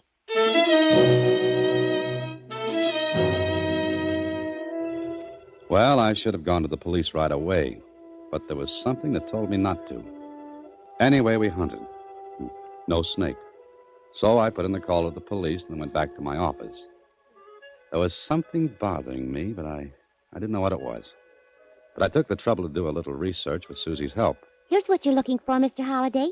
This article right here. What does it say? I'll read it to you. Miller, Theodore E. Noted Herpetologist? herpetologist, famous for investigations into use and value of snake serum in various diseases. Let me see. That's Miller. Did you think it wouldn't be? I wasn't sure, but that's his picture. And that's the man at the Belvedere Hotel. Want me to read some more? Yeah, go ahead. Dr. Miller has been associated for the last 7 years with Dr. Roy A. Cunningham. Together, they Cunningham, huh? Does that name mean something? No, just makes me wonder where Cunningham is now. But why? Miller said he was in town to address a medical convention. He said nothing about a Cunningham. I just wondered why not. Oh, here's something about Cunningham. Should I read it? Yeah, you might as well. Dr. Cunningham lost the third finger of his left hand as a result of snake bite. The finger had to be amputated. Do I have to read any more? No, that's enough, Susie. Okay. What are you thinking about? I don't know, Susie. There's something bothering me. But I can't put my finger on it. You'll think of it. Oh, I'll get it. Hello? Mr. Holliday, please. This is the police department. Oh, yes. Just a minute. It's for you. Who is it? Police. Oh, okay. Hello? Holliday, thought you might like to hear something. Oh, sure. What? About a half hour ago, you reported that snake business at the Belvedere Hotel. That's right. What's happened? They find the snake? I wish they had.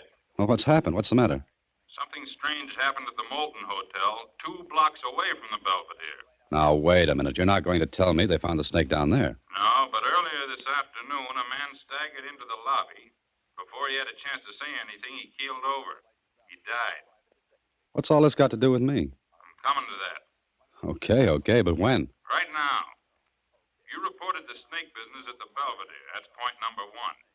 And just a little while ago, the medical examiner finished his autopsy of the dead man at the Moulton. Follow me? Well, I'm trying my best. Okay. Would you like me to read you the report? Yes, go ahead. The man's death was caused by a powerful poison which acted directly on the nervous system. Did you say poison? Yeah. It's from a proteroglifous snake. What kind? In plain English, a snake that has fixed poison fangs, like a king cobra. Are you sure? I'm reading a report. Who was the man who was killed? We don't know yet. Any identifying characteristics? Why'd you ask that? Stop playing games, did he or didn't he? Yeah, he did. What were they? He was missing the middle finger of his left hand. Why? Just what I thought. What do you mean? Look, check and see if a Dr. Cunningham is registered at the Moulton. If he is, I think you'll find that he's your dead man. Okay, Holliday, and since you know so much, how'd you like to drop around and tell us how that snake got 2 blocks from where he was lost without being seen? All right, I'll drop around later. But I don't know any more about it than you do. Gee, Mr. Holliday, you look kind of upset. Yes, I am. The man you just read about, Dr. Cunningham, died today from a bite from a cobra. But I wonder how. Well, you said the snake was loose. Yeah, but that cobra had to go 2 blocks. It would have been seen. And even if he did make it, he'd have to be a pretty smart cobra to pick out Cunningham. Oh, you mean you think there's some connection between Dr. Miller and Dr. Cunningham? There's got to be. Both men are in town. Miller admits he had a cobra, then he reports its loss. Now, why were Cunningham and Miller staying at different hotels if they were working together? And what? And what? And, Susie, I just happened to think of what was bothering me.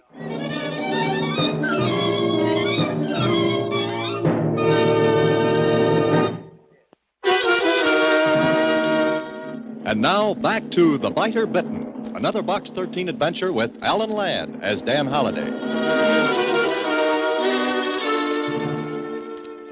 Sure, I happened to think what it was that bothered me. But it didn't tie in with anything. At least, not right then. So my first stop was police headquarters for a chat with the medical examiner. Yes, it's correct, Mr. Holliday. The autopsy on Dr. Cunningham showed definitely that his death was caused by venom, possibly that of a cobra. Uh-huh. But no trace of the cobra itself. The Moulton Hotel's been searched. I have interns from the city hospital standing by with anti-venoms. Anti-venoms? Yes. They're made from the venom itself, often efficient in the treatment of snake bite. I see. Okay, thank you, Doctor. Where are you going now? I thought I'd go back to the Belvedere Hotel. Uh-huh. Be careful. I don't want to go through another autopsy. Doctor, I'll do my best to keep from being the next subject. Oh, by the way, this Dr. Cunningham, know anything about him? No, not much. His specialty doesn't interest me, but I know he was a famous herpetologist. Worked with Dr. Miller? I believe so. They developed a serum for the treatment of hemophilia. Miller said he was to address a medical convention here. You know anything about that? Yes. As a matter of fact, Cunningham was to speak, too. Oh? What about? Well, I made some inquiries when I discovered the dead man was Cunningham. It seems he was about to present the medical profession with the results of his researches. Present? You mean give them away? Yes, why? Would those discoveries be worth anything? Well, if they're what I think they are, there's a fortune in them. I see. Why do you ask? I'm just curious. In fact, I'm very curious. Well, thank you, Doctor. If anyone here wants me, I'll be at the Belvedere Hotel. All right. And remember what I said. That cobra is dangerous. And sometimes the anti-venoms can't be administered in time.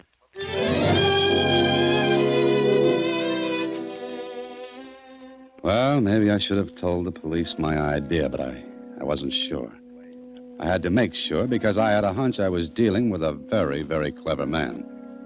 I went back to the Belvedere Hotel and spoke to Larkin, the manager. I don't know what to do, Mr. Holliday. There are police all over the hotel. The guests know there's something wrong. Oh, this will ruin the hotel. Maybe not, Mr. Larkin. Maybe we can prove there's no cobra loose in here. What? But Dr. Miller, the death at the other hotel and... Yes, the death at the Moulton Hotel. But I've got a couple of ideas. Now, listen. Could Miller have left the hotel without anyone seeing him? Why, yes, of course. All right, let's say he did.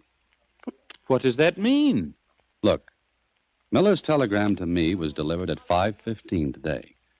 The medical examiner placed Cunningham's death at some time before 5, no later. The Moulton Hotel is only 2 blocks from here. Get it? No. Unless you're implying that Dr. Miller had something to do with Dr. Cunningham's death. Maybe I am. There was a motive. Cunningham was going to announce the results of the discoveries and give them away. Those discoveries were worth a fortune. It's just possible that Dr. Miller isn't quite the idealist Cunningham was. He murdered him? I don't know. In Cunningham's room at the Moulton, the police found 2 snakes, cobras. Oh, well, then one of them bit him. Maybe, but I don't think so. Cunningham knew how to handle snakes. Also, he would have had antivenom ready. Now, doesn't it strike you as peculiar that a man like Cunningham would rush down into the lobby? Panic? Mm-hmm. No, that wouldn't hold water. All his life, he'd handled snakes. If one bit him, he'd move quietly, get the antivenom, and use it, not rush around in a panic. But what you're suggesting is that Miller deliberately... But it'll be hard to prove. We've got to go to the police. With what? My story? No, I've got a better idea. Well, what is it? You have a passkey to Miller's room, haven't you? Yes, of course. Well, you phone him. Get him out of there on any pretext. Why? Please do it. You want this cleared up, don't you? Oh, yes, of course. But what'll I tell him? Get him into the basement. Tell him that one of your employees has seen the snake.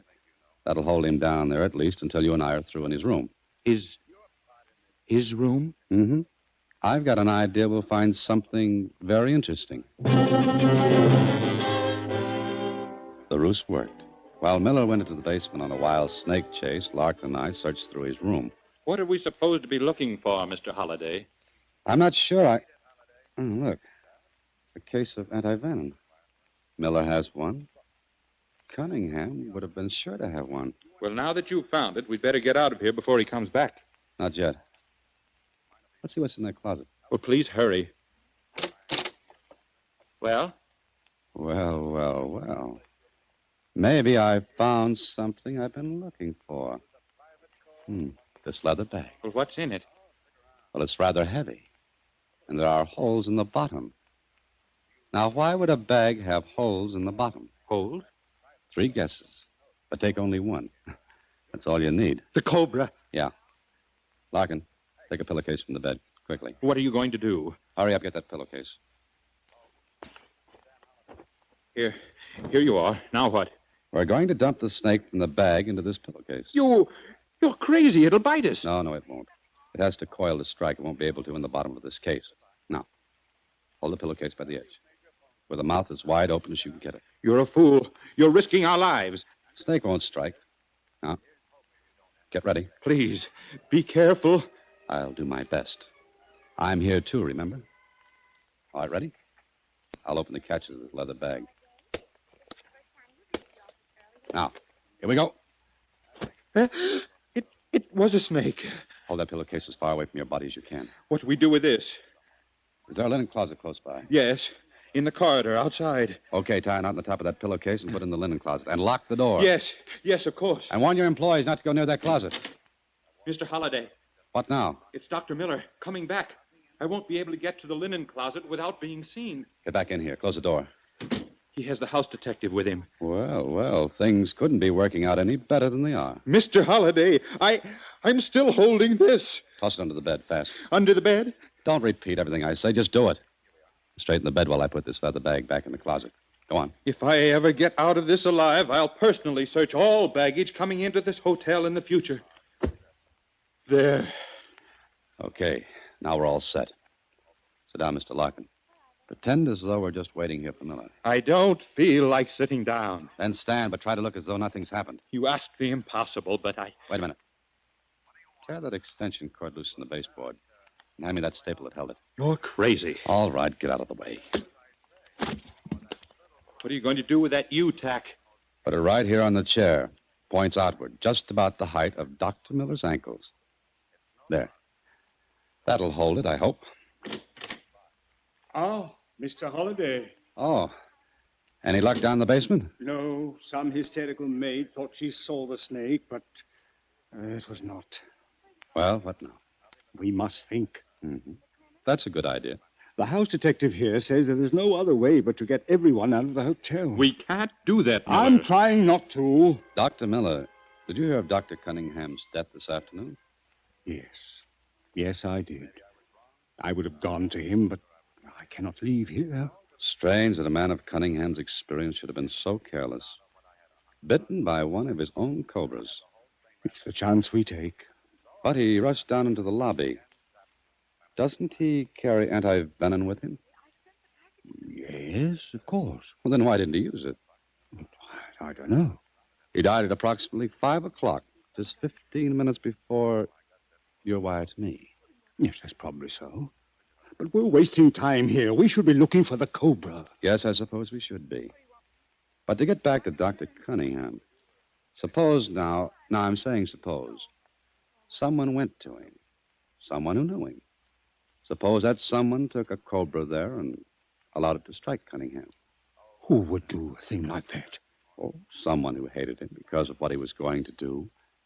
Throw away a fortune for the sake of humanity. You're crazy. Maybe. But it would be natural for the police to assume that Cunningham was bitten by one of his own snakes.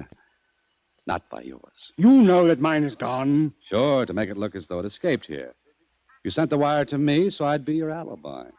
Also, Larkin here was part of your alibi. This is fantastic. I admit that. But it's fantastic enough to be true. You took the snake to Cunningham. When his back was turned, you allowed it to strike him. But first you took his antivenom. This is preposterous. I say the cobra you've been looking for is right here in this room. Get out of here. You're a madman. That description fits you better than it does me. Where are you going? We looked everywhere, but in this room. This closet. Keep out of there. What's this leather bag? Keep away from that. Why, it's just a bag and... Don't open it. Why not? It's empty. Look. Empty. You're a liar. No. No, I'm not. Look for yourself. The cobra. Don't you understand? It really is loose. Sit down, Dr. Miller. Sit down. You fool. What did you do with that snake? What snake? There was a cobra in there. Oh, trying to kid me, Doctor? You told us it had escaped. Even helped us look for it. No, will you please believe me? There was a cobra in there. No, I don't believe you. And I said, sit down. What's the matter? It was under this chair. It struck. Look, the marks on my legs, fangs. Holiday, please, hand me the antivenom. The case on the dresser. Did you hand it to Cunningham? You fool, I'll die! Cunningham's dead. Please, the case. I'll get it myself. Oh, no, you won't. Just a minute. Please, hand me the case. What about Cunningham? Yes, I killed him, the fool. Hear that, Larkin? Yes, I heard it. Good. The case, please, the case. You won't need it, Miller. If you look down at the leg of the chair, you'll see I backed you into this. Tack. Uh-huh. Just a U-tack. You know, Miller, you worked up a pretty good crime. But when you sent for me, you set me thinking. You should have been more careful with your story. Look, under the bed. The snake. It's loose. Larkin, don't move. Well, Mr. Holiday, it looks as though we're all hoist by our own petard. You, house detective, get your gun out. If you move quickly, that cobra will strike. What will we do? I'm the only one used to handling snakes. Would anyone else care to try it? Larkin, look. Right at your elbow on the dresser. What? That little pipe. The one Miller plays. Pick it up, but do it slowly. Slowly. I can't move. You've got to. The cobra's moving toward you, Holiday. You're in the same boat, Miller. If you move, he'll go toward you. Think your way out of this one, Holiday. Larkin, do as I say. Take that pipe. Reach for it slowly. Go ahead. Now what do I do? Play it. I don't know how. Go ahead, Mr. Larkin. You've got to, Larkin. Distract the snake's attention so the house detective can get his gun. Go on. You'll have to do better than that. I can't. I don't have any breath. Stand still. Try it again. That's it, Larkin. Keep it up. He stopped crawling. Miller, stand still. Good boy, Larkin. You've got him coming toward you. Keep it up. Keep it up. Go on. Now, you. Get your gun.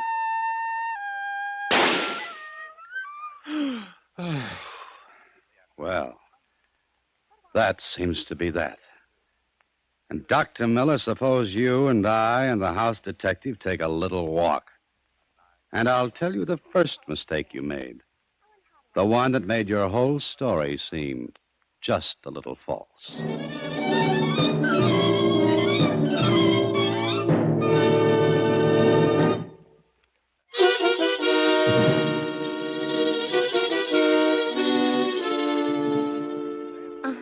So he told you something that set you to thinking. Well, what was it, Mr. Holiday? Well, it wasn't much, but it started the ball rolling. Well, please tell me. Okay, Susie.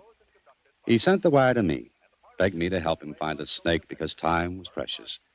Now, when I got to him, he said the snake would be quiet for at least 5 or 6 hours. So, what was the big rush to get me there?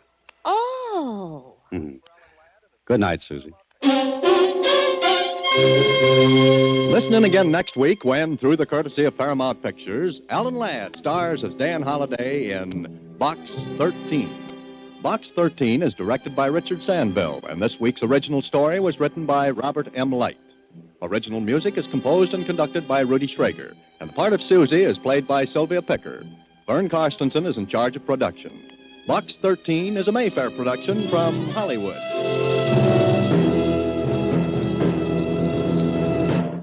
Watch for Alan Ladd and his latest... Flash Gun Casey, press photographer.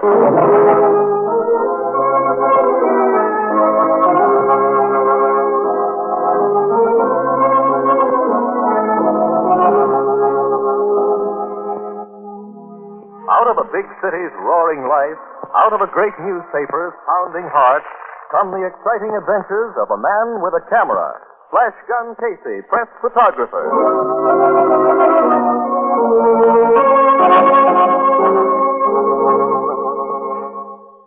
Columbia presents a new adventure character, Flash Gun Casey, press photographer. Tough, daring, typical of the men who often risk their lives so that you may see the news as well as read it. Their salaries are not large, and they seldom get much credit. But their lives are packed with danger and thrills. Tonight and every Wednesday night at this time, Columbia invites you to follow the story of Flash Gun Casey and the people who pass in swift-moving parade before the shutters of his camera. Tonight's story, The Case of the Switched Plate.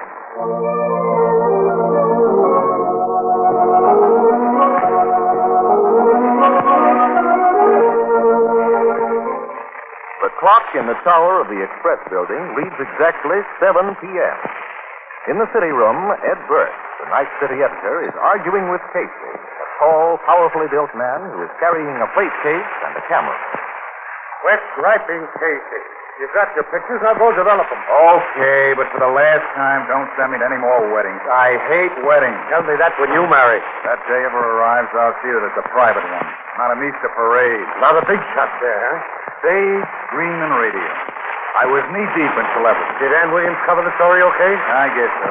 My job was to take pictures of the clam bake, not to write about it. Many a guy would give a month's salary to be in the same room with Gloria Dolores. Ouch. What's the matter now? That name, Gloria Dolores. I wonder who dug that one up. Miss Dolores is one of our most famous movie stars. With all that's going on in the world today, a mere wedding is unimportant. Whenever a woman like Miss Dolores gets married, it's not a mere wedding. And I hope you got some good shots. White satin and orchids fairly dripped from the lens. And the Express would like to use those pictures sometime tonight, if you don't mind. Okay, but if the public never sees it... Story of the Dolores wedding, Mr. Gray. Thanks, Ann. That's what I mean. The story of the Dolores wedding. The poor guy doesn't count. Already he's missed the Dolores. How did the pictures turn out? He wouldn't know. He's been too busy arguing against that wonderful institution known as marriage. I'm not arguing against it. I only say send someone else when our dear paper wants pictures of the happy dear paper. We'll cover a lot of assignments like the Dolores wedding. That doesn't mean I'll have to like him any better. You mean you'd rather be taking pictures of Thompson? Are you kidding? But Miss Dolores did look sweet, didn't? Did look yeah. sweet. And so did the groom, Mr. Dolores.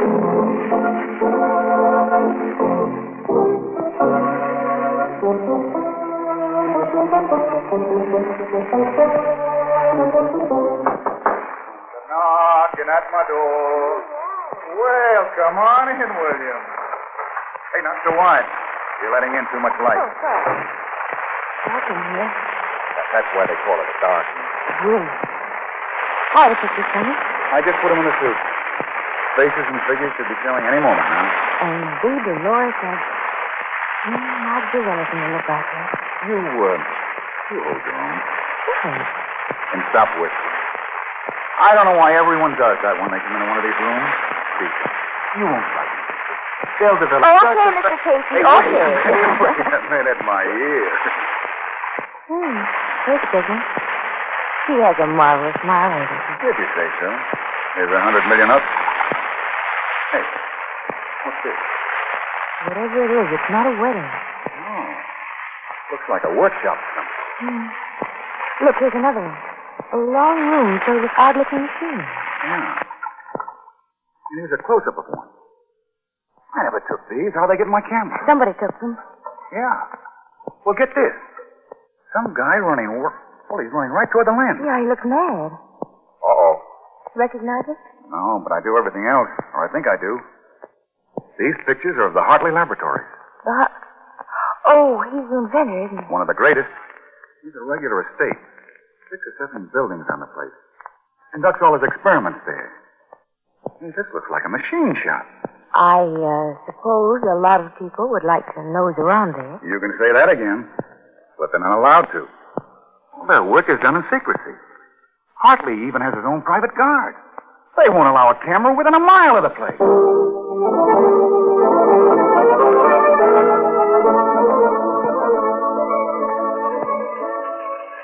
I send a guy to take pictures of a wedding, and he comes back with the Hartley Laboratory. But I tell you, I never took those shots.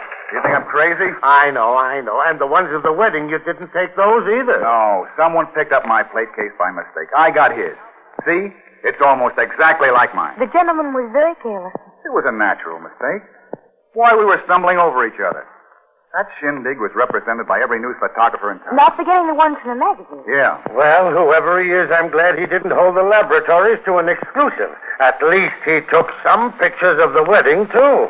Well, we'll have to run them. I doubt if that plate case of yours will ever turn up. I'll get it back. You're lucky you didn't walk off with your camera. And that must be like mine, too. Hey, look, Burke, this is serious. The guy who took these pictures had no right being on that property. I suppose I don't know that. Well, what's so funny?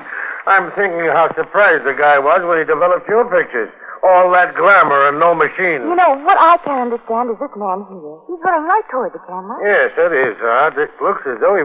Hey, wait a minute. Who were you near at the wedding, Casey? I've been trying to think.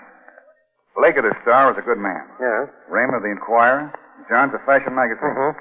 The four of us sort of stuck together, moving around, taking shots of the other celebrities as well. Oh, but it couldn't be one of them. Why not? I've known them for years. They wouldn't take a chance like that. Some guys that sell their souls for a little dough. I'll take this. Burke speaking. Yeah? What?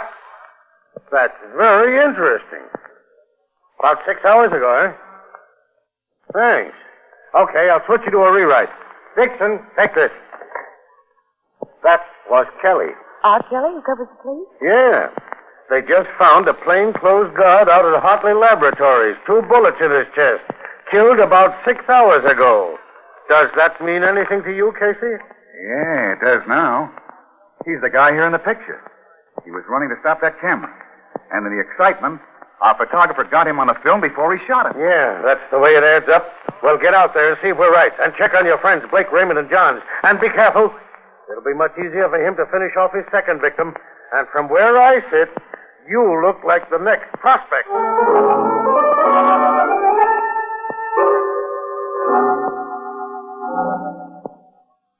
What a beautiful woman. Miss Dolores looks extremely lovely. The guest chart. The ballroom and tables beautifully decorated. But I can't see where any of it helps me. But I've explained, Mr. Koch. I never took those pictures. Then who did? Well, I don't know.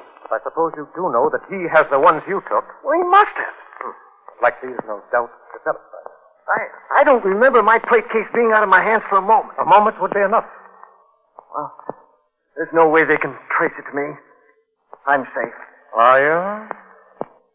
Bit of a long time to arrange getting a man in there. I mean, at a time when he could work with a camera and not be interrupted. That opportunity won't come again. And I suppose it's useless to ask for money? Quite, you failed. Well, I greatly appreciate looking at this very lovely actress. I would much more appreciate looking at the photographs you lost. Especially the ones with that new fog-penetrating machine. I know 2 corporations would pay $100,000 for that. I've never failed before. And you've always been paid before. I was listening to my radio just before you came in. You know the guard that you eliminated has been found? He came out of nowhere, running toward me. And you stopped his running? Yes, I had to. I think his picture's on one of the plates. Very clever. Do you always photograph your victims before doing away with them? I never killed anybody before. Please, put the Well, I never did. I didn't think I'd ever have to. First one does leave you a trifle shaken. After that, you become easy. But if you'd brought the photograph directly to me... But I had to be at that wedding, Mr. Koch. As it was, I barely made it. Yes, of course, your job, which is such a wonderful blind. Tell me, how did it feel walking into all that luxury immediately after disposing of a lamp? Rather than circus everything. Circus everything. Circus everything. I wonder what your employers would do if they even dreamed of the pictures you sometimes take with their camera. Remember, that was my idea. The same camera for both my ordinary work and the work I do for you. That way no one will ever become suspicious. No? I don't doubt that someone is at this very moment. And he knows that the photographer is not only a thief, but also, shall we say, someone who doesn't hesitate to stop another breathing. Hey, you're right. But how's he going to know it's me? Well, maybe he won't, but if one of your picture-taking friends should start to ask questions, no matter how subtly put, be careful. I will. And if he should become too inquisitive, you can always handle him as you did the guard. Yes, When that gentleman makes his appearance, remember he's the man who has your bag. And you've been left holding one.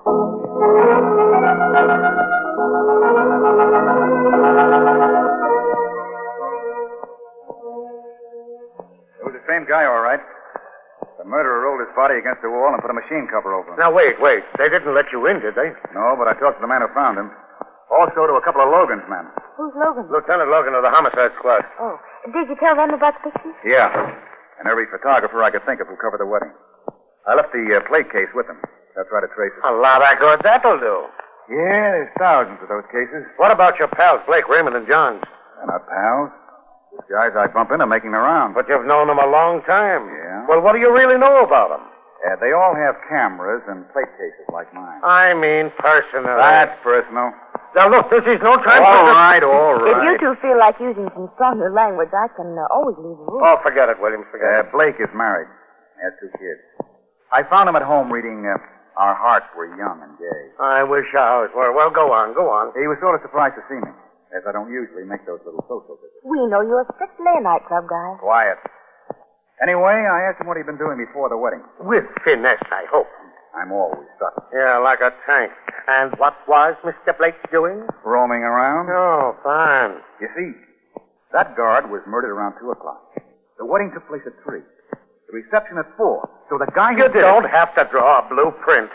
Where did you find Raymond of the Enquirer? At a bar? With a blonde. No, redhead. Not the one you know, Bert. Oh. There are a lot of redheads in the world. And what had he been doing prior to 3 o'clock? Roaming around. That's just dandy. Just dandy. And Johns of the fashion magazine. Also found at a bar. The one at the fantasy club. Alone. Yeah, but his girlfriend works there. And early this afternoon... Now, wait. Was... Don't tell me. Don't tell me. Let me guess. Don't tell me. Don't tell me. Let me guess. He was roaming around. Right. Not an alibi in the bunch. I still can't believe one of them did it. It must be.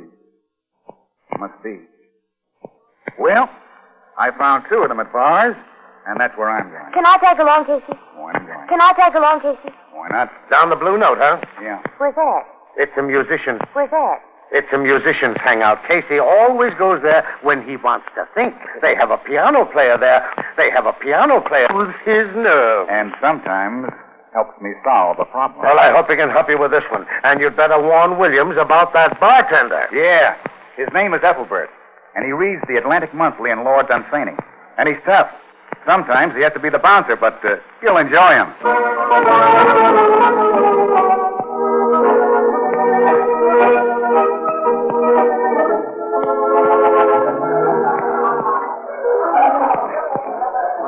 I expected to hear a jam session going on. It's only 11:30. The musicians don't roll in here until they're through work. Oh.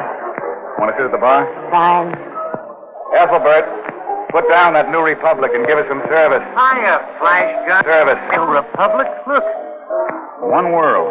How do you find it? Great. It says here on page... I've read the book. But maybe it didn't absorb it. I did. It's excellent. Hey, what are you looking at? You ever see a pretty girl before? Not that pretty. Well, thank you, Ethelbert. This is Ann Williams, Ethelbert. She is new on the Express. I'm showing her the site. Blvd. Beer. Williams? Same. 2 beers. I'm surprised that you find time to read a book. Yeah. Right now I'm surprised, but not about that. Blake, Raymond, John. Has to be one of them, but why? Well, what they were after must be worth a fortune. Yeah, they wouldn't talk about it out there today. 2 beers, no heads on them. Thanks, Ethelbert. What'd you think of Thomas Paine, Flash Gun? He was a very great man. Yeah. Quote, "These are the times which try men's souls." Unquote. I know all about Thomas Paine, Miss Williams. I'm going over the piano. Want to come along? Listen, Flash Gun. It's not that I don't want to lend you an ear, Ethelbert, but I have a lot on my mind. Maybe Ernie and his music can help straighten me out. Well, I'll stay put and hear about the famous revolutionary figure. Thanks, Miss Williams. I said you'd enjoy it. As you no doubt know, Miss Williams, Thomas Paine was not...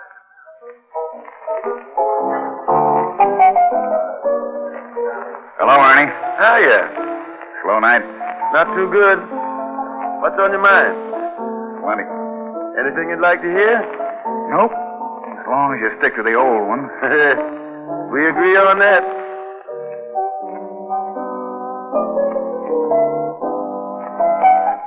Remember this one?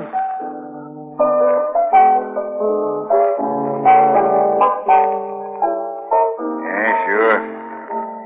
Confessing. Uh-huh. The late 20s. Maybe earlier. That's right. Well, that world's gone. Yep. But we still have the song. Yeah. And sometimes that's all we have. Pretty girl you left at the bar. Yeah. Ann Williams, reporter. Only been in town a few weeks. Thinking, aren't you? And getting nowhere fast. Want to talk about it? I can't. Nicest looking girl I've ever seen you with. You ought to marry, Casey. How about yourself? I tried it once. And? She left me. Just like that? Just like that. You see, I didn't make enough money. She wanted too much.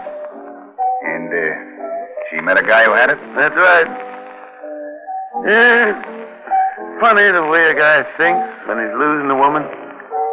There's nothing he wouldn't do for her. To give her the things she wants, he'd almost commit murder. Some guys do. Yeah.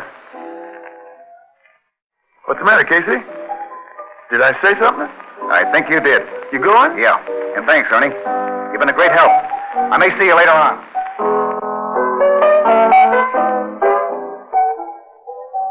Just as I was saying, Miss Williams, sometimes I have to throw a guy out, but it ain't like it was in the old days. No? No. Then they threw me out. Look, Williams, I've got to run along. You go back to the office and tell Bert I'll see him in an hour or so. Where are you going? To see a dame at the Fantasy Club, and you can't come. Ethelbert, Williams will pay for my beer.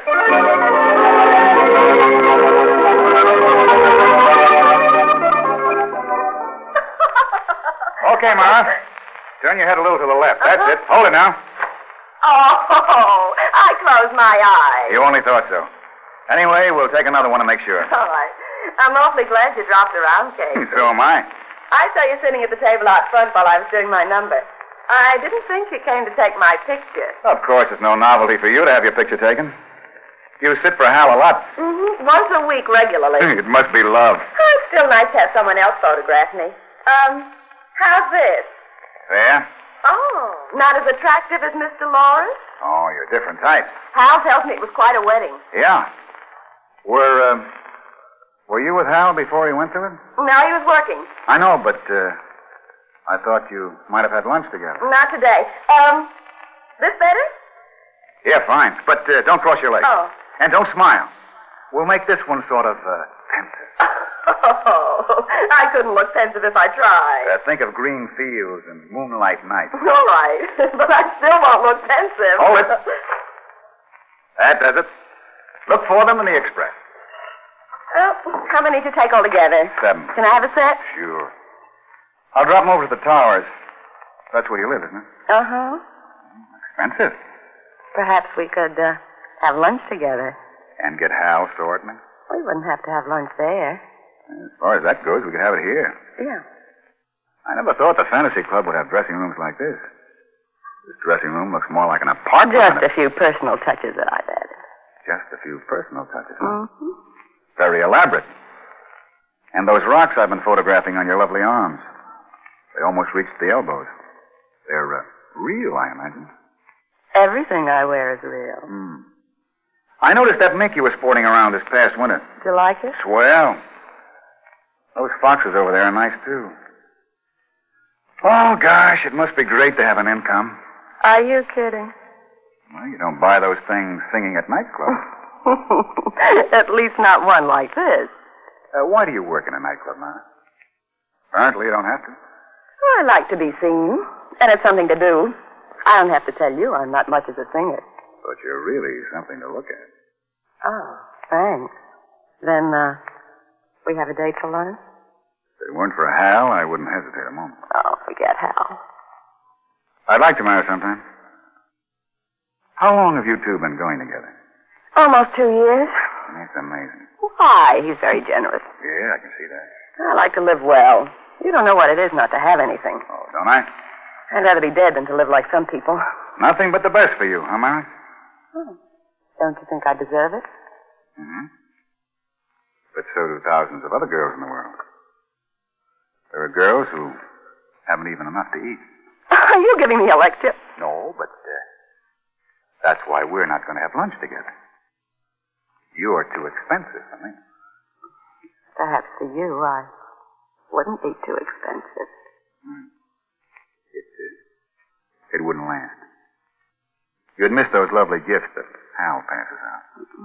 I still don't see any reason why we shouldn't see each other once in a while. By the way, where is Hal? Oh, he usually drops in around this time.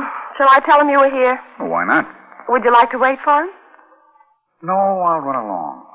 I think I'll develop these pictures tonight. Oh, that's wonderful. The Express thanks you, and I thank you. Do you think one of them might be on the theatrical page tomorrow? The theatrical page?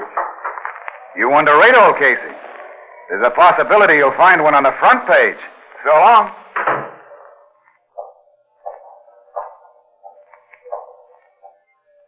Hiya, Benny. Any payphones here? Yeah, two of them over there by the section. Oh, thanks.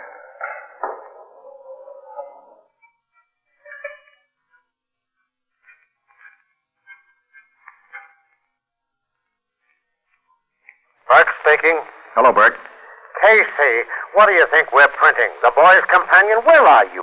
Phone booth at Benny's Fantasy Club. I just got some shots for the morning papers. And if I were you, I'd leave plenty of space on the front page. Well, you'd better get back here with something soon, or I'll hold a 4-line spread in the obituary for you. What are the pictures? And what suspect is to have the benefit of your latest brainwave? I just shot some pictures of the suspect's girlfriend. I'm on my way down to develop them.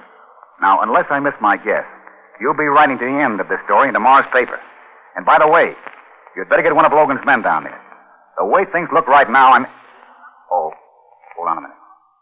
Here comes our friend. I think he's going to make a call in the booth next to me. Maybe I can catch part of it. Hold it.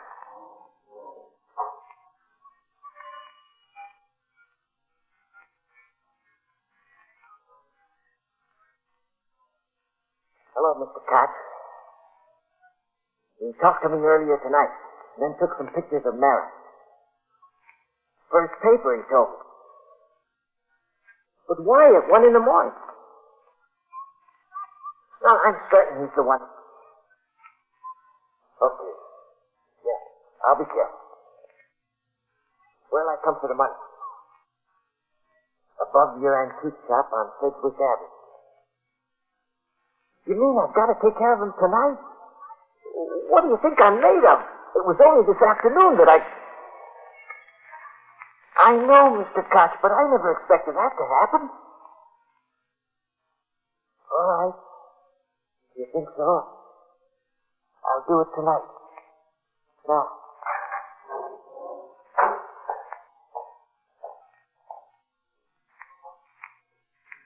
Hello, Brick. Did you hear that? You moronic offspring of a printer's devil. You had your hand over that mouthpiece. Of course I had my hand over the mouthpiece. Think I want you to take all the credit? Now get this. Send several of Logan's men over to Koch's antique shop on Sedgwick Avenue. Mr. Koch will be in the apartment upstairs. Pick him up. And I may need one of Logan's men while I'm developing these pictures. After all the runaround you've given Logan, you know how he'll feel about sending a man out to protect you. Okay, but you know what happens to your story if they miss Koch and our friend gets me? Well, Logan will probably take that chance, but I'll ask him. And I doubt if a man could have time to get here anyway. If that's the way it is, maybe you better frame that obituary in purple satin under glass for me. So long.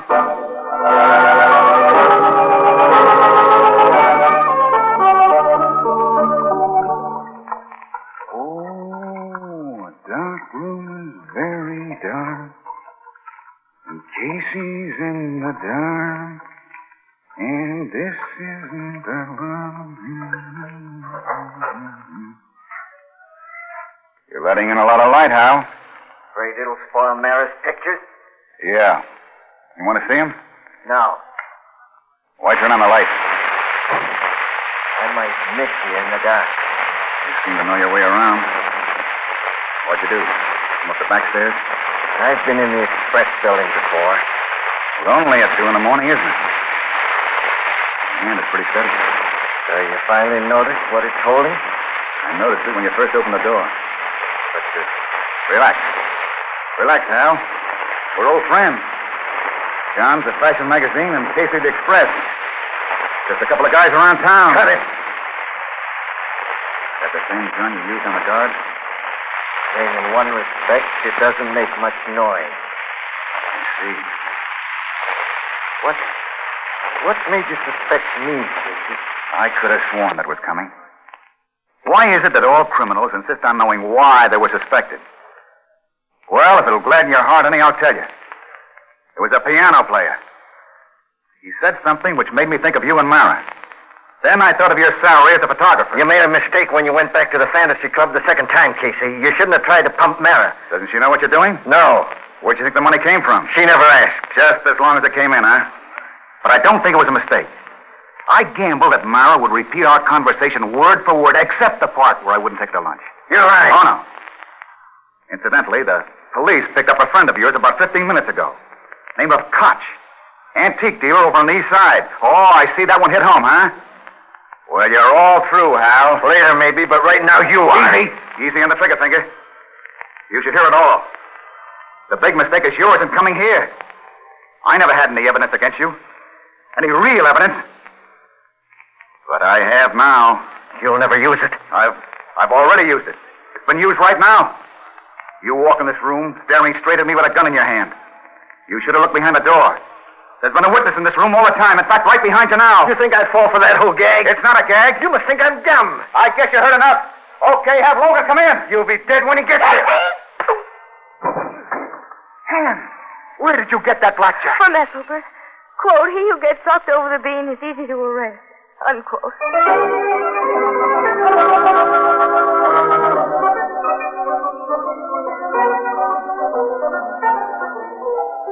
Put down that American Mercury, Ethelbert, and draw me a beer. It's not the American Mercury. It's... I know. It's still one world. Hiya, Miss Williams. Hello, Ethelbert. Oh, thanks for the loan of the persuader. That's all right. She was really worried when you tore out of here, Casey. Yeah? Yeah. Been busy, Ethelbert? I had to break away from this book for a while tonight, but I managed to sandwich in a very interesting article. Would you mind drawing my beer for me, Ethelbert? I want to sit over by Ernie and listen to a couple of numbers. Not at all. But this article was about guys who steal industrial designs by photographing them. And you know what I think? What? Well, just for a starter, understand? They all ought to be socked over the head, but hard. Quote, he who gets clunked over the conch is out of commission and easy to put in the clink. Unquote. Please, Ethelbert, our beer. Yes, Ethelbert, our beer. And this time be sure he pays for it.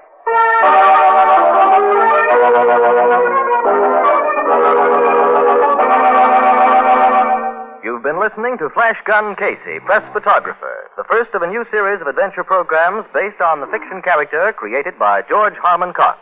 This series is written by Ashley Buck in collaboration with Mr. Cox. The program tonight was directed by Albert Ward and produced for Columbia by Chester Rainier. Join us again next Wednesday night at this same time for another swift-moving story of a press photographer, Flash Gun Casey. The adventure, Murder Off the Record.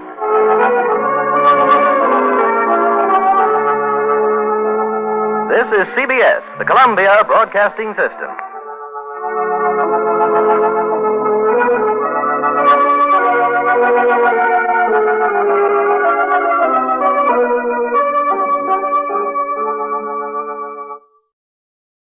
From Hollywood, it's time now for... Johnny Dollar. Pat Cummings, Inter-Allied Life. Hi, Pat. What's new with you? Johnny, ever hear of Everett Benton? No, I'm afraid not. Investment firm down in New York. Real estate, oil, mining, this and that. What about him? We're carrying a $100,000 life policy on him. So? So last night he fell out of a 14-story window. Oh, that's too bad. Accident, Pat, or was it suicide? Maybe neither. I think he got pushed. I'll be right over.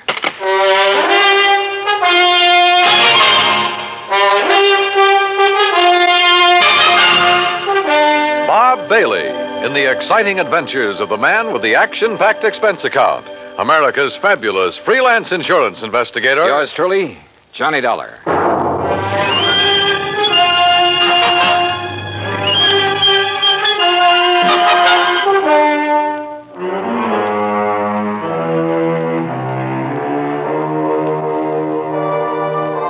Expense account submitted by Special Investigator Johnny Dollar to the Inter-Allied Life Insurance Company, Hartford, Connecticut. Following is an account of expenses incurred during my investigation of the killer's list matter.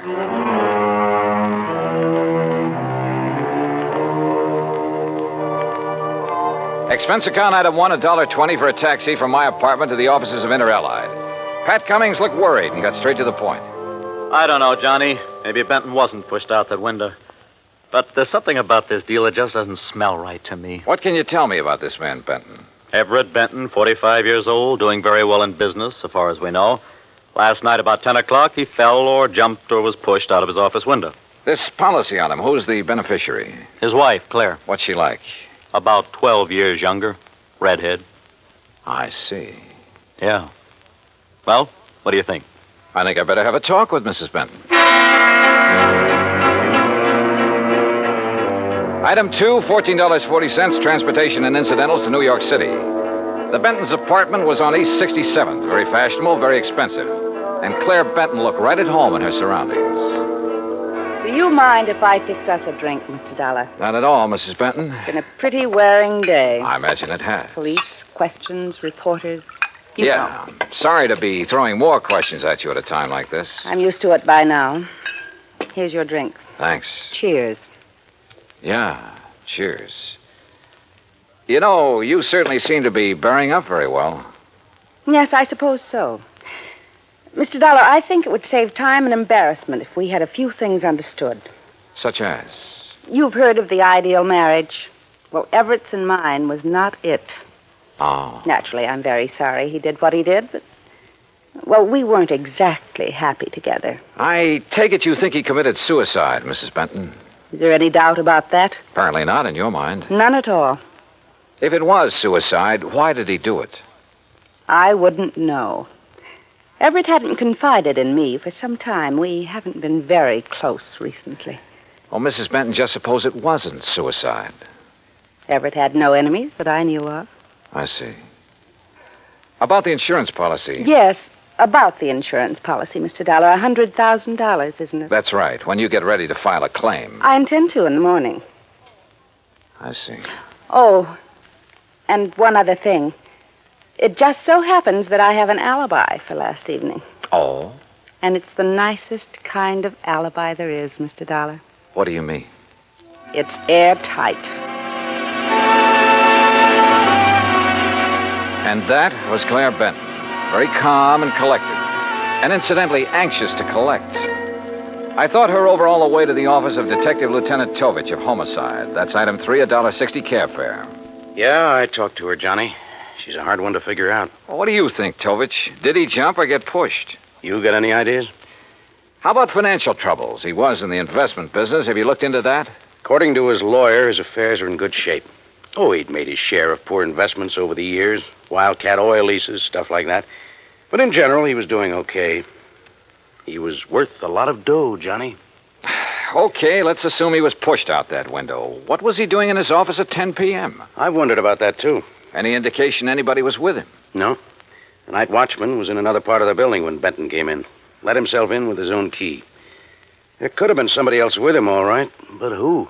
Claire Benton says she has an alibi. Yeah. Don't know as I care for it much, but I haven't been able to break it down. Who is her alibi? Larry Santis. Santis. Runs a supper club over in the East 50s. Yeah. The Ace of Clubs, he calls it. Larry Santis.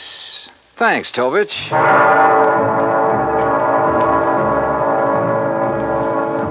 So I went calling again, but this time it was different from my visit to Claire Benton.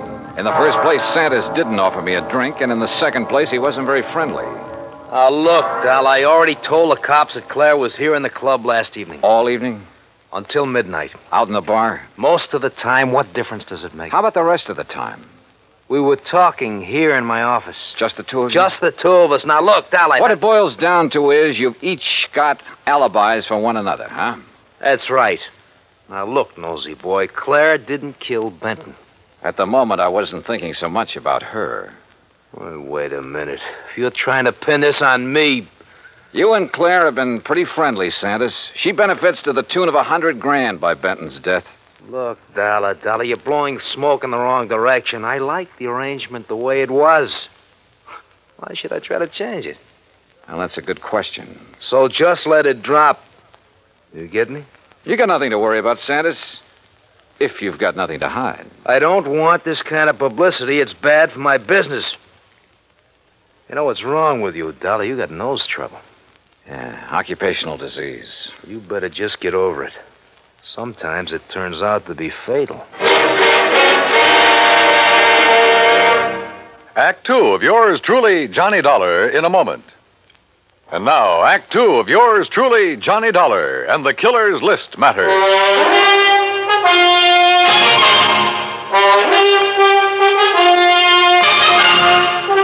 Well, looks like you didn't get any further with Larry Sanders than I did, Johnny. Look, Tovich, both Sanders and Claire Benton had a motive for killing her husband. Matter of fact, two motives. Money and getting Benton out of their way. Johnny, I'm with you. But we're not even sure yet it was murder.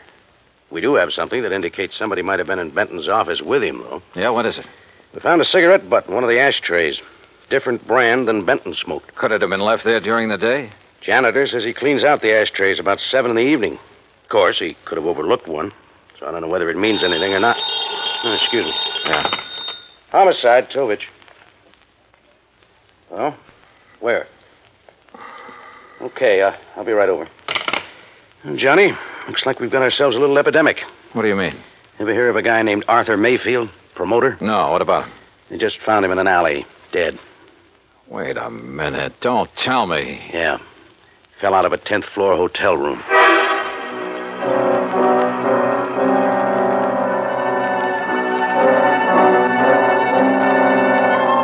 Lieutenant Tovich and I went over to the West Side Hotel where Mayfield's body had been discovered. There was nothing in his room to indicate anyone had been there with him. As a matter of fact, there was nothing period. Item 4, a $1.80 cab fare to Claire Benton's apartment. Mr. Dollar, I really don't see the point of this. I've told you twice that I did not know this Arthur Mayfield. Did you ever hear your husband mention his name? I've never heard the name until now. From you. Mrs. Benton, mind telling me where you were last night around midnight? I take it that's when Mayfield died. Approximately. I suppose you have an alibi. You suppose correctly. You know something? I wouldn't be at all surprised if you were about to tell me you were with Larry Sanders again. You know something, Mr. Dollar? That's exactly where I was last night. I know, Tovich. I know it could be just a coincidence that two guys fall or jump or get shoved out of windows within 24 hours. But I got a hunch there's some kind of connection between them. Could be, Johnny, but so far we haven't been able to find it. Well, how about their past? The armed forces, maybe? I've already checked that out. The answer's no. Could they have been involved in any sort of business deal? I asked Benton's attorney about that. He's checking through all of his papers. He's promised to call me. And you haven't been able to find any organization they both belong to, any situation in which they could have been thrown together? Not so far. Unless they served on a jury together, something like that. Well, don't laugh. That could be it. And they might have convicted somebody who took this way of getting revenge. Yeah, I'll check it out and call you if we find a connection. But don't count on it, Johnny. Don't count on anything.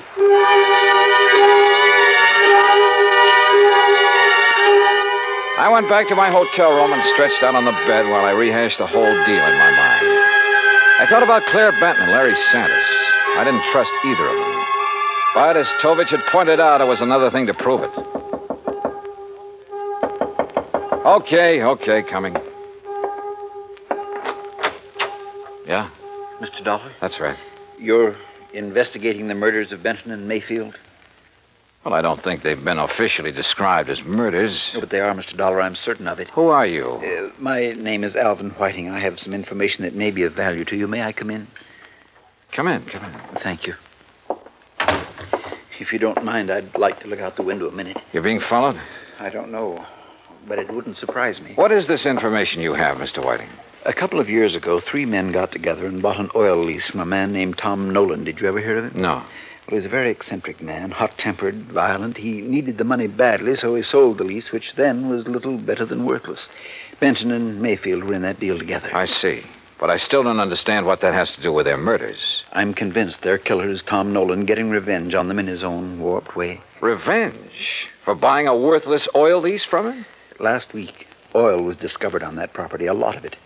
The property is now worth millions. Ah. I think that Nolan, with his twisted way of looking at things, probably feels that he was cheated out of that property. You're suggesting that this Nolan isn't quite all there, huh? Exactly. That's exactly what I mean. What's your connection with all this, Mr. Whiting? I'll tell you what my connection is, Mr. Dollar. I was in on the deal with Benton and Mayfield. I was the third man. Ah. So, you see, if my suspicions are correct, if Nolan is the killer, then I'm the next man on his list.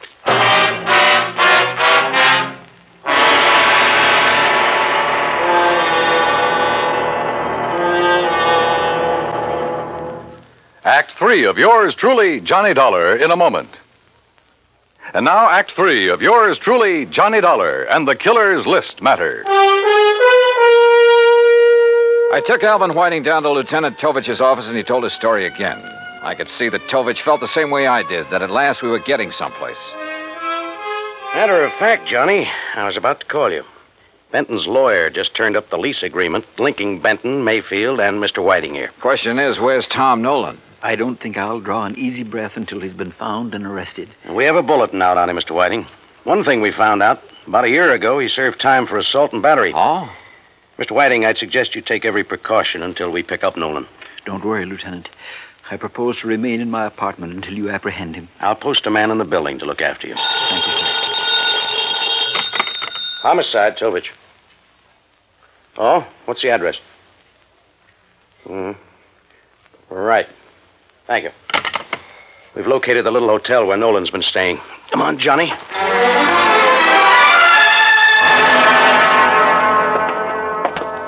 That's Mr. Nolan's room at the end of the hall, Lieutenant. Okay, clerk. Is he in? I don't know. I really haven't seen him since he rented the room from me. How long ago was that? Oh, about a week ago, Mr. Dollar. If he's gone out since then, it must have been at night when I was off duty. Here we are. Now, try your pass key, quietly. Right.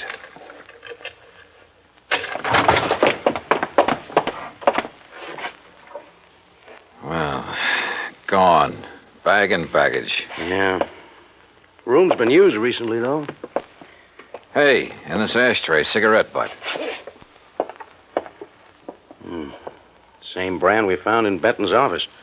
Doesn't prove anything, but it might tie in. Yeah, Tom Nolan could be our boy, but where is he? You say he rented the room from you, clerk. What did he look like? Oh, middle-aged, as I remember. Bushy hair, sort of a wild look to him. Fits the general description Alvin Whiting furnished us. And the mugshot I pulled out of the files. Well, all we can do now is rig a stakeout for him here, and then wait. Lieutenant Tovich posted a couple of men in Nolan's room, and we went back to headquarters. While he was getting out another bulletin, I went through Nolan's record. Assault and battery, resisting arrest. There was no doubt he was a violent sort of guy. And with the indication Whiting had given us that Nolan was a little unbalanced, the weird revenge motive might fit. Then something in the records caught my eye. I went back to the office of Larry Santis at his supper club. Oh, look, Dal, I told you the last time you were here. Now, I got a few things to tell you, Santis. The two murder victims, Mayfield and Benton, went in on a business deal with a man named Alvin Whiting. All right, so what? They bought an oil lease from Tom Nolan.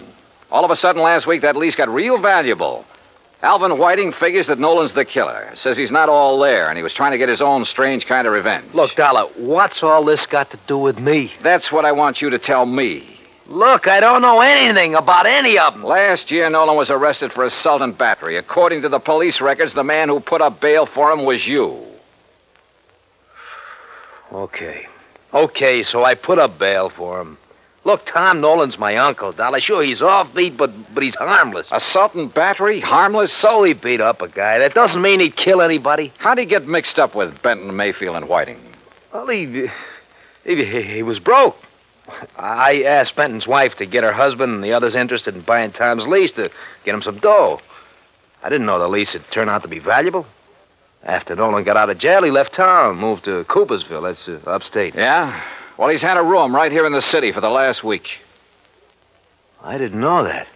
Believe me, I didn't. Look, I haven't heard from him for 6 months. That's the truth. Dollar, I've told you all I know. I still didn't trust Santis, but decided to follow up the lead he'd given me about Coopersville. Maybe Tom Nolan had gone back there. I called Tovich to tell him, and he had a nasty little surprise for me. Alvin Whiting had disappeared from his apartment. I didn't know whether Tom Nolan had gotten to Whiting or not, but I did know I had to find Nolan in a hurry. I hightailed it to Coopersville. It was a small town with half a dozen hotels and rooming houses. I made the rounds, flashing Nolan's picture. Finally, I struck pay dirt. Why, yes, I recognize that picture. That's Tom, all right. But he told me his last name was Niles. You say he roomed here, Mrs. Carr? Yes, kept himself mostly, but he didn't make no trouble for anybody as far as I could see. Moved in here about 6 months ago. Around the end of September it was. And then last week he left us. Sure, he probably found out they'd struck oil and moved into the city. You don't understand, Mr. Dollar. When I say he left us, I mean that last week Tom Niles died. And there I was. But all of a sudden the deal started adding up in my mind. It was after dark when I got to the graveyard, and my flashlight picked out the simple headstone. Tom Niles. Yeah, Tom Nolan. Resting in peace, right where he'd been, all through the murders he was supposed to have committed. The shot knocked the flashlight out of my hand. I hit the dirt, but the flash had pegged the gun for me.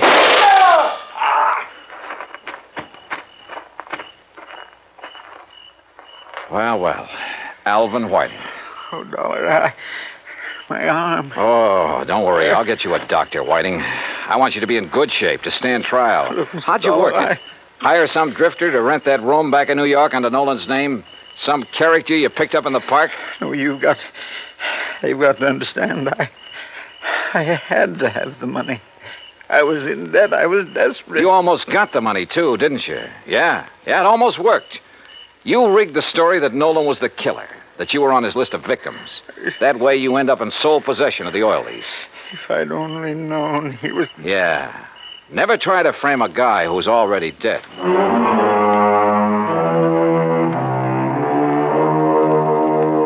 Expense account total $146.50. Remarks? I turned Whiting over to the police and he made a full statement. Yeah, his motive was money. He was in the hole, gambling debts and bills, high cost of living, you might say. But I guess he knows now it's still a real bargain compared to the high cost of dying. Yours truly, Johnny Dollar.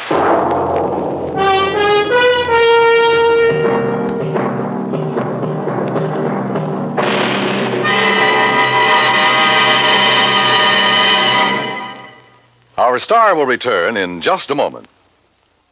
Now, here is our star to tell you about next week's story. Next week, Dame Nature takes a hand and helps me solve a crime. Join us, won't you? Yours truly, Johnny Dollar.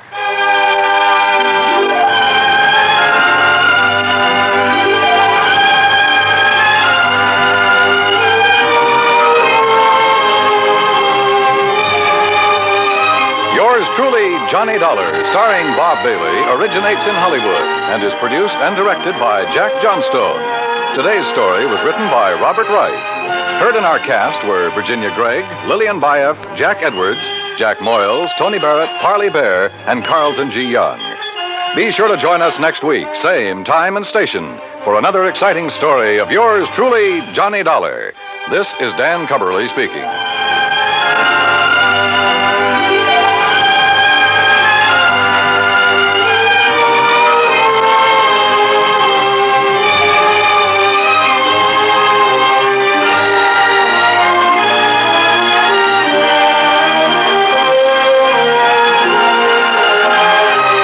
This is the United States Armed Forces Radio and Television Service.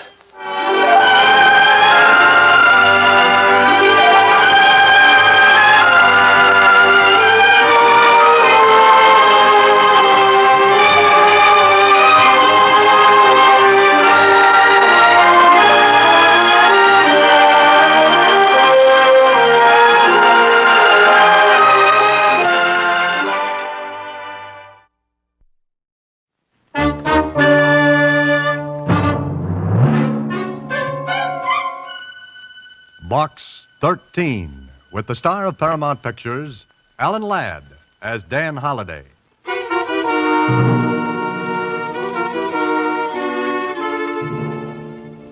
Box 13, care of Star Times. I know my life is in danger. I think you can help me. I'm desperate and don't dare go to the police. Please, if you want to help, call at the Tivoli Theater box office for the ticket left there. Our handbill will tell you more. Our handbill will tell you more. Yeah, that's the way it started. The note from the girl, Maria, the theater ticket, and then murder.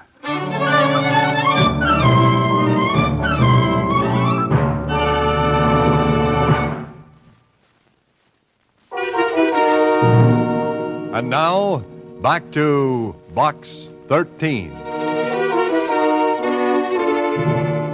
It was Thursday when I received a letter from Maria through Box 13. Some of the letters I get are from cranks. Some from people who are just curious about a reporter turned fiction writer who advertises adventure wanted, will go any place, do anything. But with this one, it was just like Susie said. Gee, Mr. Holliday, it doesn't look like one of those crank letters or somebody that's just curious, thinks you're crazy or something. How can you tell, Susie? Oh, I don't know. Maybe it's just female ignition. There's a dictionary over there, Susie. Look up ignition. Don't you know what it means, Mr. Holliday? It's when a woman... Skip it, Susie, skip it. Oh, okay. I'm supposed to pick up a ticket for tonight's show at the Tivoli. Take a look at this handbill. Torino. The Great Torino. Like his look, Susie? Well, I don't know. That's what I thought. Okay, Susie, close up shop for the day. You're going to follow it up, huh? That's the general idea, yes. I want to see what Maria has on her mind and why she's afraid.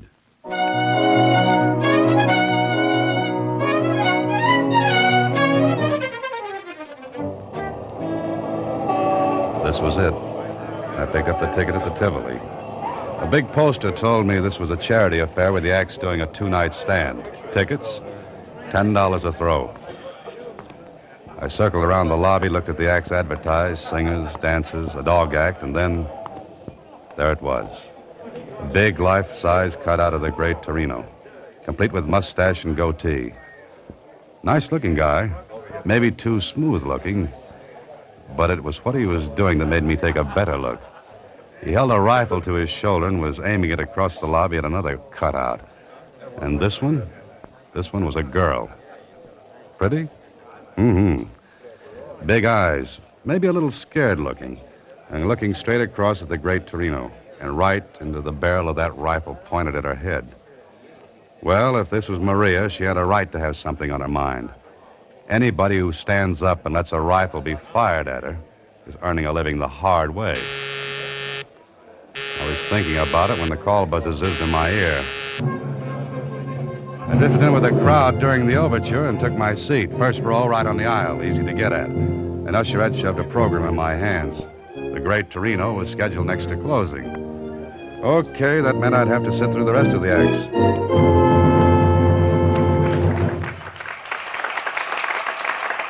I did, a little skipping. But the Great Torino was something different. He had two assistants, a girl and a good-looking young guy. It was a magic act with class, and Torino was clever with his hands.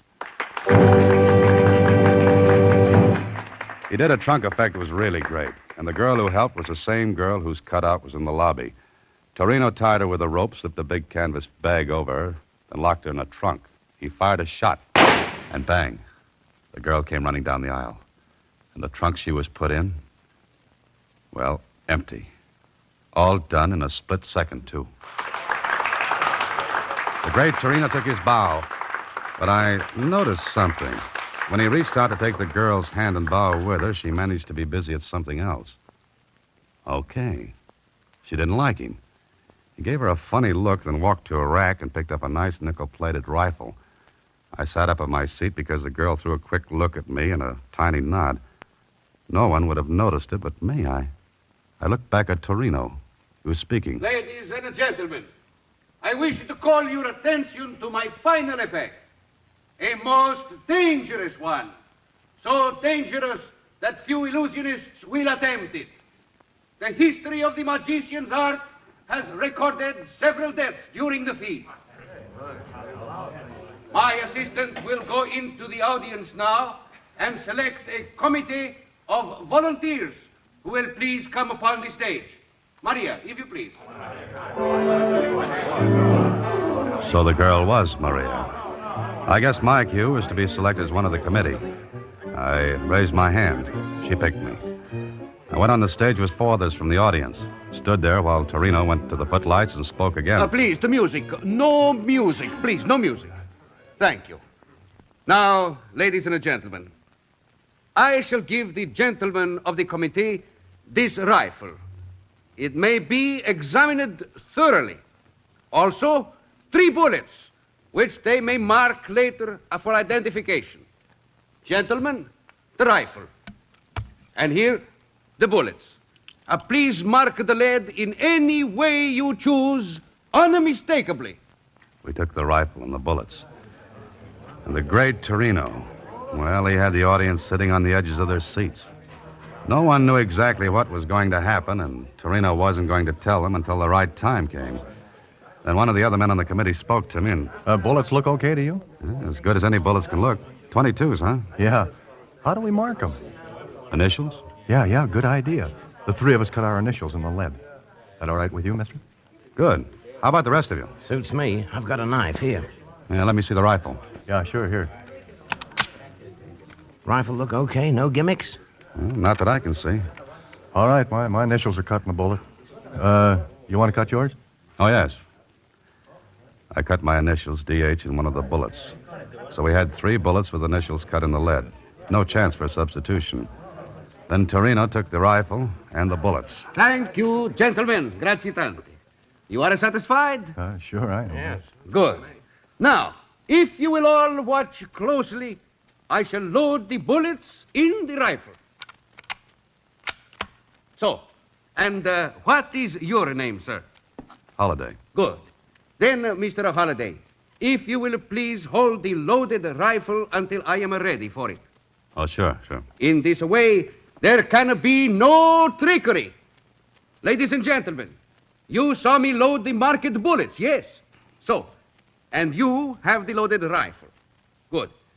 Now, ladies and gentlemen, may I introduce once more Maria. Maria? The young lady is as courageous as she is lovely. Maria, you will take your place, please.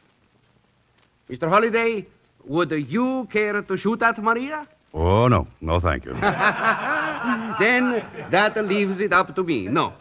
The rifle, please. Oh, here you are. Thank you. Ladies and gentlemen, I shall ask for complete quiet. Thank you. Maria, you are ready? Yes. I'm ready. The Great Torino walked to the other side of the stage. He raised the rifle to his shoulder, pointed it at Maria.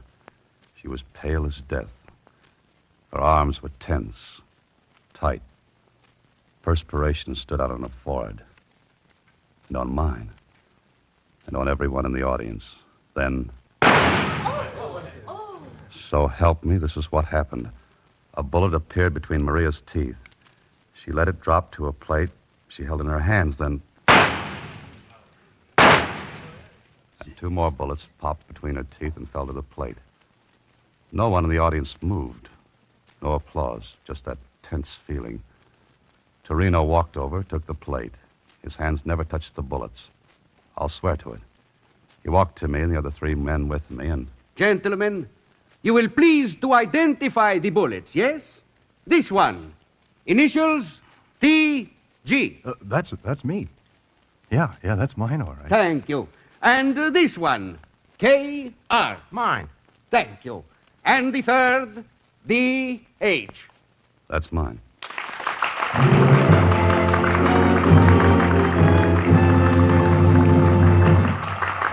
How did he do it? I don't know. All I know is that when I walked off the stage, Maria managed to get a note into my hands. When I read it later, it asked me to meet her at a little coffee shop about 3 blocks from the theater. All right, that's what I did. We sat in a booth, back out of the way, and Maria talked. Thank you for coming, Mr. Holiday. That's all right, Maria. I saw a great act, but what am I doing in it? You can help me. Please help me. How? Doing what? You can keep Torino from killing me. More coffee? Didn't you hear me? Oh, sure. Sure, but I don't get it. You saw the act. The rifle trick. Yeah, it was great. Then you must see how easy it would be for Torino to kill me while doing it. Slow up a little, Maria. Let's start from the beginning. All right. You saw the other assistant. You mean the good-looking kid? That's Billy. I love him, and he loves me. Then what's your problem? Torino. He hates Billy, and he hates me for loving Billy. Jealous? Insanely. Well, quit then. I will, after tomorrow night's performance. But why wait if you're afraid? I won't be afraid if you're there. What could I do? Be on the committee again. If I think anything's wrong, I'll signal you. And then? Do anything. Drop the rifle, but don't give it back to Torino. Now, wait a minute. How could he kill you? He'd claim it was an accident. 3 magicians or their assistants have been killed accidentally doing the trick. The mechanism of the gun goes wrong. Giving away secrets, Maria? I have to. There's a mechanism in the breech of the gun. It drops the real bullets down into Torino's hand when he closes the breech. Oh, then I get an unloaded gun. There are blanks in it.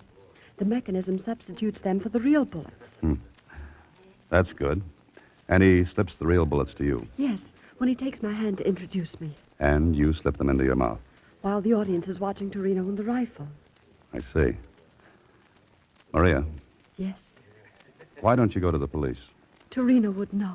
He'd know. How? He watches me. Then aren't you afraid he's watching now? No, not tonight. I slipped away.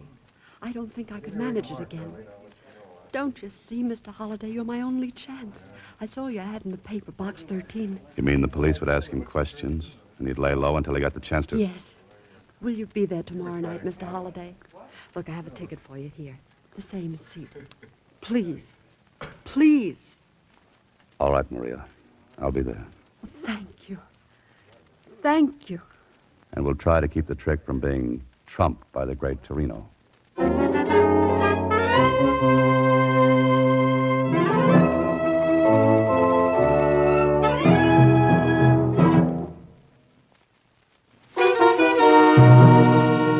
And now, back to Box 13 with Alan Ladd as Dan Holliday.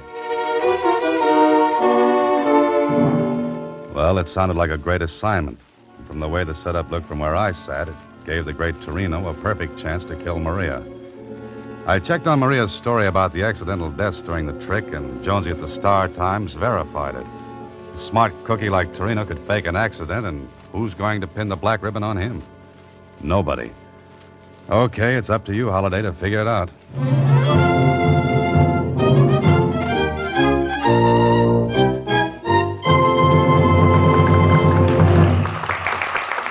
The next night, I sat in the same seat and watched Torino go through his act. The trunk thing, still great, knocked the audience off their seats. Me, too. Couldn't figure it. But the big stuff was still to come, the rifle trick. I went on the stage, kept my eyes on Maria. I marked one of the bullets again. Oddly enough, Torino didn't seem to recognize me. That was all right with me. And now, ladies and Torino went through his same spiel, word for word. I kept my eyes on Maria. But it was though she'd never seen me before in her life. She looked, well, it sounds silly, but she looked hypnotized. Then I heard Torino saying to me, Mr. Holliday, would you care to shoot at Maria? "No, thank you." Torino looked at me hard. My name and my face together might have tipped him. There was a funny look in his eyes. I stared at Maria. Not a sign from her. Maria, you are ready? Yes, I'm ready. I relaxed a little. She hadn't given me a sign. Everything was all right, and then Maria! Maria! she dropped. Maria dropped. Now, right between her eyes was a little round hole.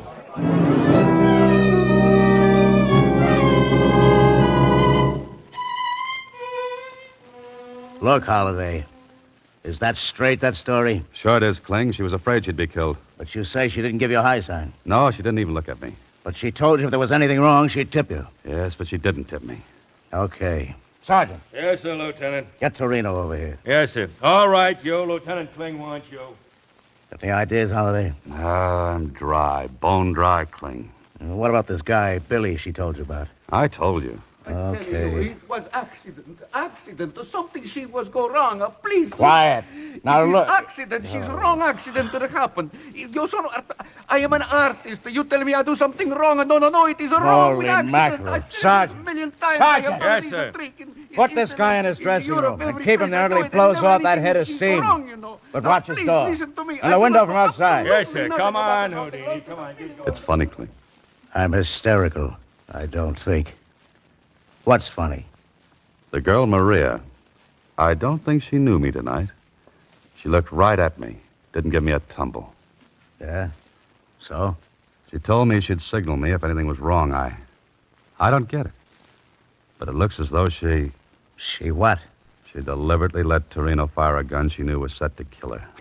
That makes great sense. I know, no sense at all. And besides that, Torino get away with it. You're going to let him tell you it's all an accident. Well, don't believe it. He killed her. That's Billy. Kling. What?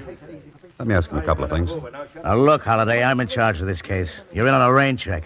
Okay, but I'm in, huh? Yeah, for the one reason that Maria told you about it, and He killed her. It wasn't an accident. Oh, I better go help the sergeant. Any objections if I mosey along with you? None. Just keep your mouth closed, that's all. Sure. All right. So I listened while Kling asked questions. But there was something knocking at the back of my head, asking to be let in. Something I'd seen, heard, remembered. I didn't know. But what bothered me was Maria not giving me a signal. When she said she'd know if Torino was up to something. Billy answered Kling's questions. No. All I know is that Torino bluffed Maria. He said he'd kill her if he saw me hanging around her. Who loads the rifle with blanks? Maria. Maria. Does she do it tonight? She always does it. Well, I don't believe it. Maria loaded the rifle herself. She did. Before the performance.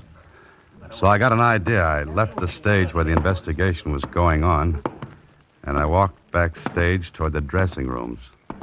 I wanted to talk to Torino, but there was a large blue cop sitting at the door. He looked at me and... Well, Holiday. Oh, hi, Murph. I feel lousy. Oh, that's too bad. Say, think I could talk to Torino? No. Oh, now, look, you can watch and listen, tell Kling everything that goes on. Playing detective, Holiday? Nope, playing a hunch. What about? Why not listen and find out? And if you learn anything, tell Kling. And you might learn something good. You mean something that might break the case? Yeah, might. Oh, well, What's the matter, Murph? Can't you use a couple of stripes? Hi, sure. Oh, okay. But I'm standing right here, understand? Sure. Right. Hey, you, get up and... Oh, brother. Look. Ain't nobody gonna ask him no questions. No, I don't think he's in any shape to answer. A promotion, you say? A promotion? I'll be lucky if I ain't fouled up for good. This guy's been knifed right under my nose. That's right. Somebody stabbed Torino. He was as dead as Maria. And nobody saw anybody go in or out of the dressing room. There was one window. It was open. But the officer outside swore he had his eye on it. Nobody in or out. And nobody in the room but Torino. Well, the knife was in his back, so suicide was out. Kling and his boys turned the room upside down. Torino's apparatus and trunks were shoved around. Still nobody. And it turned out nobody had a motive for killing Torino except Billy. Me? Me? Are you crazy? I never left the stage. I was talking to you. I was answering questions. I can't be in two places at once, can I? He was so right. Kling was tearing his hair. Then more questions. The rest of the acts were strangers to Torino. Knew nothing about him. I was thinking about it when something hit me. Something Billy had said. While Kling was still firing questions, I got to a phone.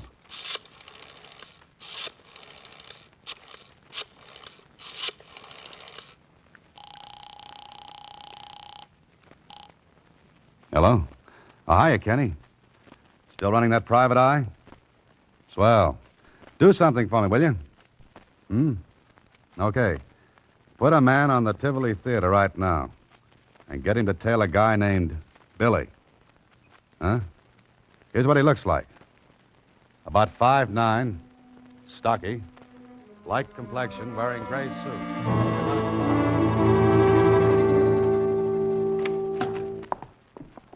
Good morning, Mr. Holliday. Hiya, Susie. Any messages? Uh-huh. The detective agency called. And what? What's the message? Oh, I wrote it down in shorthand. Here. Trailed Billy in shoe. No, wait a minute. Ooh, terrible ink. I got it. To insurance company this morning. He placed claim for double indemnity policy for his wife, Maria Baker. Hey, wait a minute, Mr. Holliday. That's not all. That's enough. I'll see you later, Susie.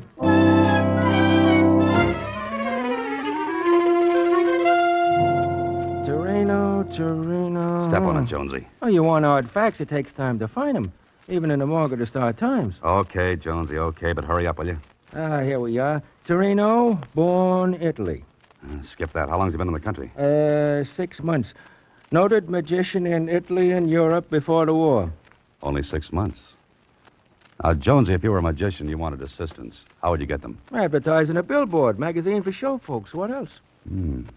Where can I see the last 6 months' copies of the billboard? Right, I got a local office in town. All the copies you want. Hey, where you going? Thanks, Jonesy. Be seeing you. I've got a lot of reading to do.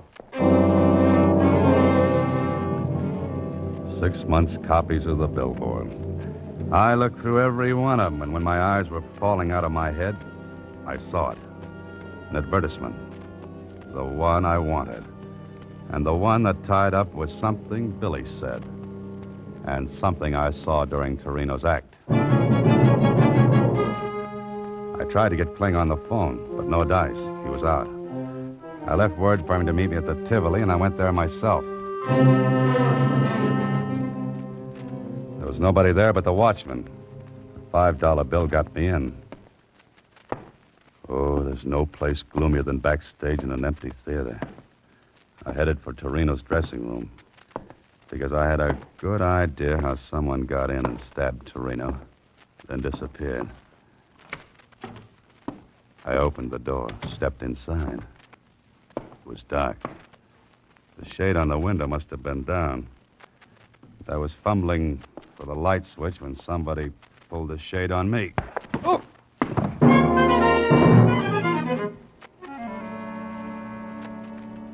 Got any idea who slugged you, Holiday? Yeah, Kling, I have. All right. Who? Billy, maybe. No dice. He didn't come near this place. We had a tail on him.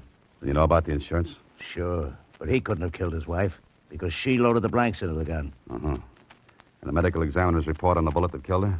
What about that? 22. No initials on it? No, none. So it looks like this Maria deliberately planned her own death. It wasn't an accident. If it had been, the bullet in her head would have been marked. Kling, put out a dragnet. For who? For the one who slugged me. Now, cut it, Holiday. If you know anything, spill it before I lose my temper. Who do you want to pick up? Here's a description. Young woman, about 26. 26. Brown hair. Brown hair. Lovely blue eyes. Blue eyes. About 5'2". 5'2". Worked as a magician's assistant. Hey, what are you giving me? That's Maria. Uh-huh, Maria. She's dead, you dope. You mean her twin sister's dead, Kling? Twin sister? What are you talking about? The trunk effect Torino worked could have only been done with twins. Billy tipped me off on it. Billy? Sure, when he said nobody could be in two places at once. And Torino advertised in the billboard for twins. You aren't dreaming this. Put out a dragnet for Maria. Who stabbed Torino? Maria. She got her twin sister to take her place in the rifle trick last night. That's why I didn't get a signal from her. The sister didn't know me from Adam. Now, look, Holiday, we searched this dressing room. There was nobody in it when Torino was stabbed. Maria was here. Look. False back in this cabinet. Good old magician's gimmick. She was here all the while. Maria and Billy took out an insurance policy on her and planned to make me the patsy. Because I'd testify that she told me Torino hated her, that she was scared. Torino was knifed to keep him from spilling about the twins. Billy was in the clear on that, because he had an alibi when Torino was killed. Okay, Kling? Okay. We'll put out a dragnet.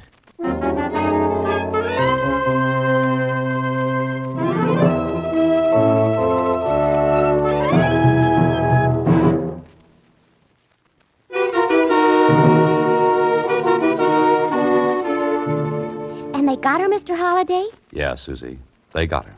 Gee, sounds just like a story. Uh-huh. Only nobody will believe it. Look, I've got an knot on my forehead to prove it. Well, does that make you hysterical? No, but I was just thinking. Don't be reckless, Susie. What about? I was just thinking, with that bump, you'll have to wear off-the-face hats for a while. You're a great help. Good night, Susie. Next week, same time, Alan Ladd stars as Dan Holliday in Box 13.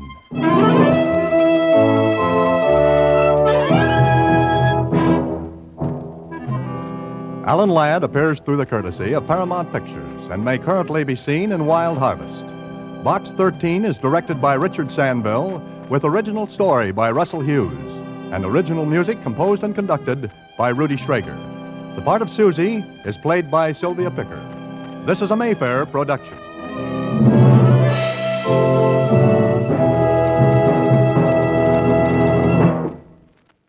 The Anchor Hocking Glass Corporation brings you Crime Photographer.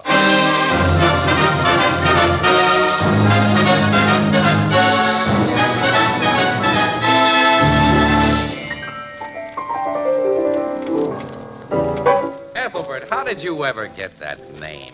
I don't know. There was some argument just before my christening. So they picked Ethelbert right out of a hat, huh? No, my aunt was reading some novel. She found that name in it. Well, it's a good enough name. Well, they might have given you a more famous name. Did I hear somebody start it? Start what? Start to talk about famous names. Oh. Well, what's your idea of a famous name? That's easy, Casey. Everyone knows Anchor Hocking, the most famous name in glass.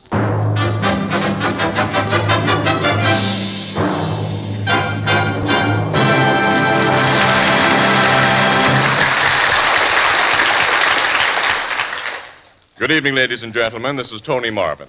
Every week at this time, the Anchor Hocking Glass Corporation of Lancaster, Ohio, and its more than 10,000 employees bring you another adventure of Casey, crime photographer, ace cameraman who covers the crime news of a great city.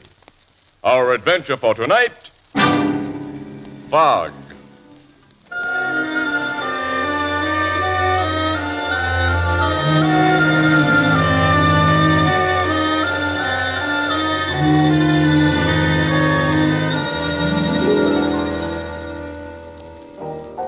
Late afternoon, the Blue Note Cafe, and Ethelbert, the head bartender, completes preparations for the crowd of cocktail sippers that will soon come drifting in. Walter, bring up some more lemons. Yeah. Oh, hello, Casey. Hi, Ethelbert. Hi. You just come in off a job? Yeah. Oh, where's Miss Williams? At the office. She'll be here in a few minutes. Oh, this has been one of those dull, monotonous days. I haven't got any pep today. Yeah, I kind of feel that way myself. My sister Edna says I ought to take vitamins. Hello, Ethelbert. Oh, hello, Miss Williams. Oh, Casey, wait till you hear what's just happened. I know. Somebody's fed you a vitamin. Huh? What are you all pepped up about, Oh, I just received an anonymous letter. Anonymous letter, huh? Who from? Oh, one of them without any name signed to it. Yes. Who from? He said. Well, what's exciting about that? It contains a tip, a news tip, and it sounds like a big one. Here, take a look. What's it say? Read it to him, Casey, but keep it under your hat, Ethelbert. You know me, Miss Williams. It's typewritten on plain stationery. Read it. Says here, Dear Miss Williams, an important news story may break at the Pellhaven estate of Willis J. Baldwin tomorrow. As your society editor will know, a ball is to be held there late in the evening at which Mrs. Baldwin will wear her famous diamond necklace. If you want an exclusive front page story, arrive around 6 p.m., and say nothing to the police, the Baldwins, or anybody about this letter. We ain't nobody. Which the writer, who must be anonymous, urges you to destroy. Well, isn't that something? It's something, all right, but what? Casey, it's a tip that somebody's going to try to steal those diamonds. That's the way it sounds to me. To show this to City Desk, Annie? Yeah, right after I read it. Burke's assigned us to follow it up. Well, we covered together, huh? I've read about Mrs. Baldwin's diamond necklace, Casey. It's said to be worth over $1 million. Yeah. Casey, who do you suppose sent this letter? Well, how should I know? What I'm wondering about, Annie, is why was it sent to you? This kind of a tip is seldom sent to a gal reporter. I never had one just like it before. We're to be at the Baldwin's 50-room suburban cottage at 6 tomorrow night. How are we going to crash into their place at dinner time? Look, I'll tell you what. I'll phone Mrs. Baldwin and give her a yarn of some kind. Oh, you know her? Well, I've taken pictures of her, news pictures. Have you ever met the Baldwins or anybody who's intimate with them, Annie? Oh, I've interviewed the Count de la Fere. Who's the Count de la Fere? One of those ornamental slickers with a foreign title. Who gets around the high cost of living by being a perpetual house guest of the oh-so-rich and idle. I think he's staying with the Baldwins now. Yeah, well, Willis J. Baldwin's supposed to be a tough, shrewd guy. He's not the type who puts up with lounge lizards. Well, Count Raymond de la Fere may be Mrs. Baldwin's special friend. Yeah. Well, look, I'll go over to the phone booth, put in a call for Mrs. Baldwin, Annie. See if I can make us a date.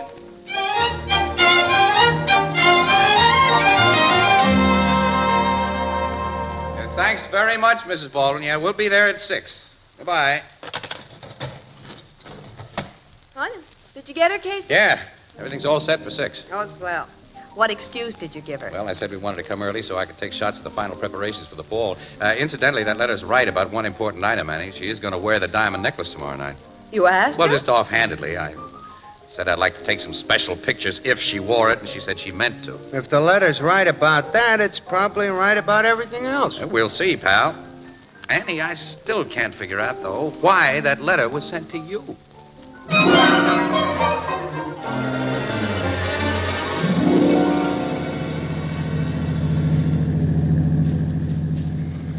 Can't you drive just a little faster, Casey? It's after 6 and Can't we're help late. it, Annie. I can't help it. I can't see if I try to do any speeding through this fog, we might wind up in a hospital. Must be close to the water. Hear that foghorn? Yeah.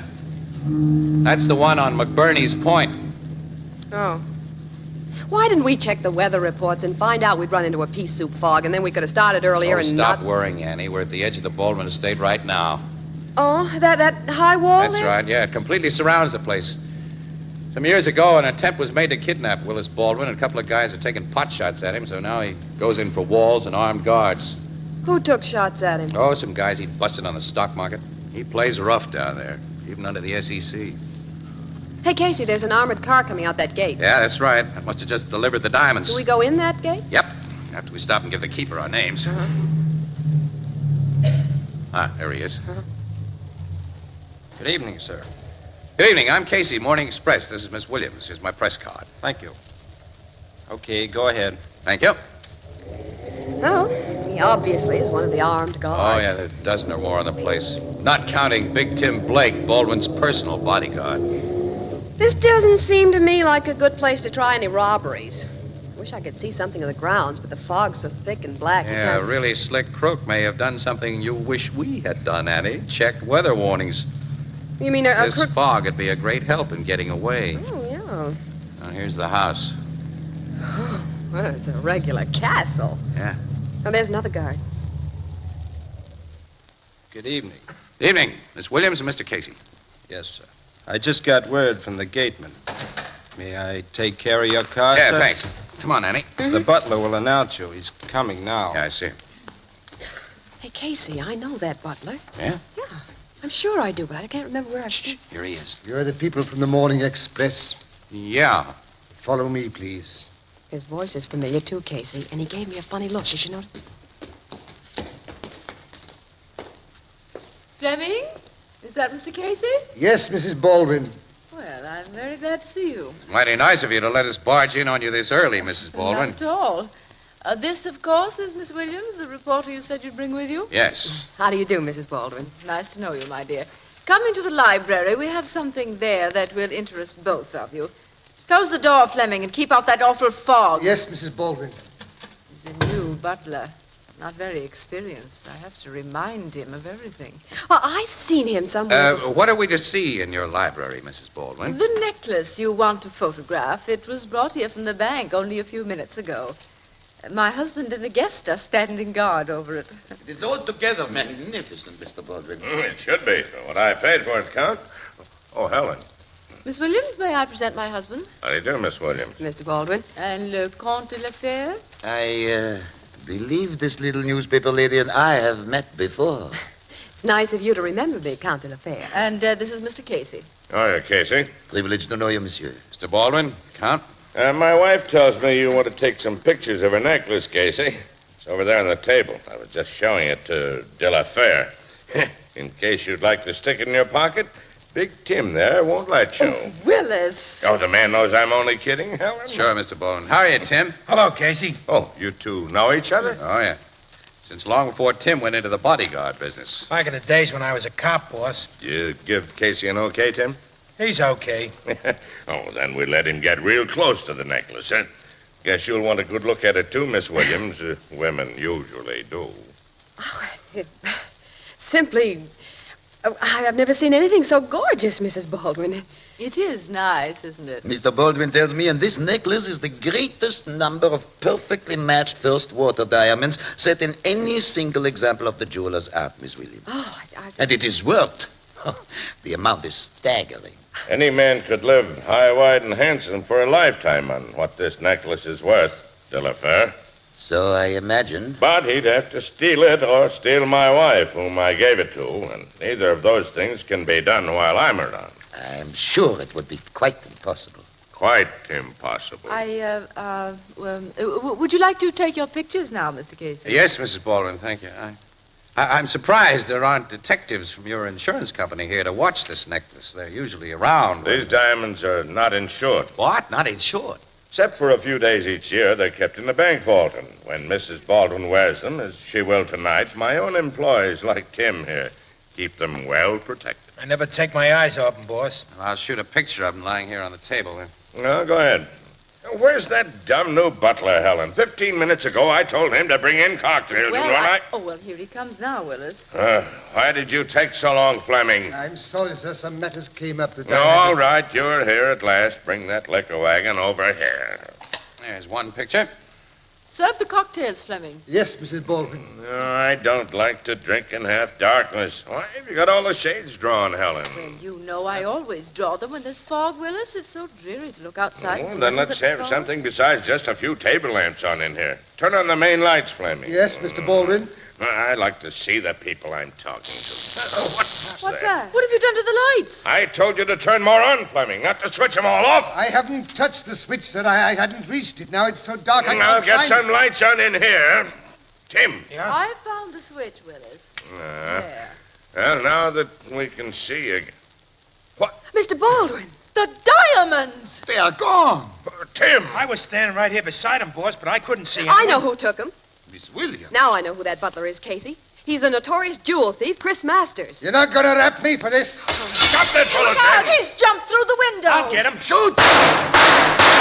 He's running away, disappearing in the fog. He's out of sight. I can't see him anymore. I'm going after him, I'm boss. coming with you, Tim. That man has the diamonds. Helen, give orders to close the gates and guard the wall. I'll take care of it, Willis. Come with me, Raymond. I'm with you, Mrs. Baldwin. Well, everybody's gone and left us, eh? Well, come on, Casey. Let's get in on the chase. Oh, well, no hurry. No hurry. No. A man's out there with $1 million worth of stolen diamonds, and you The stay... guy you accused didn't get those diamonds. Well, I in. tell you, I recognized him as Chris Masters. He switched off those lights. Nobody and he switched off any lights. Look at the cord on this table lamp here. Oh, it's been cut in two. Yeah. Interesting, isn't it? Now I know why you got that anonymous letter, Annie. What? The fog seems to be lifting a little. Oh, well, let's go outside and join the manhunt. Huh? Casey, will you tell me what you mean When we by... get outside, Annie, in the fog. The fog that's lifting.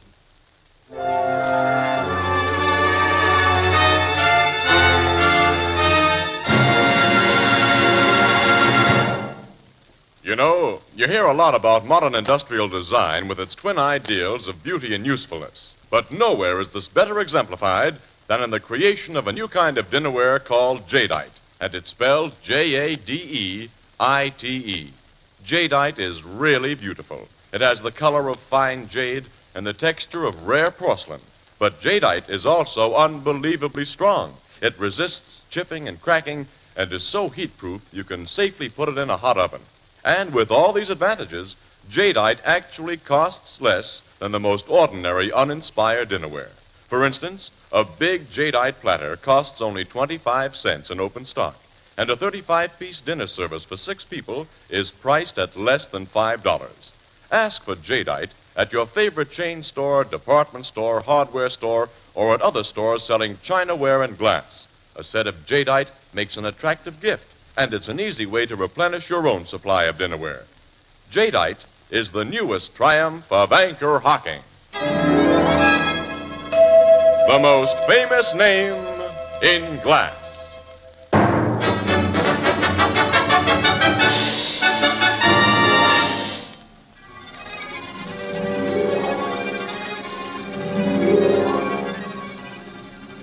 State covers a lot of territory, Annie.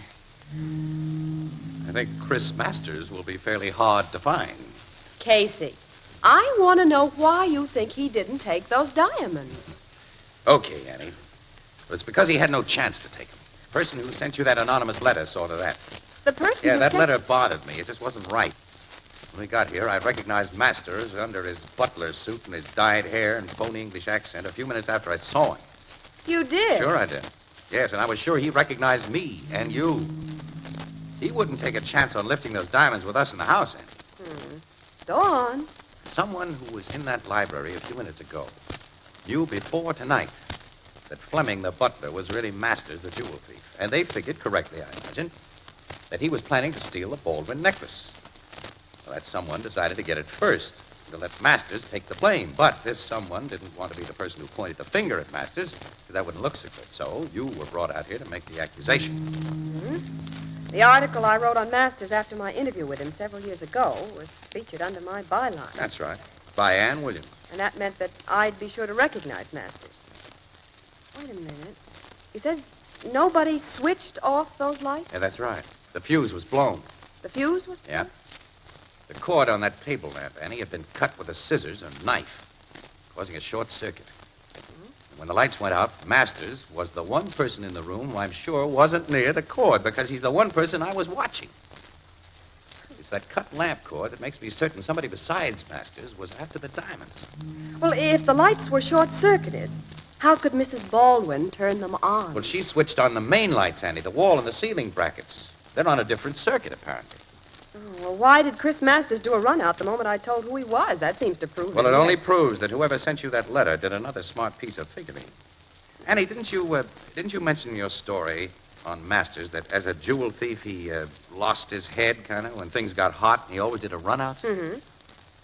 And if I hadn't accused Masters and he hadn't run, Mr. Baldwin would have called the police, and everyone in the room would have been searched. Uh-huh. Now the thief has had a chance to get the diamonds off his person and into some hiding place somewhere. Well, then the someone who planned all this is either... Count de la Fur, or whatever his name is, Big Tim Blake, or Mr. or Mrs. Baldwin. Well, the Baldwins wouldn't steal their own diamonds, Wait a Casey. minute, Annie. People have been known to stage phony thefts of their own property. Well, sure, to collect insurance, but Mr. Baldwin said the necklace wasn't insured. Yeah, that's right. What do you think about Count de la Fere? Well, $1 million worth of sparklers might be very attractive to a guy like him. Baldwin seemed a little jealous of Yeah, I him. caught that. And you know the bodyguard, Tim Blake, so... Well, I don't know Tim Blake well enough to eliminate him as a suspect. He said he'd been a cop. Why did he leave the force? Well, for the good of the service, the commissioner figured Tim was too willing to use a gun. He shot up a couple of guys that maybe shouldn't have been shot up. Well, be no way of finding out who really got the diamonds if he or she hasn't already hidden them. Oh, he or she hasn't hidden them, Annie. Well, a minute ago, you said... I said the thief has had the chance, but he didn't take it. What? You see, the person who got those diamonds, Annie, wasn't the person who planned on getting them. Oh, what are you talking about? Annie, when the would-be thief reached for that necklace in the dark, he or she got a great big surprise. It wasn't there. It wasn't there? Well, how do you know? Because I'd reached first. You? Yeah. Meet Raffles Casey, the $1 million bandit. Well, what have you done with the necklace? It's in my pocket. In your pocket? Sure. Oh, Casey. And everybody but you and me, including the would-be thief, is sure that it's in Chris Masters' pocket. Oh. Annie, it won't surprise me if the smart would-be thief does something very foolish very soon.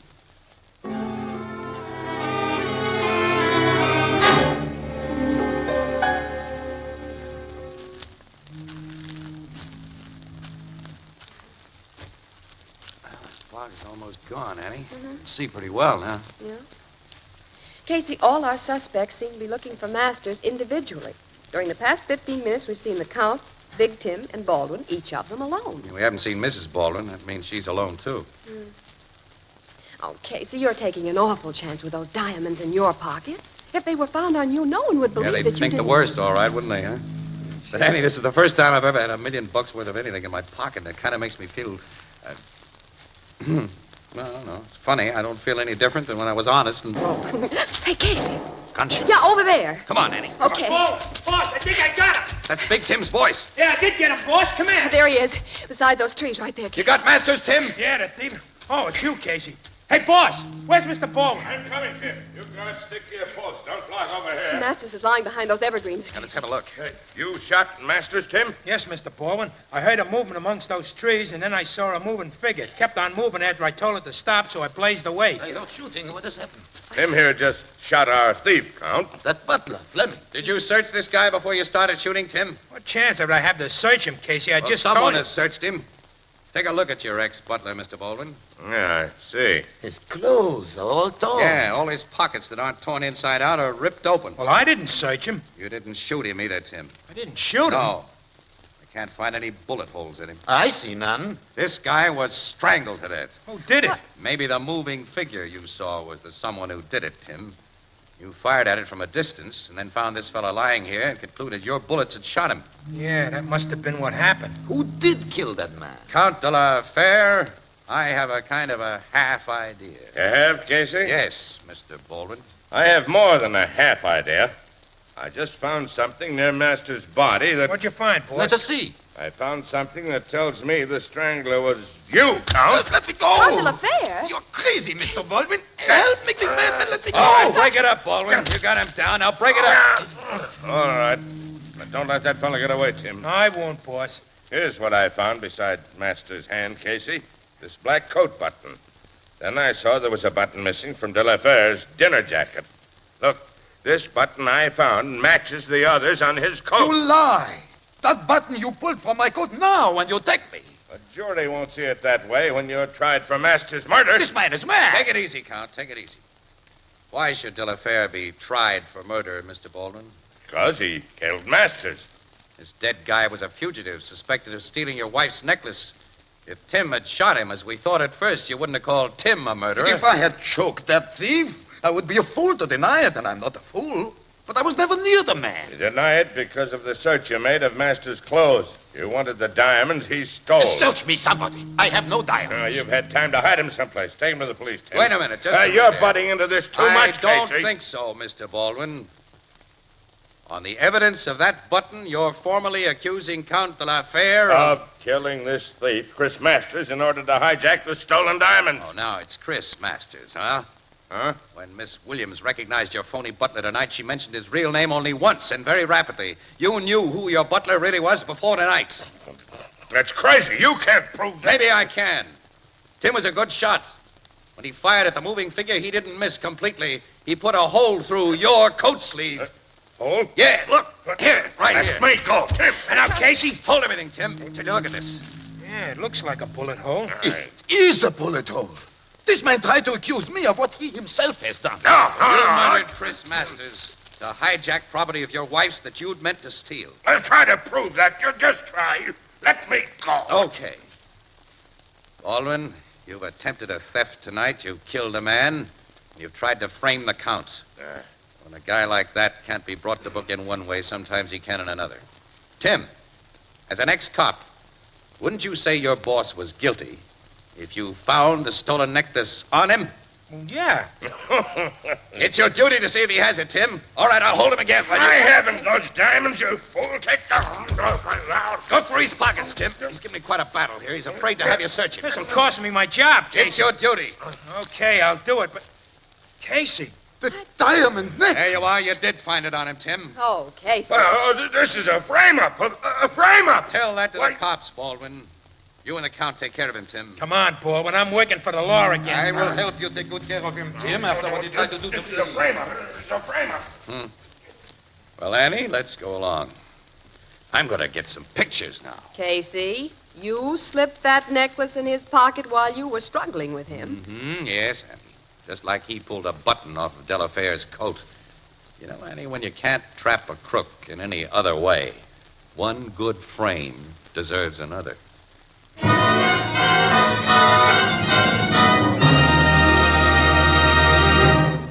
We'll join the crowd at the Blue Note in just a moment. Will you please give me your attention for 1 minute? I have a message of importance for the millions of people in the United States who are listening to this program. Listen closely, please. You can now buy your favorite brand of beer and ale in the new one-way, no-deposit bottle. Now, let me repeat that. You can now buy your favorite brand of beer and ale in a new kind of glass bottle that requires no deposit and that never has to be returned to the store. This new bottle is light in weight and very compact. It's easy to carry home and takes up less room in your refrigerator. You pay no deposit on the new Anchor glass bottle, and you do not have to return it. Remember, it's glass, clean and sanitary glass. For more than 100 years, Americans have preferred beer and ale in glass bottles. So I suggest that when you buy beer or ale, you demand it in the new Anchor glass one-way, no-deposit bottles. Product of Anchor Hocking. The most famous name in glass.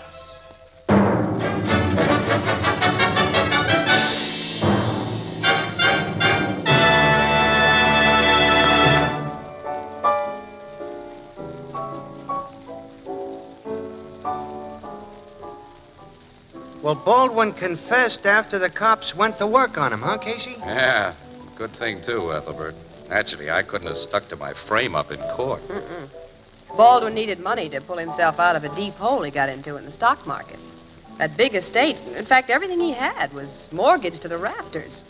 Only his wife's necklace was free and clear. He preferred to steal it rather than ask her for it. Yeah, because he was pretty sure she wouldn't have given it to him. Why did he try to frame that Count, whatever his name is? Well, first to cover himself, of course, and then second because he thought his wife was in love with the guy. Baldwin had a big nerve to be jealous after some of the things he'd been doing. What things? Mostly blondes. Yeah? Blondes? Oh. The cops have been digging into his private life. And found blondes, huh? Wow. Tell me more. Well, there was a little chick named Doris. Oh, darn, there's the bar phone. I'll be right back. Blue Note Cafe, Ethelbert speaking. Wow. Huh? You'll have to speak louder. I can't understand you. Huh? What? Casey? What's his name? Huh? The fog is entirely gone. Are you in the same room? When we came in here, I noticed the stars were up. Yeah, I noticed that too, Louder, Annie. please. Spring was kind of in the air, too. Mm-hmm. You know, it's a nice night to be outside. Yeah, it is. It's a swell night to be outside. Oh, no. I can't. Well, what are we doing here? You know, we'd be crazy if we stayed here, Annie. Come on, Annie, let's go. We're going, Casey. Oh, mister, you got the wrong number. Tell me about them blonde. Walter, where did Casey and Miss Williams go? Out! Out? Out! Oh, well, of all the... Walter, bring up some more lemons.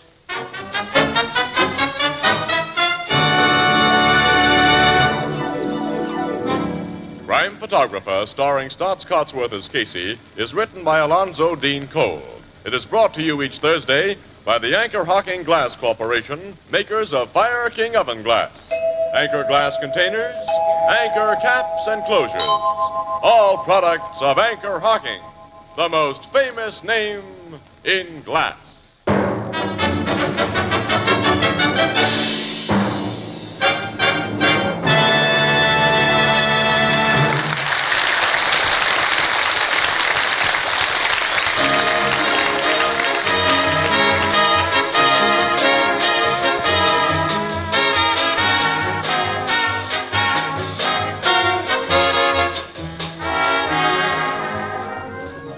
Crime Photographer is directed by John Dietz and is based on the fictional character of Flash Gun Casey, created by George Harmon Cox. Original music is by Archie Blyer, and the program features Miss Jan Miner as Anne and John Gibson as Ethelbert. Herman Chittison is the Blue Note pianist. The Girl Scouts are celebrating their 36th birthday this week, Your time and interest is the best birthday present they could get. If you can spare just a few hours a week, offer your services by calling your local Girl Scout office.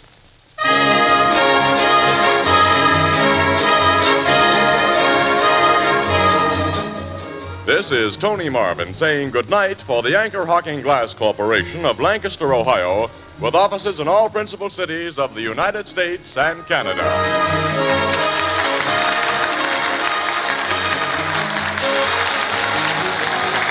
This is CBS, the Columbia Broadcasting System. From Hollywood, it's time now for Johnny Dollar! Johnny Dollar! Yeah, I'm Johnny Dollar. There's a phone call for you in the office, Mr. Dollar. But my plane's about to take off. He said it's very urgent, sir. Well, it better be. I don't get back to Hartford. Hey, look, my name's Dollar. I understand you have a... Oh, thanks. Johnny Dollar. Todd Swam, Johnny, at the Chamber of Commerce. Oh, Todd, look, I'm sorry I didn't have a chance to say goodbye to you, and I appreciate all your Johnny. help. Like your city, too. Nice people, good fishing.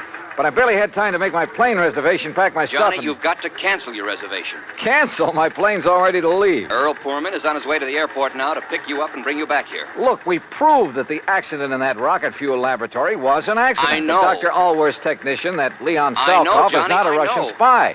So the company will pay for the damage, and that's that. Will the company also pay a claim on Leon Salkoff? Don't see why not. Now, look, I gotta catch my... What? Salkoff is dead? Johnny, it looks like murder.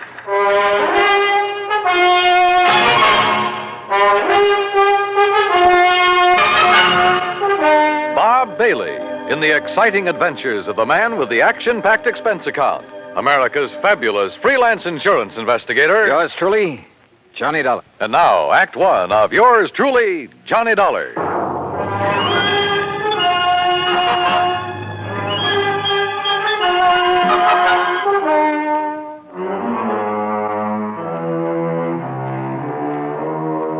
Expense account submitted by Special Investigator Johnny Dollar to the Tri-State Life and Casualty Insurance Company, Sarasota, Florida. Following is an account of expenses incurred during my investigation of the Salkoff sequel matter.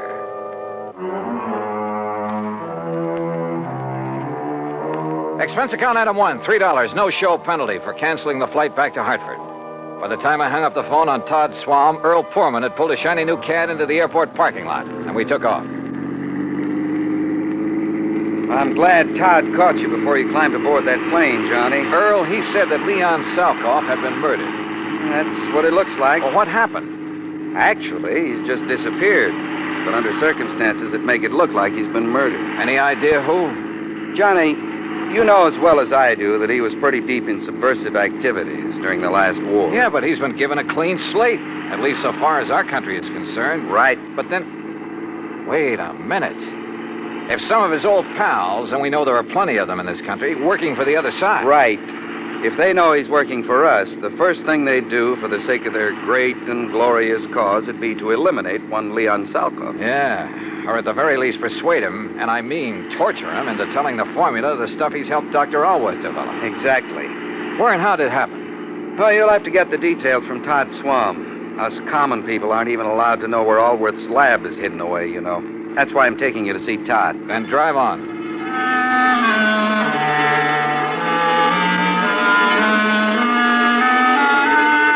Todd was waiting for us at the Chamber of Commerce building. He thanked Earl for dragging me in from the airport. Earl left, then Todd and I walked out to his car.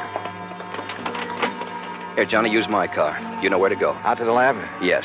You still haven't told me what happened to Leon Salkoff. Because I don't know exactly. Dr. Allworth called me from the nearest phone down there, told me Salkoff is gone, and that he's sure he was murdered. Have you dragged the police in on this? No, but I telephoned the FBI in Washington. They've promised to send a man.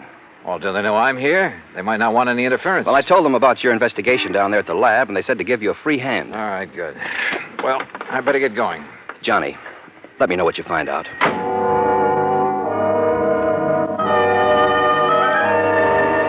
Once again, I headed south on Route 41, down through Fort Myers, where I swung left on 82 and on into the heart of the Everglades. I found the old wagon trail leading into the swampy jungle, and finally came to the shack of the Indian, Ben Osceola. There, I hopped aboard one of his airboats, one of those strange little contraptions driven by an airplane-type propeller.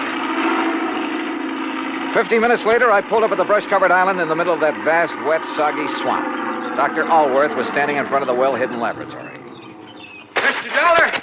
Mr. Dollar, I'm so glad you haven't left yet. Oh, what's happened out here, Doctor? Oh, it's been terrible.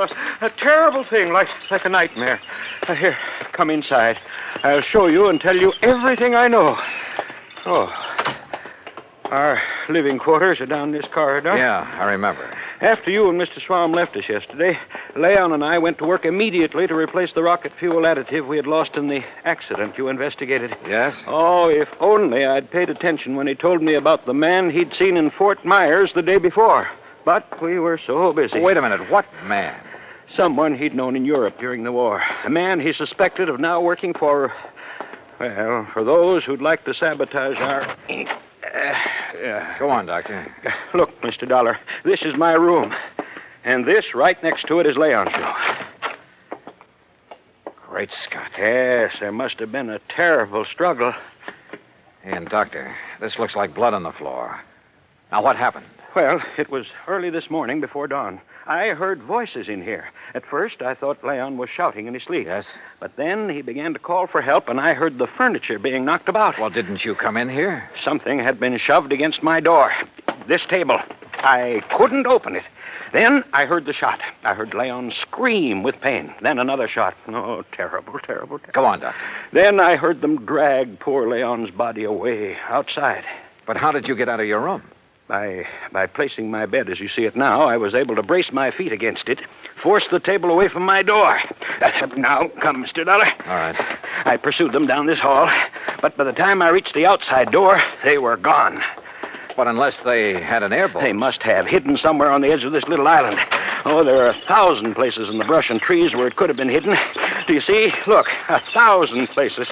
I don't see Leon's airboat out here, only yours. They took it. That's why I think there was more than one of them.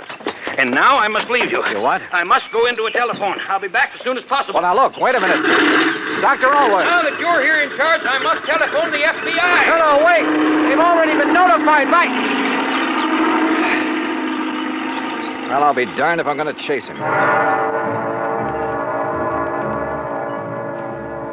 What's more, I doubt if I could have caught him in the old airboat that I had. So, all right, it would give me a chance to look around alone. Sometimes that's the best way. I poked around outside for a while, looking for where Leon's attackers might have concealed the boat they'd used. In that swamp and brush, it was like looking for a needle in a haystack. Then I walked back to the laboratory building. The front door was closed. Funny. I thought we'd left it open a minute ago. Oh, well. Huh? Oh, no, you don't! Oh!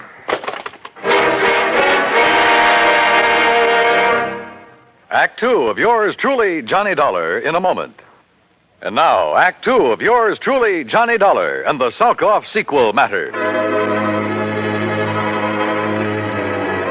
I don't know how long I was out after the attack on me at the hidden laboratory in the Everglades.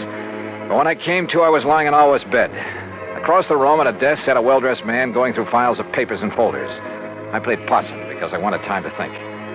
If Leon Salkoff had been murdered by subversives, then this man must be one of them. But how had he got here without Alworth knowing?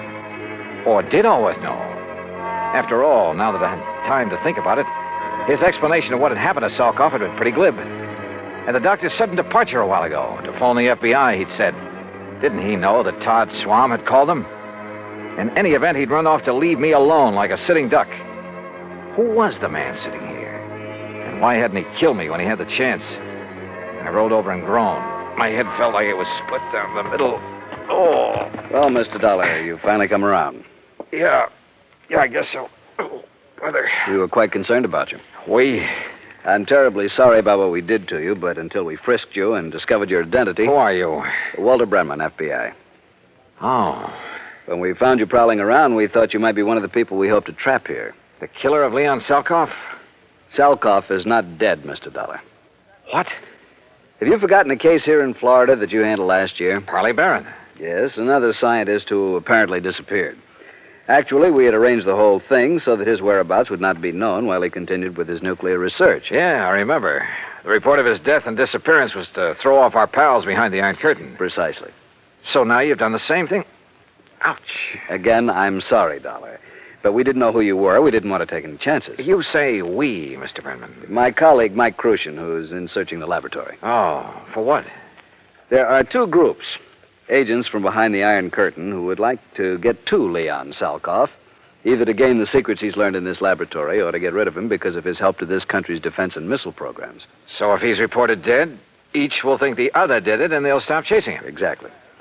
We had to act fast because Leon has already spotted some of his ex-pals, as you call them, in this general area. Does Dr. Allworth know this whole thing was rigged? No, and you mustn't tell him. He's a great scientist, but, well, he might let the cat out of the bag. Stall him, Dollar. Stall for time.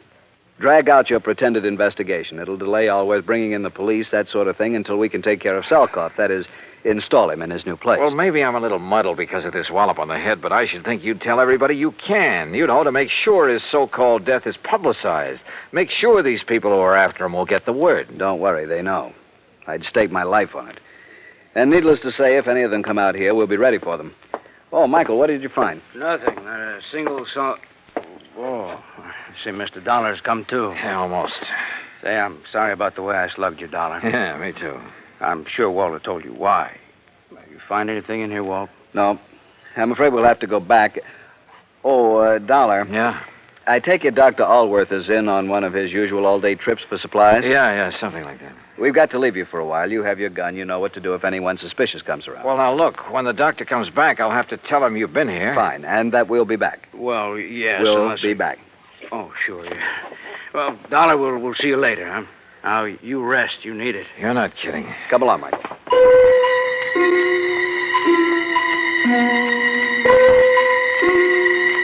I felt so rocky, I didn't quite know what to make of it. I heard them leave by the outer door. Then a couple of minutes later, from off at one side, I heard their airboat leave. Wait a minute. It wasn't going out by the channel I'd been given to understand was the only way out of this place. Strange. Painfully, I rose and walked out. My head ached so much I could hardly think straight. There was something wrong here. Oh, sure, they'd left me a gun, but... Yeah, they'd left it with me all right, but the chambers had been emptied. My airboat was still where I'd parked it in front of the building, too. Yeah, but it wouldn't start. Tamper would, maybe. Then I heard it. Another boat coming into the regular channel. In the distance, I could see there were two people in it. Quickly, I crouched behind a clump of brush until I saw who the two men were. Mac! McLaughlin! Oh, hi, Dollar. Dr. Always said you were out here. Mr. McLaughlin was already on his way when I telephoned. Why didn't you tell me the FBI had already been sent for, Mr. Dollar? I tried to, but you Good took off Lord, in such a Johnny, hurry. what happened to you? Oh, a couple of your own boys did this, Mac. What? Men from the Bureau? That's what they said. And I was so addled from this knock on the head. Johnny, that that's impossible. What do they look like, Walt? What are their names? Walter Brenman, for one. Brenman, 5'11", sparse gray hair, blue eyes, about 150 pounds, mark of spectacles on his nose. Perfect description. And the other? Michael Crucian. Heavy set, maybe 5'6", about 200 pounds. Right. Small scar above the right eye, heavy, almost gravelly voice. Yeah. Brenman and Crucian, huh? So they said. We're in trouble, Johnny. What? Unless I'm completely cockeyed, those are the boys who kidnapped and probably killed Leon Salkoff. Mac. We've been waiting a long time to catch up with them. Their real names are Brenmanoff and Krushinsky, spies and killers from, well, you know where.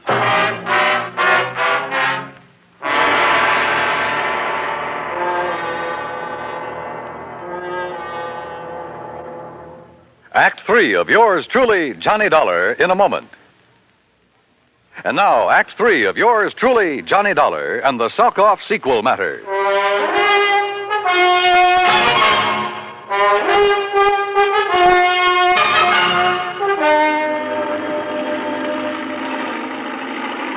McLaughlin, my old friend of the FBI, gave Dr. Allworth a gun with instructions to lock himself into his lab and shoot on sight anybody who set foot on the island before we got back. Then we took off in the airboat. Briefly as possible, I told Mac what had happened to me at the laboratory there in the middle of the Everglades. Only a pair like Brenmanoff and Krushinsky would have the guts to impersonate FBI agents. After that beating, I was too muddled to even ask for their credentials. What I don't understand, Mac, is why they didn't kill me. They haven't yet learned the formula, that missile fuel. So? They've got to leave every possible door open, Johnny. With you convinced that they're from the Bureau... So they think. Yeah? Well, it meant they could go back to the lab. after the doctor returned, maybe even get your help in obtaining the formula from him. What? Sure. The abduction of Leon Salkoff would indicate the doctor himself is in danger. Well, that's true. But if he wanted his work carried on, if anything should happen to him, well, who better to give the formula to than agents of the FBI? On the way out to the lab, he was ready to give it to me. Hey, Mac, P&K's little visit, they're prowling through the lab and Always papers. It means they didn't get the formula from Leon Salkoff. Which probably explains their sudden departure. They couldn't find the formula at the lab, so they'll go back and put the pressure on Leon again. Makes sense, Mac. And I sure hope he's still alive. But where? Well, let's hope an all-points bulletin will help us catch up with them when they leave this swamp. Got to come out of it somewhere. They've had a big head start on us. Yeah, but this channel we're taking is the most direct route to the highway. Any highway. They carried off their pose pretty well. They even knew about that Farley Barron matter I handled with you boys. Well, why not? You broadcast the whole thing on your radio show. You gave me clearance. Sure. But just keep mum about this affair, huh? Until after the boys on the East Coast launch a space satellite successfully. Don't worry.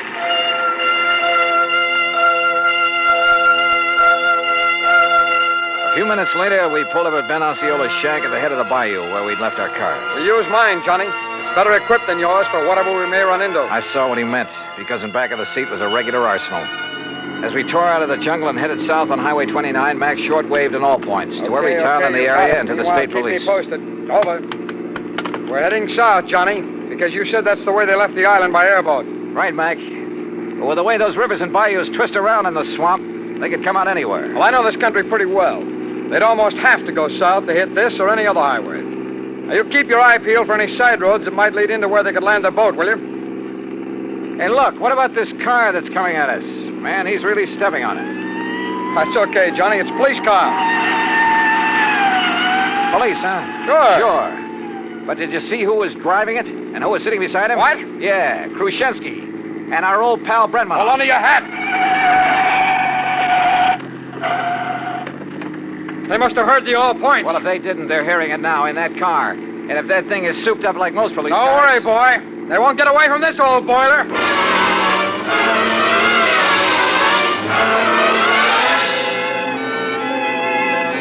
Mac wasn't kidding. How we held the road at over 100 miles an hour, I'll never know. Thanks to the siren on the stolen police car, the road ahead was kept clear. They must have recognized me, though, when we passed. When we finally started to pull up on them, they fired the first shot. I can't weave at this speed, Johnny. Stay down low. I've loaded this gun from the stuff in the back. Watch. Put that lemon squeezer away. Grab the Tommy gun in back of the seat. Right. You got it? I got it. All right, Mac, keep your hands on the wheel. Those boys can really shoot. I told you, the killers. Let them have it. Right. Aim for the tires, Johnny. Aim for the tires. Hold it.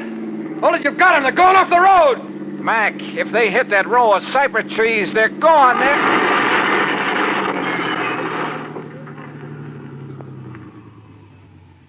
Yeah, they are.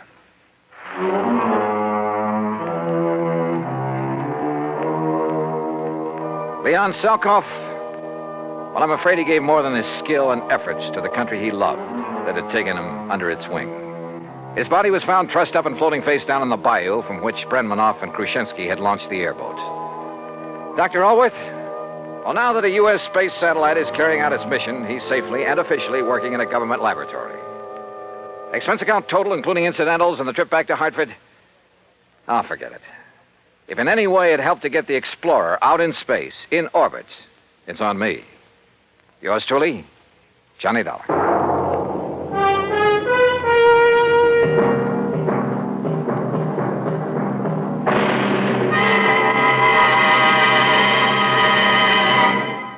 Our star will return in just a moment. Now, here is our star to tell you about next week's story.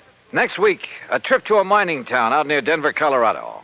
And for me, it's a little too close to the wild, wild west. Join us, won't you? Yours truly, Johnny Dollar.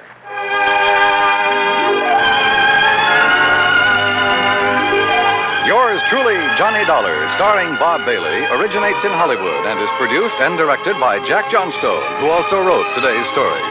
Heard in our cast were Herb Ellis, Vic Perrin, Harry Bartell, Jack Crucian, Lou Merrill, and Stacey Harris. Be sure to join us next week Same time and station for another exciting story of yours truly, Johnny Dollar. This is Dan Cubberly speaking.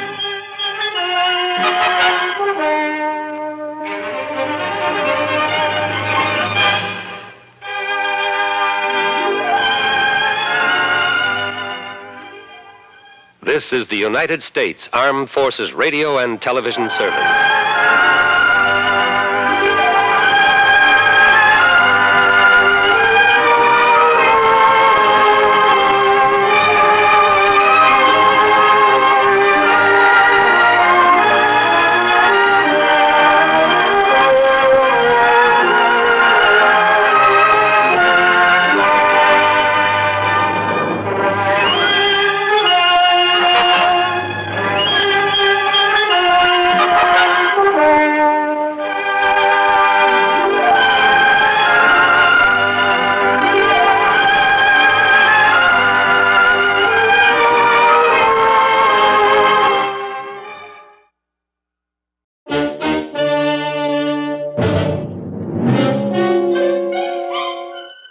Box 13, with the star of Paramount Pictures, Alan Ladd, as Dan Holliday.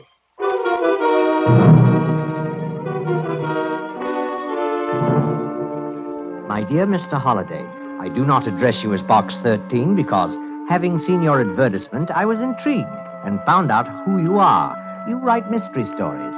I am a professor of criminology at the university. I think I have something of enormous interest to both of us. The perfect crime. I am going to commit it. Won't you be my audience? If it pleases you, come to my rooms.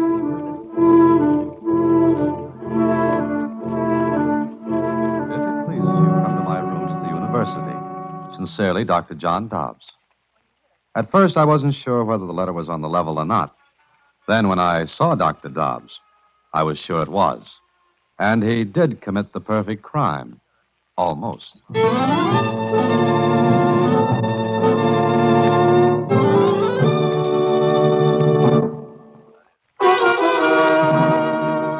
And now, back to Box 13 and Dan Holliday's newest adventure, The Perfect Crime.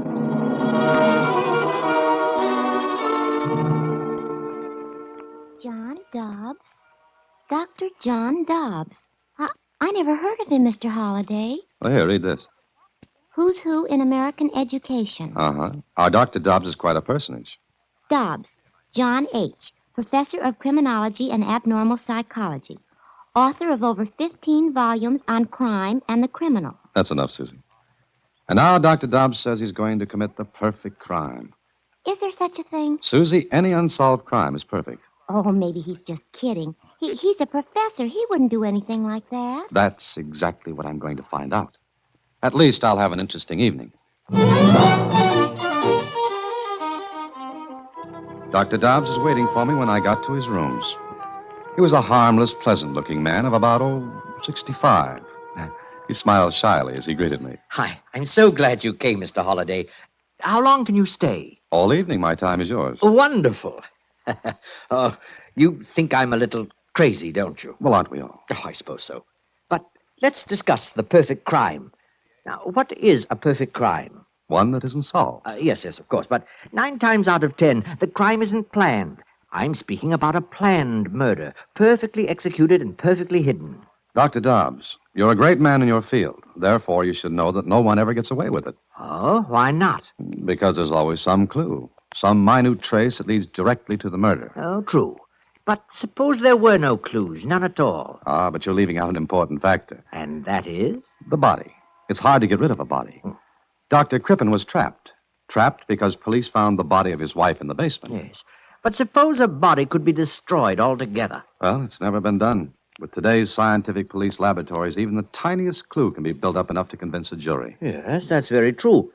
But suppose the body of the murdered person were never found. It always has been. Granted. But suppose it were not. There'd be absolutely no proof of murder. Ah, my point exactly. Now, just a minute. First, you have to find a victim. One who isn't even remotely connected with you. Then you have to kill him. Yes, go on. Then, having found your victim and killed him, you have to get rid of his body altogether. Those are the conditions, yes. So, after those conditions were fulfilled, you'd have to escape detection and final punishment. And your argument is that with those conditions, the perfect murder would have been committed. Yes. Suppose I told you I can do it. You're asking me to believe the impossible. First, you're a famous man. It's hardly likely you'd risk everything you've worked for just to satisfy an insane whim. Go on. Secondly, I don't believe you're serious. But I am. Mr. Holliday, I'm a very sick man. My doctor gives me 3 months to live. Oh, I'm very sorry. Oh, it's no matter. Perhaps he's wrong. No, I know he's right. Then what does it have to do with what we're talking about? Perhaps nothing, except that I'm very tired. I've spent a lifetime with books and study and students. I'm a crusty old bachelor. I suppose now I want some excitement. Even my name is prosaic. John Dobbs. Dr. Dobbs, I still don't think you're serious. Maybe you're kidding me for some reason I haven't been able to see or even guess at. No, I think I refuse to believe you. Ah. What are you laughing at? At what you said. I don't understand. You refuse to believe me. That's right. Is that funny? Yes, because you see, Mr. Holliday, the fact that you refuse to believe me is part of my plan. It makes me even more certain that I can commit the perfect murder and win. Well, I stayed with Dr. Dobbs until after 3 in the morning. We talked. He had a marvelous knowledge of crime, and I left him with a great admiration of his intellect. Then 3 days went by. I heard nothing from him until one day at the office. Hello? Mr. Holliday, please. Dr. Dobbs calling. Oh, just a minute. Mr. Holliday, Dr. Dobbs calling. Oh, okay, thanks. Hello. Mr. Holliday, how are you? I'm fine, and you? Oh, pretty well. You remember our conversation the other night? I certainly do. Why? Would you care to be in on the start of my plan? Now, look, I refuse to take you seriously. That's wonderful. But are you free this afternoon and evening? Oh, yes, why? I want you to fly to Chicago with me. What? Will you? I have the tickets on the plane. You're my guest. But why to Chicago? I'll tell you why when we're on the plane. Will you go with me? Yes. Yes, I think I will.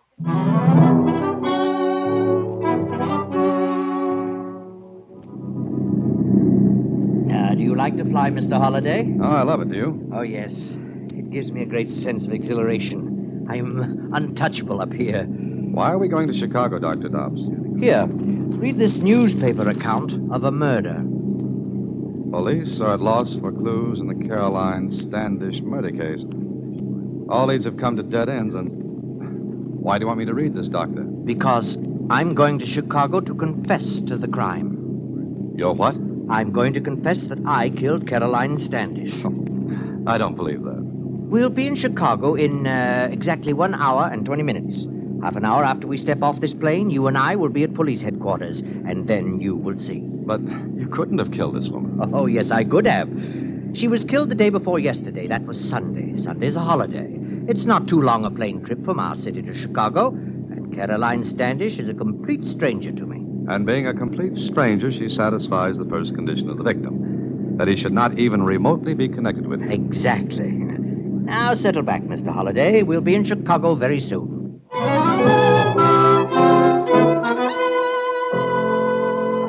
All right, now, let me get this straight, Dr. Dobbs. You say you killed Caroline Standish. Yes, I killed her, Lieutenant. And you? You say your name is Holliday. That's right. Mm-hmm. Well, Dr. Dobbs, we've checked on you since you first came in here an hour ago. We've got quite a bit on you. Your books, for one thing. I've enjoyed those. Now, suppose you tell us how you killed Caroline Standish. It's very simple. I shot her. Oh? What kind of a gun? A .38 caliber. That was in the newspaper. I know. Mr. Holliday, what do you know about this? Oh, nothing, except that Dr. Dobbs asked me to come here with him. I see. Well, you can both go home. Thank you, Lieutenant. It's not very often that a murderer is sent home scot-free. Why are you letting him go, Lieutenant? Look, Caroline Standish was killed with a .38, yes. But 2 hours ago, we found the killer. He had the gun in his possession. Oh. Then I am free to go. As fast as you can get out the door. Thank you. Come along, Mr. Holliday. I'm afraid the lieutenant has his killer, and it doesn't seem to be me. So we'll go back home. And then? I'll get in touch with you again.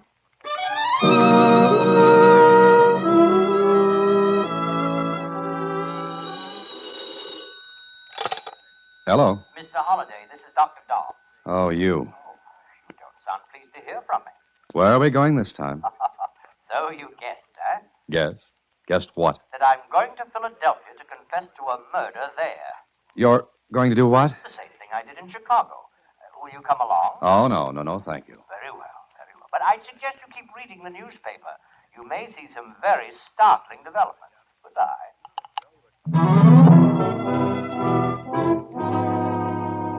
Mr. Holliday, I'm leaving for Boston this evening to confess another crime. Holliday, I don't suppose you'd care to go to Hartford with me? It's San Francisco this time, Mr. Holliday. I would like your company. Well, it went that way for 2 solid months. Dr. Dobbs confessed to every murder that hit the newspapers, and every confession was laughed at. His name gradually became as well known to the police departments of the country as those of the public enemies number 1 through 20. Then he came to see me at my apartment. Well, Mr. Holliday, what do you think now? Look, Mr. Dobbs, I don't know what you're doing, but please, why don't you cut it out? Oh, are you feeling sorry for me? Look, every one of these newspapers has your name in it. You've made a laughing stock of yourself. Oh, does that concern you? Yes, it does. I admire you. I've read your books, and I've talked with you. Why are you so intent on breaking up a brilliant career? Because I intend to go through with what we discussed that first night in my rooms. I don't know whether you're trying to make a fool of me or not, Dr. Dobbs. But I'd rather you didn't count me in on your little escapades. It's no fun committing a perfect crime without an audience. What? I need you, Dan. You're very intelligent. You could appreciate what I'm going to do. Look, Doctor, forget all this and go back to the university. Say you did it as an experiment. Oh, well, I've already been given a vacation from the university. What do you mean? The publicity was bad for the school. The president suggested that perhaps I'd been working too hard and needed a rest. Well, you brought it on yourself. Oh, yes, I know. Now, I want you to do me a favor. What do you want? There's a small city about 300 miles from here. Go there with me. So you can put in another phony confession? No. So I can point out my real victim to you. Say that again. I want to show you my victim, the man I am going to kill, the man whose body will never be found, and a crime to which I am going to confess, this time legitimately. I don't believe you. Please, now go to the town with me. I'm now supposed to be a little cracked. Humor me. And if I do? Well, we'll have a little mental chess game, you and I. I'll give you the opening gambit, murder. From then on, it will be your job to checkmate me. Agreed? All right, Dr. Dobbs. I'll go with you. But this will be the last time. Understand? Yes, I understand. This will be the last time.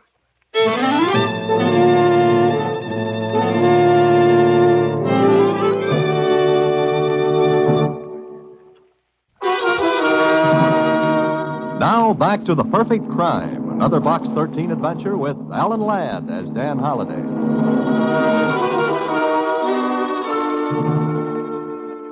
Well, I went with Dr. Dobbs to the small city, and he took me to a restaurant.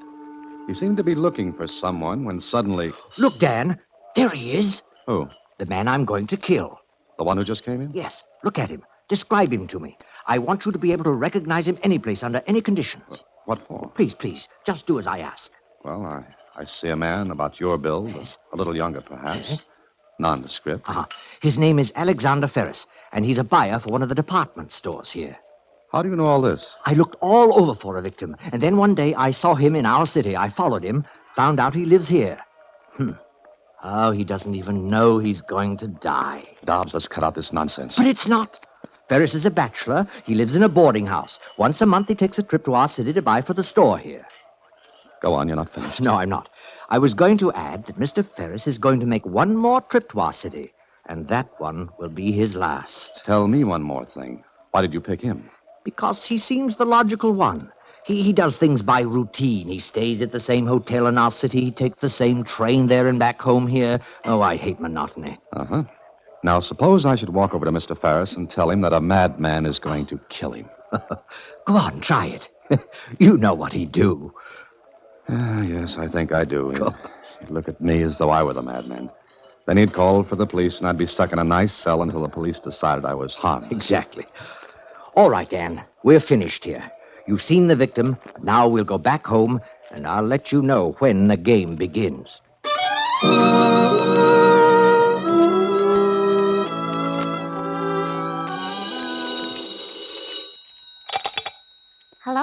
Mr. Holliday, please. Oh, just a second. Mr. Holliday, it's that man again. Dobbs? Uh-huh. Okay, give me the phone. Here. Hello. Look, Doctor, let's call off this race. I'm getting tired of it. Mr. Holliday, Alexander Ferris leaves his town this afternoon. He will arrive here at 7:30 this evening on the Lakeshore Limited. He will go to the Barrett Hotel. He will never leave there alive. Goodbye. Hello. Hello, Dobbs. Hello. What'd he say this time? Same thing, still harping on the perfect crime. Do you think he means it? He's got me over a barrel. I don't want to believe him. Sometimes I don't, but But what? there's something earnest about him when he talks about it. Well, I can't take a chance. I'm going to keep my eyes on Alexander Ferris. I decided to warn Ferris, so that evening I met the Lakeshore Limited. I tried to get to him, but before I could, he hurried into a taxi. I grabbed the first empty cab I could find and went to the Barrett Hotel. Ferris had already registered and was disappearing into an elevator. I ran across the lobby, but the elevator door closed and Ferris was gone. I got his room number, 708. Took an elevator. We were just passing the 5th floor when... Those were shots, and they came from the 7th floor. I missed my guess. I didn't miss it because on the 7th floor... All right, back to your rooms. Go on, everybody. Go on, you too. You're the house detective? Yeah, who are you? My name's Dan Holliday. Did those shots come from this room? Yes, they did. Dobbs. Hello, Dan. What's happened? Look, I'll take care of this. Of course, but the shots came from that room. I know, because my room is next door. You're next door? Yes. Since I left the university, I've been living here. The house detective will verify that. Sure. Well, that's got nothing to do with this. Hadn't you better get inside the room and see what's happened? This is my job. But since you stuck your nose in, stay right with me. Have you got a pass key? Yep. You can still smell the powder from the shots. Yeah.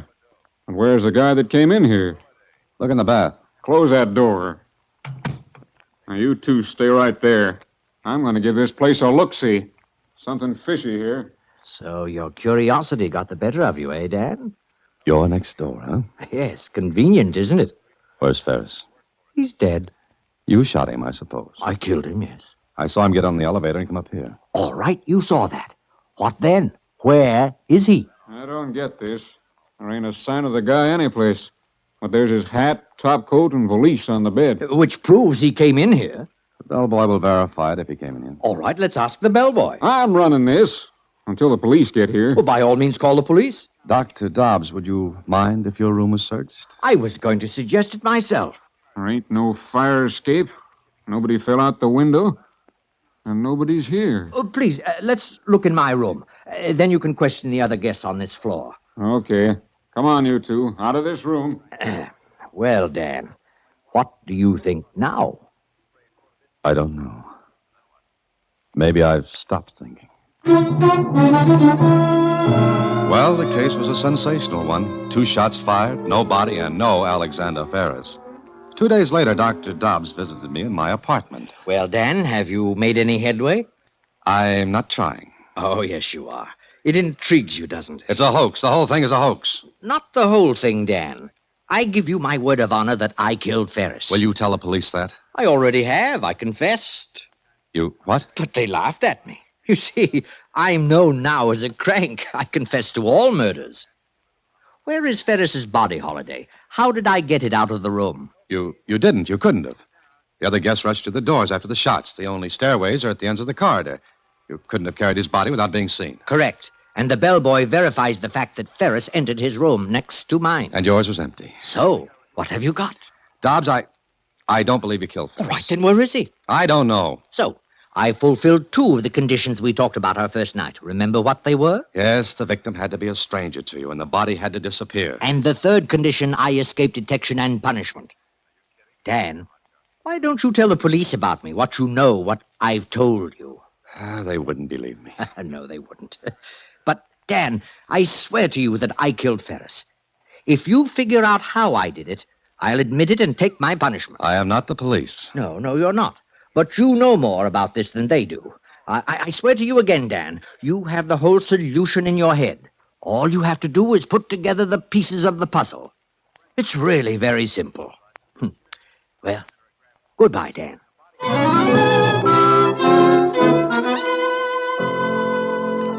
Mr. Holliday. Mr. Holliday. Hmm? Oh, I'm sorry, Susie. I was daydreaming. About Dr. Dobbs? Dobbs. Gee, I think it's some kind of a joke.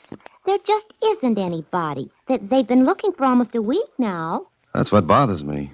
Ferris is missing. He left his hometown, took the train, came here. I saw him, Susie. I saw him then. No Ferris. And the police won't believe Dr. Dobbs. Or me. Kling thinks I'm in the same class as Dobbs. I know. Oh, well, thanks. There's got to be an answer, though. No one, not even an admitted genius such as Dobbs, could kill a man and do away with his body. But there isn't a trace. Look, Dobbs had about 15 seconds to kill Ferris and then hide the body. Yes? What were you going to say? I'm not sure. Dobbs said I had the whole solution in my head. Susie, ever see a magic act? Magic act? Oh, you mean a magician? Sleight of hand? That's right. Sleight of hand, illusions. Now you see it, now you don't. Watch the little lady disappear from under your very eyes. Keep your eye on the magician and miss how the trick is done. I don't know what you're talking about. I'm not sure I do, but I've got an idea. Susie, we're going to send a telegram. Where to? To Alexander Ferris's hometown, to the chief of police. But that's been done. You know that. Sure I do.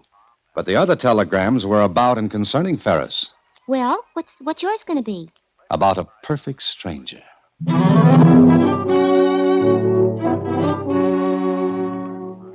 Well, I was shooting in the dark, but I hit. The answer I received to my telegram made me sure I had the solution to Dr. Dobbs' illusion. Smart police work in Ferris's hometown proved it. So that night, I went to see Dobbs. It's nice of you to come to see me, Dan. I was wondering if you'd forgotten me. Everyone else seems to have done so. No, you're not forgotten, Dr. Dobbs. Quite the contrary. Oh? How do you mean that? Just the way I said it. May I sit down? Certainly, please do. Thanks. May I offer you a drink? Oh, no, thank you. Mind if I have one? Please do. You've come to see me for a very special reason, haven't you? Yes, I have. Read this telegram. It's from the police in Ferris's hometown. Huh? Did you guess, or did they? I did. I'm glad. Glad you were my audience. It was fun playing to you. Yes, you were the magician. I was the kid in the audience with his mouth open and his mind closed. Magician? Not quite. Oh, yes. Like the trick where the magician shows the audience a nice big red ball. He gets them used to seeing it. He conditions them to its size, its shape. Then he covers the ball with a handkerchief, makes a mystic pass, and the ball is gone. Go on. What then? But the ball never disappears. It never goes under the handkerchief. All the audience sees is a similar shape, outlined under the silk. Yes, I'm very happy I chose you as my audience. I'm not. I don't like to be the one to catch you. Why not? I took the risk. Ferris never came to this city. You got off the Lakeshore Limited that night. And what else, Dan? You called me and told me Ferris would come here. That day, in his hometown, you pointed him out. You made me take a good look at him. About your height and build. I even mentioned that, I think. Yes, you did. Go on. Before he left, you came here. You intercepted him, killed him, in his own hometown. You took his top coat, hat, and valise. Then you dressed him in entirely different clothes, took his body to the freight yards. That telegram from the police there verifies that an unidentified man was found dead. Yes, unidentified because the police weren't anxious to identify that body. But they did this afternoon. Dental work proves the man to be Ferris. You see, Dobbs, there's always a clue. Always. There is no perfect crime. But just a moment. There were 3 conditions to the action of committing a perfect murder. Now, I fulfilled 2. Now the 3rd. I must escape detection and punishment. How is anyone going to prove what you've just said? By your admissions, Dobbs. The police are in the next room and outside in the hall. They've heard every word. Oh.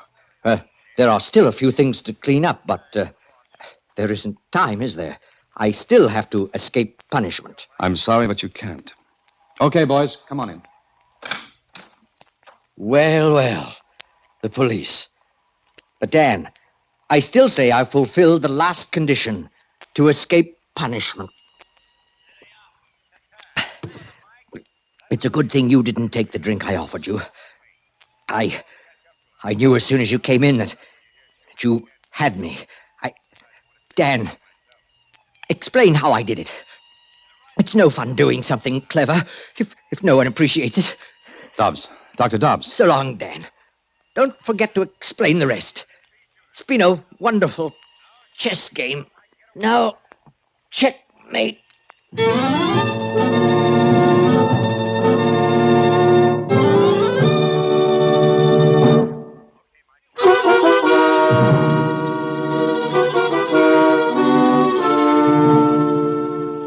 But how did he kill Mr. Ferris in the hotel? I told you. He didn't, Susie. He killed Ferris in the man's own hometown. You see, I thought I'd followed Ferris to the hotel from the station, but I had followed Dobbs. And then? Very simple. Dobbs had reserved a room next to Ferris's. Then, disguised as Ferris, he went into the room Ferris had reserved. Dobbs took off the topcoat, hat, put the valise on the bed, fired 2 shots, blanks, then slipped quickly into his own room. Do you see? Oh, sure. Leaving the other room empty. Right. So everyone was looking in the wrong place for Ferris. Everyone assumed he had really come to this city. Like the old trick with the ball, Susie. You think you see it, but you don't. So you look in the wrong place. Gee, he was really smart, wasn't he? Susie, just remember this. No matter how smart you are, there's always somebody who'll trip you up. Everyone makes mistakes. But Dr. Dobbs didn't. Oh, yes, he did. He made the same mistake I did. He looked in the wrong place. What do you mean? You see, I had to trap him into a confession. He assumed that dental work would identify Ferris's body. But the man found in the freight yards had perfect teeth and no dental work. Good night, Susie. Listen in again next week when, through the courtesy of Paramount Pictures, Alan Ladd stars as Dan Holliday in Box 13. Box 13 is directed by Richard Sandville, and this week's original story was written by Russell Hughes.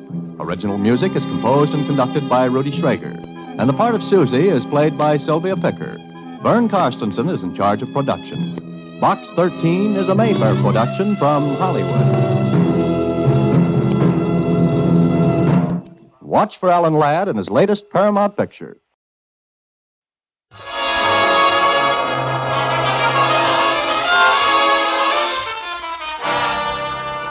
Good evening. This is Ken Roberts inviting you to listen to another adventure of Casey, crime photographer. Ace cameraman who covers the crime news of a great city. Our adventure for tonight, Woman of Mystery.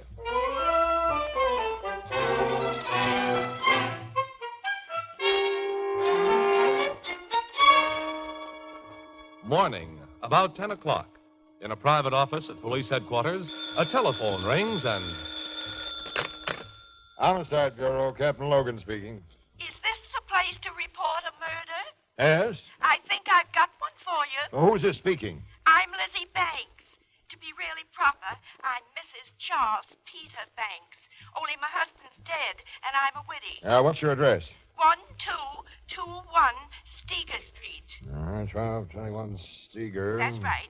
It's the lady who rooms with me that's been killed, I think. What makes you think? Well, you get out here and peek through the keyhole of a door, like I just did, and you'll see. She's lying in a pool of blood, and there's a knife handle sticking out of her bag. We'll be there right away, Mrs. Banks. I'll be waiting for you. Goodbye.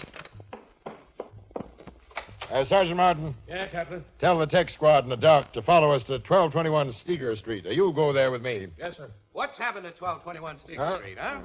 Good morning, Captain Logan. Now, what are you two doing here? Don't we usually drop in sometime during the day to inquire what's happening in the murder department? And it seems we picked just the right time today. Okay, Miss Williams, you and that lug with the camera follow my car.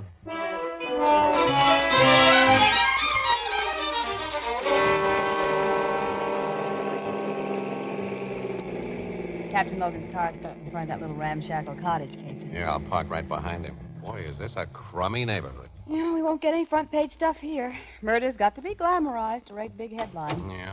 Come on, Annie. Mm-hmm. Oh, little old woman's come out of that door. Are you Mrs. Banks? That's me, Lizzie Banks. Mrs. Charles Peter Banks. Now, well, I'm Captain Logan. This is Sergeant Martin. Oh, pleased to meet you. Howdy, ma'am. And Who's this fellow with the picture box? Just a press photographer, Mrs. Banks. Pay no attention to him. You here to take pictures of me, young man? Definitely, Mrs. Banks. Oh, come in and make yourself to home. You and your lady friend, both. Thank you. Now, where's this roomer you think is... In the front bedroom, just off my parlor here. There. Door's locked. Well, it's the only room I rent out. Only room I gotta rent, matter of fact. Sergeant. Yeah? Take a squint through this keyhole. There's only 4 rooms in this place.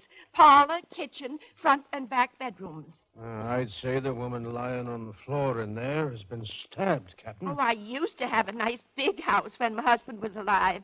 6 rooms and bath, but that... Now, we'll break in the door, Wait! Sergeant. Who'll pay for that door? Now, we can't think of that now, lady. All right. All together, Martin. Oh, I'm a poor woman. One push is all a door like that needs. Oh, well, I'll get another door somewhere. This woman's stone cold. She's been dead for hours.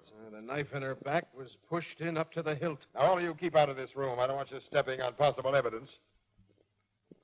What's the dead woman's name, Mrs. Banks? Oh, Miss Jessup. Poor Miss Jessup. Miss Jessup, huh? Dorothy, at least that's what she told me. Such a nice woman she was. So quiet. And she paid her rent so regular. I want to hear all you know about her in a minute. She's a big gal. Only a husky could have driven that knife so deep in her back, Martin. And it was done with one clean stroke. Yeah, it took muscle to do that, Captain. You got any idea who was with your roomer last night, Mrs. Banks? No, I haven't, young man.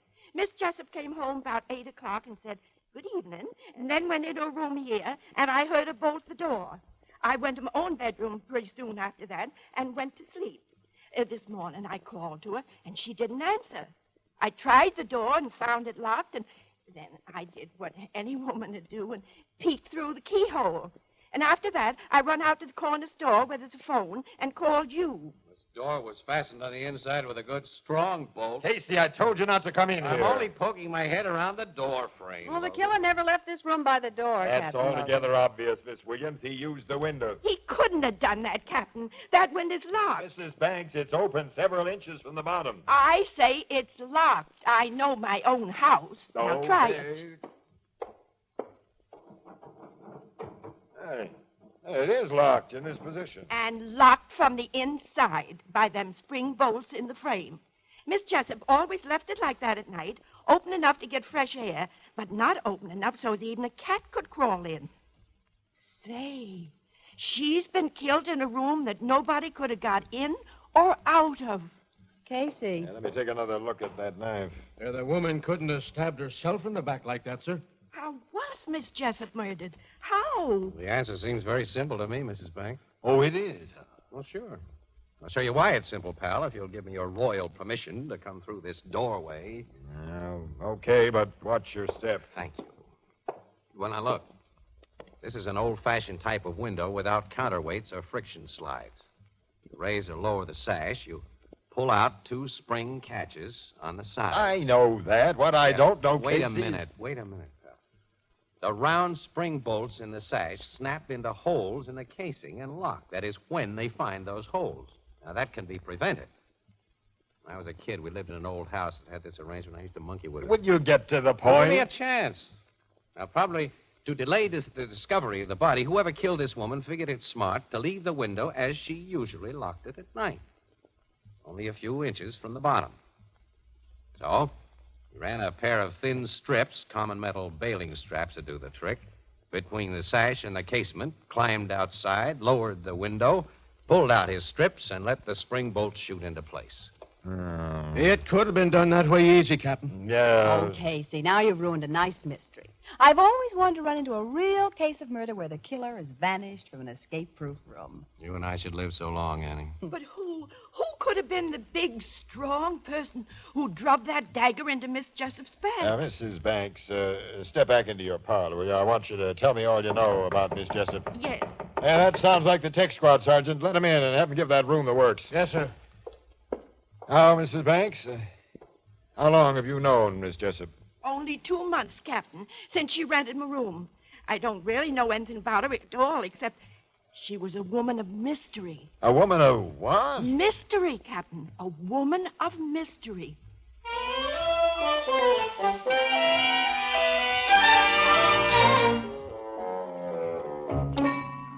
To sum up what you've been saying, Mrs. Banks, this woman, Dorothy Jessup, answered an advertisement you put in the paper and... It said, refined lady has pleasant furnished room to rent in own home. That's beside the point. I decided to take a room, Captain. Not so much 'cause I needed the money, though I could use it, of course, as because I get kind of lonesome.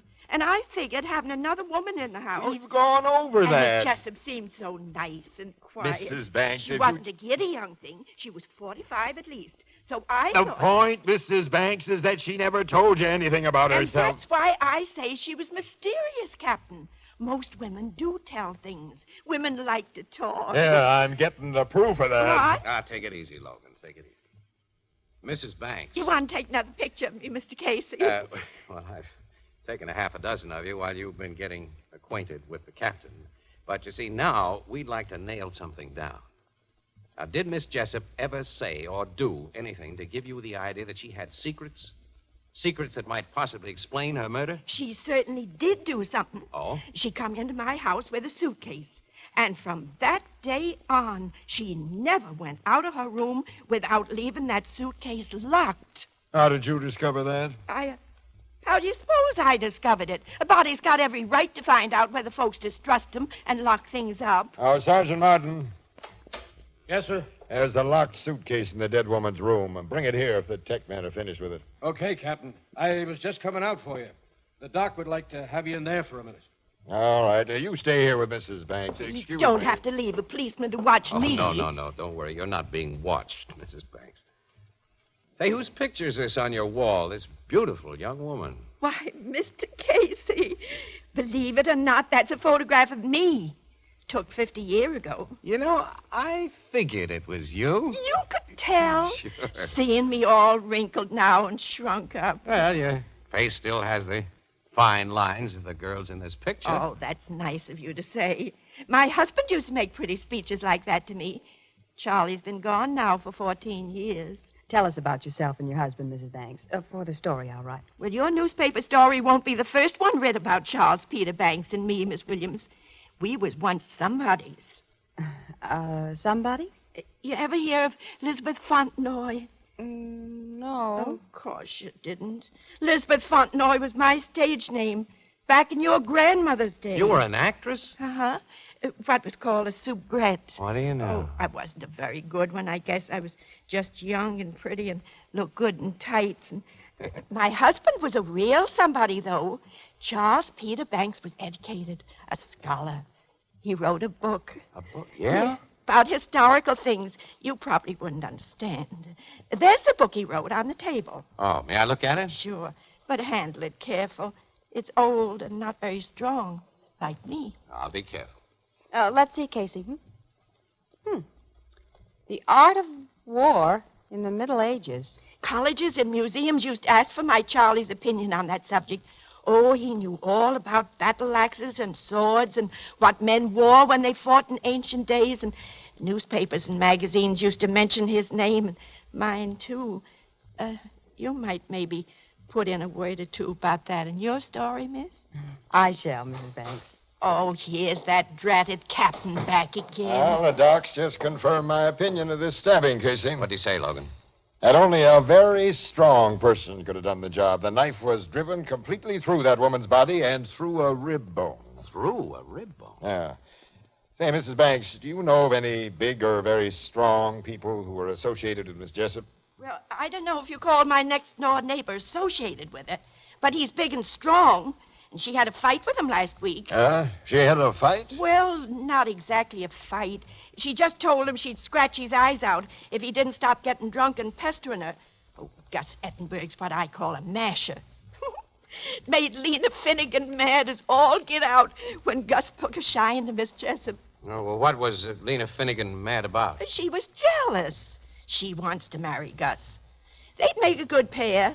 Lena's big as a skinned horse, just like he is. At last, you're telling me something that may help my investigation. Now, hold your horses. I don't think Gus or Lena killed Miss Jessup, though I might be wrong. Have you looked into her suitcase yet? No, but I got it here. Also, the key to it, found in the dead woman's purse. I'll open it now, and let's see. Only a few papers inside. Let's see what they are. Look at this. I've seen documents like that before. It's a parolee's discharge from Avon Prison. In the name of Dorothy Jessup Prentice. Dorothy Prentice? Well, she's the dame who murdered I remember reading about that case. The parole board let her out last spring after she'd served 20 years of a life sentence. You mean my rumor was a murderess? It sure was. She carved up a guy named Lou Costa, who was a big rum runner back in Prohibition days, Mrs. Banks. And now she's been killed with a knife. Casey, this is finally beginning to look like front page. I'll say it is. We can resurrect the story of the Costa murder. Dorothy Prentice's trial, her 20 years in prison, everything. Never would have dreamed. Now I can figure why she was scared of that man. Man? What man? The mysterious man. Mrs. Banks. No, lady, will you please talk straight? Well, she told me if this man ever come to the house that I was to say she didn't live here. She described him to me, and then one day he did come. I did as she asked, and he went away. But later, only 2 or 3 days ago, I seen him watching the house. And when I told her, she like to died of fright. Now you tell me about this. Well, you didn't ask me about the mysterious man before. Oh. Of course, now I figure he was a detective who was watching her. Mrs. Banks, let me figure. Hold it, pal. Will you? Mother Banks, will you describe the mysterious man to me? Of course I will, boy. He was a big, gray-haired fella with a little black mustache and a long scar on his left cheek. A scar? It ran from the bridge of his nose right down to his jaw. Logan. Yeah. She's described Mike Costa. The brother of the rat Dorothy Prentice killed. Mike's one of the toughest crooks in my book, and he's never been known to forget a grudge. He's paid that dame off for knifing his brother. Oh, Casey, will this be a story? And I'll be in it, Miss Williams. Well, I'll say you'll be in it, Mrs. Banks, as the star witness. Put on your hat and coat, Mrs. Banks. We're going to headquarters where you can look at Mike Costa's picture. And if you identify him, this case will be all washed up.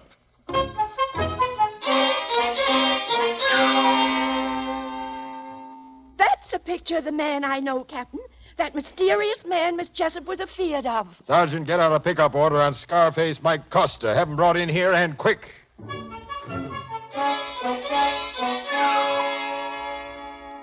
Boys have got Mike Costa, Captain. That's swell, Sergeant. Bring him in here. I don't think you'd like him in your private office the way he is, sir. What do you mean? Mike tried to shoot it out with the cops who cornered him, and, well, he didn't do so well. They're in good health, but he's dead. He tried shooting it out. Right, Casey. Well, that's pretty good proof that he killed Dorothy Prentice. He knew why the cops were after him. Excuse me, Miss Williams. According to the report I just got, Mike started shooting for an entirely different reason. What reason? He thought the boys had his number for the stick-up killing of that gas station attendant last night. Captain, he was pulling that stick-up way over on the east side at the very time Dorothy Prentice was being stabbed away over on the west side. Are you sure? Yes, sir. He's been positively identified as the stick-up killer. There goes my case against Mike Costa. And my beautiful corny story about a brother's revenge. The death of Mrs. Banks, woman of mystery, is becoming mysterious after all.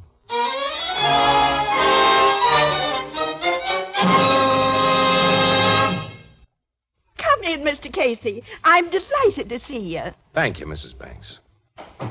Sit down, and I hope you won't mind the muss in my parlor. Oh, no. Some of my neighbors were in, neighbors who never called on me before. They wanted to hear firsthand about my poor dead roomer. They just left, and I ain't had time to clear up the tea things we use. Can I give you a cup of tea? No, thanks. No, Mrs. Banks, I came here for a talk. That's fine. I like to talk. Yeah. You like to have people want to talk to you. Huh? Guess everybody wants that. Especially those who've been a somebody, like you were. Oh, I was never much. Just an actress without much talent. My husband was really the somebody. Yes, I stopped in at the public library this afternoon and looked over the book he wrote. You did? Mm-hmm, yeah. And I found The Art of War in the Middle Ages pretty highbrow stuff. A whole lot of it was way over my head, but it gave me an idea. Just like it gave you one. I don't know what you mean. You killed Dorothy Jessup Prentice, didn't you? Of course, you're joking. No, Mrs. Banks. Young man, I weigh just 87 pounds in my heaviest coat and winter galoshes. Are you saying that I drove a knife completely through that big woman? Yes. And you did it from outside of a locked window. Exactly how did I do that? You did it with one of the medieval weapons your husband wrote about. The kind that could throw an arrow, a spear, and a knife with accuracy and silence and great force. Like modern guns, some of those old contraptions could be operated by a child or a weak little woman. The window was open 3 inches. The knife was shot through that opening. You figured you were creating a really great mystery. That appealed to the dramatic instinct no actress ever loses. Well, you're pretty smart, young man.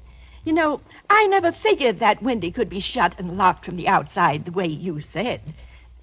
You kind of spoiled the mystery. You admit you killed Dorothy Prentice? Of course I don't. I'm just talking. It's nice to talk, even on a crazy subject. Why, in your opinion, did I kill that woman? In order to get attention?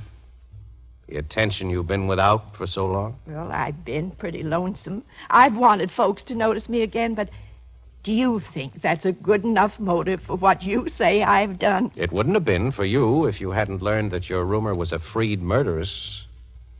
You considered her life of little value. It didn't have any value. She was a bad woman. I went to the library, got old newspapers, and read about her case. That's how you found out about Scarface Mike Costa, the brother of the guy she killed? Uh-huh. Even come across some pictures of him. He never came here looking for Dorothy Prentice, as you said. No, but that seemed a good story to tell the cop. But I guess you're ready now to tell the true story to the cops. There ain't been much in the papers about me during the last couple of days, and next week there wouldn't be nothing, maybe. And folks would stop calling on me, and I'd be alone again. By me telling the cops, I won't be forgotten so quick. And you'll put some more pictures of me in the paper soon. Yes. We'll go down to headquarters right now, and I'll confess to everything you've said. Darn good idea you've given me, young fella. I'll get my coat. Hey, well, wait a minute. Huh? What do you mean you'll confess to everything I've said, that I've given you a good idea? Well, you understand English, don't you? Yes, but look here. Am I wrong about this? Did you kill that woman? I'll get my coat for Barney. Wait a minute, Mrs. Banks. If you're not really guilty, if you mean to confess to something you didn't do... I can't hear you. Well, I say you can't do that. Wait till I get back to the parlor. Now, what did you say I couldn't do? You... What's that in your hands? The thing that shot a knife clean through that woman's body. There's another knife in it now, young fella. And it's pointed straight at you. I see. I'm going to let you have it now. There's nothing I can do to stop you, I guess. Of course there ain't. Here. Take the darn thing out of my hands. It's heavy. You're just handing it to me? Well, it's the evidence you needed. You didn't have none before. But I... Fooled you, didn't I? You were chump enough to think that I'd hurt a nice young fella like yourself. Yes. I can fool folks right along. I'm the real woman of mystery, Mr. Casey. But I get you guessing again before we're through. Oh, let's be getting down to headquarters. I want to confess and have some fun with them police.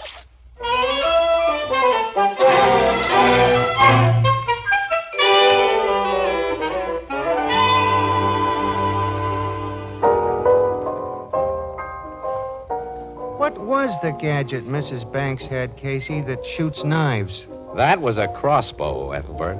A deadly little war machine used about 700 or 800 years ago. Crossbow? Uh-huh. It's a short bow set across a hunk of wood that was shaped pretty much like a rifle stock. It was made to shoot short arrows or bolts that were about the length of modern carving knives. Things an antique that Mrs. Banks' husband had picked up. Poor old lady. So lonesome she committed murder to get attention. What'll be done with her? Insane asylum. Where she'll be perfectly happy because attention is something she's sure to get there for the rest of her life. She's crazy, huh? So the docs say, in the legal definition. Poor old lady. Well, think of the poor doctors and nurses are going to have her on their hands. They'll never know what she's going to pull from one moment to the next. I wish I were sure of what she's already pulled.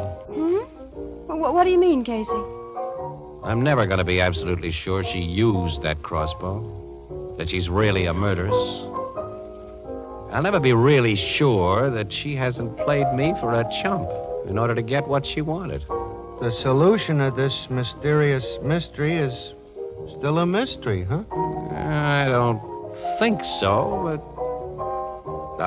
nuts. Look, if you two won't kibitz too much, maybe I can really dope out that third race.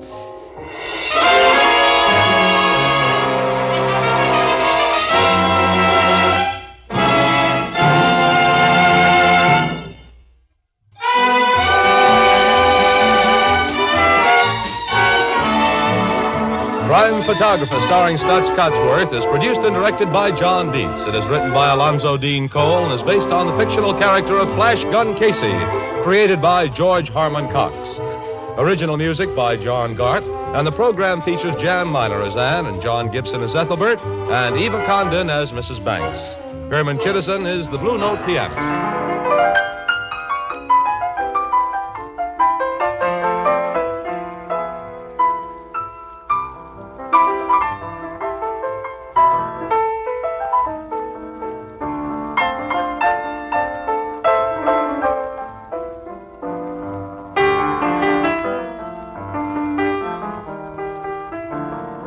This adventure of Crime Photographer, starring Stott Cotsworth as Casey, came to you through the worldwide facilities of the United States Armed Forces Radio Service, the voice of information and education.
From Hollywood, it's time now for... Johnny Dollar. George Reed here. Huh? Hey, now listen, George. If Floyd's of England keeps handing me cases, how can I work for the other insurance companies? Well, what I'm calling about this time isn't really a case. So what? As long as the company pays my expense account and maybe a nice little fee to boot? Fee? Sure. Well, I'm not even certain you'll need an expense account. Oh, then now, wait a minute. Johnny, I think you'd better come over here to my office so that we can talk about this. Well, I don't want to sound chintzy, George, but a cab to your place will cost me over $1. Oh, well, that can go on the expense account, of course. Good. Then as long as we've established the expense account for this thing, whatever it is, I'll see you in a few minutes. Well, now, there's no hurry, Johnny, so just take your time. Huh? I said take your time about getting here. Yeah? I'll be right over.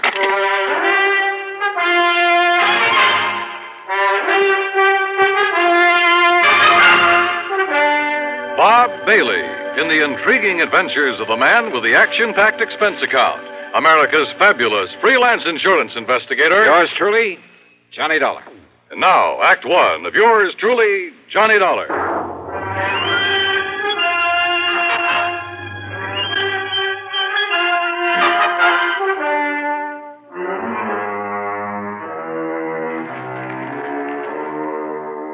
Expense account submitted by Special Investigator Johnny Dollar to Floyd's of England, North American Office, Hartford, Connecticut. Following is an account of expenses incurred during my investigation of the cautious Celibate matter.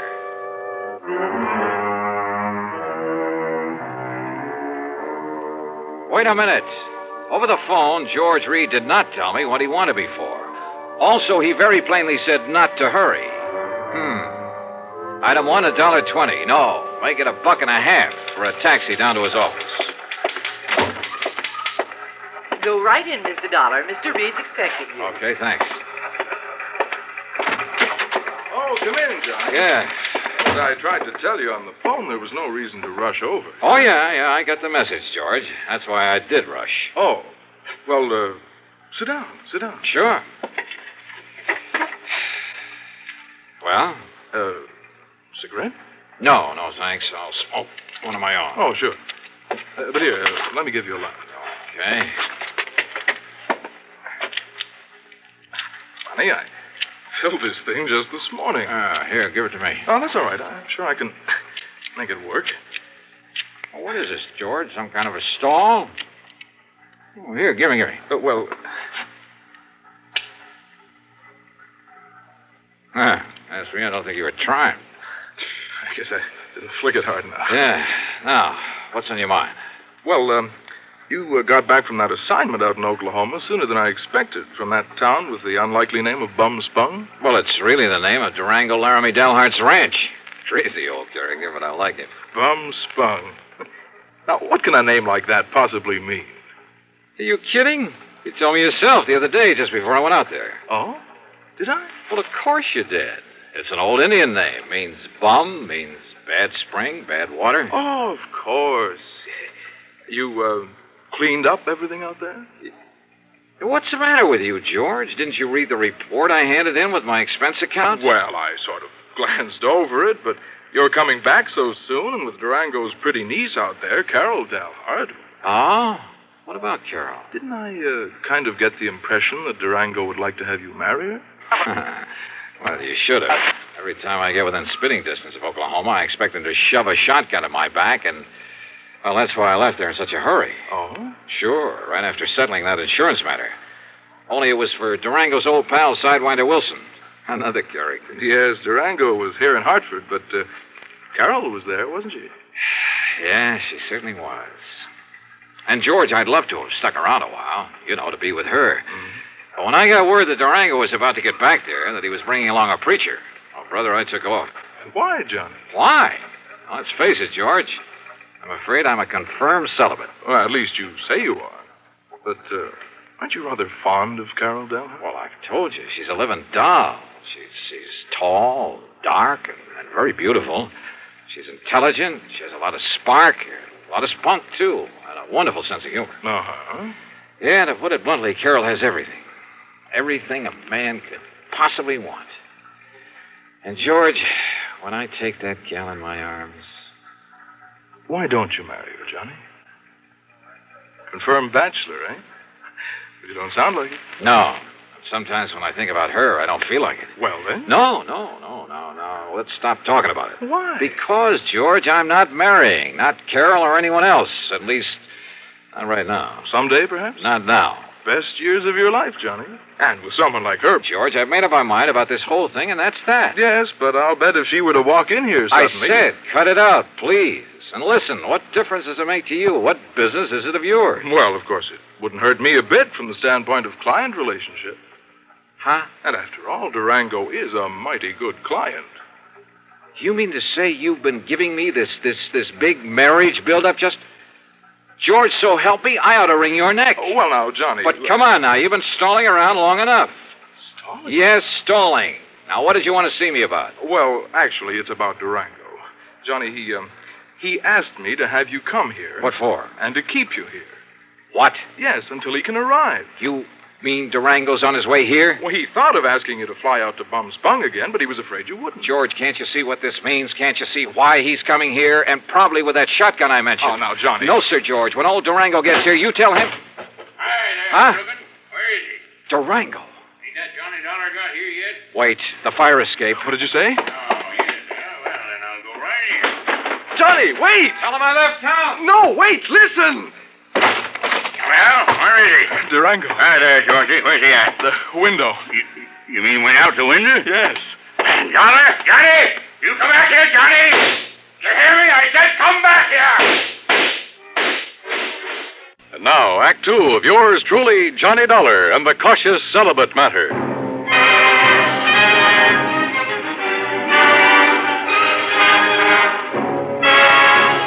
Needless to say, when that wild old character, Durango Laramie Delhart, started shooting at me from the window of the office building, well, I really made time down that fire escape.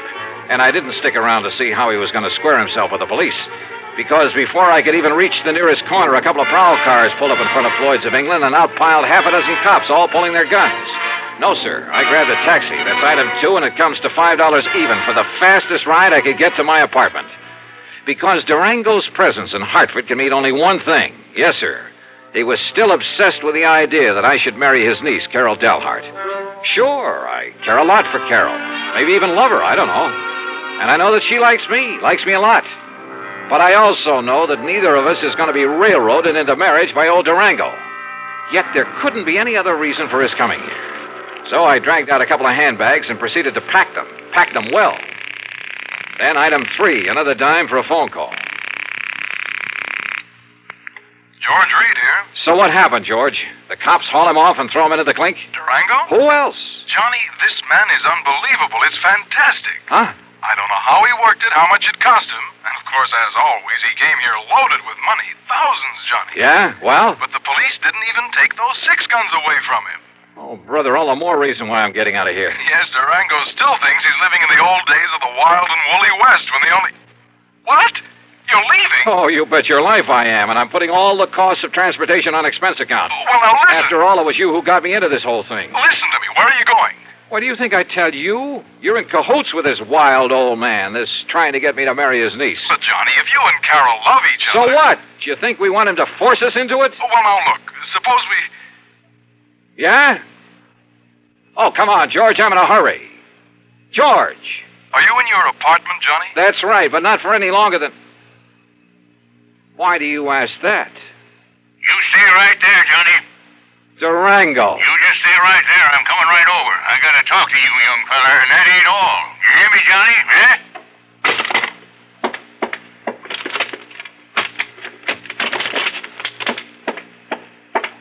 California, here I come. Thanks to the late hour, I was able to get a plane without any trouble, though I half expected to see Durango come tearing out to the field with those crazy 6 guns blazing before we took off. Incidentally, I used the name of Bailey when I grabbed my ticket, just in case. Oh, and incidentally, George, item 4 is a $146.85 ticket to Los Angeles. It's on my American Express credit card, but believe me, brother, I'm collecting from you. You may have to pay for a lot of travel before I'm through with this thing.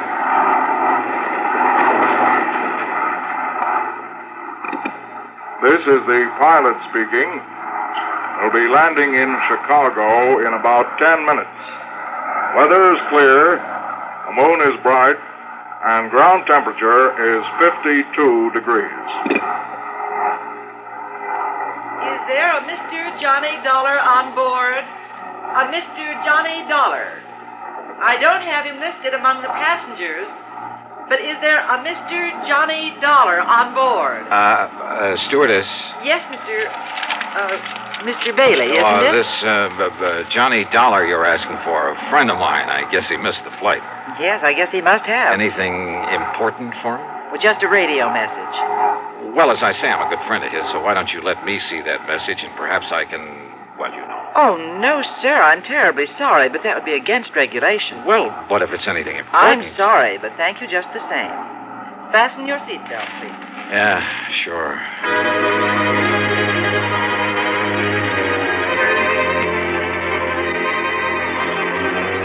When we landed in Chicago, I was tempted to grab a telephone, call George Reed, and ask him if Durango had given up the chase.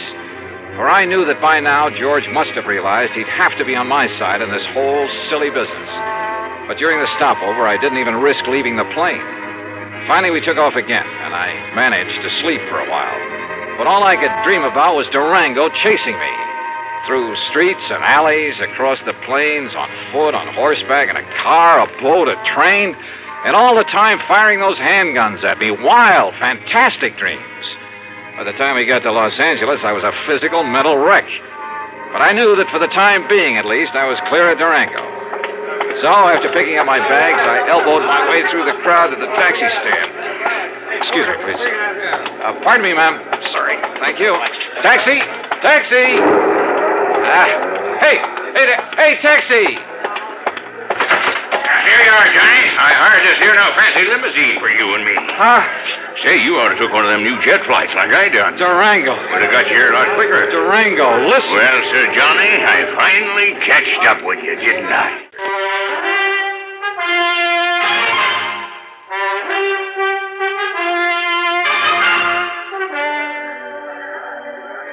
Durango. Well, Sir Johnny, I finally catched up with you, didn't I? Yeah, I guess you did. Well, you're the slipperiest young maverick I ever did see. Now, hice yourself up in this here now fancy limousine that I hired for us. Okay, Durango, whatever. Huh? Huh? What's the matter? Look, that man. Where? The other side of your car. Hasn't he got a gun there? Well, I have, so I'll soon find out. You wait here, Johnny. Oh, sure.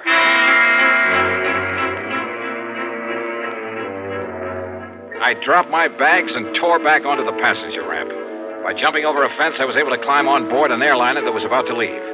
By flashing my credentials at the stewardess, I kept her from throwing me off, and in a couple of minutes we were in the air. Yes, sir, and headed for Portland, Oregon. The plane fare is item 55620. And to prove I'm not kidding about the company paying my expenses on this wild trip, item 6 is $425 for my 2 leather handbags and all the clothes I'd packed in them. So what happened at Portland? You won't believe it. But Durango was there and waiting for me. Sure, he chartered a plane, and because of the stops that my flight made along the way, he got there first. But I saw him in time. Johnny, here I am! Over here, Johnny! By jumping another fence and doing 100 yards in something like 9 seconds flat, I managed to find a taxi stand. Item 7, $35 for a wild ride through the streets of Portland, because I knew that somewhere in back of us, Durango was in hot pursuit. We finally ended up at a private airstrip out north of town. Item 8, $200 for the plane I chartered. And I told the pilot just to go anywhere. But according to regulations, he had to report his course and destination. So I knew that sooner or later, Durango, who's nobody's fool, and more important with all his money, would be on my tail again. I racked my brain trying to figure out some way, trying to think of someone who could possibly... Yeah, someone. And then it occurred to me. There was someone. Sure, of course. The one person in the world who was in the same spot I was. Sure, it could be like walking into a lion's den. But item 9, a total of $114. Plane, bus, train, and rental car. First to Enid, Oklahoma, then north to the broken-down little ranch at Bum Spong. And yep, Carol was there. That lovely, loving Carol.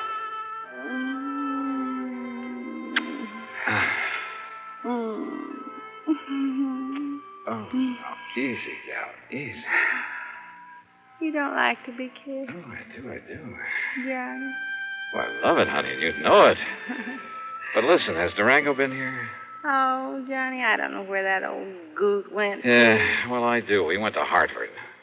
Hartford? Yeah, Hartford, gunning for me. That crazy old man is so set on having us get married, Carol. Well, that he... sure he is, but to go all the way to... Well, now, that's just carrying things too far. Yeah, I think so, too. I mean, if he thinks that by waving a 6-gun around... Listen, Johnny Dollar, I'm real gone on you. You know that. Well, yeah, and I think you know how I feel about But that doesn't mean that just because old Durango wants it that way, we've got to get hitched up together. No. At least not right away. So if he thinks he can shotgun you and me and... Oh, no. Durango! I knowed he'd be coming back to you, Carol, so now we really celebrate. Durango, you crazy coyote! Now, Durango, you stop that. You put down that gun and listen to me. Well, he's going to marry you, ain't he? Well, ain't he? No, Durango. No? No, at least, well, not now. And in spite of the way you've chased me all the way across the country. Yes, Durango. Well, sure I chased you, but not on account of Carol, Johnny. Huh? Well, sure. I hope all the time that sometime you and her will get married up together. Well, then? But I give up trying to force you kids doing it. Huh? Well, I just figure when you're ready, well, then you will. But going to Hartford and chasing me that way. Huh? Oh, that. Yeah, that. Well, that wasn't nothing, Johnny. It's just that when you was out here last week and you kept my old pal Sidewinder Wilson from getting murdered, you know, Sidewinder's my oldest pal, Johnny, my best friend. Yeah, that's true, Johnny. And when you passed on the word that he was the one that found out about that killer, Well, Johnny, well, you know now, he's the new chief of police down there at Fairweather. Yeah, well, bully for him, but I still don't see... So you being so good to him, I just wanted you to know I appreciate it. So, what I went to Hartford for was to give you this. Holy... Some of them's a bit dirty, crumpled up, and got some... But when I counted right, there ought to be $10,000. There you are. Gee, Durango. Well, Durango, I don't know what to say. Yeah, you don't have to say nothing, Johnny. Just enjoy it. But are you sure you wouldn't like me to have the preacher come up from Enid and no, I guess not. But God bless you anyhow, boy.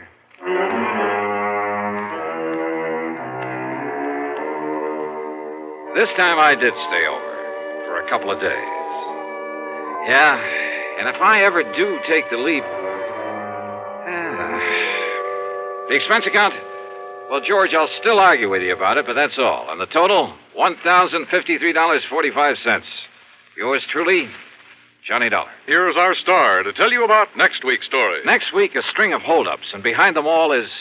Well, why don't you listen, find out for yourself. Join us, won't you? Yours truly, Johnny Dollar.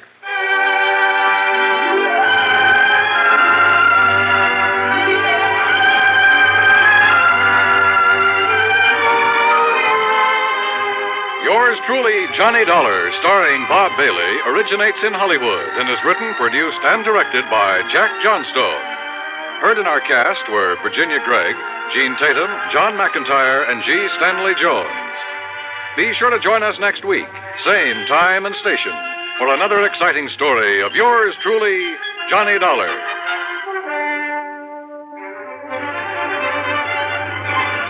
This is Dan Coverly speaking. See How He Runs on Suspense is next on the CBS Radio Network.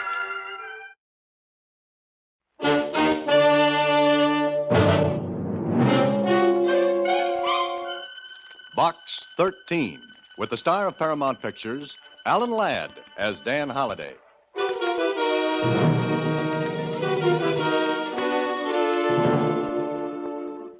Box 13, care of the Star Times. If you mean what you say in your advertisement, perhaps you're the one to help me. If help does not come for me soon, I will be killed. Please use the enclosed airline ticket and come to Mexico City at once. When you arrive, go directly to the Hotel Mariposa and wait. Please hurry, because every hour brings me closer to death. Because every hour brings me closer to death. Arthur Meade. Sure, the letter had a ring to it that made me believe it. And I felt sorry for him. But 48 hours later, I had someone else to worry about. A fella named Dan Holliday.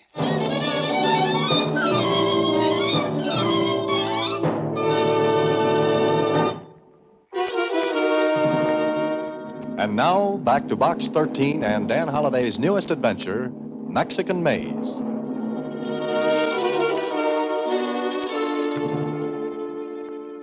Mexico City. What a place to be. Would you like to go in my place, Susan? I sure would, Mr. Holliday. All right, I'll tell you what. You take the ticket and go. Then when you get to Mexico City, you find Mr. Arthur Meade. Then what? Then keep him from being killed. What's the matter, Susie? Don't you like Mexico anymore? Oh, you were kidding when you said I could go, weren't you? What makes you think that? Oh, how could I keep anyone from being killed? What worries me is how am I going to do it? He sure sounds like he's got his back to the hall. Susie, wall. But wherever he's got it, he sounds as though he might not have it there long. Okay, Susie, close up shop. I'm off to the land of the Aztecs. The flight to Mexico City was routine, and an hour later, after I got off the plane, I registered as Box 13 at the Hotel Mariposa and was shown to my room. The bellboy had no sooner left than... Hello? Is this the man from Box 13? Yes, I'm Box 13. Thank heavens you came. I was desperate, Mr. Holiday. Dan Holiday. Listen, I've only a couple of minutes, Holiday. I've got to talk fast. Are you there? Of course, go ahead. There's an importer here, an American. His name is Robert Lucas, and he... Hello. Hello. Hello. So there I was, with a dead telephone and a name, Robert Lucas. I had no idea where to get in touch with Meade, and the telephone directory had no listing for him. But it had one for Mr. Lucas. And it was with Mr. Lucas that I made an appointment for that afternoon. I got there a little early and approached his office. Then I stopped. The door was open, and I couldn't help overhearing. And if that's your idea of an explanation, we're through, Robert. We're finished. That's what you think, Marilyn. It's not quite that simple, my dear. Not at all. I'll make it simple. Very simple. You understand? I'm afraid I do. You didn't think I'd do that, did you? Maybe you'd like me to go to Meade. Goodbye, Mr. Lucas. I ducked back out of sight and let her pass. She didn't see me. What I saw was a woman of maybe 30, and very lovely. Her heels beating, a tattoo down the hall. I waited a couple of seconds, then... Yes, come on in. What can I do for you? I telephoned for an appointment, Mr. Lucas. Oh, yes. You're Mr. Holliday? That's right. Please sit down. Oh, thank you. Now, sir, you said over the phone that you were an importer. In a way, yes. In a way. You are or you aren't. Let's say I was imported. What are you driving at? Now, look, I'm a very busy man. If this is some sort of ruse to get in here and pester me for a job, I've no time. If you need financial help, go to the I don't American need help, consulate. Mr. Lucas. I give it. Will you come to the point? Certainly. The point is Arthur Meade. You said Arthur Meade? That's right. You know him? What business is it of yours? Mr. Meade asked me to come here. He said he was in danger of being killed. Killed? The same. He telephoned me about an hour after I got in. But we were cut off. Or he was. Where was he? I don't know. What did he say? He mentioned your name, that's all. That's all? He didn't have time for chit-chat. What's your connection with him? Let's say business. Mr. Holliday, I don't know where Arthur Meade is. I haven't seen him for days. What's he afraid of? I don't know. You don't seem to know very much. That makes us even. Yes, I guess it does. So you've no idea where I can find Arthur Meade? No, there are a great many places in Mexico City where a man could hide. What makes you think Meade is hiding? I assume he is, since neither of us knows where he is. Then I guess our little chit-chat is over. It would seem so, Mr. Holliday. Well, I may call on you again. Oh, please do.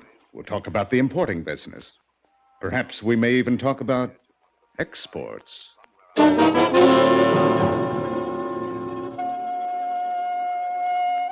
I didn't like the way Lucas said exports. He could have meant me. A second thought convinced me he did. But he knew plenty about Arthur Meade, which gave him aces against my deuces. But I had an ace, too. The girl named Marilyn. Now all I had to do was find her. So I started right away. And the first stop was the elevator man in Lucas's office building. Si, senor, si. I know the senorita. She come here many times. Who is she? What's her name? Why do you want to know this, senor? Well, she's very pretty. You like her, si? If you want it that way, yes. Bueno. I'm going to tell you. She is Senorita Marilyn Cooper. Oh, an American. Si. Where can I find her? I do not know where she lives, senor. Oh, I see. But I know where she works. Oh, that's better. Where? She's a dancer in the club de las Tres Flores. Where's that? El Calle Alameda. Alameda Street? Si. Oh, thank you. And here. Gracias, senor. Muchas gracias. You're welcome. In Spanish.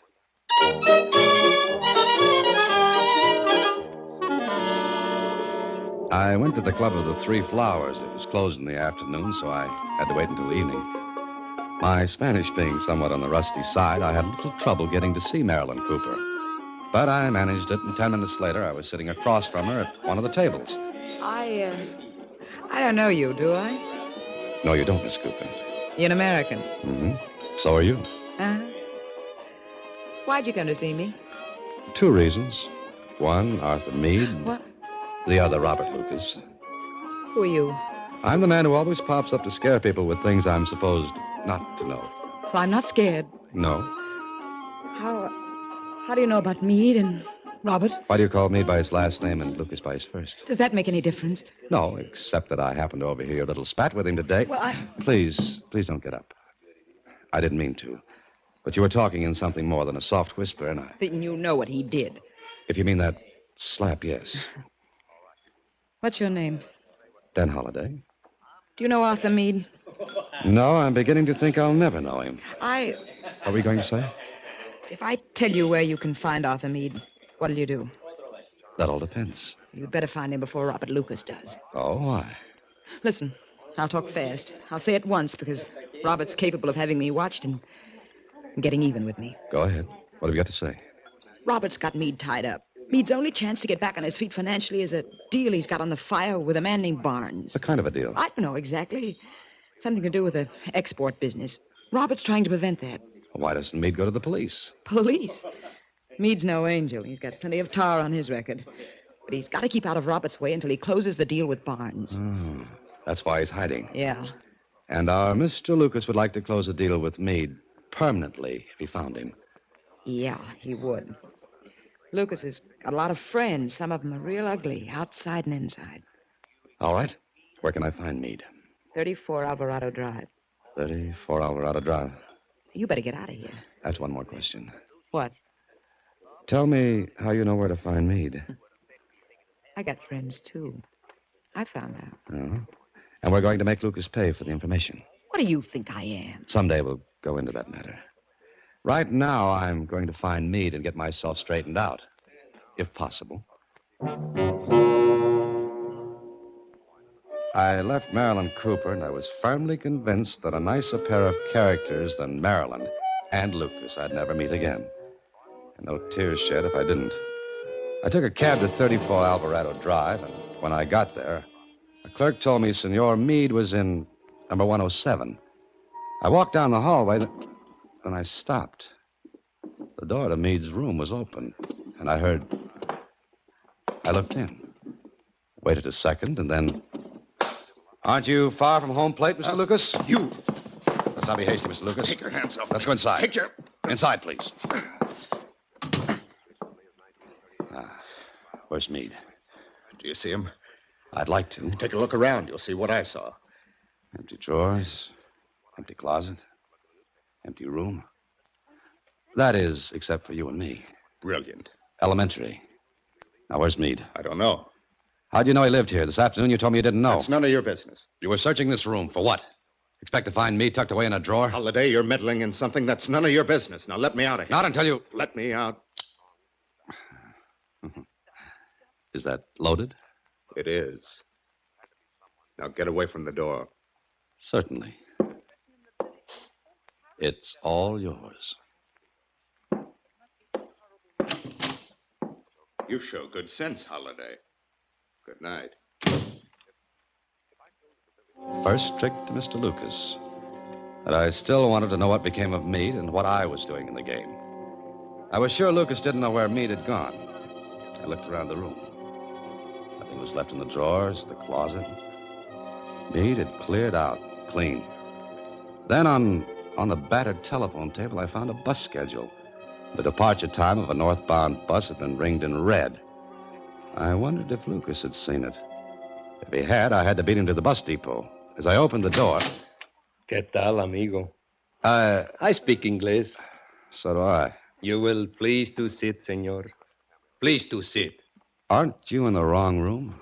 Senor, when I'm a little muchacho, I have learned to throw a knife. Very good. I have not forgot. You like to see me do it with this knife? No, thank you. Then you will be pleased to sit. Ever come face to face with a big, toothy grin holding a knife in your face? Well, it isn't pleasant. I sat. Does this make you happy? Sí. Bueno. Look, I'm afraid you've made a mistake, senor. Oh, no, senor. You make the mistake. Es muy triste. It's very sad. What do you mean? Nada. Nothing, senor. I have only come to kill you. He said it so calmly, so matter-of-factly, but he meant it. His grin got wider, and the knife that glinted in his hand looked very, very sharp. Then, I am paid to kill you, senor. I do not have something against you, but business is business. You will please to stand, amigo, with your back to me. Now listen, With your back to me, senor. I like your face, and I do not wish to see it when I do with the knife what I am paid to do.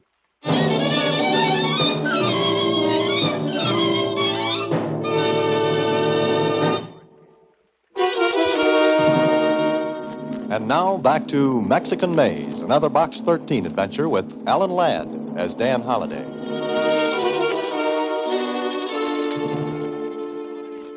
I turned my back on the grin. It wasn't easy to do. I saw his reflection in the window I faced. He came toward me. The knife held straight out in front. Then he did something I couldn't understand. Until later. Much later. He stopped and spoke. Amigo, I like your face. How much you pay me not to kill you? What did you say? A peso is a peso, amigo. If I did not like your face, I would kill you. But since I like your face, I will make the bargain. How much do you want? How much it is worth, your life. I haven't got that much with me. I will take what you have. Turn around. Do not try the tricks, no? Oh, no, don't worry. Give me what you have. All right. Bueno. The little coins you keep. Now, amigo. Adios. And por favor, do not try to follow me. I would not like to break this bargain. Adios. I didn't get it. Why didn't he kill me? I stopped thinking about it because I had to get to Meade. It was too late to get to the bus terminal before Meade's bus left. The next best thing was...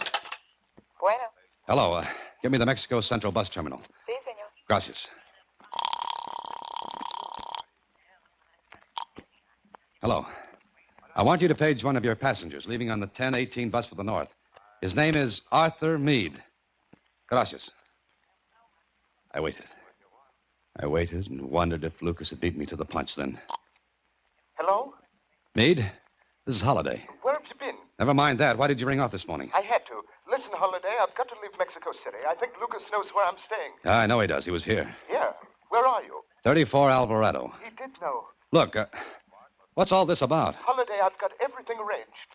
Go to the Hotel Del Grado, register there in my name. Your name? Please, I'll miss this bus and I've got to leave. Just listen to me. Go to the hotel, register in my name. A package will be delivered to you. Later, a man named Barnes will come to see you. Give him the package. It contains money. He'll give you an envelope. Keep it until you hear from me again.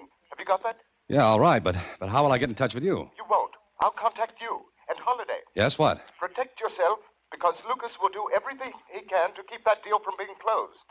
Even murder.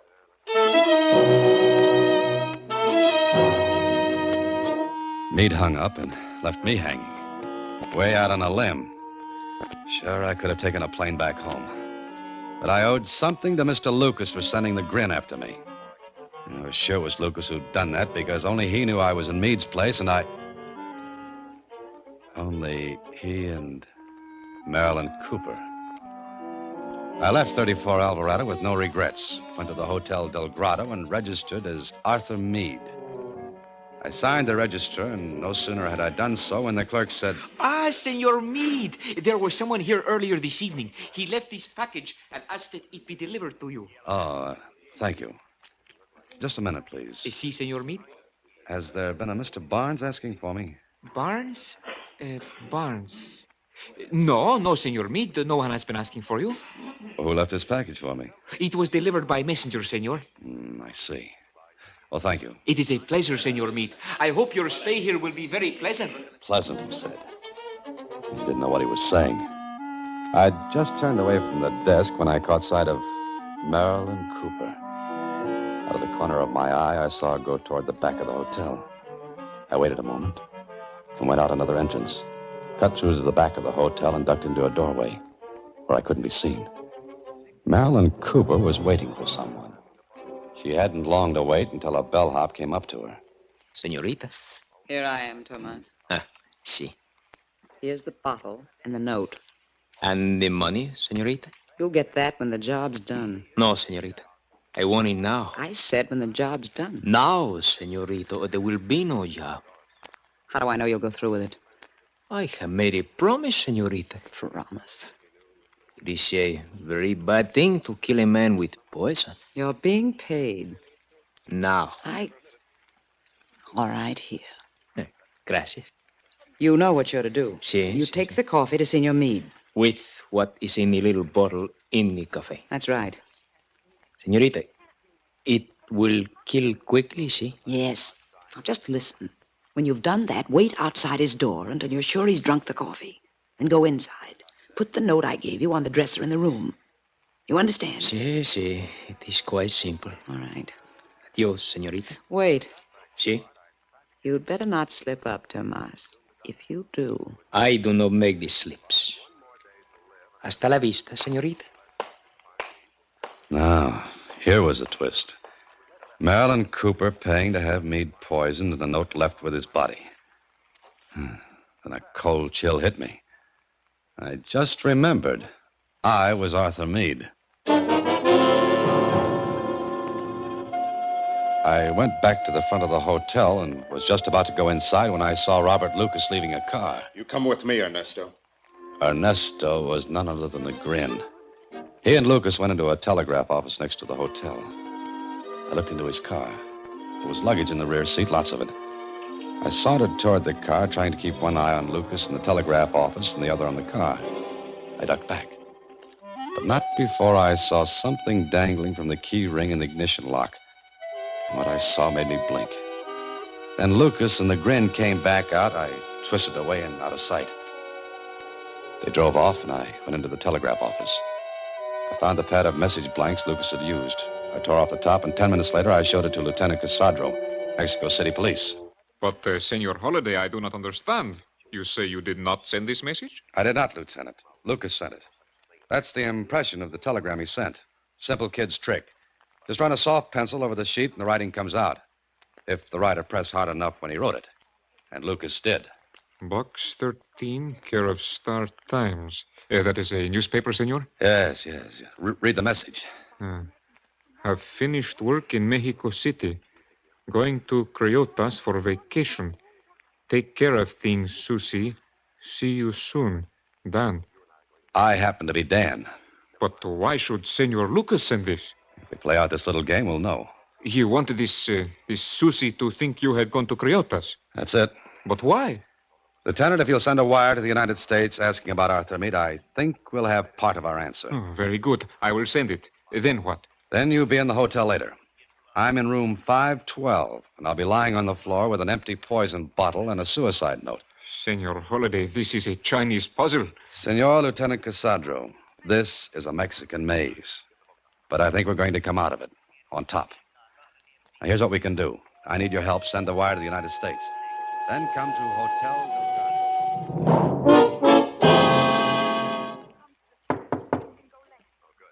Come in. Senor Meade, here is cafe. Coffee? I didn't order it. I know, senor, but it is the custom of the hotel. It is very good cafe, senor. Americans like cafe, see? Yes, we do. Oh, thanks. Put it on the table. Si, senor. I'm going to pour for you, see? Please. Senor, it's just right to drink. I'll bet it is. Okay, here you are. Muchas gracias, senor. It is that I hope you are going to sleep well. I'll just bet you do. Good night.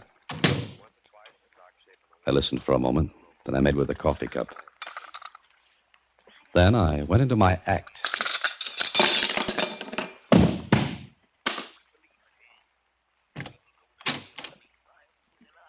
The bellhop came back in, put the note on the dresser, and then... Ándale, help, the Senor Meade, he is dead, the Senor Meade. ¿Qué es, muchacho? Policía. Señor Lieutenant, el Senor Meade está muerto. Silencio. What's the matter? Oh, Senorita, you know this man? well, yes, it's Arthur Meade. And you, senorita? Marilyn Cooper.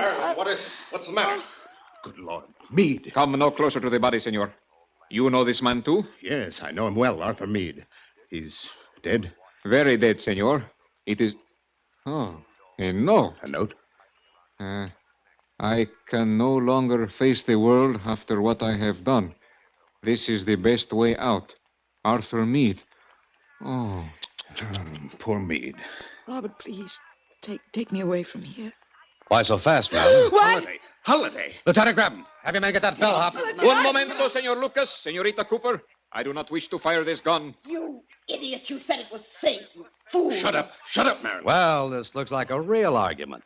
Not like the one you staged for me before, Lucas or Meade. No matter what you call yourself, your name's Mud from now on.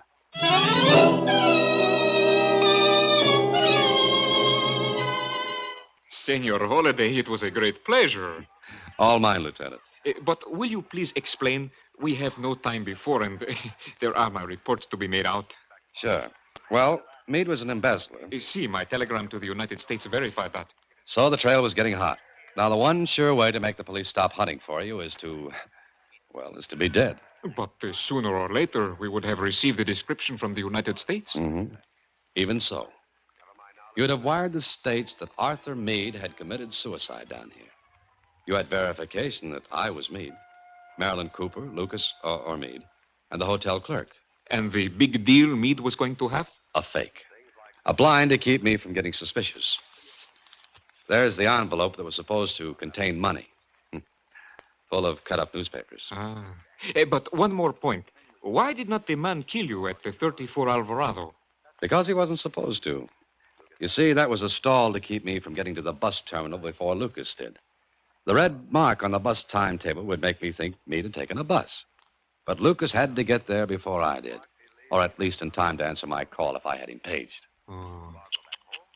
Senor, if people spent as much time making good things instead of bad things like this, what a wonderful world it would be. It's not so bad, Lieutenant. But it has a hard time keeping ahead of the Meades and Marilyn Coopers.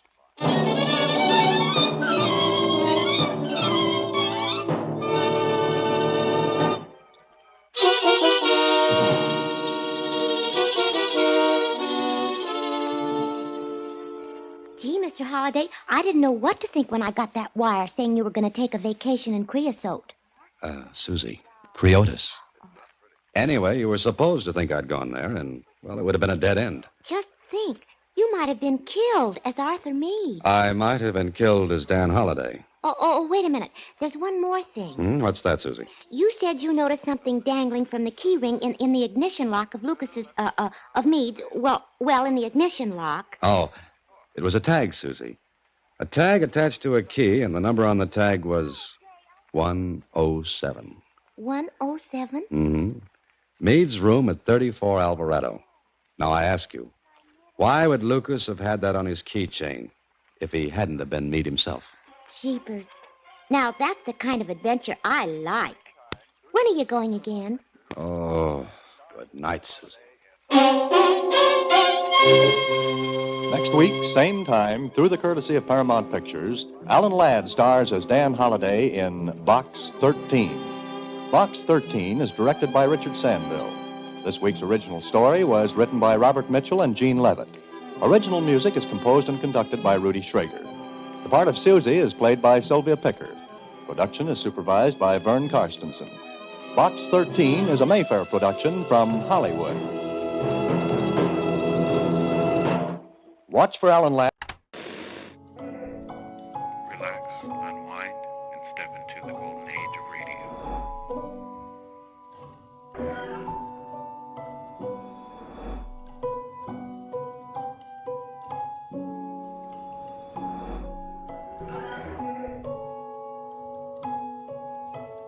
You're now listening to Golden Radio Hour. The Anchor Hocking Glass Corporation brings you Crime Photographer.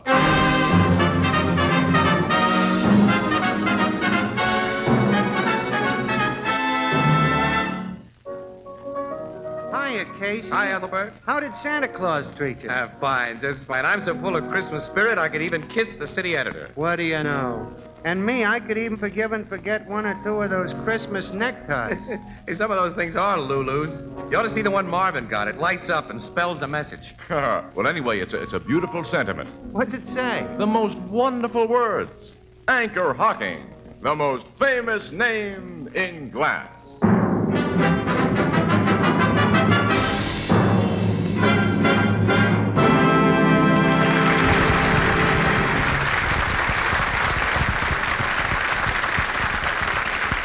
Good evening, ladies and gentlemen. This is Tony Marvin. Every week at this time, the Anchor Hocking Glass Corporation of Lancaster, Ohio, and its more than 10,000 employees bring you another adventure of Casey, crime photographer, ace cameraman who covers the crime news of a great city. Written by Alonzo Dean Cole, our adventure for tonight, The Santa Claus of Bums Boulevard.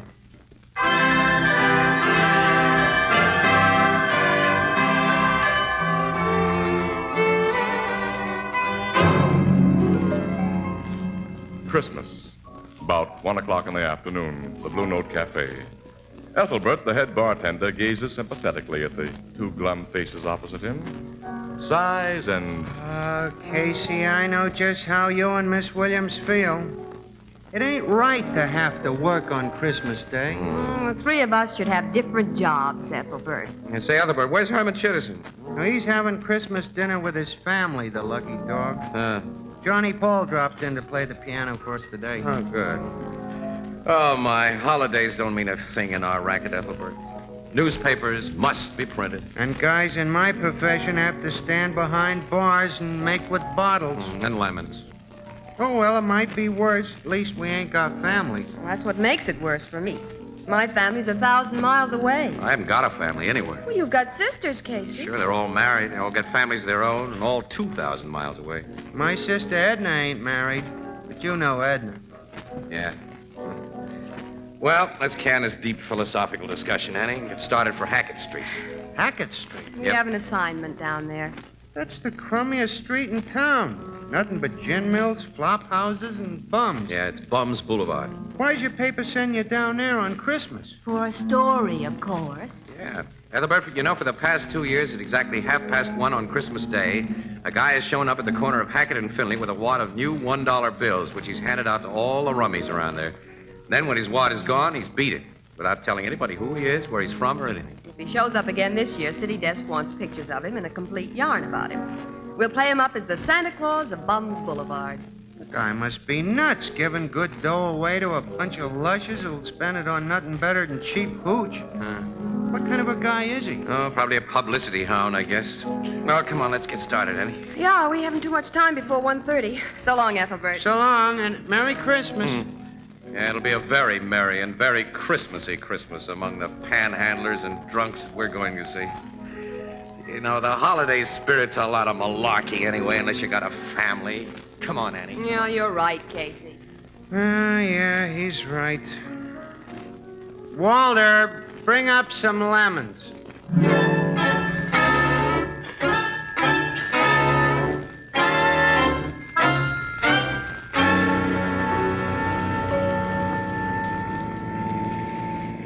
Casey, we're terribly late. That man will have given away his dollar bills and be gone by the time we get Well, Annie, there. can I help it if we ran out of gas 4 blocks from the nearest open filling station? You I could have help had that. the tank filled before it went dry. Oh, couldn't sure, you? I'm wrong. I'm always wrong to hear you tell it. All you women do is nag. And a Merry Christmas to you.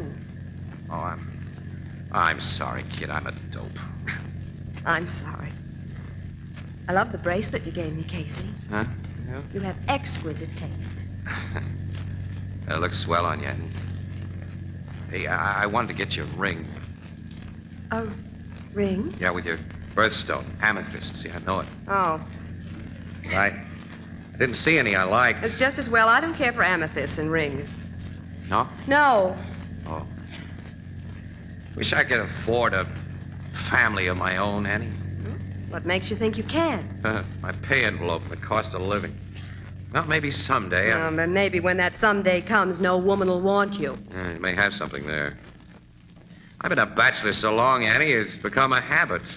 You know, this morning when I woke up in my dinky little apartment, I felt, empty and lonely and useless. I haven't got a home. I felt the same way. I wonder, maybe, Annie, if the two of us...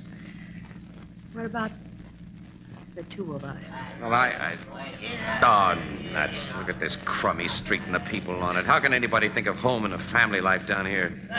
How can anybody believe in anything or dream of anything? Every one of these bums, Annie, had big ideas once, and now look at him. The street is frightening, isn't it? If anybody reaches here, he's finished. It's the last stop. There's a crowd lined up at the next corner, Casey. Is that where they... Yeah, that's the place where the dollar bill Santa Claus has shown up before. Well, maybe he's been there and gone. No, if that were so, those rum-dums wouldn't be standing in line. They'd all be in the nearest gin mill spending the dough or fighting to get it away from each other. Well, I'll park the car here and walk the rest of the way. Yeah, the car may be safer away from that mob. That's how I figure. Let's see, I got the camera. Lock the car. Okay, let's go. It's 1:45, Casey. According to his previous schedule, Santa Claus is 15 minutes late. Maybe he won't show up. It'll be a big Christmas thirst on Bums Boulevard if he doesn't.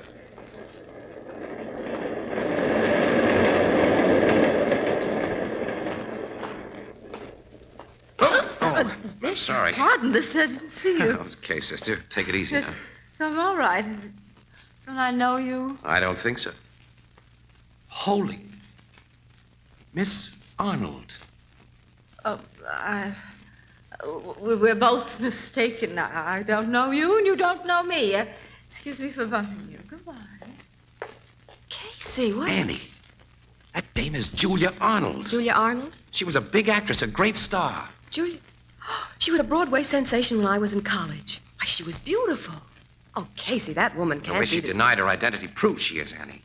I heard that Julia Arnold hit the skids, but Oh, gee, Casey. she was married to a nice guy who got killed in the war, and then her kid died, and she... It's not nice, is it? And spare dime, mister? Just a dime. I guess so, old-timer. Let me see. I ain't a drinking man, mister. I'll spend it for food, not liquor. You don't look like a rummy. I ain't. I'm just old. You can ask anybody around here about Smitty, that's me. They'll tell you Smitty don't drink, don't steal. The worst they'll tell you about Smitty is he's just too old. Look, I haven't got any small change, Smitty. Here's a buck. Oh, and here's another for me. $2? Oh, God bless you both. Forget it. Goodbye. Merry Christmas to you. Merry Christmas. And Merry Christmas. You didn't look like a faker, Casey. No, just old. Christmas. There are plenty of fakers in that mob we're coming to, though. Oh, they look like a line of zombies. Yeah. Dead and won't lie down. Not that big guy over there, though, Annie. That big, heavy-set mug, the green lumberjack coat. Oh, he looks like a prize fighter. I know that guy. His name is Boots Driscoll. He's a yellow skunk. He's mean as a copperhead. You know, that louse would steal pennies from Kid, and he's the boss of Bums Boulevard. I gather you don't like him. I don't. Well, look who's here. Hello, Boots. Hi, Casey. I ain't seen you since... Yeah, since the last time you came out of the big house. That's right. Who's the good-looking dame with you? This lady's a friend of mine. Well, ain't you gonna introduce us? Nope. Oh. What are you doing down here in my territory? Came to get a line on the screwball who hands out new dollar bills on Christmas. Apparently he's late. Yeah, the louse. When he shows up, I get a good mind to kick his head in. Yeah, not until after he hands out his dough, of course. You think he'll show up? The folks think so because they want to think it. Me, I just stick around and keep everybody in line. So you got them all lined up? Yeah. First come, first served, if and when Santa Claus gets here. All right, stop pushing, you bums. Get back in line there. Of course, you get something for your policing service. Well, why not? Them jerks would tear one another to pieces fighting for a grab at them bucks like they did last year if I wasn't around. This year, I'm taking a cut of 35 cents out of every bum here to keep things peaceful. Boots, you've got all the instincts of a big racketeer. I'll say. Where's the racket part? This is a legitimate business. I guess it is at that for you. This way, you're getting the dough without using a gat or brass knuckles. Say, if that's meant as a crack... Skip it, Boots. I'm nearly as big as you are. Boots. Boots. What? Casey, that awful-looking man. Boots. What do you want, Creep? Creep's a good name for him. Hey, the guy who passes out dough. Santa Claus. I just found him. You found him? Yeah. In the alley back of Fritz's gin mill. Somebody socked him on the head and took all his dough. I think the guy's dead. Dead? Dead. Yeah, dead. Dead? Hey, you bums stay here. Show me, Creep. Yeah, come on. We're going too, Annie. I'll say we are.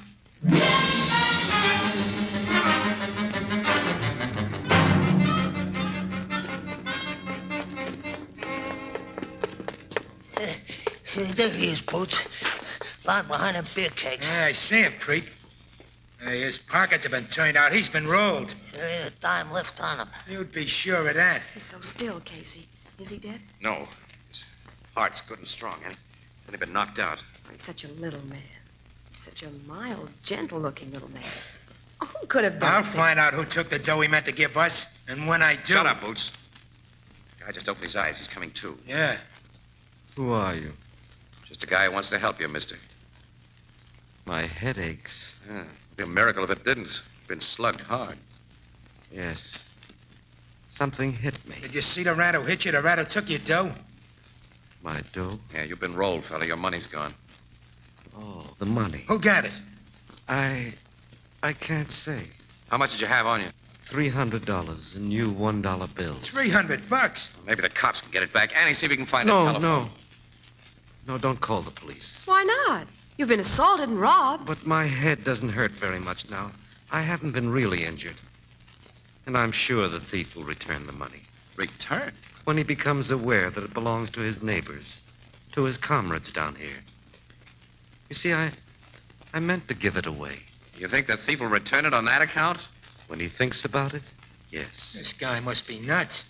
Thieves can be good people. Mister, you haven't been around much. You got as much chance of getting that dough back as I have of being elected a Supreme Court judge.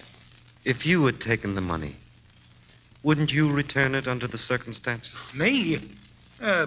Well, of course. I'm different. Well, you're different from the guy who got the 300, Boots. He has it and you haven't. But maybe I'm wrong. What do you mean? At what time do you think you were hit and robbed, mister? I entered the alley at about 20 minutes of 2. And I've been on that corner where you met me, Casey, ever since 1 o'clock. Every bum in that line will say so. You can't pin this on me. Okay, Boots, but you should understand my natural suspicion. Yeah.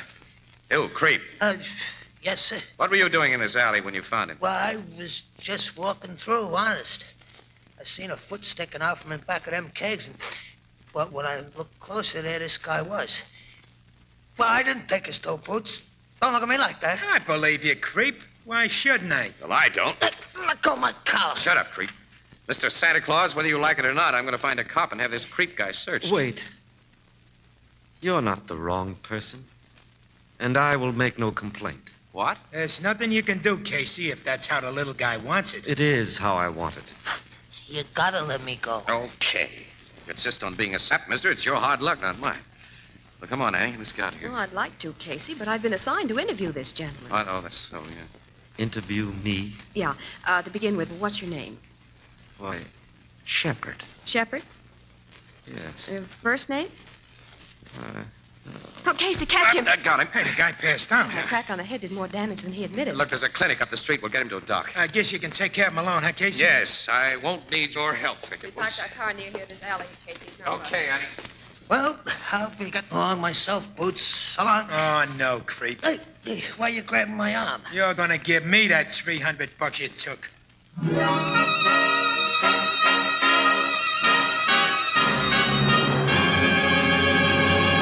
Our story will continue in just a moment.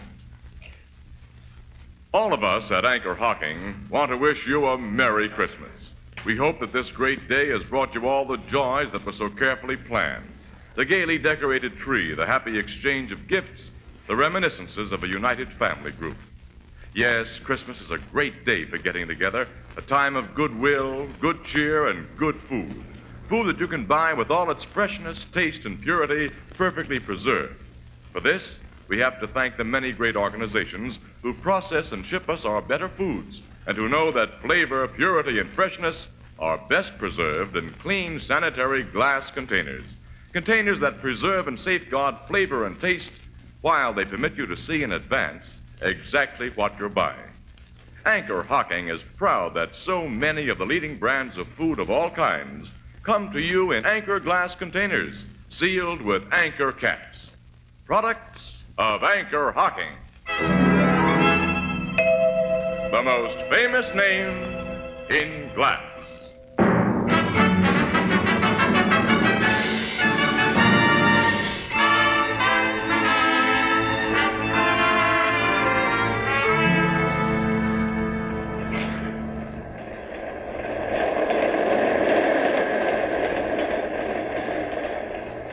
Are you sure you feel all right now, Mr. Shepard? Yes, Miss Williams. Doc said you got a really nasty crack on the head. I'll drive you home. He wants you to stay in bed for a few days. Thank you, but men are seldom as sick as their learned physicians say. I'm quite all right. Just the same, we're taking you to your home. Yeah. Where do you live? Very close by.